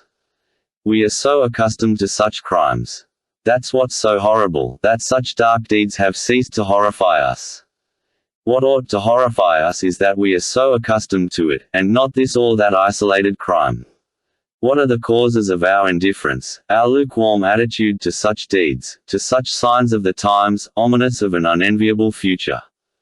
Is it our cynicism, is it the premature exhaustion of intellect and imagination in a society that is sinking into decay, in spite of its youth? Is it that our moral principles are shattered to their foundations, or is it, perhaps, a complete lack of such principles among us? I cannot answer such questions. Nevertheless they are disturbing, and every citizen not only must, but ought to be harassed by them. Our newborn and still timid press has done good service to the public already, for without it we should never have heard of the horrors of unbridled violence and moral degradation which are continually made known by the press, not merely to those who attend the new jury courts established in the present reign, but to every one. And what do we read almost daily? Of things beside which the present case grows pale, and seems almost commonplace. But what is most important is that the majority of our national crimes of violence bear witness to a widespread evil, now so general among us that it is difficult to contend against it. One day we see a brilliant young officer of high society, at the very outset of his career, in a cowardly underhand way, without a pang of conscience, murdering an official who had once been his benefactor, and a servant girl, to steal his own IOU and what ready money he could find on him. It will come in handy for my pleasures in the fashionable world and for my career in the future. After murdering them, he puts pillows under the head of each of his victims. He goes away. Next, a young hero, decorated for bravery, kills the mother of his chief and benefactor, like a highwayman, and to urge his companions to join him he asserts that she loves him like a son, and so will follow all his directions and take no precautions. Granted that he is a monster, yet I dare not say in these days that he is unique. Another man will not commit the murder, but will feel and think like him, and is as dishonorable in soul. In silence, alone with his conscience, he asks himself perhaps, what is honor, and isn't the condemnation of bloodshed a prejudice? Perhaps people will cry out against me that I am morbid, hysterical, that it is a Monstrous slander, that I am exaggerating. Let 'em say so, and heavens, I should be the first to rejoice if it were so. Oh, don't believe me, think of me as morbid, but remember my words, if only a tenth, if only a 20th part of what I say is true, even so it is awful. Look how our young people commit suicide, without asking themselves Hamlet's question what there is beyond, without a sign of such a question, as though all that relates to the soul and to what awaits us beyond the grave had long been erased in their minds and buried under the sands. Look at our vice, at our profligates. Fyodor Pavlovitch, the luckless victim in the present case, was almost an innocent babe compared with many of them. And yet we all knew him, he lived among us. Yes, one day perhaps the leading intellects of Russia and of Europe will study the psychology of Russian crime, for the subject is worth it. But this study will come later, at leisure, when all the tragic topsy-turvydom of today is farther behind us, so that it is possible to examine it with more insight and more impartiality than I can do. Now we are either horrified or pretend to be horrified, though we really gloat over the spectacle, and love strong and eccentric sensations which tickle our cynical, pampered idleness. Or, like little children, we brush the dreadful ghosts away and hide our heads in the pillow so as to return to our sports and merriment as soon as they have vanished.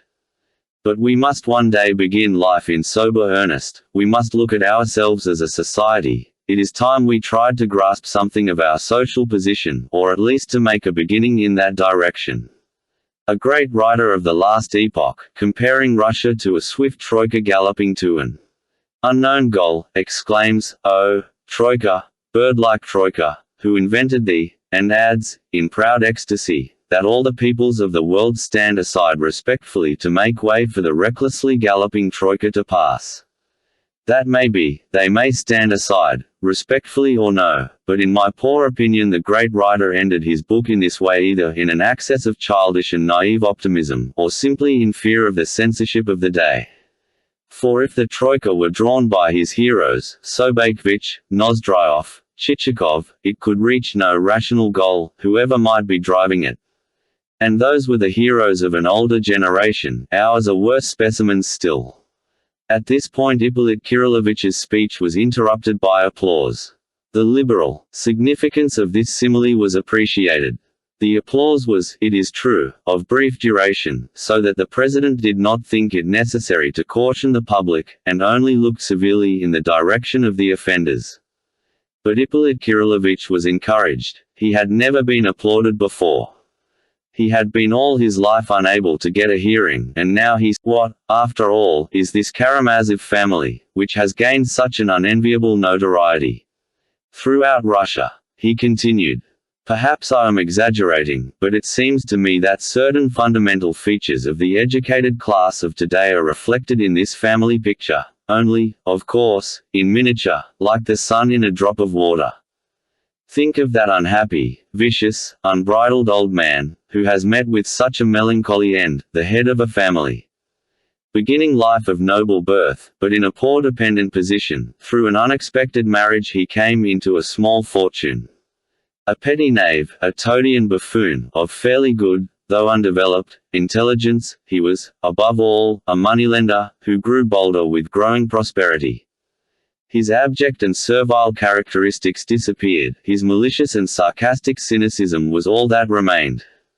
On the spiritual side he was undeveloped, while his vitality was excessive. He saw nothing in life but sensual pleasure, and he brought his children up to be the same. He had no feelings for his duties as a father. He ridiculed those duties. He left his little children to the servants, and was glad to be rid of them, forgot about them completely. The old man's maxim was après-moi le déluge. He was an example of everything that is opposed to civic duty, of the most complete and malignant individualism.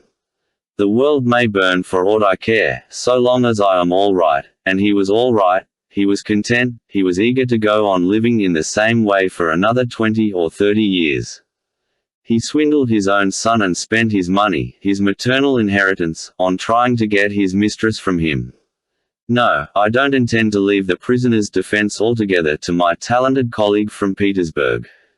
I will speak the truth myself, I can well understand what resentment he had heaped up in his son's heart against him. But enough of that unhappy old man, he has paid the penalty. Let us remember, however, that he was a father, and one of the typical fathers of today. Am I unjust, indeed, in saying that he is typical of many modern fathers? Alas, many of them only differ in not openly professing such cynicism, for they are better educated, more cultured, but their philosophy is essentially the same as his. Perhaps I am a pessimist, but you have agreed to forgive me. Let us agree beforehand, you need not believe me, but let me speak. Let me say what I have to say, and remember something of my words. Now for the children of this father, this head of a family. One of them is the prisoner. Before us, all the rest of my speech will deal with him. Of the other two I will speak only cursorily. The elder is one of those modern young men of brilliant education and vigorous intellect, who has lost all faith in everything. He has denied and rejected much already, like his father. We have all heard him, he was a welcome guest in local society. He never concealed his opinions, quite the contrary in fact, which justifies me in speaking rather openly of him now, of course, not as an individual but as a member of the Karamazov family. Another personage closely connected with the case died here by his own hand last night. I mean an afflicted idiot, formerly the servant, and possibly the illegitimate son, of Fyodor Pavlovich Smerdyakov. At the preliminary inquiry, he told me with hysterical tears how the young Ivan Karamazov had horrified him by his spiritual audacity. Everything in the world is lawful according to him, and nothing must be forbidden in the future. That is what he always taught me. I believe that idiot was driven out of his mind by this theory, though, of course, the epileptic attacks from observation, which would have done credit to a more intelligent observer, and that is, indeed, why I have mentioned it. If there is one of the sons that is like Fyodor Pavlovich in character, it is Ivan Fyodorovich. With that remark I conclude my sketch of his character, feeling it indelicate to continue further. Oh, I don't want to draw any further conclusions and croak like a raven over the young man's future. We've seen today in this court that there are still good impulses in his young heart, that family feeling has not been destroyed in him by lack of faith and cynicism, which have come to him rather by inheritance than by the exercise of independent thought. Then the third son. Oh, he is a devout and modest youth, who does not share his elder brother's gloomy and destructive theory of life. He has sought to cling to the ideas of the people, or to what goes by that name in some circles of our intellectual classes. He clung to the monastery, and was within an ace of becoming a monk. He seems to me to have betrayed unconsciously, and so early, that timid despair which leads so many in our unhappy society, who dread cynicism and its corrupting influences, and mistakenly attribute all the mischief to European enlightenment, to return to their native soil, as they say, to the bosom, so to speak, of their Mother Earth, like frightened children, yearning to fall asleep on the withered bosom of their decrepit mother, and to sleep there forever, only to escape the horrors that terrify them. For my part, one wish the excellent and gifted young man every success. I trust that his youthful idealism and impulse towards the ideas of the people may never degenerate, as often happens, on the moral side into gloomy mysticism, and on the political into blind chauvinism, two elements which are even a greater menace to Russia than the premature decay, due to misunderstanding and gratuitous adoption of European ideas, from which his elder brother is suffering. 2 or 3 people clapped their hands at the mention of chauvinism and mysticism. Ippolit Kirillovich had been, indeed, carried away by his own eloquence. All this had little to do with the case in hand, to say nothing of the fact of its being somewhat vague, but the sickly and consumptive man was overcome by the desire to express himself once in his life. People said afterwards that he was actuated by unworthy motives in his criticism of Ivan, because the latter had on 1 or 2 occasions got the better of him in argument, and Ippolit Kirillovich, remembering it, tried now to take his revenge. But I don't know whether it was true. All this was only introductory, however, and the speech passed to more direct consideration of the case. But to return to the eldest son, Ippolit Kirillovich went on. He is the prisoner before us. We have his life and his actions, too, before us. The fatal day has come and all has been brought to the surface. While his brothers seem to stand for Europeanism and the principles of the people, he seems to represent Russia as she is. Oh, not all Russia, not all. God preserve us, if it were. Yet, here we have her, our mother Russia, the very scent and sound of her. Oh, he is spontaneous, he is a marvelous mingling of good and evil, he is a lover of culture and dislikes paying for anything, but is very fond of receiving, and that's so with him in everything. Oh, give him every possible good in life, he couldn't be content with less, and put no obstacle in his way, and he will show that he, too, can be noble. He is not greedy, no, but he must have money, a great deal of money, and you will see how generously, with what scorn of filthy lucre, he will fling it all away in the reckless dissipation of one night. But if he has not money, he will show what he is ready to do to get it when he is in great need of it. But all this later. Let us take events in their chronological order. First, we have before us a poor abandoned child, running about the backyard, without boots on his feet, as our worthy and esteemed fellow citizen, of foreign origin, alas, expressed it just now. I repeat it again, I yield to no one the defense of the criminal. I am here to accuse him, but to defend him also. Yes, I, too, am human. I, too, can weigh the influence of home and childhood on the character. But the boy grows up and becomes an officer. For a duel and other reckless conduct he is exiled to one of the remote frontier towns of Russia. There he led a wild life as an officer. And, of course, he needed money before all things, and so after prolonged disputes he came to a settlement with his father, and the last 6,000 was sent him. A letter is in existence in which he practically gives up his claim to the rest and settles his conflict with his father over the inheritance on the payment of this 6,000. Then came his meeting with a young girl of lofty character and brilliant education. Oh, I do not venture to repeat the details, you have only just heard them. Honor, self-sacrifice were shown there, and I will be silent. The figure of the young officer, frivolous and profligate, doing homage to true nobility and a lofty ideal, was shown in a very sympathetic light before us. But the other side of the medal was unexpectedly turned to us immediately after in this very court. Again I will not venture to conjecture why it happened so, but there were causes.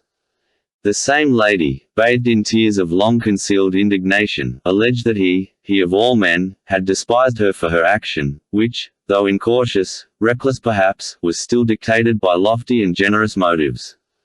He, the girl's betrothed, looked at her with that smile of mockery, which was more insufferable from him than from any one. And knowing that he had already deceived her, he had deceived her, believing that she was bound to endure everything from him, even treachery. She intentionally offered him 3,000 rubles, and clearly, too clearly, let him understand that she was offering him money to deceive her. Well, will you take it or not? Are you so lost to shame? Was the dumb question in her scrutinizing eyes. He looked at her, saw clearly what was in her mind, is admitted here before you that he understood it all, appropriated that 3,000 unconditionally, and squandered it in 2 days with the new object of his affections. What are we to believe then? The first legend of the young officer sacrificing his last farthing in a noble impulse of generosity and doing reverence to virtue, or this other revolting picture? As a rule, between two extremes one has to find the mean, but in the present case this is not true. The probability is that in the first case he was genuinely noble, and in the second as genuinely base. And why? Because he was of the broad Karamazov character. That's just what I am leading up to. Those reckless, unbridled natures as the sense of their lofty generosity. And that's true, they need continually this unnatural mixture. Two extremes at the same moment, or they are miserable and dissatisfied and their existence is incomplete. They are wide as Mother Russia. They include everything and put up with everything. By the way, gentlemen of the jury, we've just touched upon that 3,000 rubles. And I will venture to anticipate things a little. Can you conceive that a man like that, on receiving that sum and in such a way, at the price of such shame, such disgrace, such utter degradation, could have been capable that very day of setting apart half that sum, that very day, and sewing it up in a little bag, and would have had the firmness of character to carry it about with him for a whole month afterwards, in spite of every temptation and his extreme need of it? Neither in drunken debauchery in taverns, nor when he was flying into the country, trying to get from God knows whom, the money so essential to him to remove the object of his affections from being tempted by his father, did he bring himself to touch that little bag.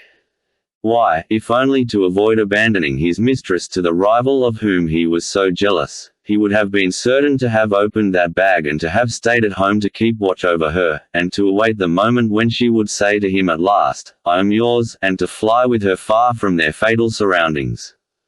But no, he did not touch his talisman, and what is the reason he gives for it?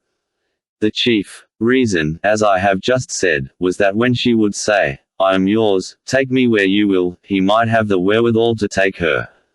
But that first reason, in the prisoner's own words, was of little weight beside the second. "While I have that money on me," he said, "I am a scoundrel, not a thief, for I can always go to my insulted betrothed, and, laying down half the sum I have fraudulently appropriated, I can always say to her, 'You see, I've squandered half your money, and shown I am a weak and immoral man, and, if you like, a scoundrel.' I use the prisoner's own expressions, but though I am a scoundrel, I am not a thief, for if I had been a thief, I shouldn't have brought you back this half of the money, but should have taken it as I did the other half." A marvelous explanation. This frantic, but weak man, who could not resist the temptation of accepting the 3,000 rubles at the price of such disgrace, this very man suddenly develops the most stoical firmness, and carries about 1,000 rubles without daring to touch it. Does that fit in at all with the character we have analyzed? No, and I venture to tell you how the real Dmitri Karamazov would have behaved in such circumstances, if he really had brought himself to put away the money. At the first temptation, for instance, to entertain the woman with whom he had already squandered half the money, he would have unpicked his little bag and have taken out some 100 rubles, for why should he have taken back precisely half the money, that is, 1,500 rubles, why not 1,400? He could just as well have said then that he was not a thief, because he brought back 1,400 rubles. Then another time he would have unpicked it again and taken out another 100, and then a third, and then a fourth, and before the end of the month he would have taken the last note but one, feeling that if he took back only 100 it would answer the purpose, for a thief would have stolen it all. And then he would have looked at this last note, and have said to himself, "It's really not worthwhile to give back 100, let's spend that, too." That's how the real Dmitri Karamazov, as we know him, would have behaved. Anything more incongruous with the actual fact than this legend of the little bag? Nothing could be more inconceivable. But we shall return to that later. After touching upon what had come out in the proceedings concerning the financial relations of father and son, and arguing again and again that it was utterly impossible, from the facts known, to determine which was in the wrong, Ippolit Kirillovitch passed to the evidence of the medical experts in reference to Mitya's fixed idea about the 3,000 owing him.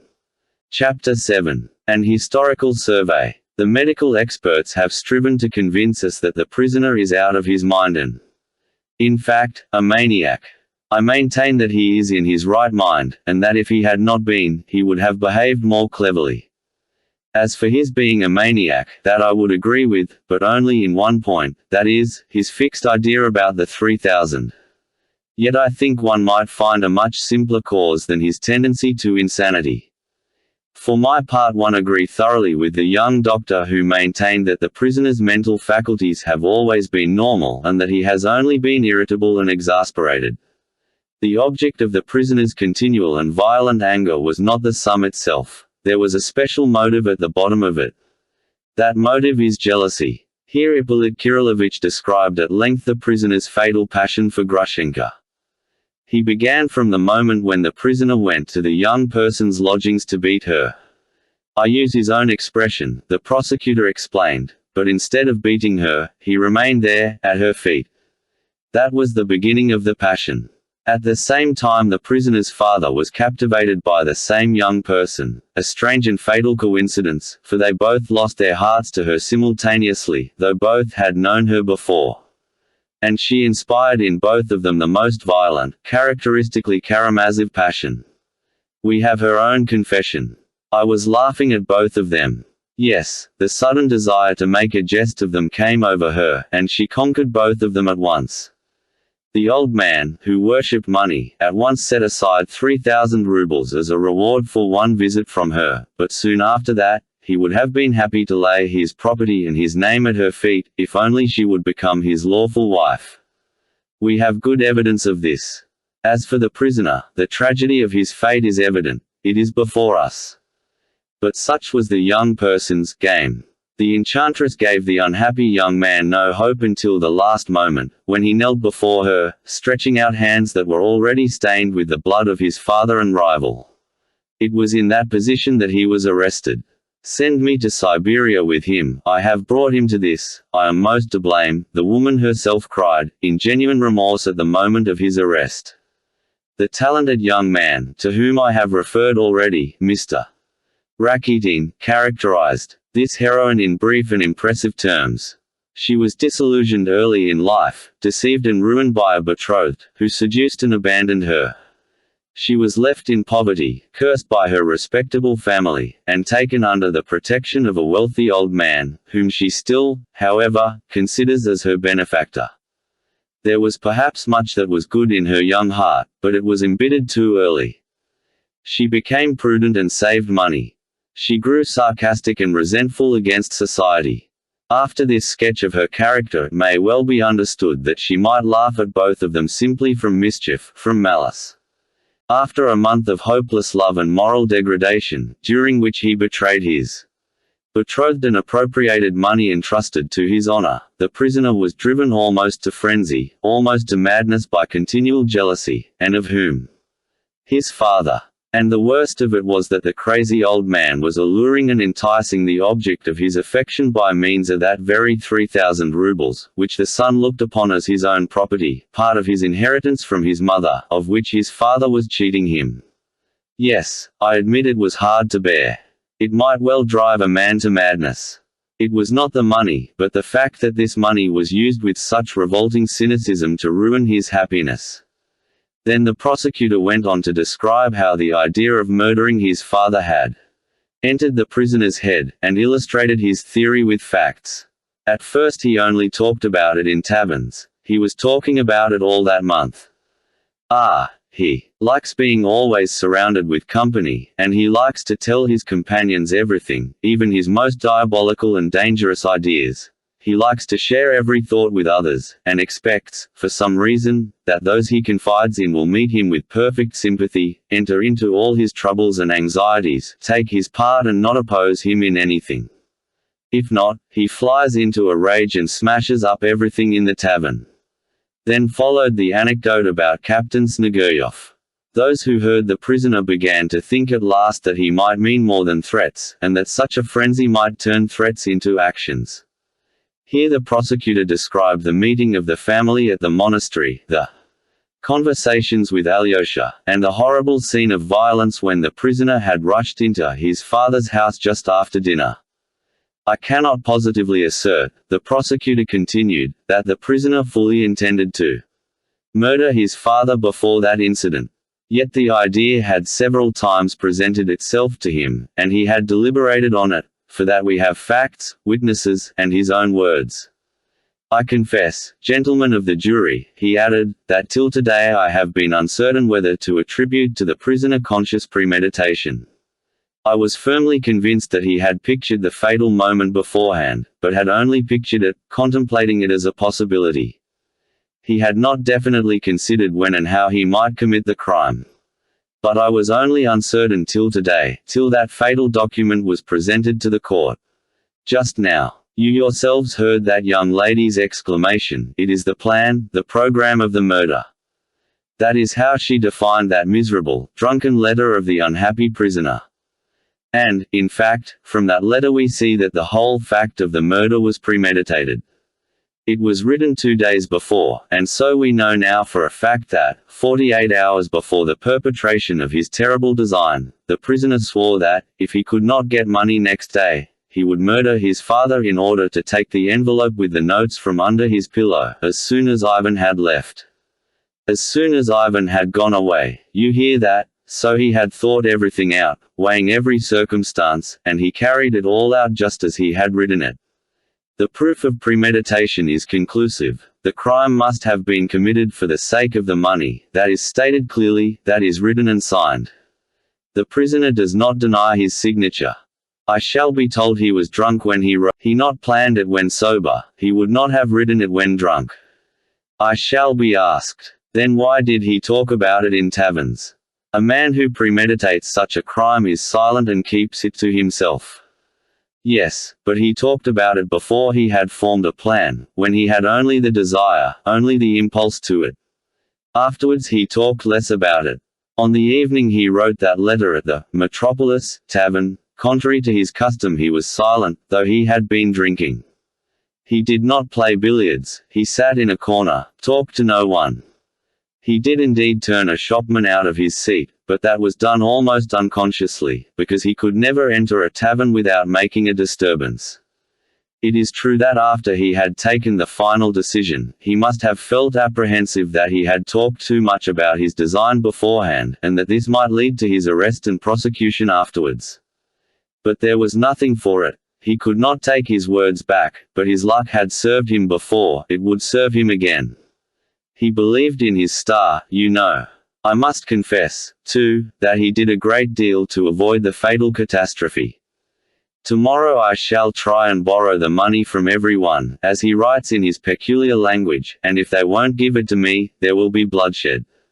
Here Ippolit Kirillovich passed to a detailed description of all Mitya's efforts to borrow the money. He described his visit to Samsonov, his journey to Lyagavy.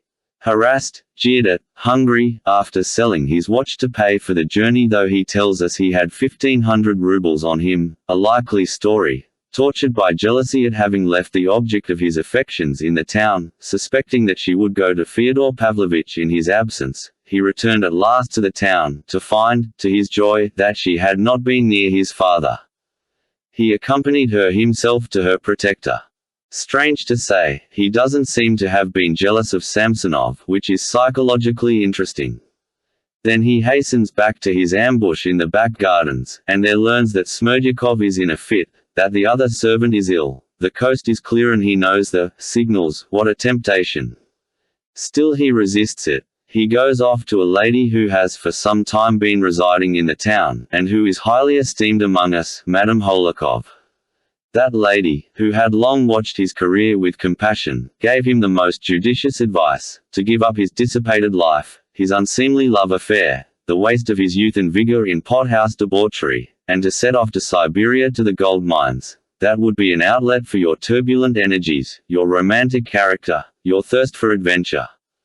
After describing the result of this conversation and the moment when the prisoner learned that Grushenka had not remained at Samsonov's, the sudden frenzy of the luckless man worn out with jealousy and nervous exhaustion, at the thought that she had deceived him and was now with his father, Ippolit Kirillovich concluded by dwelling upon the fatal influence of chance. Had the maid told him that her mistress was at Mokroe with her former lover, nothing would have happened. But she lost her head, she could only swear and protest her ignorance, and if the prisoner did not kill her on the spot, it was only because he flew in pursuit of his false mistress. But no, frantic as he was, he took with him a brass pestle. Why that? Why not some other weapon? But since he had been contemplating his plan and preparing himself for it for a whole month, he would snatch up anything like a weapon that caught his eye. He had realized for a month past that any object of the kind would serve, means unconsciously, by no means involuntarily, that he snatched up that fatal pestle. And then we find him in his father's garden. The coast is clear, there are no witnesses, darkness and jealousy. The suspicion that she was there, with him, with his rival, in his arms, and perhaps laughing at him at that moment, took his breath away. And it was not mere suspicion, the deception was open, obvious. She must be there, in that lighted room, she must be behind a screen, and the unhappy man would have us believe that he stole up to the window, peeped respectfully in, and discreetly withdrew, for fear something terrible and immoral should happen. And he tries to persuade us of that, us, who understand his character, who know his state of mind at the moment, and that he knew the signals by which he could at once enter the house. At this point Ippolit Kirillovich broke off to discuss exhaustively the suspected connection of Smerdyakov with the murder. He did this very circumstantially, and everyone realized that, although he professed to despise that Chapter 8, a treatise on Smerdyakov. To begin with, what was the source of this suspicion? Ippolit Kirillovich began. The first person who cried out that Smerdyakov had committed the murder was the prisoner himself at the moment of his arrest, yet from that time to this he had not brought forward a single fact to confirm the charge, nor the faintest suggestion of a fact. The charge is confirmed by 3 persons only, the 2 brothers of the prisoner and Madame Svietlov. The elder of these brothers expressed his suspicions only today, when he was undoubtedly suffering from brain fever. But we know that for the last 2 months he has completely shared our conviction of his brother's guilt and did not attempt to combat that idea. But that later. The younger brother has admitted that he has not the slightest fact to support his notion of Smerdyakov's guilt, and has only been led to that conclusion from the prisoner's own words and the expression of his face. Yes, that astounding piece of evidence has been brought forward twice today by him. Madame Svietlov was even more astounding. What the prisoner tells you, you must believe. He is not a man to tell a lie. That is all the evidence against Smerdyakov produced by these 3 persons, who are all deeply concerned in the prisoner's fate. And yet the theory of Smerdyakov's guilt has been noised about, has been and is still maintained. Is it credible? Is it conceivable? Here Ippolit Kirillovich thought it necessary to describe the personality of Smerdyakov, who had cut short his life in a fit of insanity. He depicted him as a man of weak intellect, with a smattering of education, who had been thrown off his balance by philosophical ideas above his level and certain modern theories of duty, which he learned in practice from the reckless life of his master, who was also perhaps his father, Fyodor Pavlovich, and, theoretically, from various strange philosophical conversations with his master's elder son, Ivan Fyodorovich, who readily indulged in this diversion, probably feeling dull or wishing to amuse himself at the valet's expense. He spoke to me himself of his spiritual condition during the last few days at his father's house, Ippolit Kirillovich explained, but others too have borne witness to it, the prisoner himself, his brother, and the servant Grigory, that is, all who knew him well. Moreover, Smerdyakov, whose health was shaken by his attacks of epilepsy, had not the courage of a chicken. He fell at my feet and kissed them, the prisoner himself has told us, before he realized how damaging such a statement was to himself. He is an epileptic chicken, he declared about him in his characteristic language. And the prisoner chose him for his confidant. We have his own word for it, and he frightened him into consenting at last to act as a spy for him. In that capacity he deceived his master, revealing to the prisoner the existence of the envelope with the notes in it and the signals by means of which he could get into the house. How could he help telling him, indeed? He would have killed me, I could see that he would have killed me, he said at the inquiry, trembling and shaking even before us, though his tormentor was by that time arrested and could do him no harm. He suspected me at every instant. In fear and trembling I hastened to tell him every secret to pacify him, that he might see that I had not deceived him and let me off alive. Those are his own words. I wrote them down and I remember them. When he began shouting at me, I would fall on my knees. He was naturally very honest and enjoyed the complete confidence of his master, ever since he had restored him some money he had lost. So it may be supposed that the poor fellow suffered pangs of remorse at having deceived his master, whom he loved as his benefactor. Persons severely afflicted with epilepsy are, so the most skillful doctors tell us, always prone to continual and morbid self-reproach. They worry over their wickedness, they are tormented by pangs of conscience, often entirely without cause, they exaggerate and often invent all sorts of faults and crimes. And here we have a man of that type who had really been driven to wrongdoing by terror and intimidation. He had, besides, a strong presentiment that something terrible would be the outcome of the situation that was developing before his eyes. When Ivan Fyodorovich was leaving for Moscow, just before the catastrophe, Smerdyakov besought him to remain, though he was too timid to tell him plainly what he feared. He confined himself to hints, but his hints were not understood. It must be observed that he looked on Ivan Fyodorovich as a protector, whose presence in the house was a guarantee that no harm would come to pass. Remember the phrase in Dmitry Karamazov's drunken letter, "I shall kill the old man, if only Ivan goes away." So Ivan Fyodorovich's presence seemed to everyone a guarantee of peace and order in the house.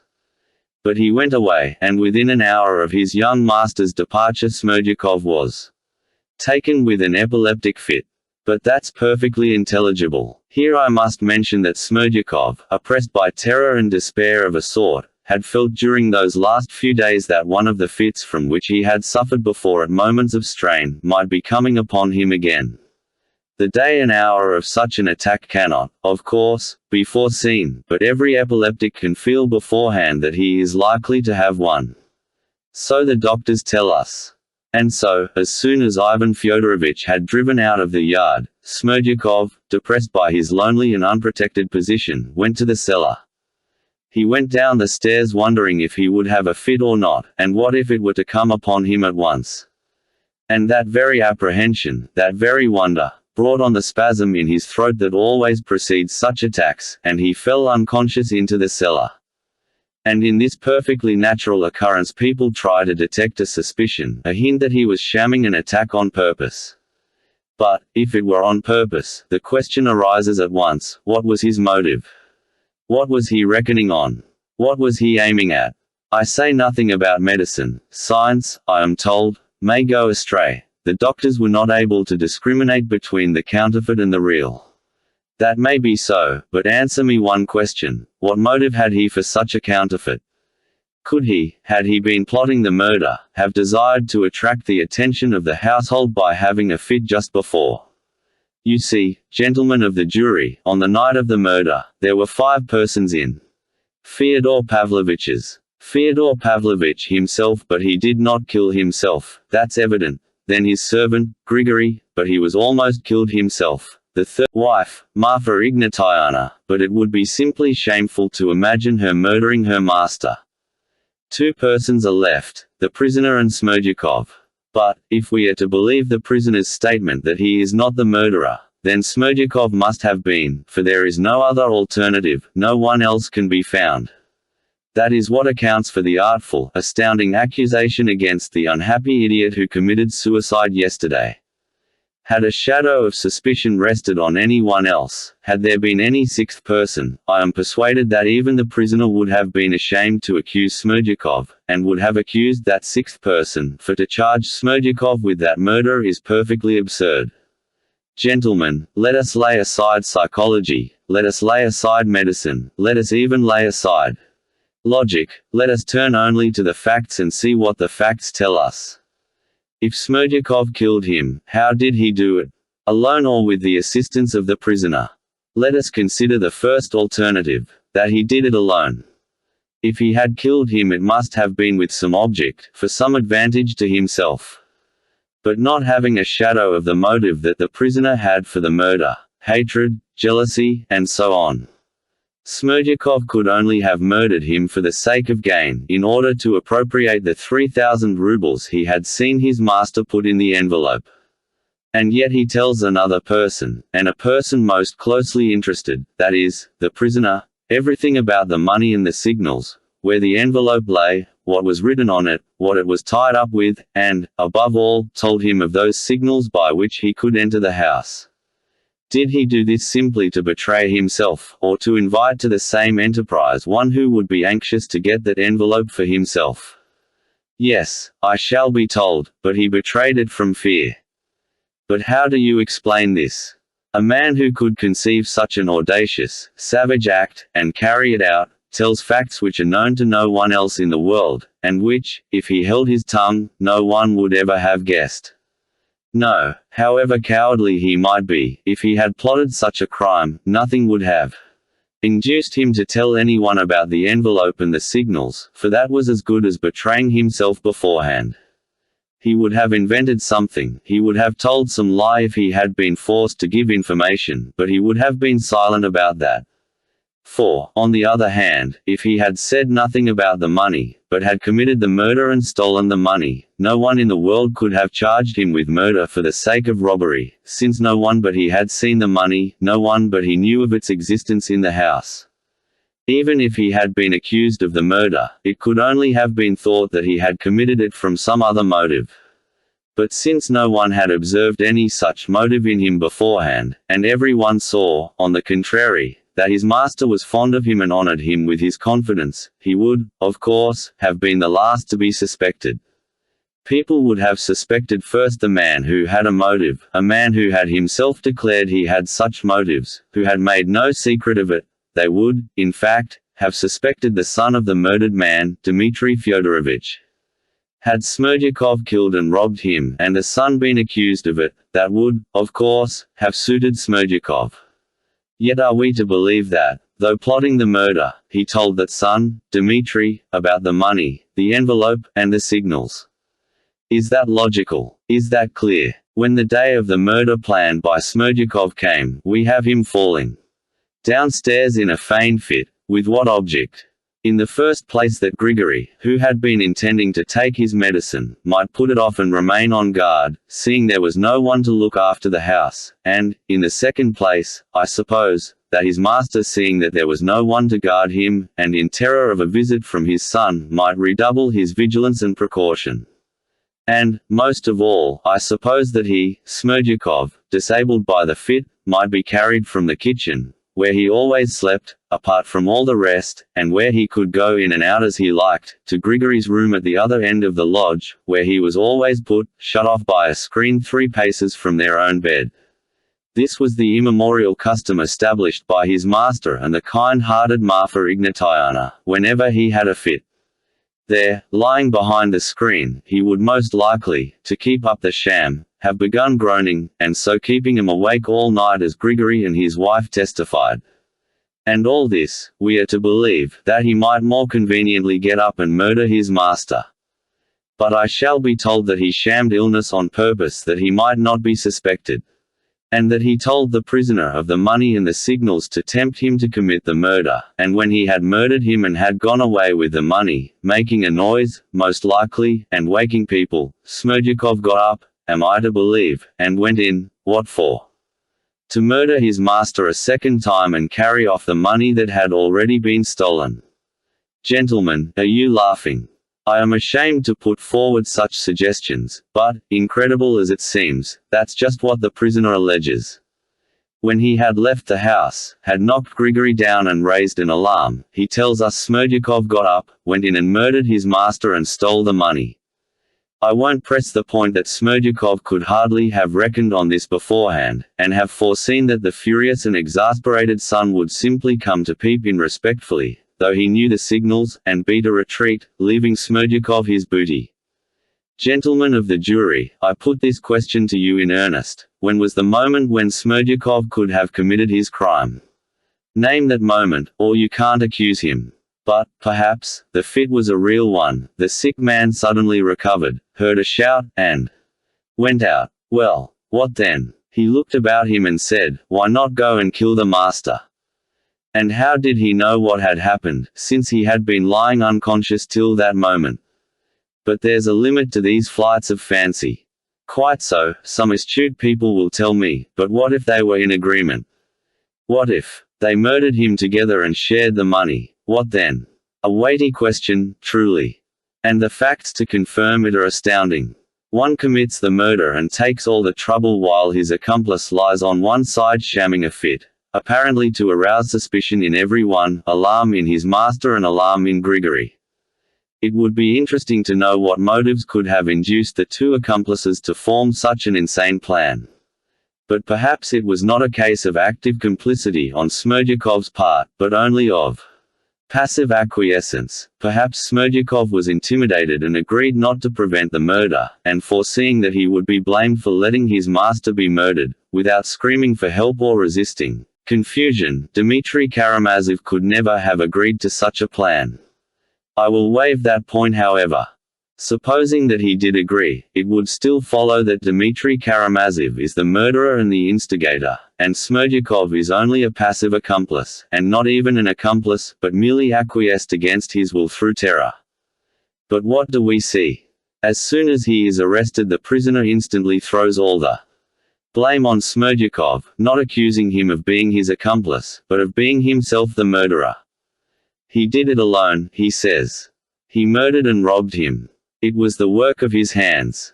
Strange sort of accomplices who begin to accuse one another at once. And think of the risk for Karamazov. After committing the murder while his accomplice lay in bed, he throws the blame on the invalid, who might well have resented it and in self-preservation might well have confessed the truth. For he might well have seen that the court would at once judge how far he was responsible, and so he might well have reckoned that if he were punished, it would be far less severely than the real murderer. But in that case he would have been certain to make a confession, yet he has not done so. Smerdyakov never hinted at their complicity, though the actual murderer persisted in accusing him and declaring that he had committed the crime alone. What's more, Smerdyakov at the inquiry volunteered the statement that it was he who had told the prisoner of the envelope of notes and of the signals, and that, but for him, he would have known nothing about them. If he had really been a guilty accomplice, would he so readily have made this statement at the inquiry? On the contrary, he would have tried to conceal it, to distort the facts or minimize them. But he was far from distorting or minimizing them. No one but an innocent man, who had no fear of being charged with complicity, could have acted as he did. And in a fit of melancholy arising from his disease and this catastrophe he hanged himself yesterday. He left a note written in his peculiar language, "I destroy myself of my own will and inclination so as to throw no blame on any one." What would it have cost him to add, "I am the murderer, not Karamazov"? But that he did not add. Did his conscience lead him to suicide and not to avowing his guilt? And what followed? Notes for 3,000 rubles were brought into the court just now, and we were told that they were the same that lay in the envelope now on the table before us, and that the witness had received them from Smerdyakov the day before. But I need not recall the painful scene, though I will make one or two comments, selecting such trivial ones as might not be obvious at first sight to everyone, and so may be overlooked. In the first place, Smerdyakov must have given back the money and hanged himself yesterday from remorse. And only yesterday he confessed his guilt to Ivan Karamazov, as the latter informs us. If it were not so, indeed, why should Ivan Fyodorovich have kept silence till now? And so, if he has confessed, then why, I ask again, did he not avow the whole truth in the last letter he left behind, knowing that the innocent prisoner had to face this terrible ordeal the next day? The money alone is no proof. A week ago, quite by chance, the fact came to the knowledge of myself and two other persons in this court that Ivan Fyodorovich had sent 2 5% coupons of 5,000 each, that is, 10,000 in all, to the chief town of the province to be changed. I only mention this to point out that anyone may have. Ivan Karamazov, after receiving yesterday a communication of such importance from the real murderer, did not stir. Why didn't he report it at once? Why did he put it all off till morning? I think I have a right to conjecture why. His health had been giving way for a week past. He had admitted to a doctor and to his most intimate friends that he was suffering from hallucinations and seeing phantoms of the dead. He was on the eve of the attack of brain fever by which he has been stricken down today. In this condition he suddenly heard of Smerdyakov's death, and at once reflected, the man is dead, I can throw the blame on him and save my brother. I have money. I will take a roll of notes and say that Smerdyakov gave them me before his death. You will say that was dishonorable. It is dishonorable to slander even the dead, and even to save a brother. True, but what if he slandered him unconsciously? What if, finally unhinged by the sudden news of the valet's death, he imagined it really was so? You saw the recent scene, you have seen the witness's condition. He was standing up and was speaking, but where was his mind? Then followed the document, the prisoner's letter written 2 days before the crime, and containing a complete program of the murder. Why, then, are we looking for any other program? The crime was committed precisely according to this program, and by no other than the writer of it. Yes, gentlemen of the jury, it went off without a hitch. He did not run respectfully and timidly away from his father's window, though he was firmly convinced that the object of his affections was with him. No, that is absurd and unlikely. He went in and murdered him. Most likely he killed him in anger, burning with resentment, as soon as he looked on his hated rival. But having killed him, probably with one blow of the brass pestle, and having convinced himself, after careful search, that she was not there, he did not, however, forget to put his hand under the pillow and take out the envelope, the torn cover of which lies now on the table before us. I mention this fact that you may note one, to my thinking, very characteristic circumstance. Had he been an experienced murderer and had he committed the murder for the sake of gain only, would he have left the torn envelope on the floor as it was found, beside the corpse? Had it been Smerdyakov, for instance, murdering his master to rob him, he would have simply carried away the envelope with him, without troubling himself to open it over his victim's corpse, for he would have known for certain that the notes were in the envelope. They had been put in and sealed up in his presence, and had he taken the envelope with him, no one would ever have known of the robbery. I ask you, gentlemen, would Smerdyakov have behaved in that way? Would he have left the envelope on the floor? No, this was the action of a frantic murderer, a murderer who was not a thief and had never stolen before that day, who snatched the notes from under the pillow, not like a thief stealing them, but as though seizing his own property from the thief who had stolen it. For that was the idea which had become almost an insane obsession in Dmitry Karamazov in regard to that money. And pouncing upon the envelope, which he had never seen before, he tore it open to make sure whether the money was in it, and ran away with the money in his pocket, even forgetting to consider that he had left an astounding piece of evidence against himself in that torn envelope on the floor. All because it was Karamazov, not Smerdyakov. He didn't think, he didn't reflect, and how should he? He ran away. He heard behind him the servant cry out. The old man caught him, stopped him and was felled to the ground by the brass pestle. The prisoner, moved by pity, leapt down to look at him. Would you believe it, he tells us, that he leapt down out of pity, out of compassion, to see whether he could do anything for him. Was that a moment to show compassion? No, he jumped down simply to make certain whether the only witness of his crime were dead or alive.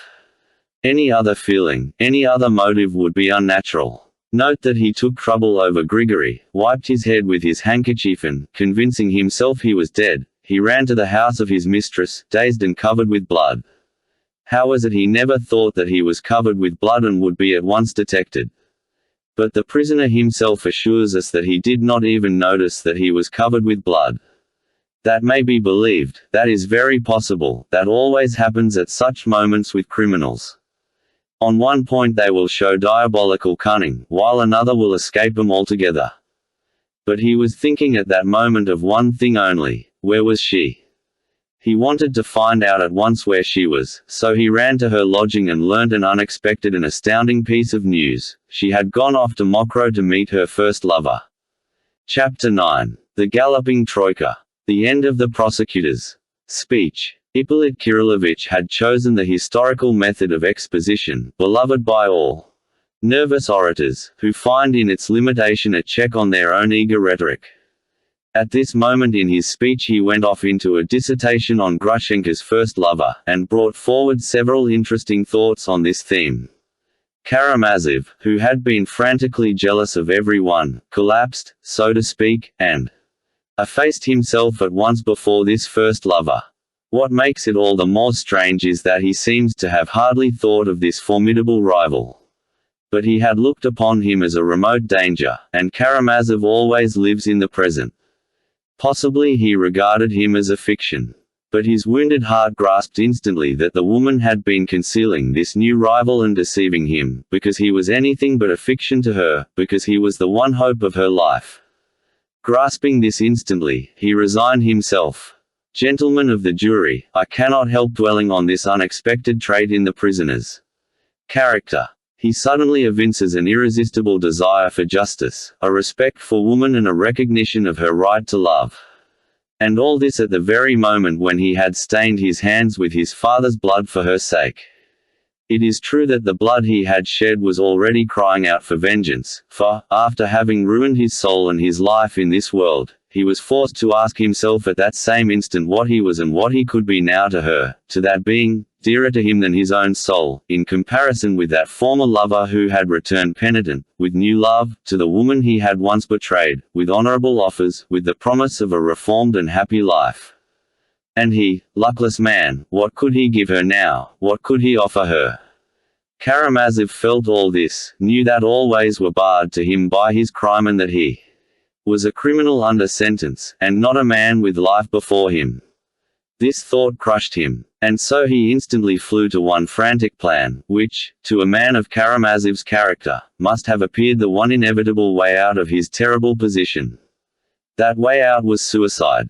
He ran for the pistols he had left in pledge with his friend Pohodin, and on the way, as he ran, he pulled out of his pocket the money, for the sake of which he had stained his hands with his father's gore. Oh, now he needed money more than ever. Karamazov would die, Karamazov would shoot himself, and it should be remembered. To be sure, he was a poet and had burnt the candle at both ends all his life. To her, and there, oh, there I will give a feast to the whole world, such as never was before, that will be remembered and talked of long after. In the midst of shouts of wild merriment, reckless gypsy songs and dances, I shall raise the glass and drink to the woman I adore and her new-found happiness. And then, on the spot, at her feet, I shall dash out my brains before her and punish myself. She will remember Mitya Karamazov sometimes, she will see how Mitya loved her, she will feel for Mitya.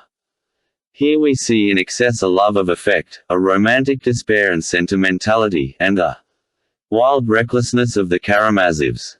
Yes, but there is something else, gentlemen of the jury, something that cries out in the soul, throbs incessantly in the mind, and poisons the heart unto death. That something is conscience, gentlemen of the jury, its judgment, its terrible torments. The pistol will settle everything, the pistol is the only way out.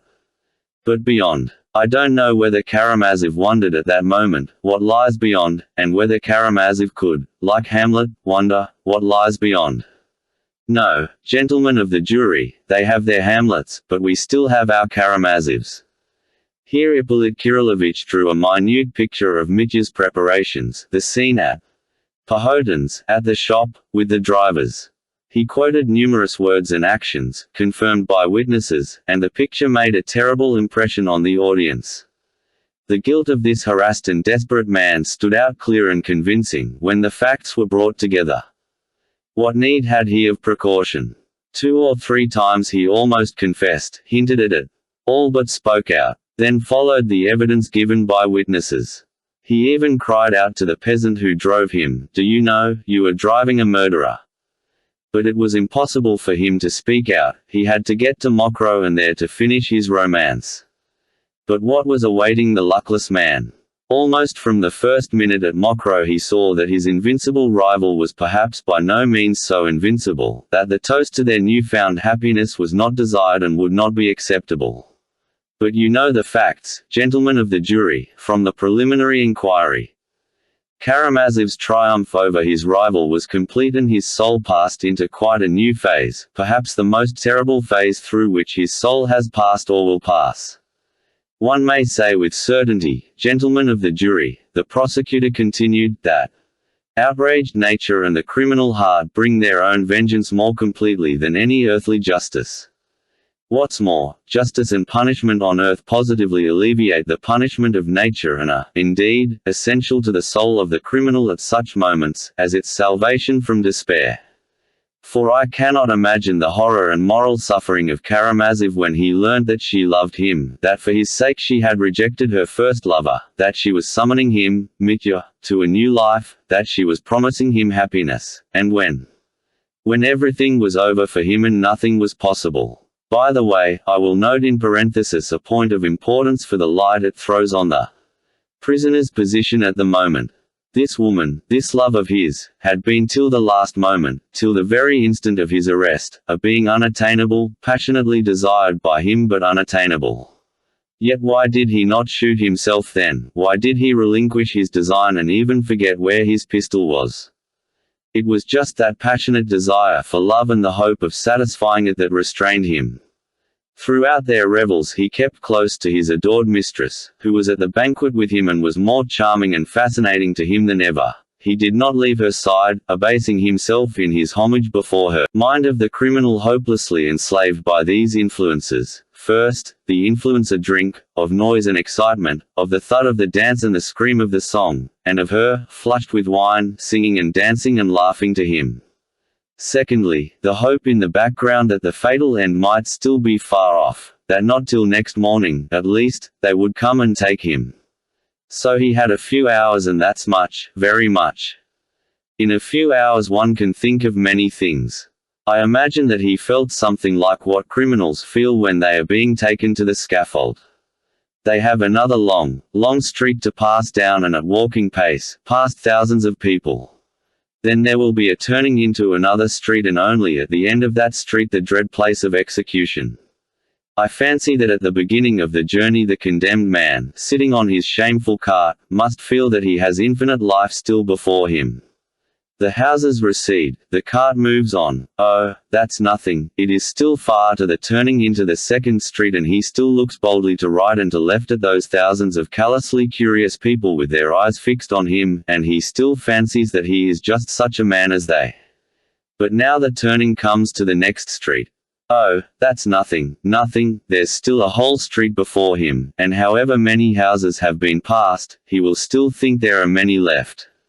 And so to the very end, to the very scaffold. This I imagine is how it was with Karamazov then. They've not had time yet, he must have thought, I may still find some way out, oh, there's still time to make some plan of defense, and now, she is so fascinating.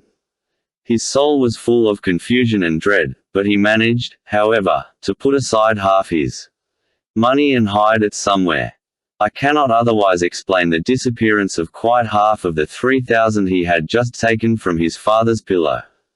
He had been in Mokroe more than once before, he had caroused there for 2 days together already, he knew the old big house with all its passages and outbuildings. I imagine that part of the money was hidden in that house, not long before the arrest, in some crevice, under some floor, in some corner, under the roof. With what object? I shall be asked. Why, the catastrophe may take place at once, of course. He hadn't yet considered how to meet it. He hadn't the time, his head was throbbing and his heart was with her, but money was indispensable in any case. With money a man is always a man.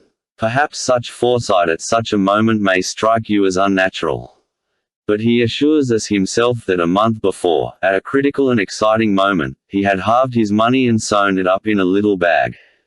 And though that was not true, as we shall prove directly, it shows the idea was a familiar one to Karamazov. He had contemplated it.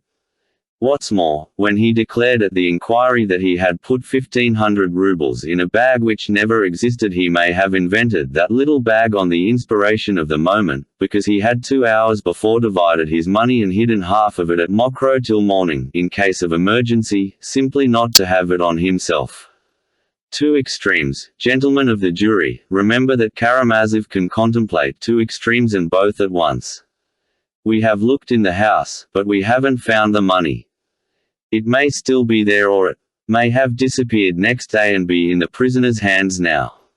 In any case he was at her side, on his knees before her, she was lying on the bed, he had his hands stretched out to her, and he had so entirely forgotten everything that he did not even hear the men coming to arrest him. He hadn't time to prepare any line of defense in his mind.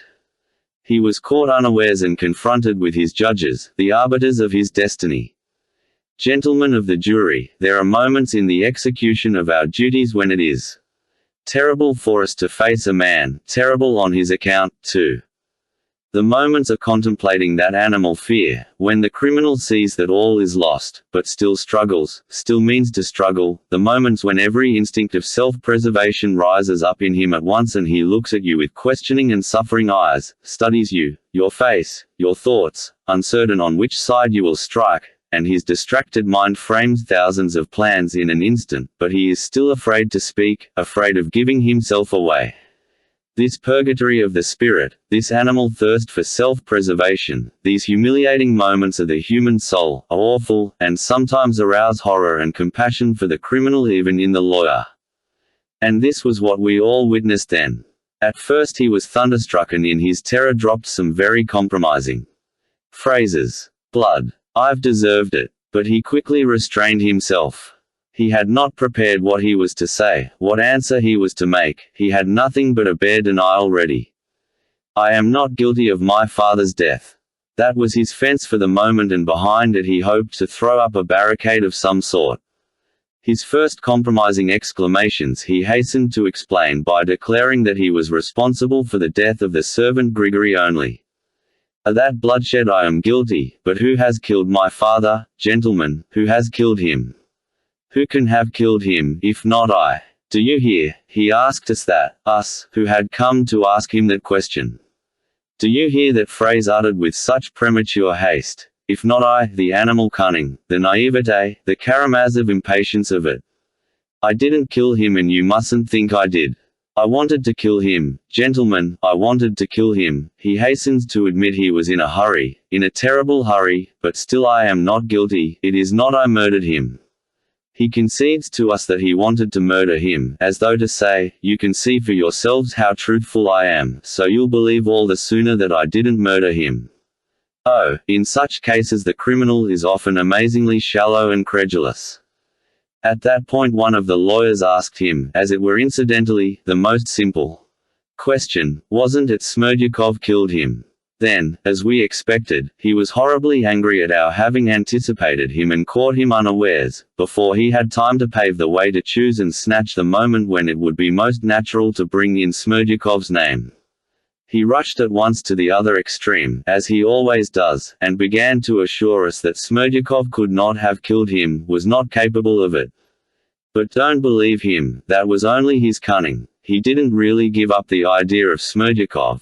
On the contrary, he meant to bring him forward again, for, indeed, he had no one else to bring forward, but he would do that later, because for the moment that line was spoiled for him.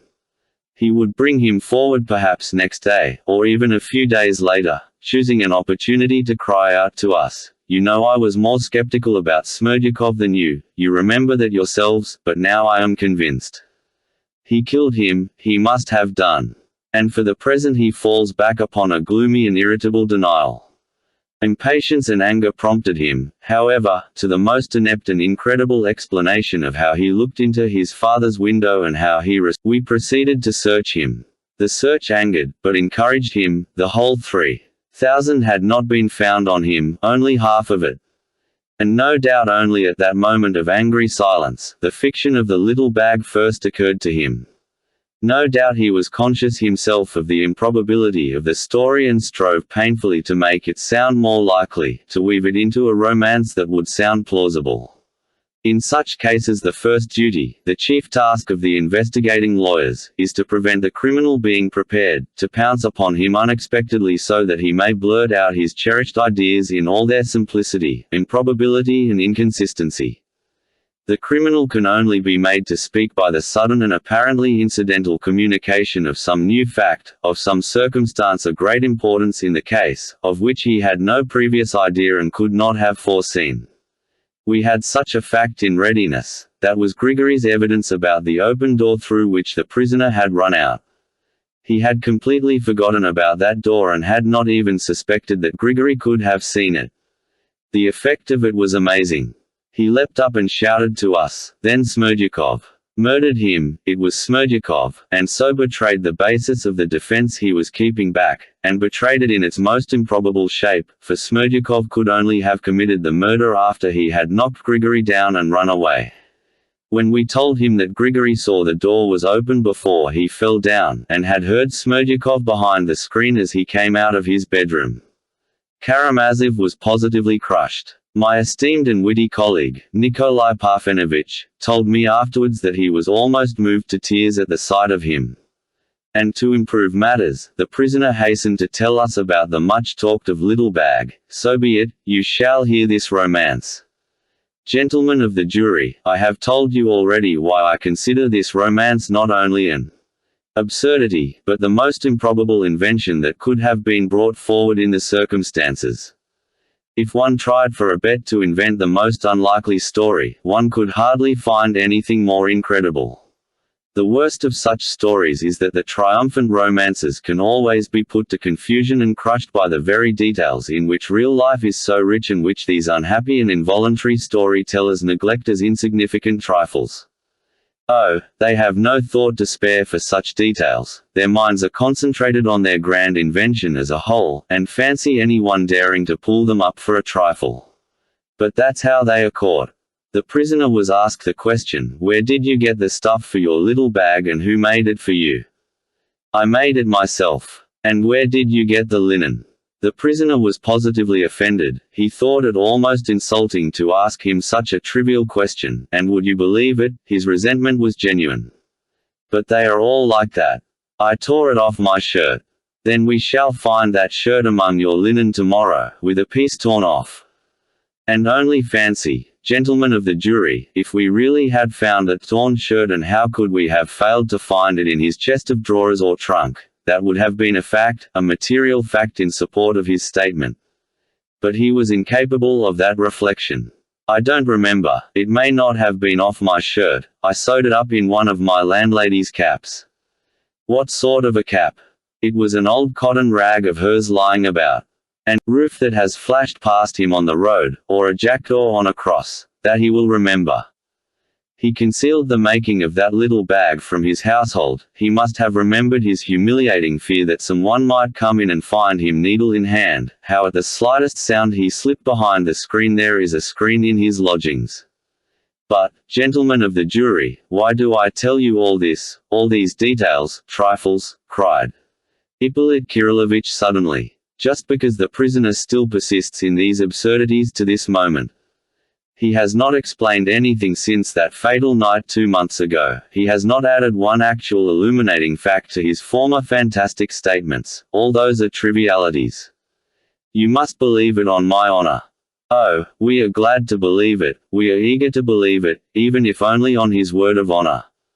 Are we jackals thirsting for human blood? Show us a single fact in the prisoner's favor and we shall rejoice. But let it be a substantial, real fact, and not a conclusion drawn from the prisoner's expression by his own brother, or that when he beat himself on the breast he must have meant to point to the little bag, in the darkness, too. We shall rejoice at the new fact, we shall be the first to repudiate our charge, we shall hasten to repudiate it. But now justice cries out and we persist, we cannot repudiate anything. Ippolit Kirillovitch passed to his final peroration. He looked as though he was in a fever. He spoke of the blood that cried for vengeance, the blood of the father murdered by his son, with the base motive of robbery. He pointed to the tragic and glaring consistency of the facts. And whatever you may hear from the talented and celebrated counsel for the defense. Ippolit Kirillovitch could not resist adding, whatever eloquent and touching appeals may be made to your sensibilities, remember that at this moment you are in a temple of justice.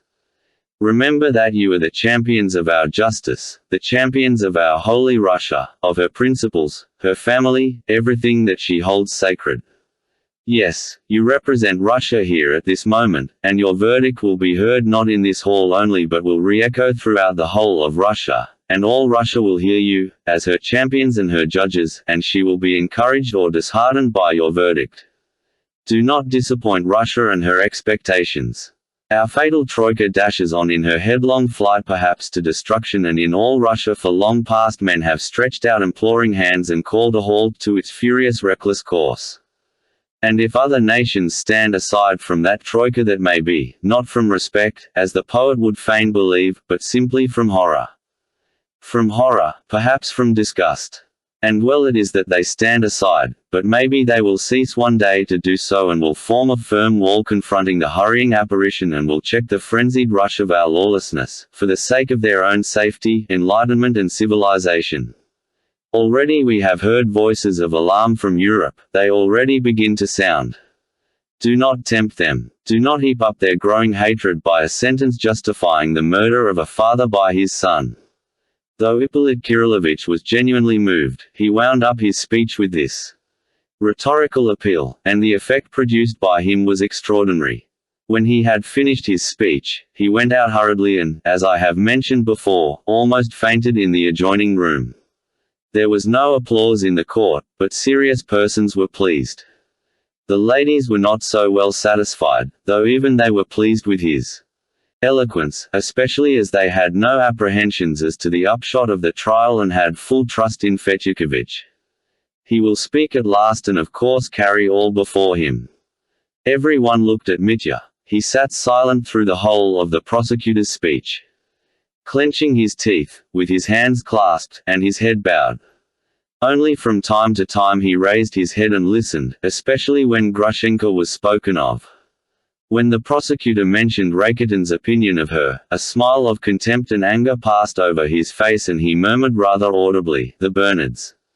When Ippolit Kirillovich described how he had questioned and tortured him at Mokroe, Mitya raised his head and listened with intense curiosity. At one point he seemed about to jump up and cry out, but controlled himself and only shrugged his shoulders disdainfully. People talked afterwards of the end of the speech, of the prosecutor's feat in examining the prisoner at Mokroe, and jeered at Ippolit Kirillovich. The man could not resist boasting of his cleverness, they said. The court was adjourned, but only for a short interval, a quarter of an hour or 20 minutes at most. There was a hum of conversation and exclamations in the audience. I remember some of them. A weighty speech, a gentleman in one group observed gravely. "He brought in too much psychology," said another voice. But it was all true, the absolute truth. "Yes, he is first-rate at it. He summed it all up." "Yes, he summed us up, too," chimed in another voice. "Do you remember, at the beginning of his speech, making out we were all like Fyodor Pavlovitch? And at the end, too. But that was all rot. And obscure too. He was a little too much carried away. It's unjust, it is unjust. No, it was smartly done, anyway. He's had long to wait, but he's had his say, ha ha. What will the counsel for the defense say?" In another group I heard. "He had no business to make a thrust at the Petersburg man like that, appealing to your sensibilities. Do you remember?" "Yes, that was awkward of him. He was in too great a hurry. He is a nervous man." We laugh, but what must the prisoner be feeling? Yes, what must it be for Mitya? In a third group, "What lady is that, the fat one, with the that's why she has the lorgnette. She is not good for much. Oh, no, she is a piquant little woman. 2 places beyond her there is a little fair woman, she is prettier." They caught him smartly at Mokroe, didn't they, eh? Oh, it was smart enough. We've heard it before, how often he has told the story at people's houses. And he couldn't resist doing it now.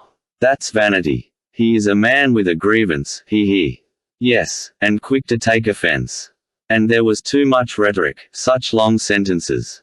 Yes, he tries to alarm us, he kept trying to alarm us.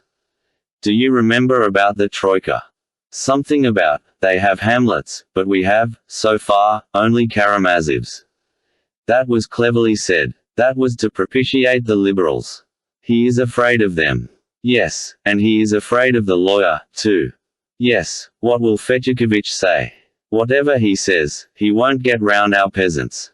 Don't you think so? A fourth group. What he said about the Troika was good, that piece about the other nations. And that was true what he said about other nations not standing it. What do you mean? Why, in the English Parliament a member got up last week and speaking about the Nihilists asked the ministry whether it was not high time to intervene, to educate this barbarous people. Ippolit was thinking of him, I know he was.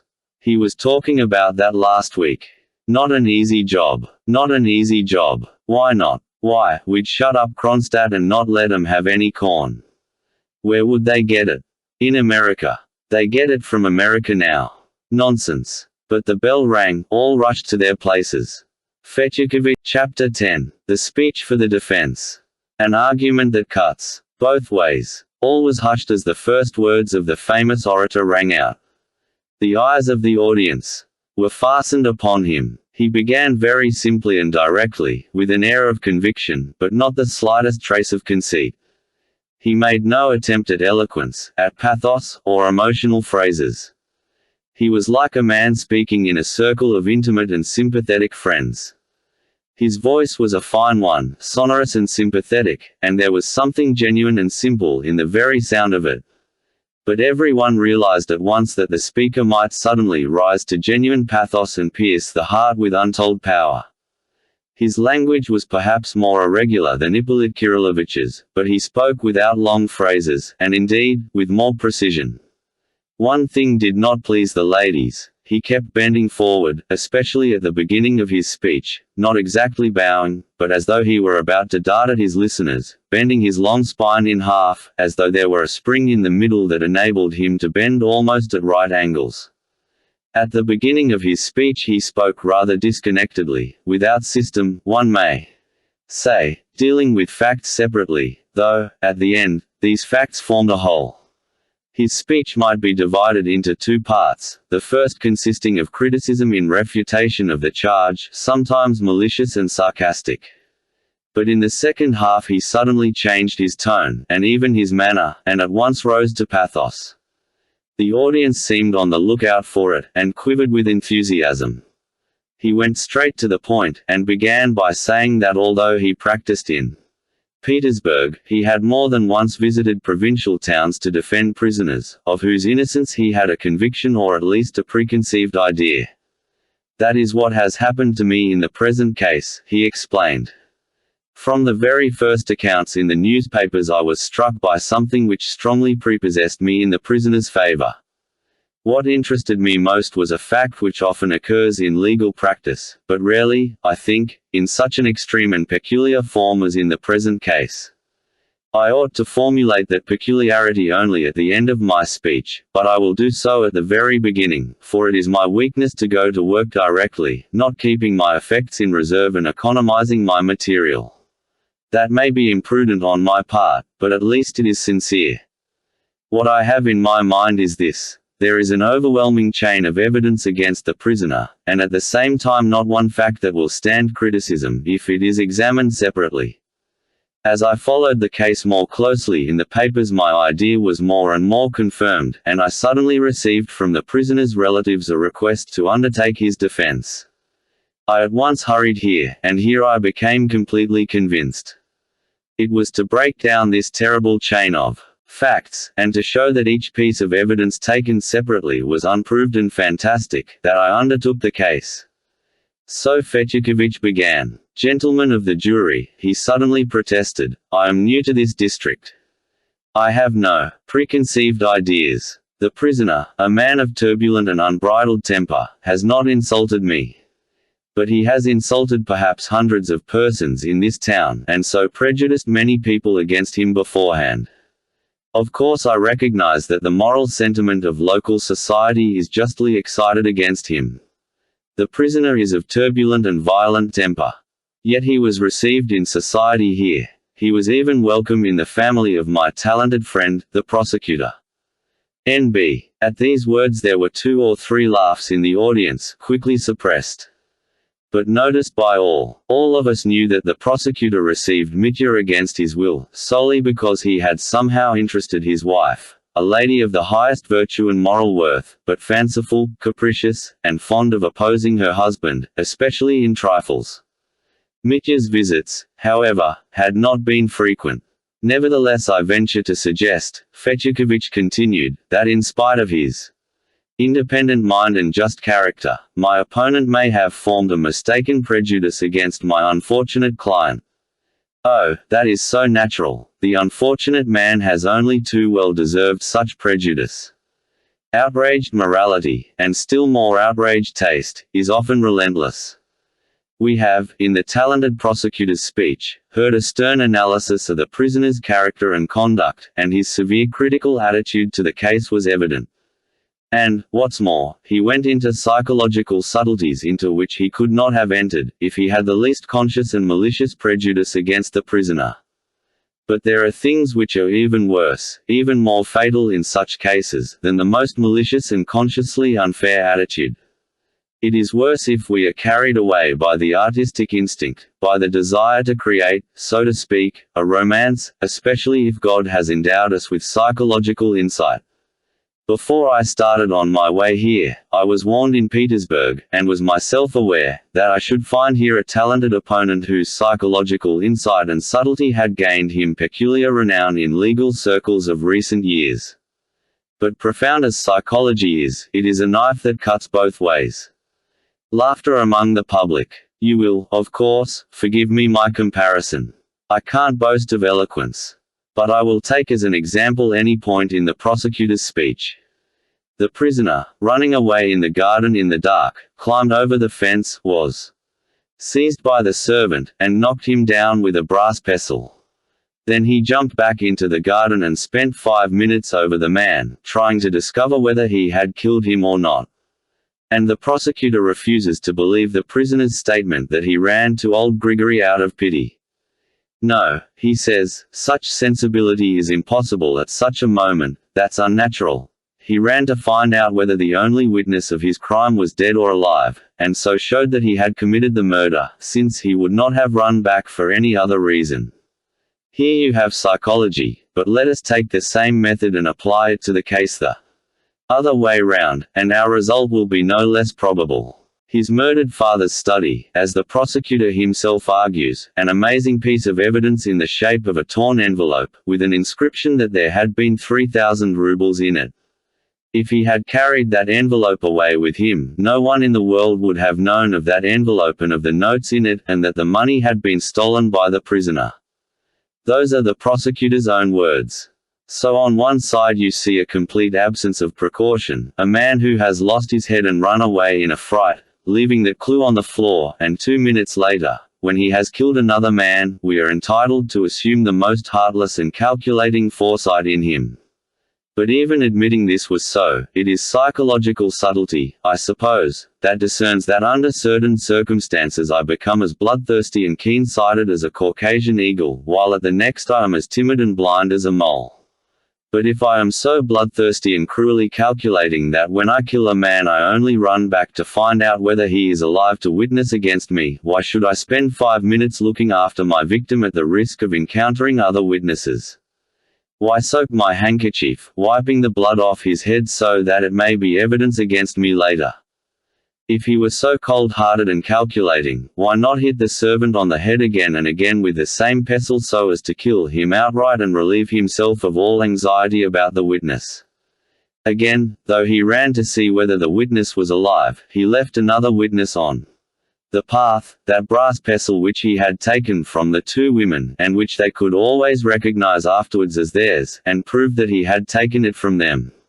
And it is not as though he had forgotten it on the path, dropped it through carelessness or haste. No, he had flung away his weapon, for it was found 15 paces from where Grigory lay. Why did he do so? Just because he was grieved at having killed a man, an old servant, and he flung away the pestle with a curse, as a murderous weapon. That's how it must have been. What other reason could he have had for throwing it so far? And if he was capable of feeling grief and pity at having killed a man, it shows that he was innocent of his father's murder. Had he murdered him, he would never have run to another victim out of pity. Then he would have felt differently. His thoughts would have been centered on self-preservation. He would have had none to spare for pity, that is beyond doubt. On the contrary, he would have broken his skull instead of spending 5 minutes looking after him. There was room for pity and good feeling just because his conscience had been clear till then. Here we have a different psychology.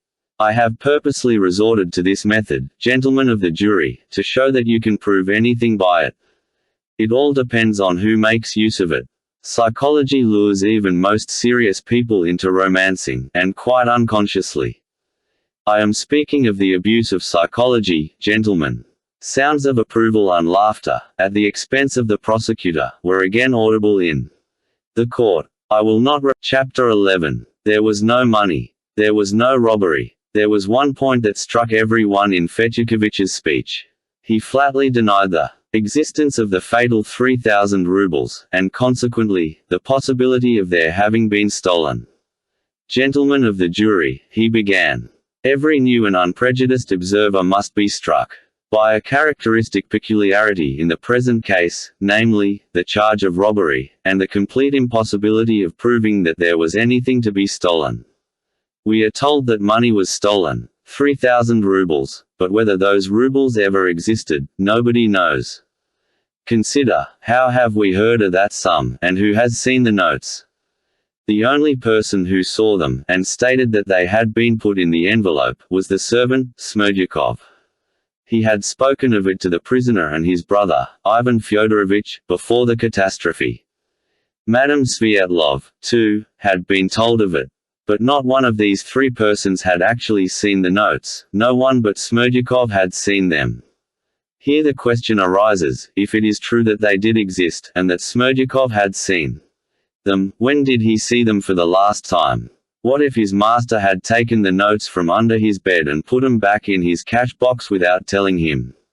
Note, that according to Smerdyakov's story the notes were kept under the mattress. The prisoner must have pulled them out, and yet the bed was absolutely unrumpled. That is carefully recorded in the protocol.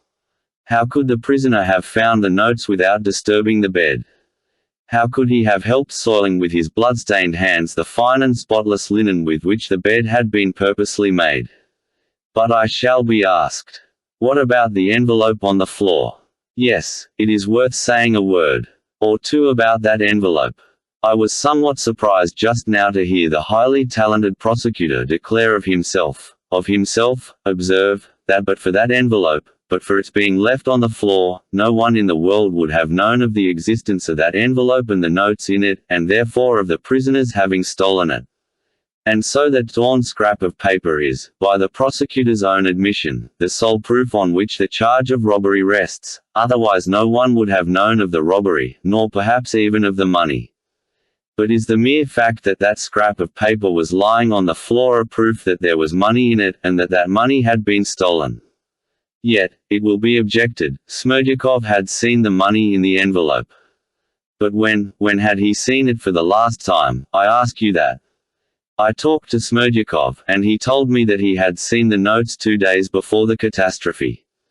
Then why not imagine that old Fyodor Pavlovitch, locked up alone in impatient and hysterical expectation of the object of his adoration, may have whiled away the time by breaking open the envelope and taking out the notes?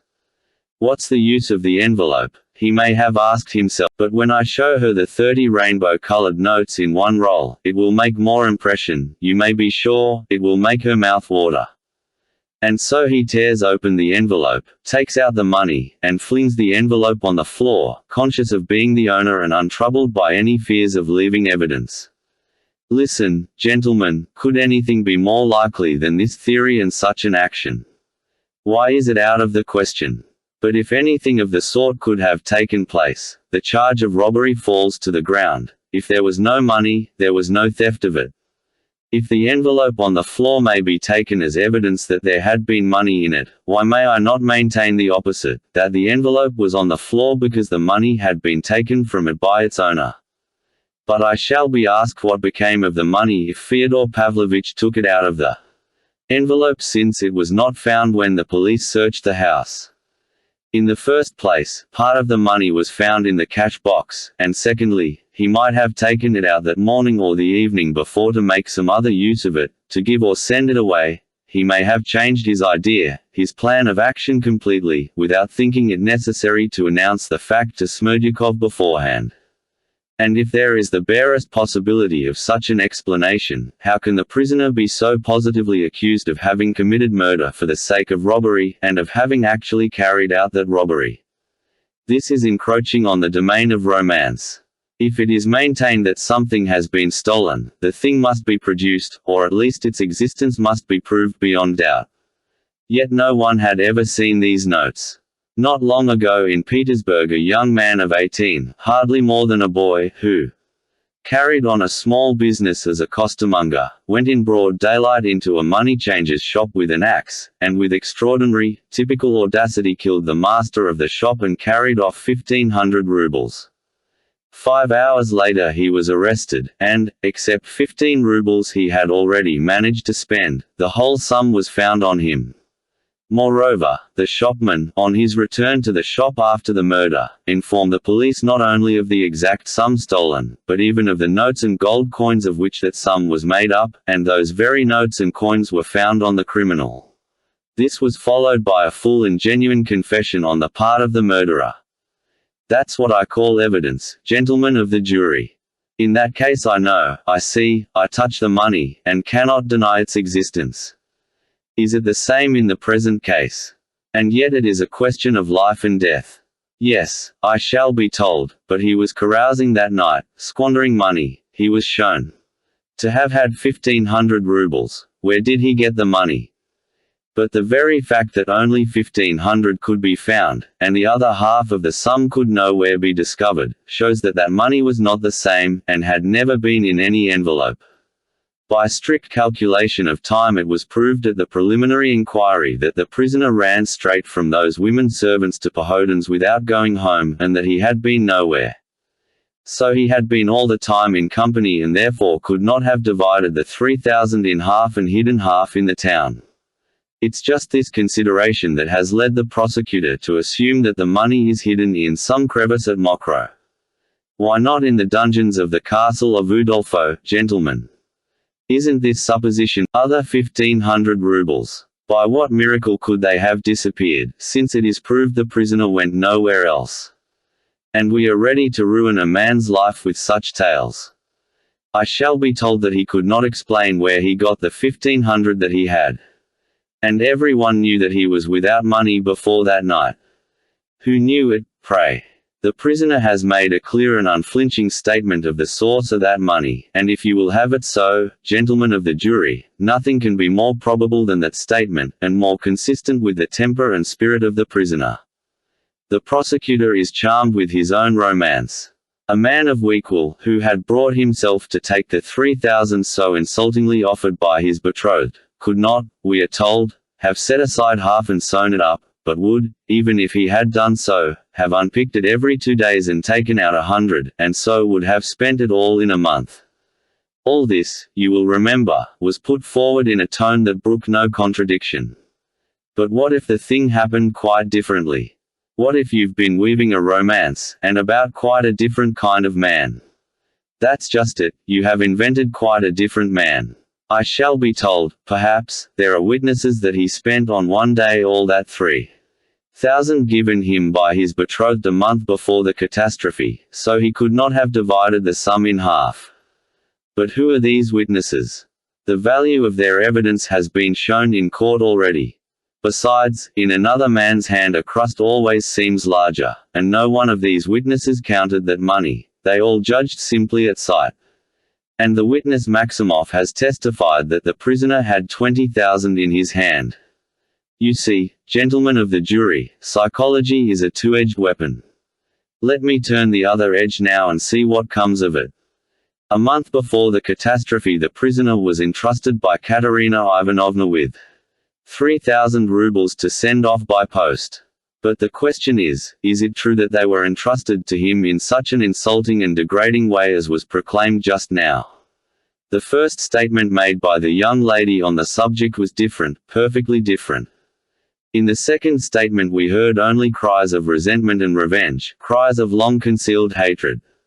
And the very fact that the witness gave her first evidence incorrectly, gives us a right to conclude that her second piece of evidence may have been incorrect also.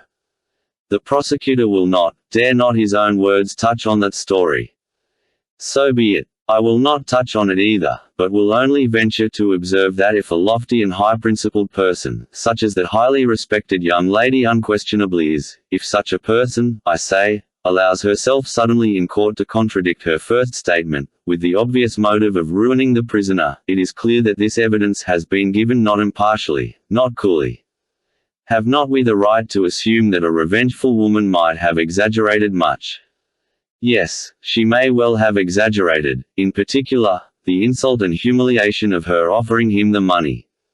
No, it was offered in such a way that it was possible to take it, especially for a man so easygoing as the prisoner, above all, as he expected to receive shortly from his father the 3,000 rubles that he reckoned was owing to him. It was unreflecting of him, but it was just his irresponsible want of reflection that made him so confident that his father. But the prosecutor refuses to allow that he could the same day have set aside half the money and sewn it up in a little bag. That's not his character, he tells us, he couldn't have had such feelings. But yet he talked himself of the broad Karamazov nature. He cried out about the two extremes which a Karamazov can contemplate at once. Karamazov is just such a two-sided nature, fluctuating between two extremes, that even when moved by the most violent craving for riotous gaiety, he can pull himself up, if something strikes him on the other side. And on the other side is love. That new love which had flamed up in his heart, and for that love he needed money, oh, far more than for carousing with his mistress. If she were to say to him, "I am yours, I won't have Fyodor Pavlovitch," then he must have money to take her away. That was more important than carousing. Could a Karamazov fail to understand it? That anxiety was just what he was suffering from. What is there improbable in his laying aside that money and concealing it in case of emergency? But time passed, and Fyodor Pavlovitch did not give the prisoner the expected 3,000. On the contrary, the latter heard that he meant to use this sum to seduce the woman he, the prisoner, loved. If Fyodor Pavlovitch doesn't give the money, he thought, I shall be put in the position of a thief before Katerina Ivanovna. And then the idea presented itself to him that he would go to Katerina Ivanovna, lay before her the 1,500 rubles he still carried round his neck, and say, I am a scoundrel, but not a thief. So here we have already a twofold reason why he should guard that sum of money as the apple of his eye, why he shouldn't unpick the little bag, and spend it 100 at a time. Why should you deny the prisoner a sense of honor? Yes, he has a sense of honor, granted that it is misplaced, granted it is often mistaken, yet it exists and amounts to a passion, and he has proved that. But now the affair becomes even more complex. His jealous torments reach a climax. And those same two questions torture his fevered brain more and more. If I repay Katerina Ivanovna, where can I find the means to go off with Grushenka? If he behaved wildly, drank, and made disturbances in the taverns in the course of that month, it was perhaps because he was wretched and strained beyond his powers of endurance. These two questions became so acute that they drove him at last to despair. He sent his younger brother to beg for the last time for the 3,000 rubles, but without waiting for a reply, burst in himself and ended by beating the old man in the presence of witnesses. After that he had no prospect of getting it from anyone. His father would not give it him after that beating.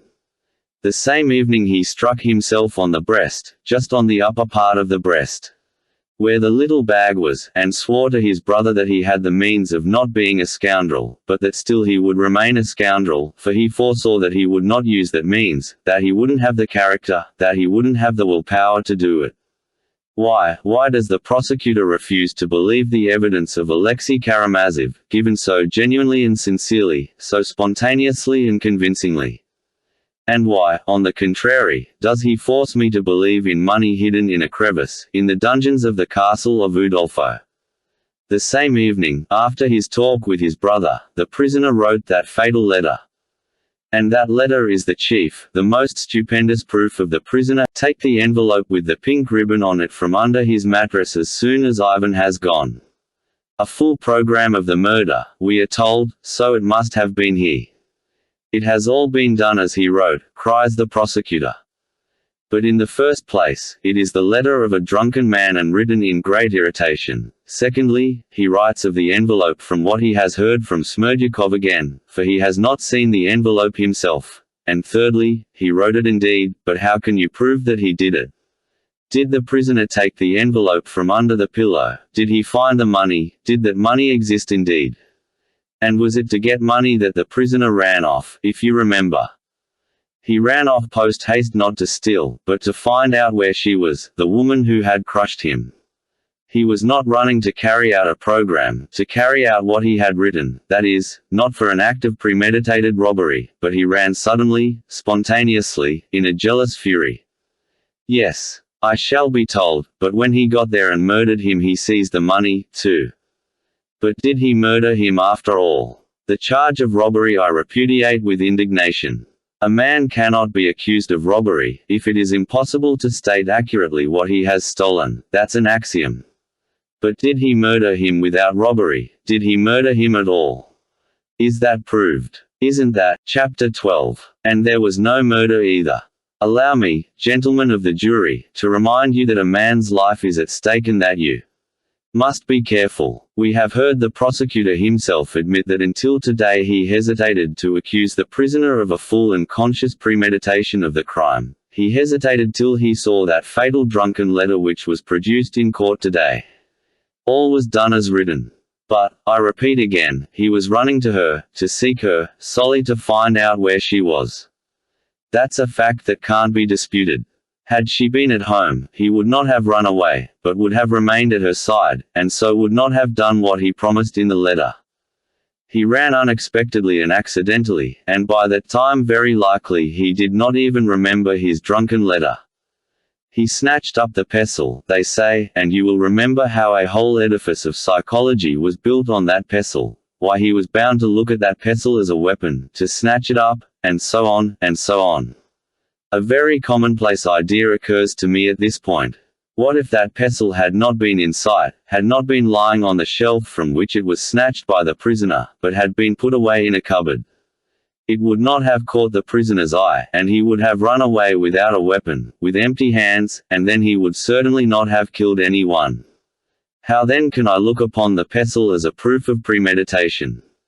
Yes, but he talked in the taverns of murdering his father, and 2 days before, on the evening when he wrote his drunken letter, he was quiet and only quarrelled with a shopman in the tavern, because a Karamazov could not help quarrelling, forsooth. But my answer to that is, that, if he was planning such a murder in accordance with his letter, he certainly would not have quarrelled even with a shopman, and probably would not have gone into the tavern at all, because a person plotting such a crime seeks quiet and retirement, seeks to efface himself, to avoid being seen and heard, and that not from calculation, but from instinct. Gentlemen of the jury, the psychological method is a two-edged weapon, and we, too, can use it. As for all this shouting in taverns throughout the month, don't we often hear children, or drunkards coming out of taverns shout, "I'll kill you," but they don't murder anyone? And that fatal letter, isn't that simply drunken irritability, too? Isn't that simply the shout of the brawler outside the tavern, "I'll kill you. I'll kill the lot of you"? Why not? Why could it not be that? What reason have we to call that letter fatal, rather than absurd? Because his father has been found murdered, because a witness saw the prisoner running out of the garden with a weapon in his hand, and was knocked down by him, therefore, we are told, everything was done as he had planned in writing, and the letter was not absurd, but fatal. Now, thank God, we've come to the real point. Since he was in the garden, he must have murdered him. In those few words, since he was, then he must, lies the whole case for the prosecution. He was there, so he must have. And what if there is no must about it, even if he was there? Oh, I admit that the chain of evidence, the coincidences, are really suggestive. But examine all these facts separately, regardless of their connection. Why, for instance, does the prosecution refuse to admit the truth of the prisoner's statement that he ran away from his father's window? Remember the sarcasms in which the prosecutor indulged at the expense of the respectful and pious sentiments which suddenly came over the murderer. But what if there was something of the sort, a feeling of religious awe, if not a filial respect? "My mother must have been praying for me at that moment," were the prisoner's words at the preliminary inquiry, and so he ran away as soon as he convinced himself that Madame Sviatlov was not in his father's house. But he could not convince himself by looking through the window, the prosecutor objects. But why couldn't he? Why? The window opened at the signals given by the prisoner. Some word might have been uttered by Fyodor Pavlovich, some exclamation which showed the prisoner that she was not there. Why should we assume everything as we imagine it, as we make up our minds to imagine it? 1,000 things may happen in reality which elude the subtlest imagination. Yes, but Grigory saw the door open, and so the prisoner certainly was in the house. Therefore he killed him. Now about that door, gentlemen of the jury. Observe that we have only the statement of one witness as to that door, and he was at the time in such a condition that. But supposing the door was open, supposing the prisoner has lied in denying it, from an instinct of self-defense, natural in his position, supposing he did go into the house, well, what then? How does it follow that because he was there he committed the murder? He might have dashed in, run through the rooms, might have pushed his father away, might have struck him, but as soon as he had made sure Madame Svietlov was not there, he may have run away rejoicing that she was not there and that he had not killed his father. And it was perhaps just because he had escaped from the temptation to kill his father, because he had a clear conscience and was rejoicing at not having killed him, that he was capable of a pure feeling, the feeling of pity and compassion, and leapt off the fence a minute later to the assistance of Grigory after he had, in his excitement, knocked him down. With terrible eloquence the prosecutor has described to us the dreadful state of the prisoner's mind at Mokroe when love again lay before him calling him to new life, while love was impossible for him because he had his father's bloodstained corpse behind him and beyond that corpse, retribution. And yet the prosecutor allowed him love, which he explained, according to his method, talking about his drunken condition, about a criminal being taken to execution, about it being still far off, and so on and so on. But again I ask, Mr. Prosecutor, have you not invented a new personality? Is the prisoner so coarse and heartless as to be able to think at that moment of love and of dodges to escape punishment, if his hands were really stained with his father's blood? No, no, no. As soon as it was made plain to him that she loved him and called him to her side, promising him new happiness, oh, then, I protest he must have felt the impulse to suicide doubled, trebled, and must have killed himself, if he had his father's murder on his conscience. Oh, no, he would not have forgotten where his pistols lay. I know the prisoner. The savage, stony heartlessness ascribed to him by the prosecutor is inconsistent with his character. He would have killed himself, that's certain. He did not kill himself just because his mother's prayers had saved him, and he was innocent of his father's blood. He was troubled, he was grieving that night at Mokroe only about old Grigory and praying to God that the old man would character limit is exceeded. His blow had not been fatal and that he would not have to suffer for it. Why not accept such an interpretation of the facts? What trustworthy proof have we that the prisoner is lying? But we shall be told at once again, there is his father's corpse. If he ran away without murdering him, who did murder him? Here, I repeat, you have the whole logic of the prosecution. Who murdered him, if not he? There's no one to put in his place. Gentlemen of the jury, is that really so? Is it positively, actually true that there is no one else at all? We've heard the prosecutor count on his fingers all the persons who were in that house that night. They were 5 in number. 3 of them, I agree, could not have been responsible. The murdered man himself, old Grigory, and his wife. There are left then the prisoner and Smerdyakov, and the prosecutor dramatically exclaims that the prisoner pointed to Smerdyakov because he had no one else to fix on, that had there been a 6th person, even a phantom of a 6th person, he would have abandoned the charge against Smerdyakov at once in shame and have accused that other. But, gentlemen of the jury, why may I not draw the very opposite conclusion? There are 2 persons, the prisoner and Smerdyakov. Why can I not say that you accuse my client, simply because you have no one else to accuse? And you have no one else only because you have determined to exclude Smerdyakov from all suspicion. It's true, indeed, Smerdyakov is accused only by the prisoner, his 2 brothers, and Madame Svietlov. But there are others who accuse him. There are vague rumors of a question, of a suspicion, an obscure report, a feeling of expectation. Finally, we have the evidence of a combination of facts very suggestive, though, I admit, inconclusive. In the first place, we have precisely on the day of the catastrophe that fit, for the genuineness of which the prosecutor, for some reason, has felt obliged to make a careful defense. Then Smerdyakov's sudden suicide on the eve of the trial. Then the equally startling evidence given in court today by the elder of the prisoner's brothers, who had believed in his guilt, but has today produced a bundle of notes and proclaimed Smerdyakov as the murderer. Oh, I fully share the court's and the prosecutor's conviction that Ivan Karamazov is suffering from brain fever, that his statement may really be a desperate effort, planned in delirium, to save his brother by throwing the guilt on the dead man.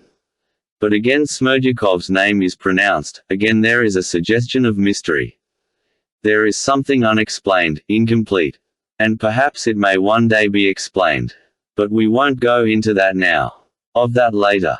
The court has resolved to go on with the trial, but, meantime, I might make a few remarks about the character sketch of Smerdyakov drawn with subtlety and talent by the prosecutor. But while I admire his talent, I cannot agree with him. I have visited Smerdyakov, I have seen him and talked to him, and he made a very different impression on me. He was weak in health, it is true, but in character, in spirit, he was by no means the weak man the prosecutor has made him out to be. I found in him no trace of the timidity on which the prosecutor so insisted. There was no simplicity about him, either. I found in him, on the contrary, an extreme mistrustfulness concealed under clench his teeth when he remembered that he was the son of stinking Lizaveta. He was disrespectful to the servant Grigory and his wife, who had cared for him in his childhood. He cursed and jeered at Russia. He dreamed of going to France and becoming a Frenchman. He used often to say that he hadn't the means to do so. I fancy he loved no one but himself and had a strangely high opinion of himself. His conception of culture was limited to good clothes, clean shirt fronts and polished boots. Believing himself to be the illegitimate son of Fyodor Pavlovich, there is evidence of this. He might well have resented his position, compared with that of his master's legitimate sons. They had everything, he nothing. They had all the rights, they had the inheritance, while he was only the cook. He told me himself that he had helped Fyodor Pavlovich to put the notes in the envelope. The destination of that sum, a sum which would have made his career, must have been hateful to him. Moreover, he saw 3,000 rubles in new rainbow-colored notes. I asked him about that on purpose. Oh, beware of showing an ambitious and envious man a large sum of money at once. And it was the first time he had seen so much money in the hands of one man. The sight of the rainbow-colored notes may have made a morbid impression on his imagination, but with no immediate results. The talented prosecutor, with extraordinary subtlety, sketched for us all the arguments for and against the hypothesis of Smerdyakov's guilt, and asked us in particular what motive he had in feigning a fit. But he may not have been feigning at all, the fit may have happened quite naturally, but it may have passed off quite naturally, and the sick man may have recovered, not completely perhaps, but still regaining consciousness, as happens with epileptics. The prosecutor asks at what moment could Smerdyakov have committed the murder. But it is very easy to point out that moment. He might have waked up from deep sleep, for he was only asleep. An epileptic fit is always followed by a deep sleep at that moment when the old Grigory shouted at the top of his voice, "Parricide!" That shout in the darkened stillness may have waked Smerdyakov, whose sleep may have been less sound at the moment. He might naturally have waked up an hour before. Getting out of bed, he goes almost unconsciously and with no definite motive towards the sound to see what's the matter. His head is still clouded with his attack, his faculties are half asleep. But, once in the garden, he walks to the lighted windows and he hears terrible news from his master, who would be, of course, glad to see him. His mind sets to work at once. He hears all the details from his frightened master, and gradually in his disordered brain there shapes itself an idea, terrible, but seductive and irresistibly logical. To kill the old man, take the 3,000, and throw all the blame on to his young master. A terrible lust of money, of booty, might seize upon him as he realized his security from detection. Oh, These sudden and irresistible impulses come so often when there is a favorable opportunity, and especially with murderers who have had no idea of committing a murder beforehand. And Smerdyakov may have gone in and carried out his plan. With what weapon? Why, with any stone picked up in the garden. But what for, with what object? Why, the 3,000, which means a career for him. Oh, just now, when the prosecutor was explaining his subtle theory that only an inexperienced thief like Karamazov would have left the envelope on the floor, and not one like Smerdyakov, who would have avoided leaving a piece of evidence against himself, I thought as I listened that I was hearing something very familiar, and, would you believe it, I have heard that very argument, that very conjecture, of how Karamazov would have behaved, precisely 2 days before, from Smerdyakov himself. What's more, it struck me at the time. I fancied that there was an artificial simplicity about him, that he was in a hurry to suggest this idea to me that I might fancy it was my own. He insinuated it, as it were. Did he not insinuate the same idea at the inquiry and suggest it to the talented prosecutor? I shall be asked, what about the old woman, Grigory's wife? She heard the sick man moaning close by, all night. Yes, she heard it, but that evidence is extremely unreliable. I knew a lady who complained bitterly that she had been kept awake all night by a dog in the yard. Yet the poor beast, it appeared, had only yelped once or twice in the night. And that's natural. If anyone is asleep and hears a groan, he wakes up, annoyed at being waked, but instantly falls asleep again. 2 hours later, again a groan, he wakes up and falls asleep again, and the same thing again 2 hours later, 3 times altogether in the night. Next morning the sleeper wakes up and complains that someone has been groaning all night and keeping him awake. And it is bound to seem so to him. The intervals of 2 hours of sleep he does not remember, he only remembers the moments of waking, so he feels he has been waked up all night. But why, asks the prosecutor, did not Smerdyakov confess in his last letter? Why, did his conscience prompt him to one step and not to both? But, excuse me, conscience implies penitence, and a suicide may not have felt penitence, but only despair. Despair and penitence are 2 very different things. Despair may be vindictive and irreconcilable, and a suicide, laying his hands on himself, may well have felt redoubled hatred for those whom he had envied all his life. Gentlemen of the jury, beware of a miscarriage of justice. What is there unlikely in all I have put before you just now? Find the error in my reasoning, find the impossibility, the absurdity. And if there is but a shade of possibility, but a shade of probability in my propositions, do not condemn him. And is there only a shade? I swear by all that is sacred, I fully believe in the explanation of the murder I have just put forward. What troubles me and makes me indignant is that of all the mass of facts heaped up by the prosecution against the prisoner, there is not a single one certain and irrefutable. And yet the unhappy man is to be ruined by the accumulation of these facts. Yes, the accumulated effect is awful. The blood dripping from his fingers, the bloodstained shirt, the dark night resounding with the shout, "Parricide," and the old man falling with a broken head. And then the mass of phrases, statements, gestures, shouts.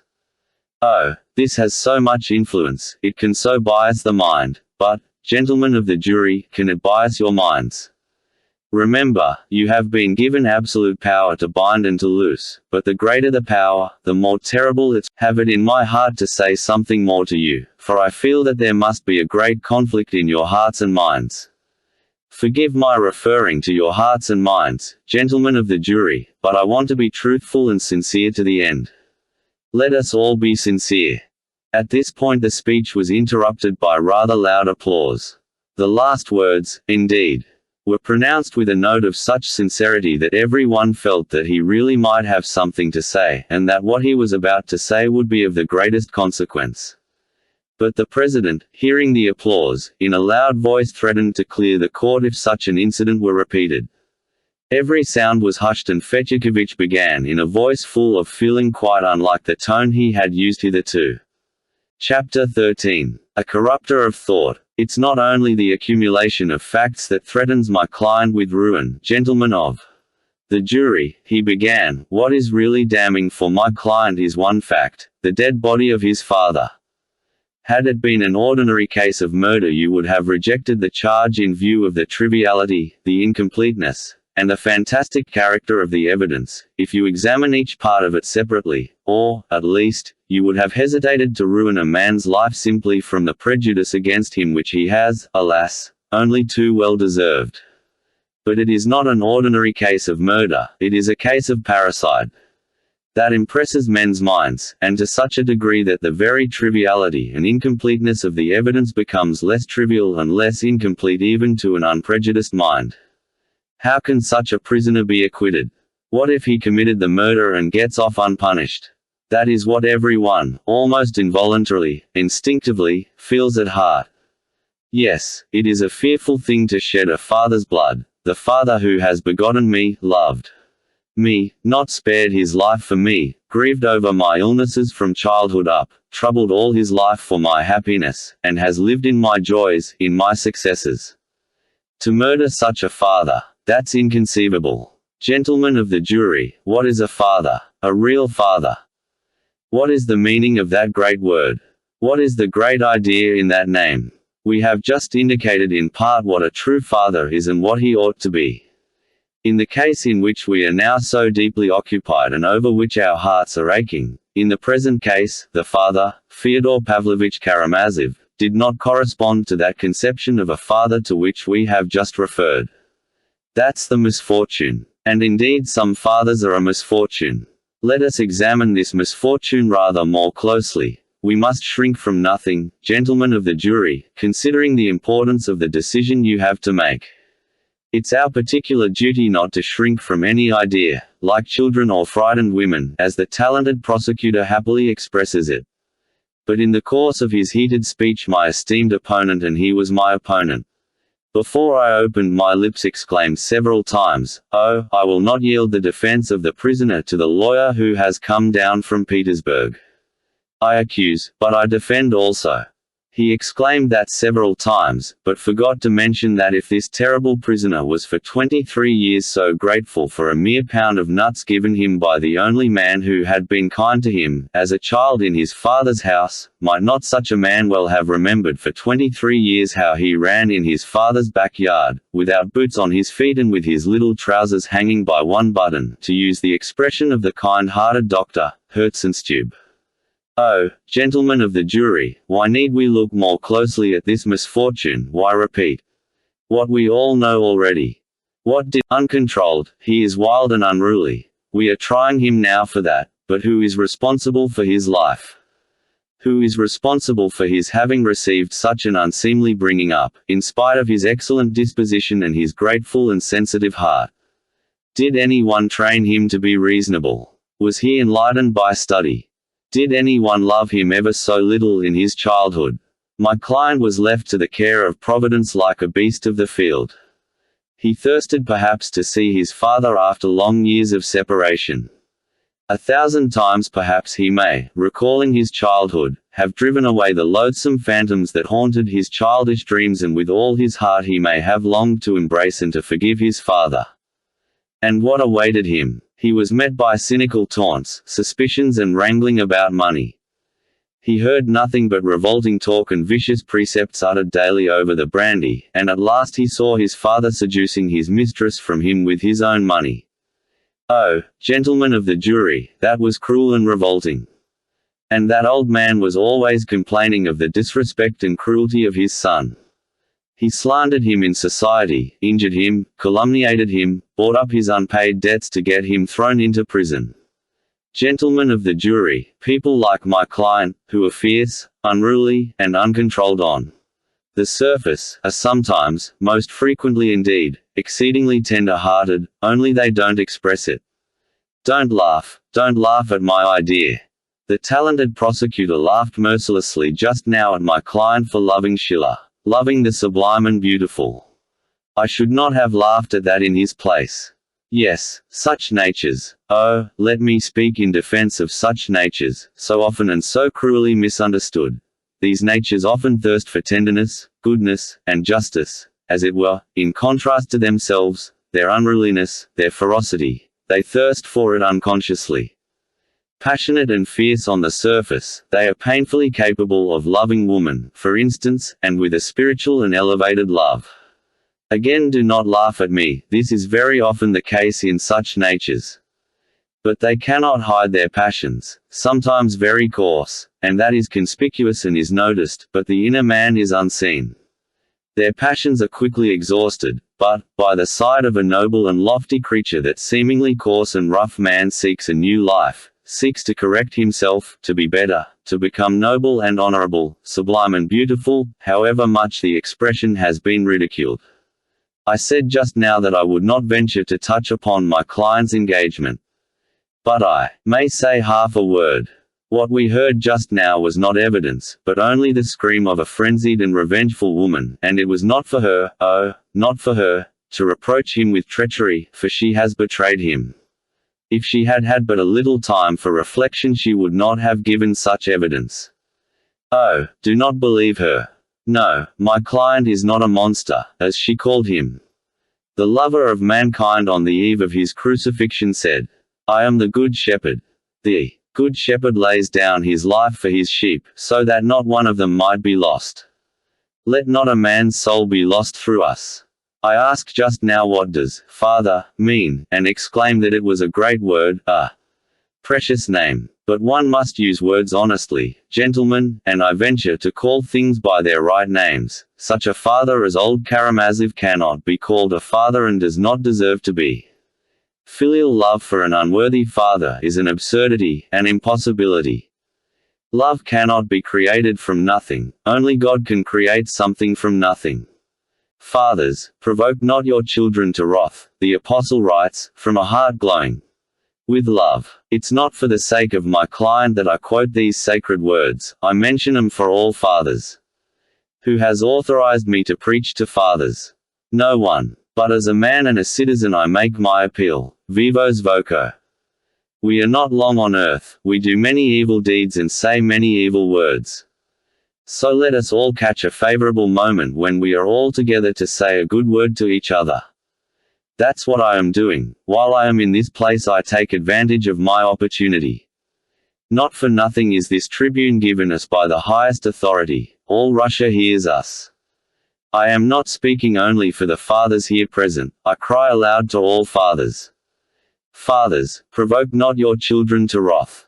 Yes, let us first fulfill Christ's injunction ourselves and only then venture to expect it of our children. Otherwise we are not fathers, but enemies of our children, and they are not our children, but our enemies, and we have made them our enemies ourselves. What measure ye mete it shall be measured unto you again. It is not I who say that, it is the gospel precept, measure to others according as they measure to you. How can we blame children if they measure us according to our measure? Not long ago a servant girl in Finland was suspected of having secretly given birth to a child. She was watched, and a box of which no one knew anything was found in the corner of the loft, behind some bricks. It was opened and inside was found the body of a newborn child which she had killed. In the same box were found the skeletons of 2 other babies which, according to her own confession, she had killed at the moment of their birth. Gentlemen of the jury, was she a mother to her children? She gave birth to them, indeed, but was she a mother to them? Would anyone venture to give her the sacred name of mother? Let us be bold, gentlemen, let us be audacious even. It is our duty to be so at this moment and not to be afraid of certain words and ideas like the Moscow women in Ostrovsky's play, who were scared at the sound of certain words. No, let us prove that the progress of the last few years has touched even us, and let us say plainly, the father is not merely he who begets the child, but he who begets it and does his duty by it. Oh, of course, there is the other meaning, there is the other interpretation of the word father, which insists that any father, even though he be a monster, even though he be the enemy of his children, still remains my father simply because he begot me. But this is, so to say, the mystical meaning which I cannot comprehend with my intellect, but can only accept by faith, or, better to say, on faith, like many other things which I do not understand, but which religion bids me believe. But in that case let it be kept outside the sphere of actual life. In the sphere of actual life, which has, indeed, its own rights, but also lays upon us great duties and obligations, in that sphere, if we want to be humane Christian, in fact, we must, or ought to, act only upon convictions justified by reason and experience, which have been passed through the crucible of analysis. In a word, we must act rationally, and not as though in dream and delirium, that we may not do harm, that we may not ill-treat and ruin a man. Then it will be real Christian work, not only mystic, but rational and philanthropic. There was violent applause at this passage from many parts of the court, but Fetyukovich waved. Do you suppose, gentlemen, that our children as they grow up and begin to reason can avoid such questions? No, they cannot, and we will not impose on them an impossible restriction. The sight of an unworthy father involuntarily suggests tormenting questions to a young creature, especially when he compares him with the excellent fathers of his companions. The conventional answer to this question is, he begot you, and you are his flesh and blood, and therefore you are bound to love him. The youth involuntarily reflects, but did he love me when he begot me? He asks, wondering more and more. Was it for my sake he begot me? He did not know me, not even my sex, at that moment, at the moment of passion, perhaps, inflamed by wine, and he has only transmitted to me a propensity to drunkenness. That's all is done for me.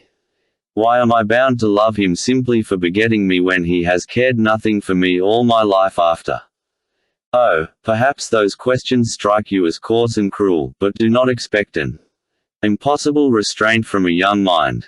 Drive nature out of the door and it will fly in at the window, and, above all, let us not be afraid of words, but decide the question according to the dictates of reason and humanity and not of mystic ideas. How shall it be decided? Why, like this. Let the son stand before his father and ask him, Father, tell me, why must I love you? Father, show me that I must love you, and if that father is able to answer him and show him good reason, we have a real, normal, parental relation, not resting on mystical prejudice, but on a rational, responsible and strictly humanitarian basis. But if he does not, there's an end to the family tie. He is not a father to him, and the son has a right to look upon him as a stranger, and even an enemy. Our tribune, gentlemen of the jury, ought to be a school of true and sound ideas. Here the orator was interrupted by irrepressible and almost frantic applause. Of course, it was not the whole audience, but a good half of it applauded. The fathers and mothers present applauded. Shrieks and exclamations were heard from the gallery, where the ladies were sitting. Handkerchiefs were waved. The president began ringing his bell with all his might. He was obviously irritated by the behavior of the audience, but did not venture to clear the court as he had threatened. Even persons of high position, old men with stars on their breasts, sitting on specially reserved seats behind the judges, applauded the orator and waved their handkerchiefs. So that when the noise died down, the president confined himself to repeating his stern threat to clear the court, and Fetyukovich, excited and triumphant, continued his speech. Gentlemen of the jury, you remember that awful night of which so much has been said. Today, when the son got over the fence and stood face to face with the enemy and persecutor who had begotten him. I insist most emphatically it was not for money he ran to his father's house. The charge of robbery is an absurdity, as I proved before. And it was not to murder him he broke into the house. Oh, no. If he had had that design he would, at least, have taken the precaution of arming himself beforehand. The brass pestle he caught up instinctively without knowing why he did it. Granted that he deceived his father by tapping at the window, granted that he made his way in.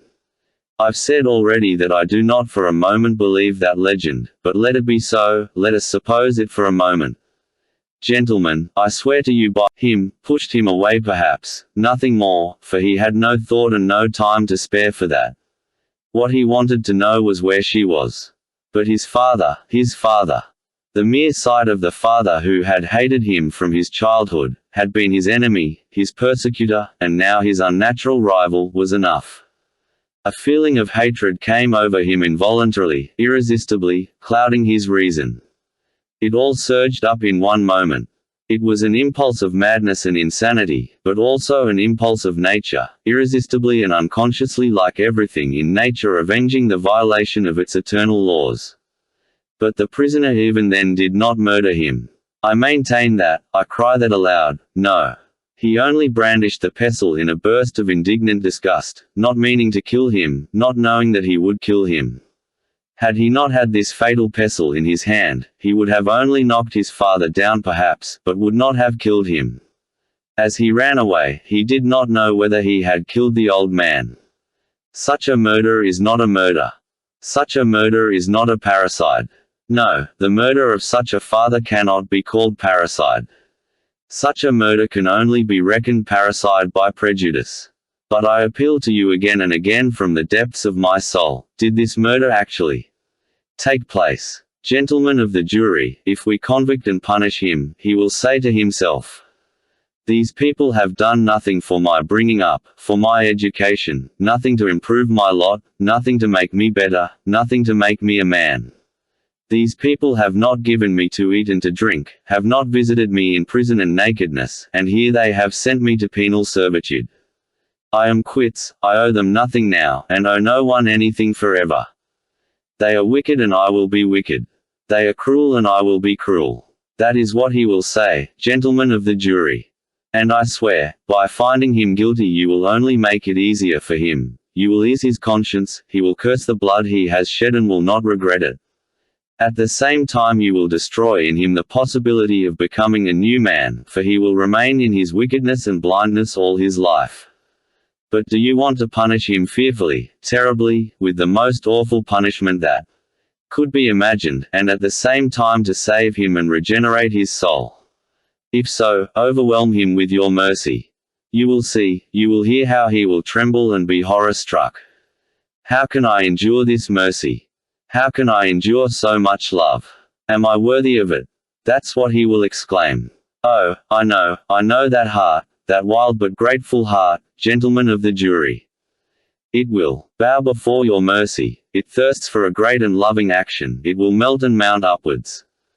There are souls which, in their limitation, blame the whole world. But subdue such a soul with mercy, show it love, and it will curse its past, for there are many good impulses in it. Such a heart will expand and see that God is merciful and that men are good and just.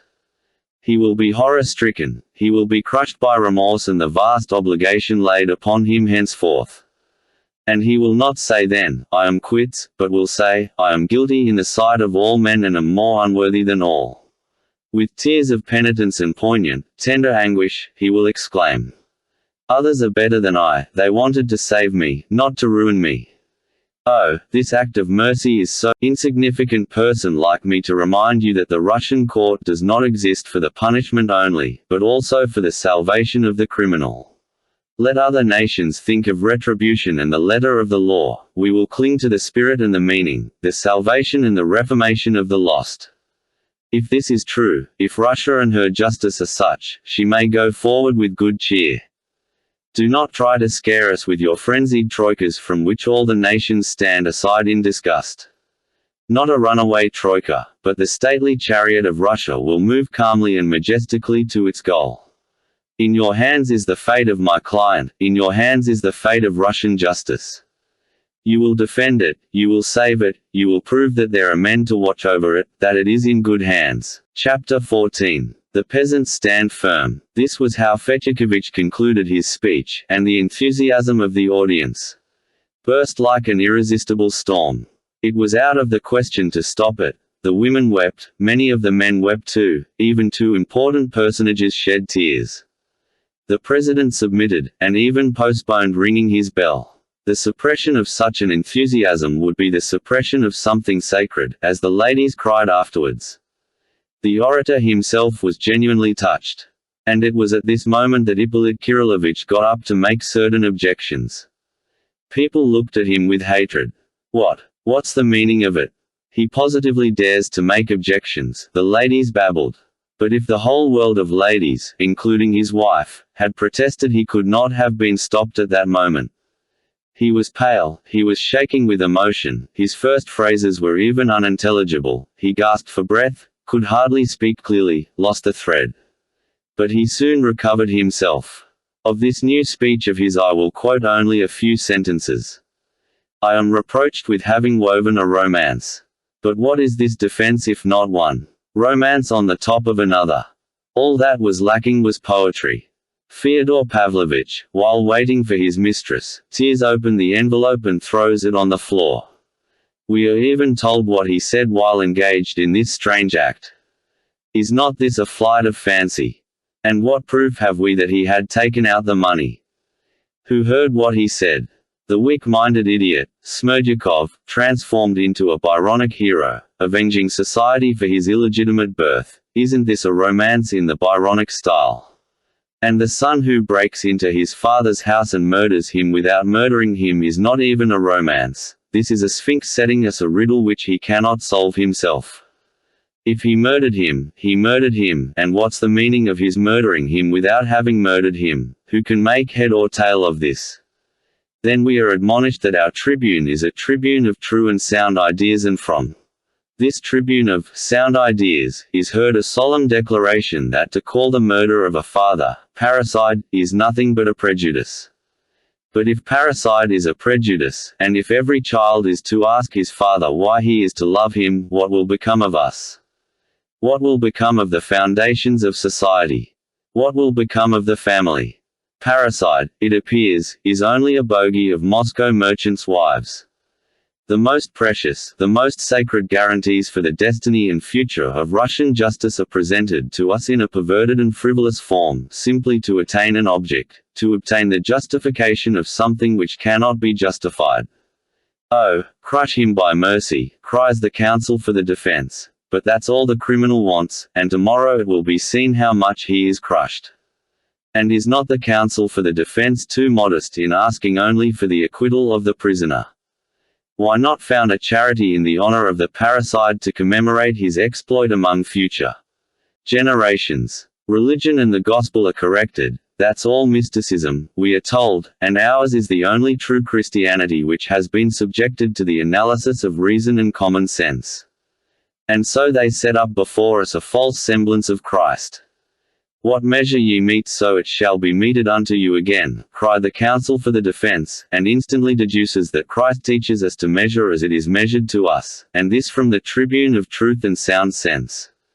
We peep into the gospel only on the eve of making speeches, in order to dazzle the audience by our acquaintance with what is, anyway, a rather original composition, which may be of use to produce a certain effect. All to serve the purpose. But what Christ commands us is something very different. He bids us beware of doing this, because the wicked world does this, but we ought to forgive and to turn the other cheek, and not to measure to our persecutors as they measure to us. This is what our God has taught us, and not that to forbid children to murder their fathers is a prejudice. And we will not from the tribune of truth and good sense correct the gospel of our Lord, whom the counsel for the defense deigns to call only the crucified lover of humanity, in opposition to all Orthodox Russia, which calls to him, for thou art our God. At this the president intervened and checked the overzealous speaker, begging him not to exaggerate, not to overstep the bounds, and so on, as presidents always do in such cases. The audience, too, was uneasy. The public was restless, there were even exclamations of indignation. Fetyukovitch did not so much as reply, he only mounted the tribune to lay his hand on his heart and, with an offended voice, utter a few words full of dignity. He only touched again, lightly and ironically, on romancing and psychology, and in an appropriate place quoted, "Jupiter, you are angry, therefore you are wrong," which provoked a burst of approving laughter in the audience, for Ippolit Kirillovitch was by no means like Jupiter. Then, apropos of the accusation that he was teaching the young generation to murder their fathers, Fetyukovitch observed, with great dignity, that he would not even answer. As for the prosecutor's charge of uttering unorthodox opinions, Fetyukovitch hinted that it was a personal insinuation and that he had expected in this court to be secure from accusations damaging to my reputation as a citizen and a loyal subject. But at these words the president pulled him up, too, and Fetyukovitch concluded his speech with a bow, amid a hum of approbation in the court. And Ippolit Kirillovich was, in the opinion of our ladies, crushed for good. Then the prisoner was allowed to speak. Mitya stood up, but said very little. He was fearfully exhausted, physically and mentally. The look of strength and independence with which he had entered in the morning had almost disappeared. He seemed as though he had passed through an experience that day, which had taught him for the rest of his life something very important he had not understood till then. His voice was weak, he did not shout as before. In his words there was a new note of humility, defeat and submission. What am I to say, gentlemen of the jury? The hour of judgment has come for me, I feel the hand of God upon me. The end has come to an erring man. But, before God, I repeat to you, I am innocent of my father's blood. For the last time I repeat, it wasn't I killed him. I was erring, but I loved what is good. Every instant I strove to reform, but I lived like a wild beast. I thank the prosecutor, he told me many things about myself that I did not know, but it is not true that I killed my father, the prosecutor is mistaken. I thank my counsel, too. I cried listening to him, but it is not true that I killed my father, and he needn't have supposed it. And don't believe the doctors. I am perfectly sane, only my heart is heavy. If you spare me, if you let me go, I will pray for you. I will be a better man. I give you my word before God I will. And if you will condemn me, I'll break my sword over my head myself and kiss the pieces. But spare me, do not rob me of my God. I know myself, I shall rebel. My heart is heavy, gentlemen, spare me. He almost fell back in his place. His voice broke. He could hardly articulate the last phrase. Then the judges proceeded to put the questions and began to ask both sides to formulate their conclusions. But I will not describe the details. At last the jury rose to retire for consultation. The president was very tired, and so his last charge to the jury was rather feeble. Be impartial, don't be influenced by the eloquence of the defense, but yet weigh the arguments. Remember that there is a great responsibility laid upon you, and so on and so on. The jury withdrew and the court adjourned. People could get up, move about, exchange their accumulated impressions, refresh themselves at the buffet. It was very late, almost 1 o'clock in the night, but nobody went away. The strain was so great that no one could think of repose. All waited with sinking hearts, though that is, perhaps, too much to say, for the ladies were only in a state of hysterical impatience and their hearts were untroubled. An acquittal, they thought, was inevitable. They all prepared themselves for a dramatic moment of general enthusiasm. I must own there were many among the men, too, who were convinced that an acquittal was inevitable. Some were pleased, others frowned, while some were simply dejected, not wanting him to be acquitted. Fetyukovich himself was confident of his success. He was surrounded by people congratulating him and fawning upon him. There are, he said to one group, as I was told afterwards, there are invisible threads binding the counsel for the defense with the jury. One feels during one's speech if they are being formed. I was aware of them.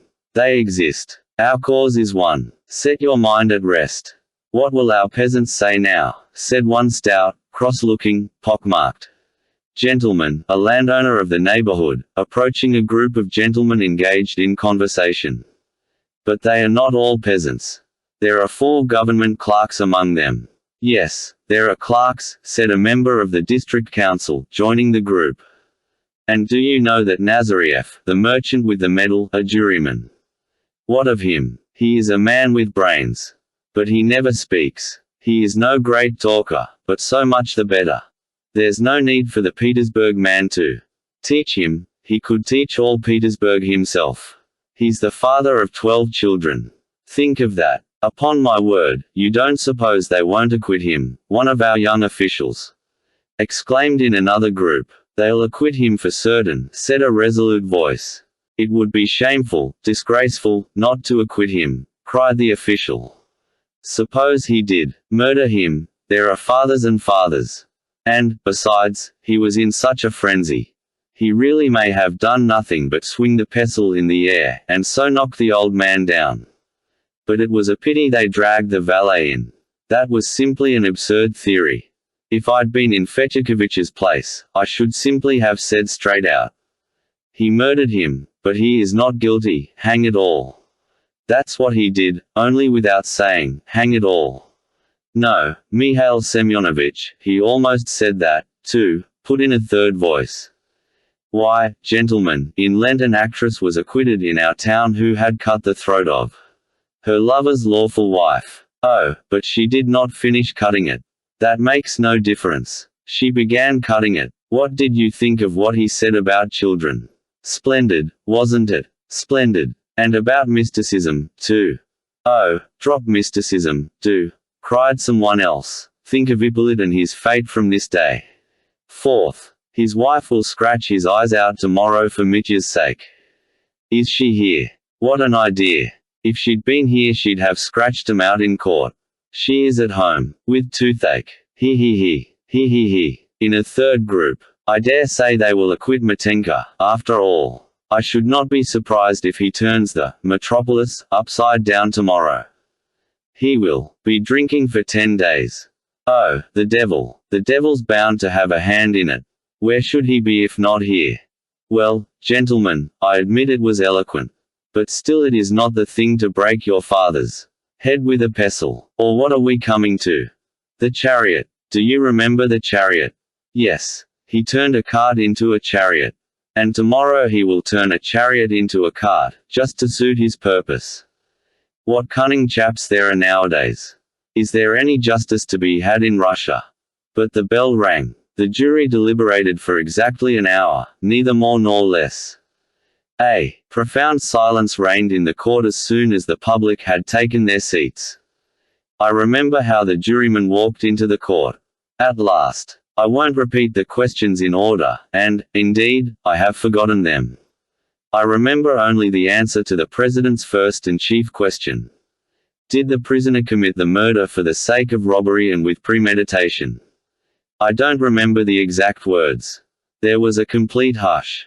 The foreman of the jury, the youngest of the clerks, pronounced, in a clear, loud voice, amidst the deathlike stillness of the court.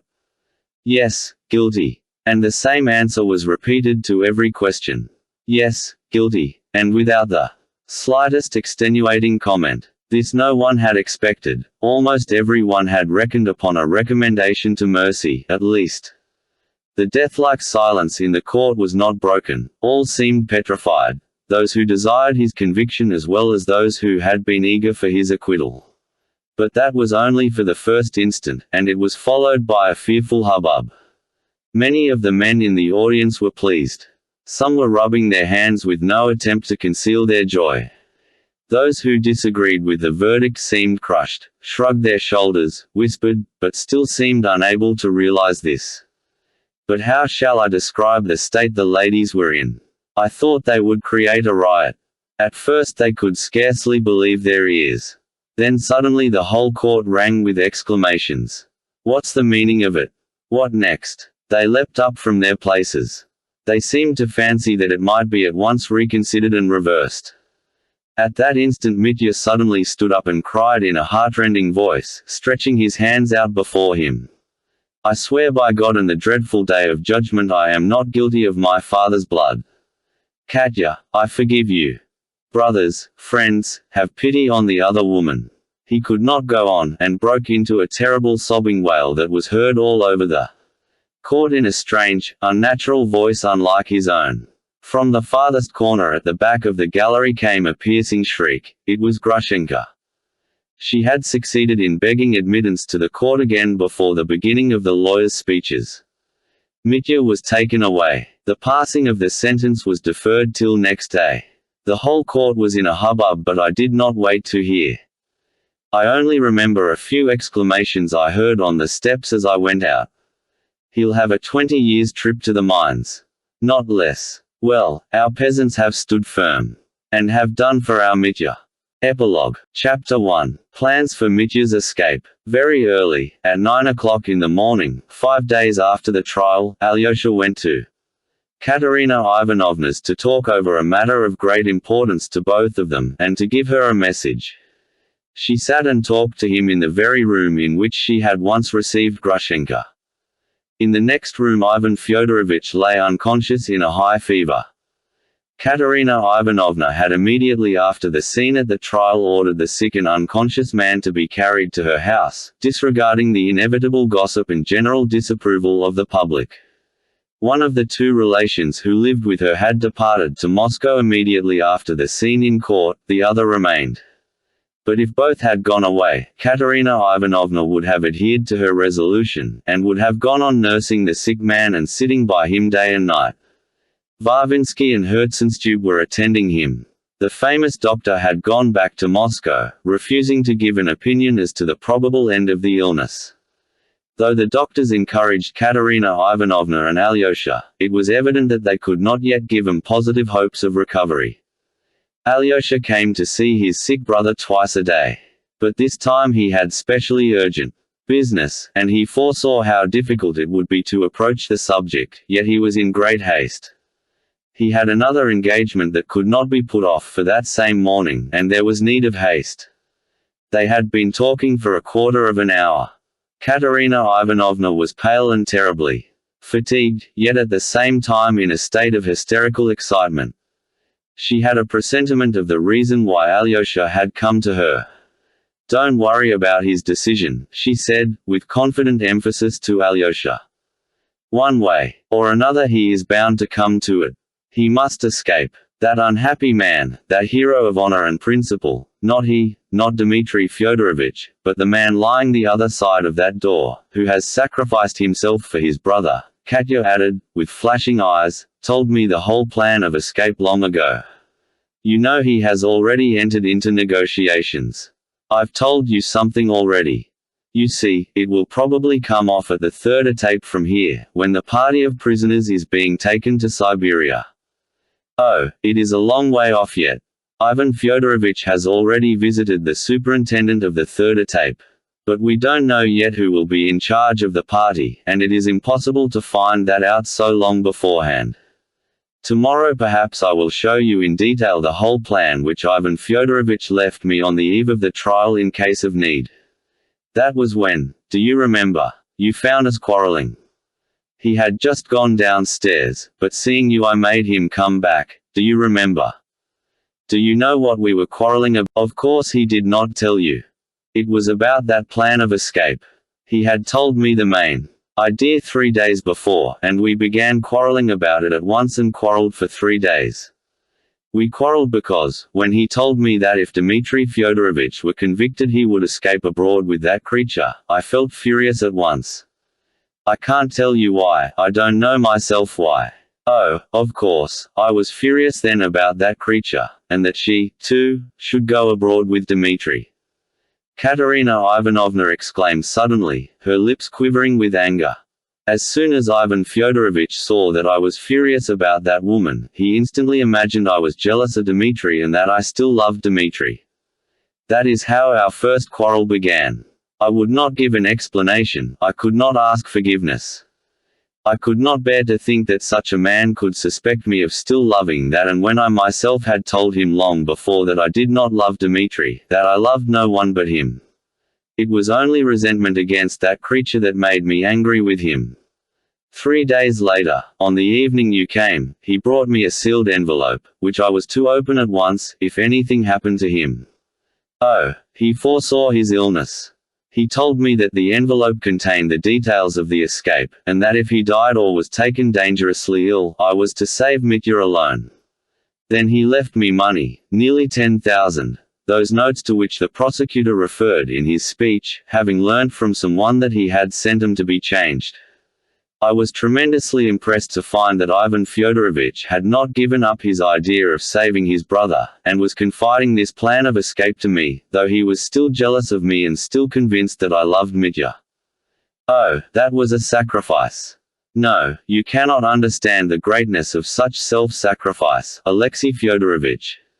I wanted to fall at his feet in reverence, but I thought at once that he would take it only for my joy at the thought of Mitya's being saved, and he certainly would have imagined that, and I was so exasperated at the mere possibility of such an unjust thought on his part that I lost my temper again, and instead of kissing his feet, flew into a fury again. Oh, I am unhappy. It's my character, my awful, unhappy character. Oh, you will see, I shall end by driving him, too, to abandon me for another with whom he can get on better, like Dmitri. But no, I could not bear it, I should kill myself. And when you came in then, and when I called to you and told him to come back, I was so enraged by the look of contempt and hatred he turned on me that, do you remember? I cried out to you that it was he alone who had persuaded me that his brother Dmitri was a murderer. I said that malicious thing on purpose to wound him again. He had never persuaded me that his brother was a murderer. On the contrary, it was I who persuaded him. Oh, my vile temper was the cause of everything. I paved the way to that hideous scene at the trial. He wanted to show me that he was an honorable man, and that, even if I loved his brother, he would not ruin him for revenge or jealousy. So he came to the court. I am the cause of it all, I alone am to blame. Katya never had made such confessions to Alyosha before, and he felt that she was now at that stage of unbearable suffering when even the proudest heart painfully crushes its pride and falls vanquished by grief. Oh, Alyosha knew another terrible reason of her present misery, though she had carefully concealed it from him during those days since the trial, but it would have been for some reason too painful to him if she had been brought so low as to speak to him now about that. She was suffering for her treachery at the trial, and Alyosha felt that her conscience was impelling her to confess it to him, Alyosha, with long to spare her. It made the commission on which he had come even more difficult. He spoke of Mitya again. It's all right, it is all right, don't be anxious about him, she began again, sharply and stubbornly. All that is only momentary, I know him, I know his heart only too well. You may be sure he will consent to escape. It's not as though it would be immediately. He will have time to make up his mind to it. Ivan Fyodorovich will be well by that time and will manage it all himself, so that I shall have nothing to do with it. Don't be anxious. He will consent to run away. He has agreed already. Do you suppose he would give up that creature? And they won't let her go to him, so he is bound to escape. It's you he's most afraid of. He is afraid you won't approve of his escape on moral grounds. But you must generously allow it, if your sanction is so necessary, Katya added viciously. She paused and smiled. He talks about some him, she went on again, some cross he has to bear, some duty.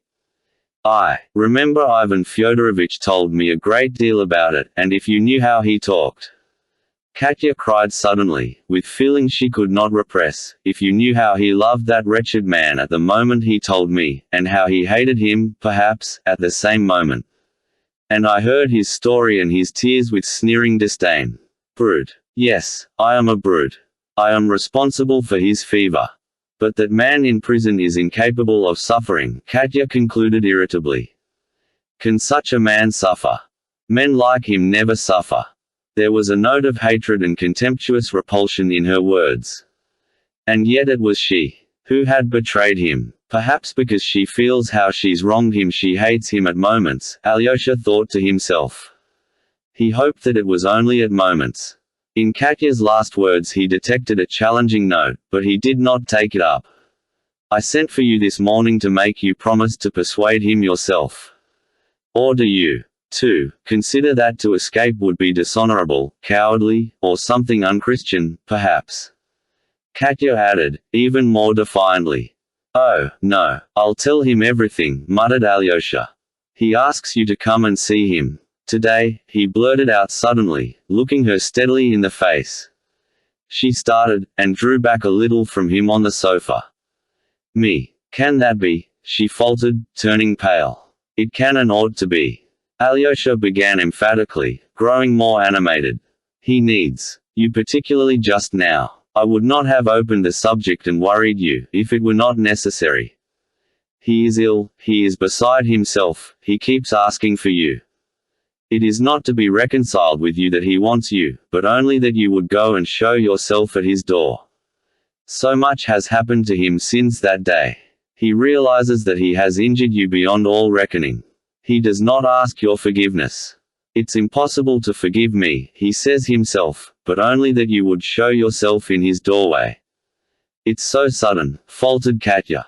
I've had a presentiment all these days. Think. You must visit him. Though he is ruined, he is innocent, broke like a challenge from Alyosha.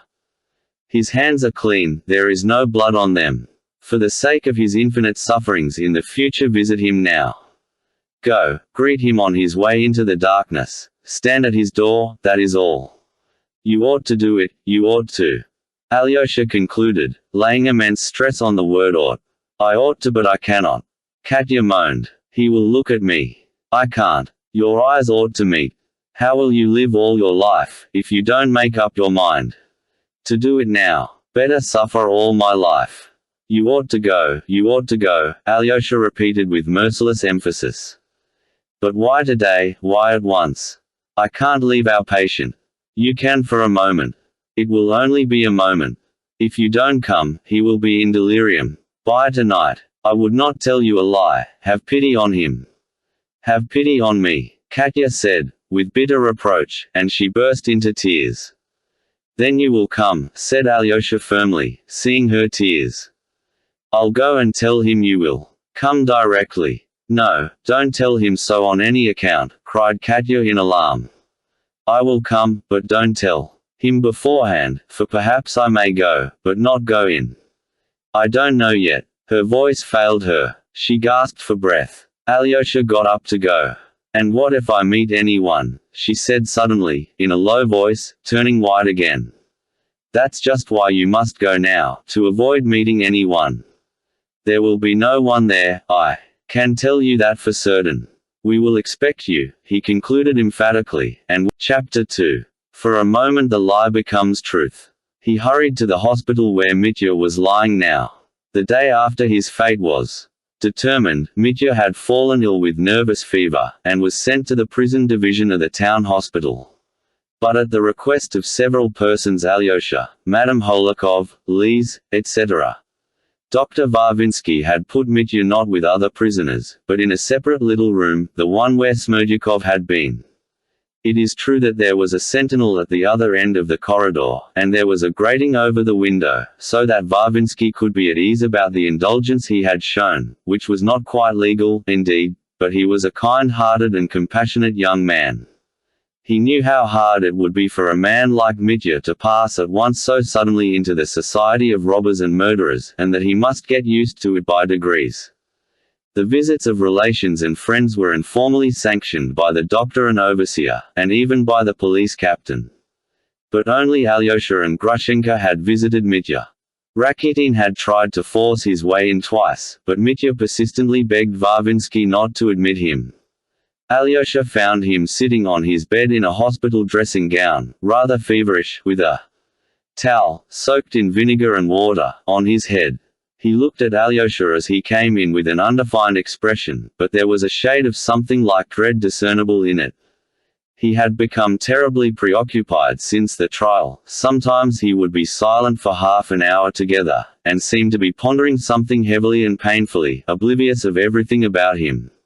If he roused himself from his brooding and began to talk, he always spoke with a kind of abruptness and never of what he really wanted to say. He looked sometimes with a face of suffering at his brother. He seemed to be more at ease with Grushenka than with Alyosha. It is true, he scarcely spoke to her at all, but as soon as she came in, his whole face lighted up with joy. Alyosha sat down beside him on the bed in silence. This time Mitya was waiting for Alyosha in suspense, but he did not dare ask him a question. He felt it almost unthinkable that Katya would consent to come, and at the same time he felt that if she did not come, something inconceivable would happen. Alyosha understood his feelings. Trifon Borisovich, Mitya began nervously, has pulled his hole into pieces, I am told. He's taken up the flooring, pulled apart the planks, split up all the gallery, I am told. He is seeking treasure all the time, the 1,500 rubles which the prosecutor said I'd hidden there. He began playing these tricks, they say, as soon as he got home. Serve him right, the swindler. The guard here told me yesterday. He comes from there. Listen, began Alyosha. She will come, but I don't know when. Perhaps today, perhaps in a few days, that I can't tell. But she will come, she will, that's certain. Mitya started, would have said something, but was silent. The news had a tremendous effect on him. It was evident that he would have liked terribly to know what had been said, but he was again afraid to ask. Something cruel and contemptuous from Katya would have cut him like a knife at that moment. This was what she said among other things, that I must be sure to set your conscience at rest about escaping. If Ivan is not well by then she will see to it all herself. You've spoken of that already, Mitya observed musingly. And you have repeated it to Grusha, observed Alyosha. Yes, Mitya admitted. She won't come this morning. He looked timidly at his brother. She won't come till the evening. When I told her yesterday that Katya was taking measures, she was silent, but she set her mouth. She only whispered, let her. She understood that it was important. I did not dare to try her further. She understands now, I think, that Katya no longer cares for me, but loves Ivan. Does she? Broke from Alyosha. Perhaps she does not. Only she is not coming this morning, Mitya hastened to explain. Again, I asked her to do something for me. You know, Ivan is superior to all of us. He ought to live, not us. He will recover. Would you believe it, though Katya is alarmed about him, she scarcely doubts of his recovery, said Alyosha. That means that she is convinced he will die. It's because she is frightened she's so sure. He will get well. Ivan has a strong constitution, and I, too, believe there's every hope that he will get well, Alyosha observed anxiously. Yes, he will get well. But she is convinced that he will die. She has a great deal of sorrow to bear. A silence followed. A grave anxiety was fretting Mitya.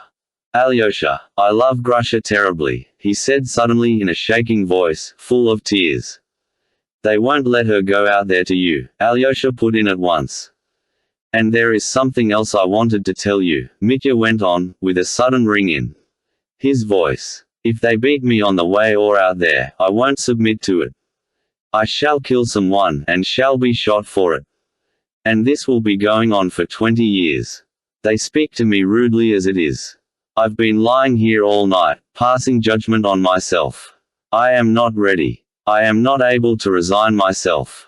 I wanted to sing a hymn, but if a guard speaks rudely to me, I have not the strength to bear it. For Grusha I would bear anything except blows. But she won't be allowed to come there. Alyosha smiled gently. Listen, brother, once for all, he said. This is what I think about it. And you know that I would not tell you a lie. Listen, you are not ready, and such a cross is not for you. What's more, you don't need such a martyr's cross when you are not ready for it. If you had murdered our father, it would grieve me that you should. You go, and that will be enough for you. Your refusal of that great cross will only serve to make you feel all your life an even greater duty, and that constant feeling will do more to make you a new man, perhaps, than if you went there. For there you would not endure it and would repine, and perhaps at last would say, I am quits. The lawyer was right about that. Such heavy burdens are not for all men. For some they are impossible. These are my thoughts about it, if you want 'em so much. If other men would have to answer for your escape, officers or soldiers, then I would not have allowed you, smiled Alyosha. But they declare, the superintendent of that tape told Ivan himself, that if it is well managed there will be no great inquiry, and that they can get off easily. Of course, bribing is dishonest even in such a case, but I can't undertake to judge about it, because if Ivan and Katya commissioned me to act for you, I know I should go and give bribes. I must tell you the truth. And so I can't judge of your own action. But let me assure you that I shall never condemn you. And it would be a strange thing if I could judge you in this. Now I think I've gone into everything. But I do condemn myself, cried Mitya. I shall escape, that was settled apart from you. Could Mitya Karamazov do anything but run away? But I shall condemn myself, and I will pray for my sin forever. That's how the Jesuits talk, isn't it? Just as we are doing. Yes. Alyosha smiled gently. I love you for always telling the whole truth and never hiding anything, cried Mitya. With a joyful laugh. So I've caught my Alyosha being Jesuitical. I must kiss you for that. Now listen to the rest. I'll open the other side of my heart to you. This is what I planned and decided. If I run away, even with money and a passport, and even to America, I should be cheered up by the thought that I am not running away for pleasure, not for happiness, but to another exile as bad, perhaps, as Siberia. It is as bad, Alyosha, it is. I hate that America, damn it, already. Even though Grusha will be with me. Just look at her, is she an American? She is Russian, Russian to the marrow of her bones. She will be homesick for the mother country, and I shall see every hour that she is suffering for my sake, that she has taken up that cross for me. And what harm has she done? And how shall I, too, put up with the rabble out there, though they may be better than I, every one of them? I hate that America already. And though they may be wonderful at machinery, every one of them, damn them, they are not of my soul. I love Russia, Alyosha, I love the Russian God, though I am a scoundrel myself. I shall choke there, he exclaimed, his eyes suddenly flashing. His voice was trembling with tears. So this is what I've decided, Alyosha, listen, he began again, mastering his emotion. As soon as I arrive there with Grusha, we will set to work at once on the land, in solitude, somewhere very remote, with wild bears. There must be some remote parts even there. I am told there are still redskins there, somewhere, on the edge of the horizon. So to the country of the last of the Mohicans, and there we'll tackle the grammar at once, Grusha and I. Work and grammar, that's how we'll spend 3 years. And by that time we shall speak English like any Englishman. And as soon as we've learnt it, goodbye to America. We'll run here to Russia as American citizens. Don't be uneasy. Dare say they won't recognize us. And if they do, let 'em send us to Siberia. I don't care. It will show it is our fate. We'll work on the land here, too, somewhere in the wilds, and I'll make up as an American all my life. But we shall die on our own soil. That's my plan, and it shan't be altered. Do you approve? Yes, said Alyosha, not wanting to contradict him. Mitya paused for a minute and said, suddenly, and how they worked it up at the trial. Didn't they work it up? If they had not, you would have been convicted just the same, said Alyosha, with a sigh. Yes, people are sick of me here. God bless them, but it is hard, Mitya moaned miserably. Again there was silence for a minute. Alyosha, put me out of my misery at once, he exclaimed suddenly. Tell me, is she coming now, or not? Tell me, what did she say? How did she say it? She said she would come, but I don't know whether she will come today. It's hard for her, you know. Alyosha looked timidly at his brother. I should think it is hard for her. Alyosha, it will drive me out of my mind. Grusha keeps looking at me. She understands. My God, calm my heart. What is it I want? I want Katya. Do I understand what I want? It's the headstrong, evil Karamazov spirit. No, I am not fit for suffering. I am a scoundrel, that's all one can say. Here she is, cried Alyosha. At that instant Katya appeared in the doorway. For a moment she stood still, gazing at Mitya with a dazed expression. He leapt impulsively to his feet, and a scared look came into his face. He turned pale, but a timid, pleading smile appeared on his lips at once, and with an irresistible impulse he held out both hands to Katya. Seeing it, she flew impetuously to him.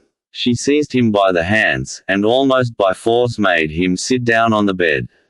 She sat down beside him, and still keeping his hands pressed them violently. Several times they both strove to speak, but stopped short and again gazed speechless with a strange smile, their eyes fastened on one another. So passed 2 minutes. Have you forgiven me? Mitya faltered at last, and at the same moment turning to Alyosha, his face working with joy, he cried, do you hear what I am asking, do you hear? That's what I loved you for, that you are generous at heart, broke from Katya. My forgiveness is no good to you, nor yours to me. Whether you forgive me or not, you will always be a sore place in my heart, and I in yours, so it must be. She stopped to take breath. What have I come for? She began again with nervous haste. To embrace your feet, to press your hands like this, till it hurts. You remember how in Moscow I used to squeeze them. To tell you again that you are my God, my joy, to tell you that I love you madly," she moaned in anguish, and suddenly pressed his hand greedily to her lips. Tears streamed from her eyes. Alyosha stood speechless and confounded. He had never expected what he was seeing. "Love is over, Mitya," Katya began again. "Do you hear? Love me all your life," she cried, with a quiver almost of menace in her voice. "I shall love you, and do you know, Katya," Mitya began, drawing a deep breath at each word, "do you know, 5 days ago, that same evening, I loved you. When you fell down and were carried out all my life. So it will be, so it will always be." So they murmured to one another frantic words, almost meaningless, perhaps not even true, but at that moment it was all true, and they both believed what they said implicitly. "Katya," cried Mitya suddenly, "do you believe I murdered him? I know you don't believe it now, but then when you gave evidence. Surely you did not believe it. I did not believe it even then. I've never believed it. I hated you, and for a moment I persuaded myself. While I was giving evidence I persuaded myself and believed it, but when I'd finished speaking I left off believing it at once. Don't doubt that. I have forgotten that I came here to punish myself," she said, with a new expression in her voice, quite unlike the loving tones of a moment before. "Woman, yours is a heavy burden," broke, as it were, involuntarily from Mitya. "Let me go," she whispered. "I'll come again. It's more than I can bear now." She was getting up from her place, but suddenly uttered a loud scream and staggered back. Grushenka walked suddenly and noiselessly into the room. No one had expected her. Katya moved swiftly to the door, but when she reached Grushenka, she stopped suddenly, turned as white as chalk and moaned softly, almost in a whisper.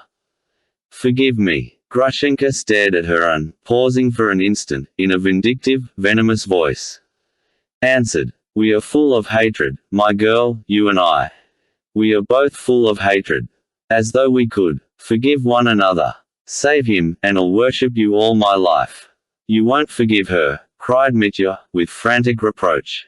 "Don't be anxious, I'll save him for you," Katya whispered rapidly, and she ran out of the room. "And you could refuse to forgive her when she begged your forgiveness herself," Mitya exclaimed bitterly again. "Mitya, don't dare to blame her, you have no right to," Alyosha cried hotly. Her proud lips spoke, not her heart, Grushenka brought out in a tone of disgust.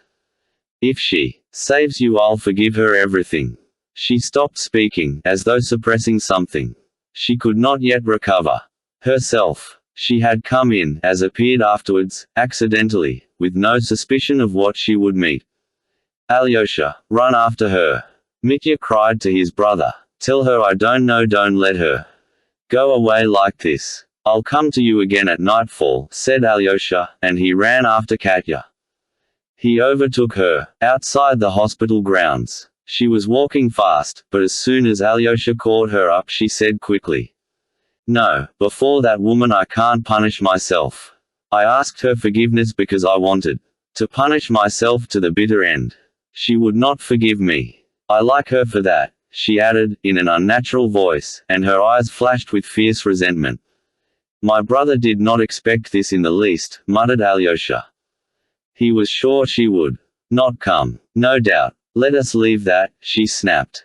"Listen, I can't go with you to the funeral now. I've sent them flowers. I think they still have money. If necessary, tell them I'll never abandon them. Now leave me, please. You are late as it is, the bells are ringing for the service." Chapter 3. Alyosha's funeral. The speech at the stone. He really was late. They had waited for him and had already decided to bear the pretty, flower-decked little coffin to the church without him. It was the coffin of poor little Alyosha. He had died 2 days after Mitya was sentenced. At the gate of the house Alyosha was met by the shouts of the boys, Alyosha's schoolfellows. They had all been impatiently expecting him and were glad that he had come at last. There were about 12 of them, they all had their school bags or satchels on their shoulders. "Father will cry, be with father," Alyosha had told them as he lay dying, and the boys remembered it. Kolya Krasotkin was the foremost of them. How glad I am you've come, Karamazov, he cried, holding out his hand to Alyosha. It's awful here. It's really horrible to see it. Sneguryov is not drunk, we know for a fact he's had nothing to drink today, but he seems as if he were drunk. I am always manly, but this is awful. Karamazov, if I am not keeping you, one question before you go in. What is it, Kolya? Said Alyosha. Is your brother innocent or guilty? Was it he killed your father or was it the valet? As you say, so it will be. I haven't slept for the last 4 nights for thinking of it. The valet killed him, my brother is innocent, answered Alyosha. That's what I said, cried Smorov. So he will perish an innocent victim, exclaimed Kolya. Though he is ruined he is happy. I could envy him. What do you mean? How can you? Why, cried Alyosha surprised. Oh, if I, too, could sacrifice myself some day for truth, said Kolya with enthusiasm. But not in such a cause, not with such disgrace and such horror, said Alyosha. Of course I should like to die for all humanity, and as for disgrace, I don't care about that. Our names may perish. I respect your brother. And so do I. The boy, who had once declared that he knew who had founded Troy, cried suddenly and unexpectedly, and he blushed up to his ears like a peony as he had done on that occasion. Alyosha went into the room. Alyosha lay with his hands folded and his eyes closed in a blue coffin with a white frill round it. His thin face was hardly changed at all, and strange to say there was no smell of decay from the corpse. The expression of his face was serious and, as it were, thoughtful. His hands, crossed over his breast, looked particularly beautiful, as though chiseled in marble. There were flowers in his hands and the coffin, inside and out, was decked with flowers, which had been sent early in the morning by Lise Holikov. But there were flowers too from Katerina Ivanovna, and when Alyosha opened the door, the captain had a bunch in his trembling hands and was strewing them again over his dear boy. He scarcely glanced at Alyosha when he came in, and he would not look at anyone, even at his crazy weeping wife, Mama, who kept trying to stand on her crippled legs to get a nearer look at her dead boy. Nina had been pushed in her chair by the boys close up to the coffin.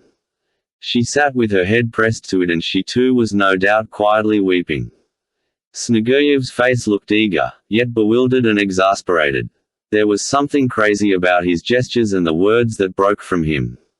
Old man, dear old man, he exclaimed every minute, gazing at Alyosha. It was his habit to call Alyosha old man, as a term of affection when he was alive. Father, give me a flower, too. Take that white one out of his hand and give it me, the crazy mother begged, whimpering. Either because the little white rose in Alyosha's hand had caught her fancy or that she wanted one from his hand to keep in memory of him, she moved restlessly, stretching out her hands for the flower. I won't give it to anyone, I won't give you anything, Sneguryov cried callously. They are his flowers, not yours. Everything is his, nothing is yours. Father, give mother a flower, said Nina, lifting her face wet with tears. I won't give away anything and to her less than anyone.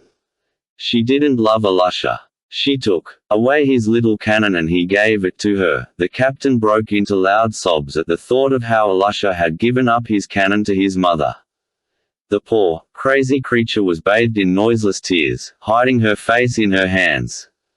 The boys, seeing that the father would not leave the coffin and that it was time to carry it out, stood round it in a close circle and began to lift it up. I don't want him to be buried in the churchyard, Sneguryov wailed suddenly. I'll bury him by the stone, by our stone. Alyosha told me to. I won't let him be carried out. He had been saying for the last 3 days that he would bury him by the stone, but Alyosha, Krasotkin, the landlady, her sister and all the boys interfered. What an idea, bury him by an unholy stone, as though he had hanged himself, the old landlady said sternly. There in the churchyard the ground has been crossed. He'll be prayed for there. One can hear the singing in church and the deacon reads so plainly and verbally that it will reach him every time just as though it were read over his grave. At last the captain made a gesture of despair as though to say, take him where you will. The boys raised the coffin, but as they passed the mother, they stopped for a moment and lowered it that she might say goodbye to Alusha. But on seeing that precious little face, which for the last 3 days she had only looked at from a distance, she trembled all over and her grey head began twitching spasmodically over the coffin.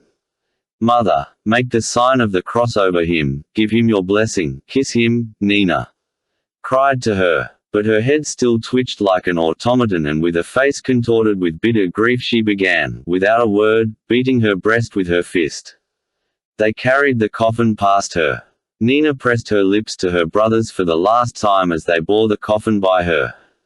As Alyosha went out of the house he begged the landlady to look after those who were left behind, but she interrupted, "To be sure, I'll stay with them, we are Christians, too." The old woman wept as she said, They had not far to carry the coffin to the church, not more than 300 paces. It was a still, clear day, with a slight frost. The church bells were still ringing. Sneguryov ran fussing and distracted after the coffin, in his short old summer overcoat, with his head bare and his soft, old, wide-brimmed hat in his hand. He seemed in a state of bewildered anxiety. At one minute he stretched out his hand to support the head of the coffin and only hindered the bearers, at another he ran alongside and tried to find a place for himself there. A flower fell on the snow and he rushed to pick it up as though everything in the world depended on the loss of that flower. "And the crust of bread, we've forgotten the crust," he cried suddenly in dismay. But the boys reminded him at once that he had taken the crust of bread already and that it was in his pocket. He instantly pulled it out and was reassured. "Alusha told me to, Alusha," he explained at once to Alyosha. "I was sitting by him one night and he suddenly told me, 'Father, when my grave is filled up, crumble a piece of bread on it so that the sparrows may fly down, I shall hear and it will cheer me up not to be lying alone.'" "That's a good thing," said Alyosha, "we must often take some." Every day," said the captain quickly, seeming cheered at the thought. They reached the church at last and set the coffin in the middle of it. The boys surrounded it and remained reverently standing so, all through the service. It was an old and rather poor church. Many of the icons were without settings, but such churches are the best for praying in. During the Mass Sneguryov became somewhat calmer, though at times he had outbursts of the same unconscious and, as it were, incoherent anxiety.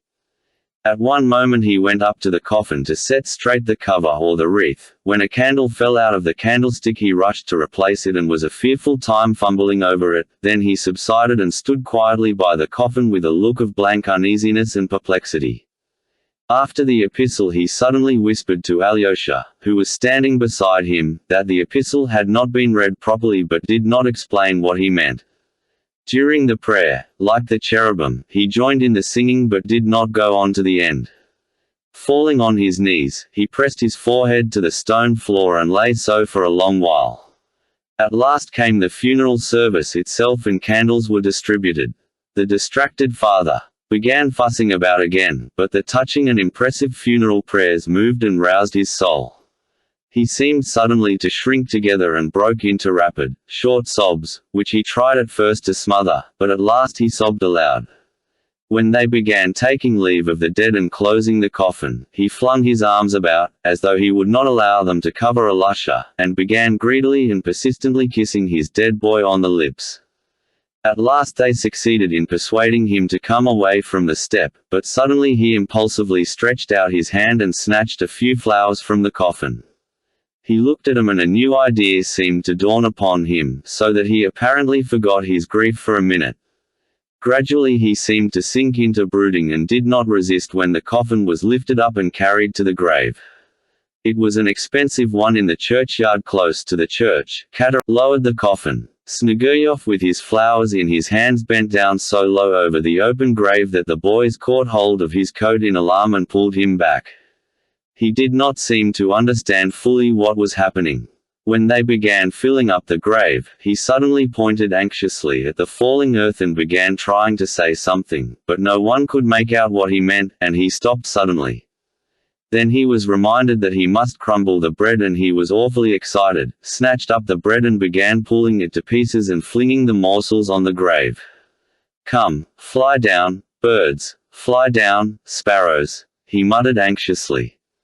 One of the boys observed that it was awkward for him to crumble the bread with the flowers in his hands and suggested he should give them to someone to hold for a time. But he would not do this and seemed indeed suddenly alarmed for his flowers, as though they wanted to take them from him altogether. And after looking at the grave, and as it were, satisfying himself that everything had been done and the bread had been crumbled, he suddenly, to the surprise of every one, turned, quite composedly even, and made his way homewards.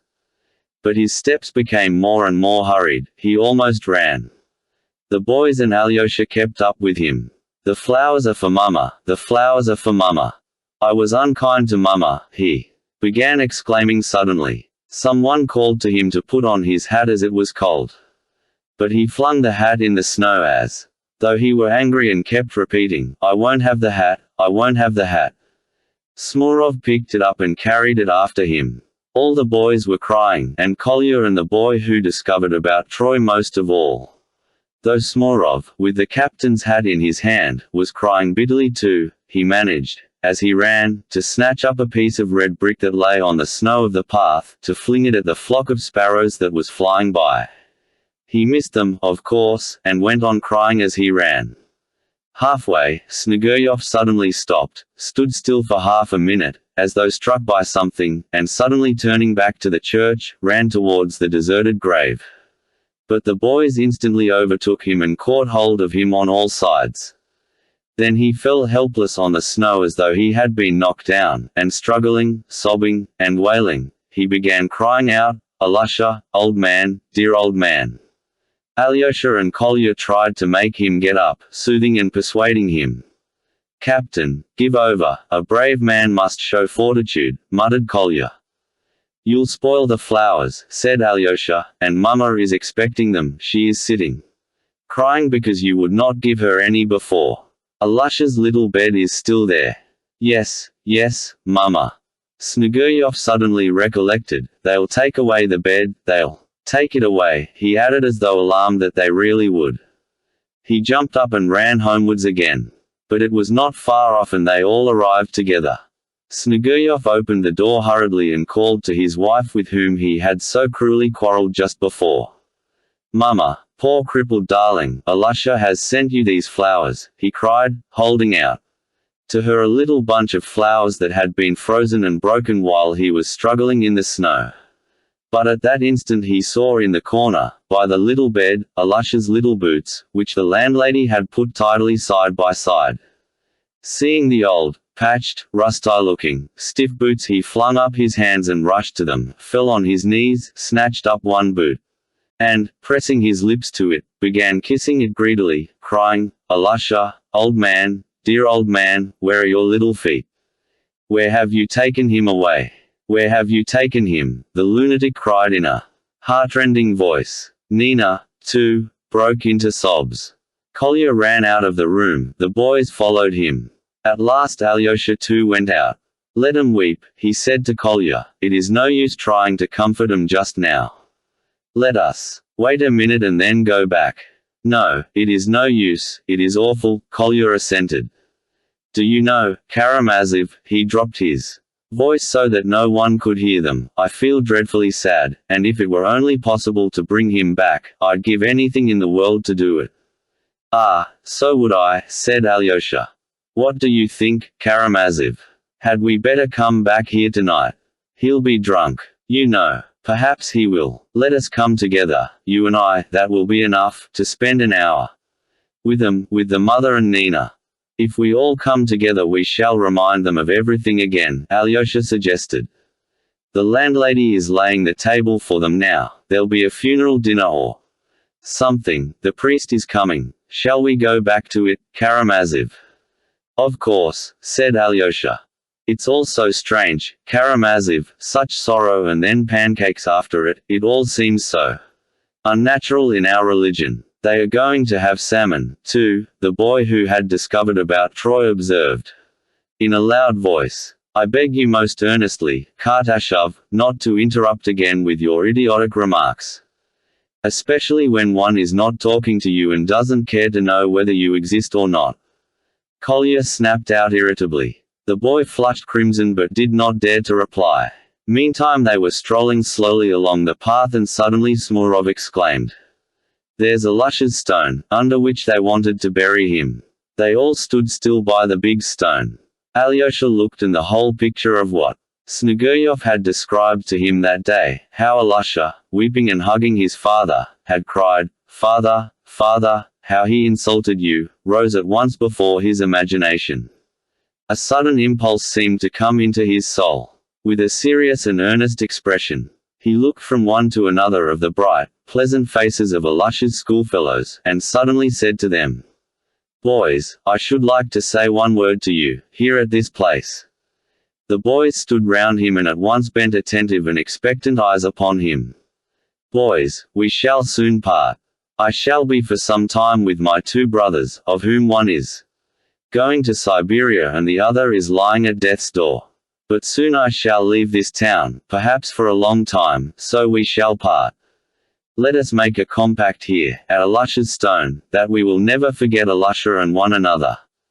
And whatever happens to us later in life, if we don't meet for 20 years afterwards, let us always remember how we buried the poor boy at whom we once threw stones, do you remember, by the bridge, and afterwards we all grew so fond of him. He was a fine boy, a kind-hearted, brave boy, he felt for his father's honor and resented the cruel insult to him and stood up for him. And so in the first place, we will remember him, boys, all our lives. And even if we are occupied with most important things, if we attain to honor or fall into great misfortune, still let us remember how good it was once here, when we were all together, united by a good and kind feeling which made us, for the time we were loving that poor boy, better perhaps than we are. My little doves, let me call you so, for you are very like them, those pretty blue birds, at this minute as I look at your good dear faces. My dear children, perhaps you won't understand what I am saying to you, because I often speak very unintelligibly, but you'll remember it all the same and will agree with my words some time. You must know that there is nothing higher and stronger and more wholesome and good for life in the future than some good memory, especially a memory of childhood, of home. People talk to you a great deal about your education, but some good, sacred memory, preserved from childhood, is perhaps the best education.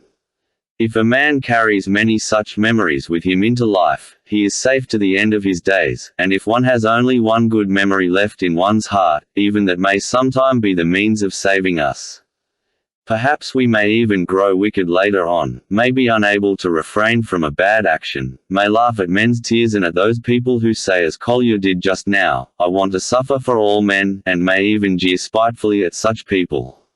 But however bad we may become, which God forbid, yet, when we recall how we buried Alusha, how we loved him in his last days, and how we have been talking like friends all together, at this stone, the cruelest and most mocking of us, if we do become so, will not dare to laugh inwardly at having been kind and good at this moment. What's more, perhaps, that one memory may keep him from great evil and he will reflect and say, "Yes, I was good and brave and honest then." Let him laugh to himself, that's no matter, a man often laughs at what's good and kind. That's only from thoughtlessness. But I assure you, boys, that as he laughs he will say at once in his heart, "No, I do wrong to laugh, for that's not a thing to laugh at." That will be so, I understand you, Karamazov, cried Kolya, with flashing eyes. The boys were excited and they, too, wanted to say something, but they restrained themselves, looking with intentness and emotion at the speaker. "I say this in case we become bad," Alyosha went on, "but there's no reason why we should become bad, is there, boys? Let us be, first and above all, kind, then honest, and then let us never forget each other. I say that again. I give you my word for my part that I'll never forget one of you. Every face looking at me now I shall remember even for 30 years. Just now Kolya said to Kartashov that we did not care to know whether he exists or not. But I cannot forget that Kartashov exists and that he is not blushing now as he did when he discovered the founders of Troy, but is looking at me with his jolly, kind, dear little eyes. Boys, my dear boys, let us all be generous and brave like Alusha, clever, brave and generous like Kolya, though he will be ever so much cleverer when he is grown up, and let us all be as modest, as clever and sweet as Kartashov. But why am I talking about those two? You are all dear to me, boys. From this day forth, I have a place in my heart for you all, and I beg you to keep a place in your hearts for me. Well, and who has united us in this kind, good feeling which we shall remember and intend to remember all our lives? Who, if not Alyosha? The good boy, the dear boy, precious to us forever. Let us never forget him. May his memory live forever in our hearts from this time forth. Yes, yes, forever, forever, the boys cried in their ringing voices, with softened faces. Let us remember his face and his clothes and his poor little boots, his coffin and his unhappy, sinful father, and how boldly he stood up for him alone against the whole school. We will remember, cried the boys. He was brave, he was good. Ah, how I loved him, exclaimed Kolya. Ah, children, ah, dear friends, don't be afraid of life. How good life is when one does something good and just. Yes, yes, the boys repeated enthusiastically. Karamazov, we love you, a voice, probably Kartashov's, cried impulsively. We love you, they all caught it up. There were tears in the eyes of many of them. Hurrah for Karamazov! Kolya shouted ecstatically. And may the dead boy's memory live forever. Alyosha added again with feeling. Forever, the boys chimed in again. Karamazov, cried Kolya, can it be true what's taught us in religion, that we shall all rise again from the dead and shall live and see each other again, all, Alyosha too. Certainly we shall all rise again, certainly we shall see each other and shall tell each other with joy and gladness all that has happened. Alyosha answered, half laughing, half enthusiastic. Ah, how splendid it will be, broke from Kolya. Well, now we will finish talking and go to his funeral dinner. Don't be put out at our eating pancakes. It is a very old custom and there's something nice in that, laughed Alyosha. Well, let us go. And now we go hand in hand. And always so, all our lives hand in hand. Hurrah for Karamazov! Kolya cried once more rapturously, and once more the boys took up his exclamation.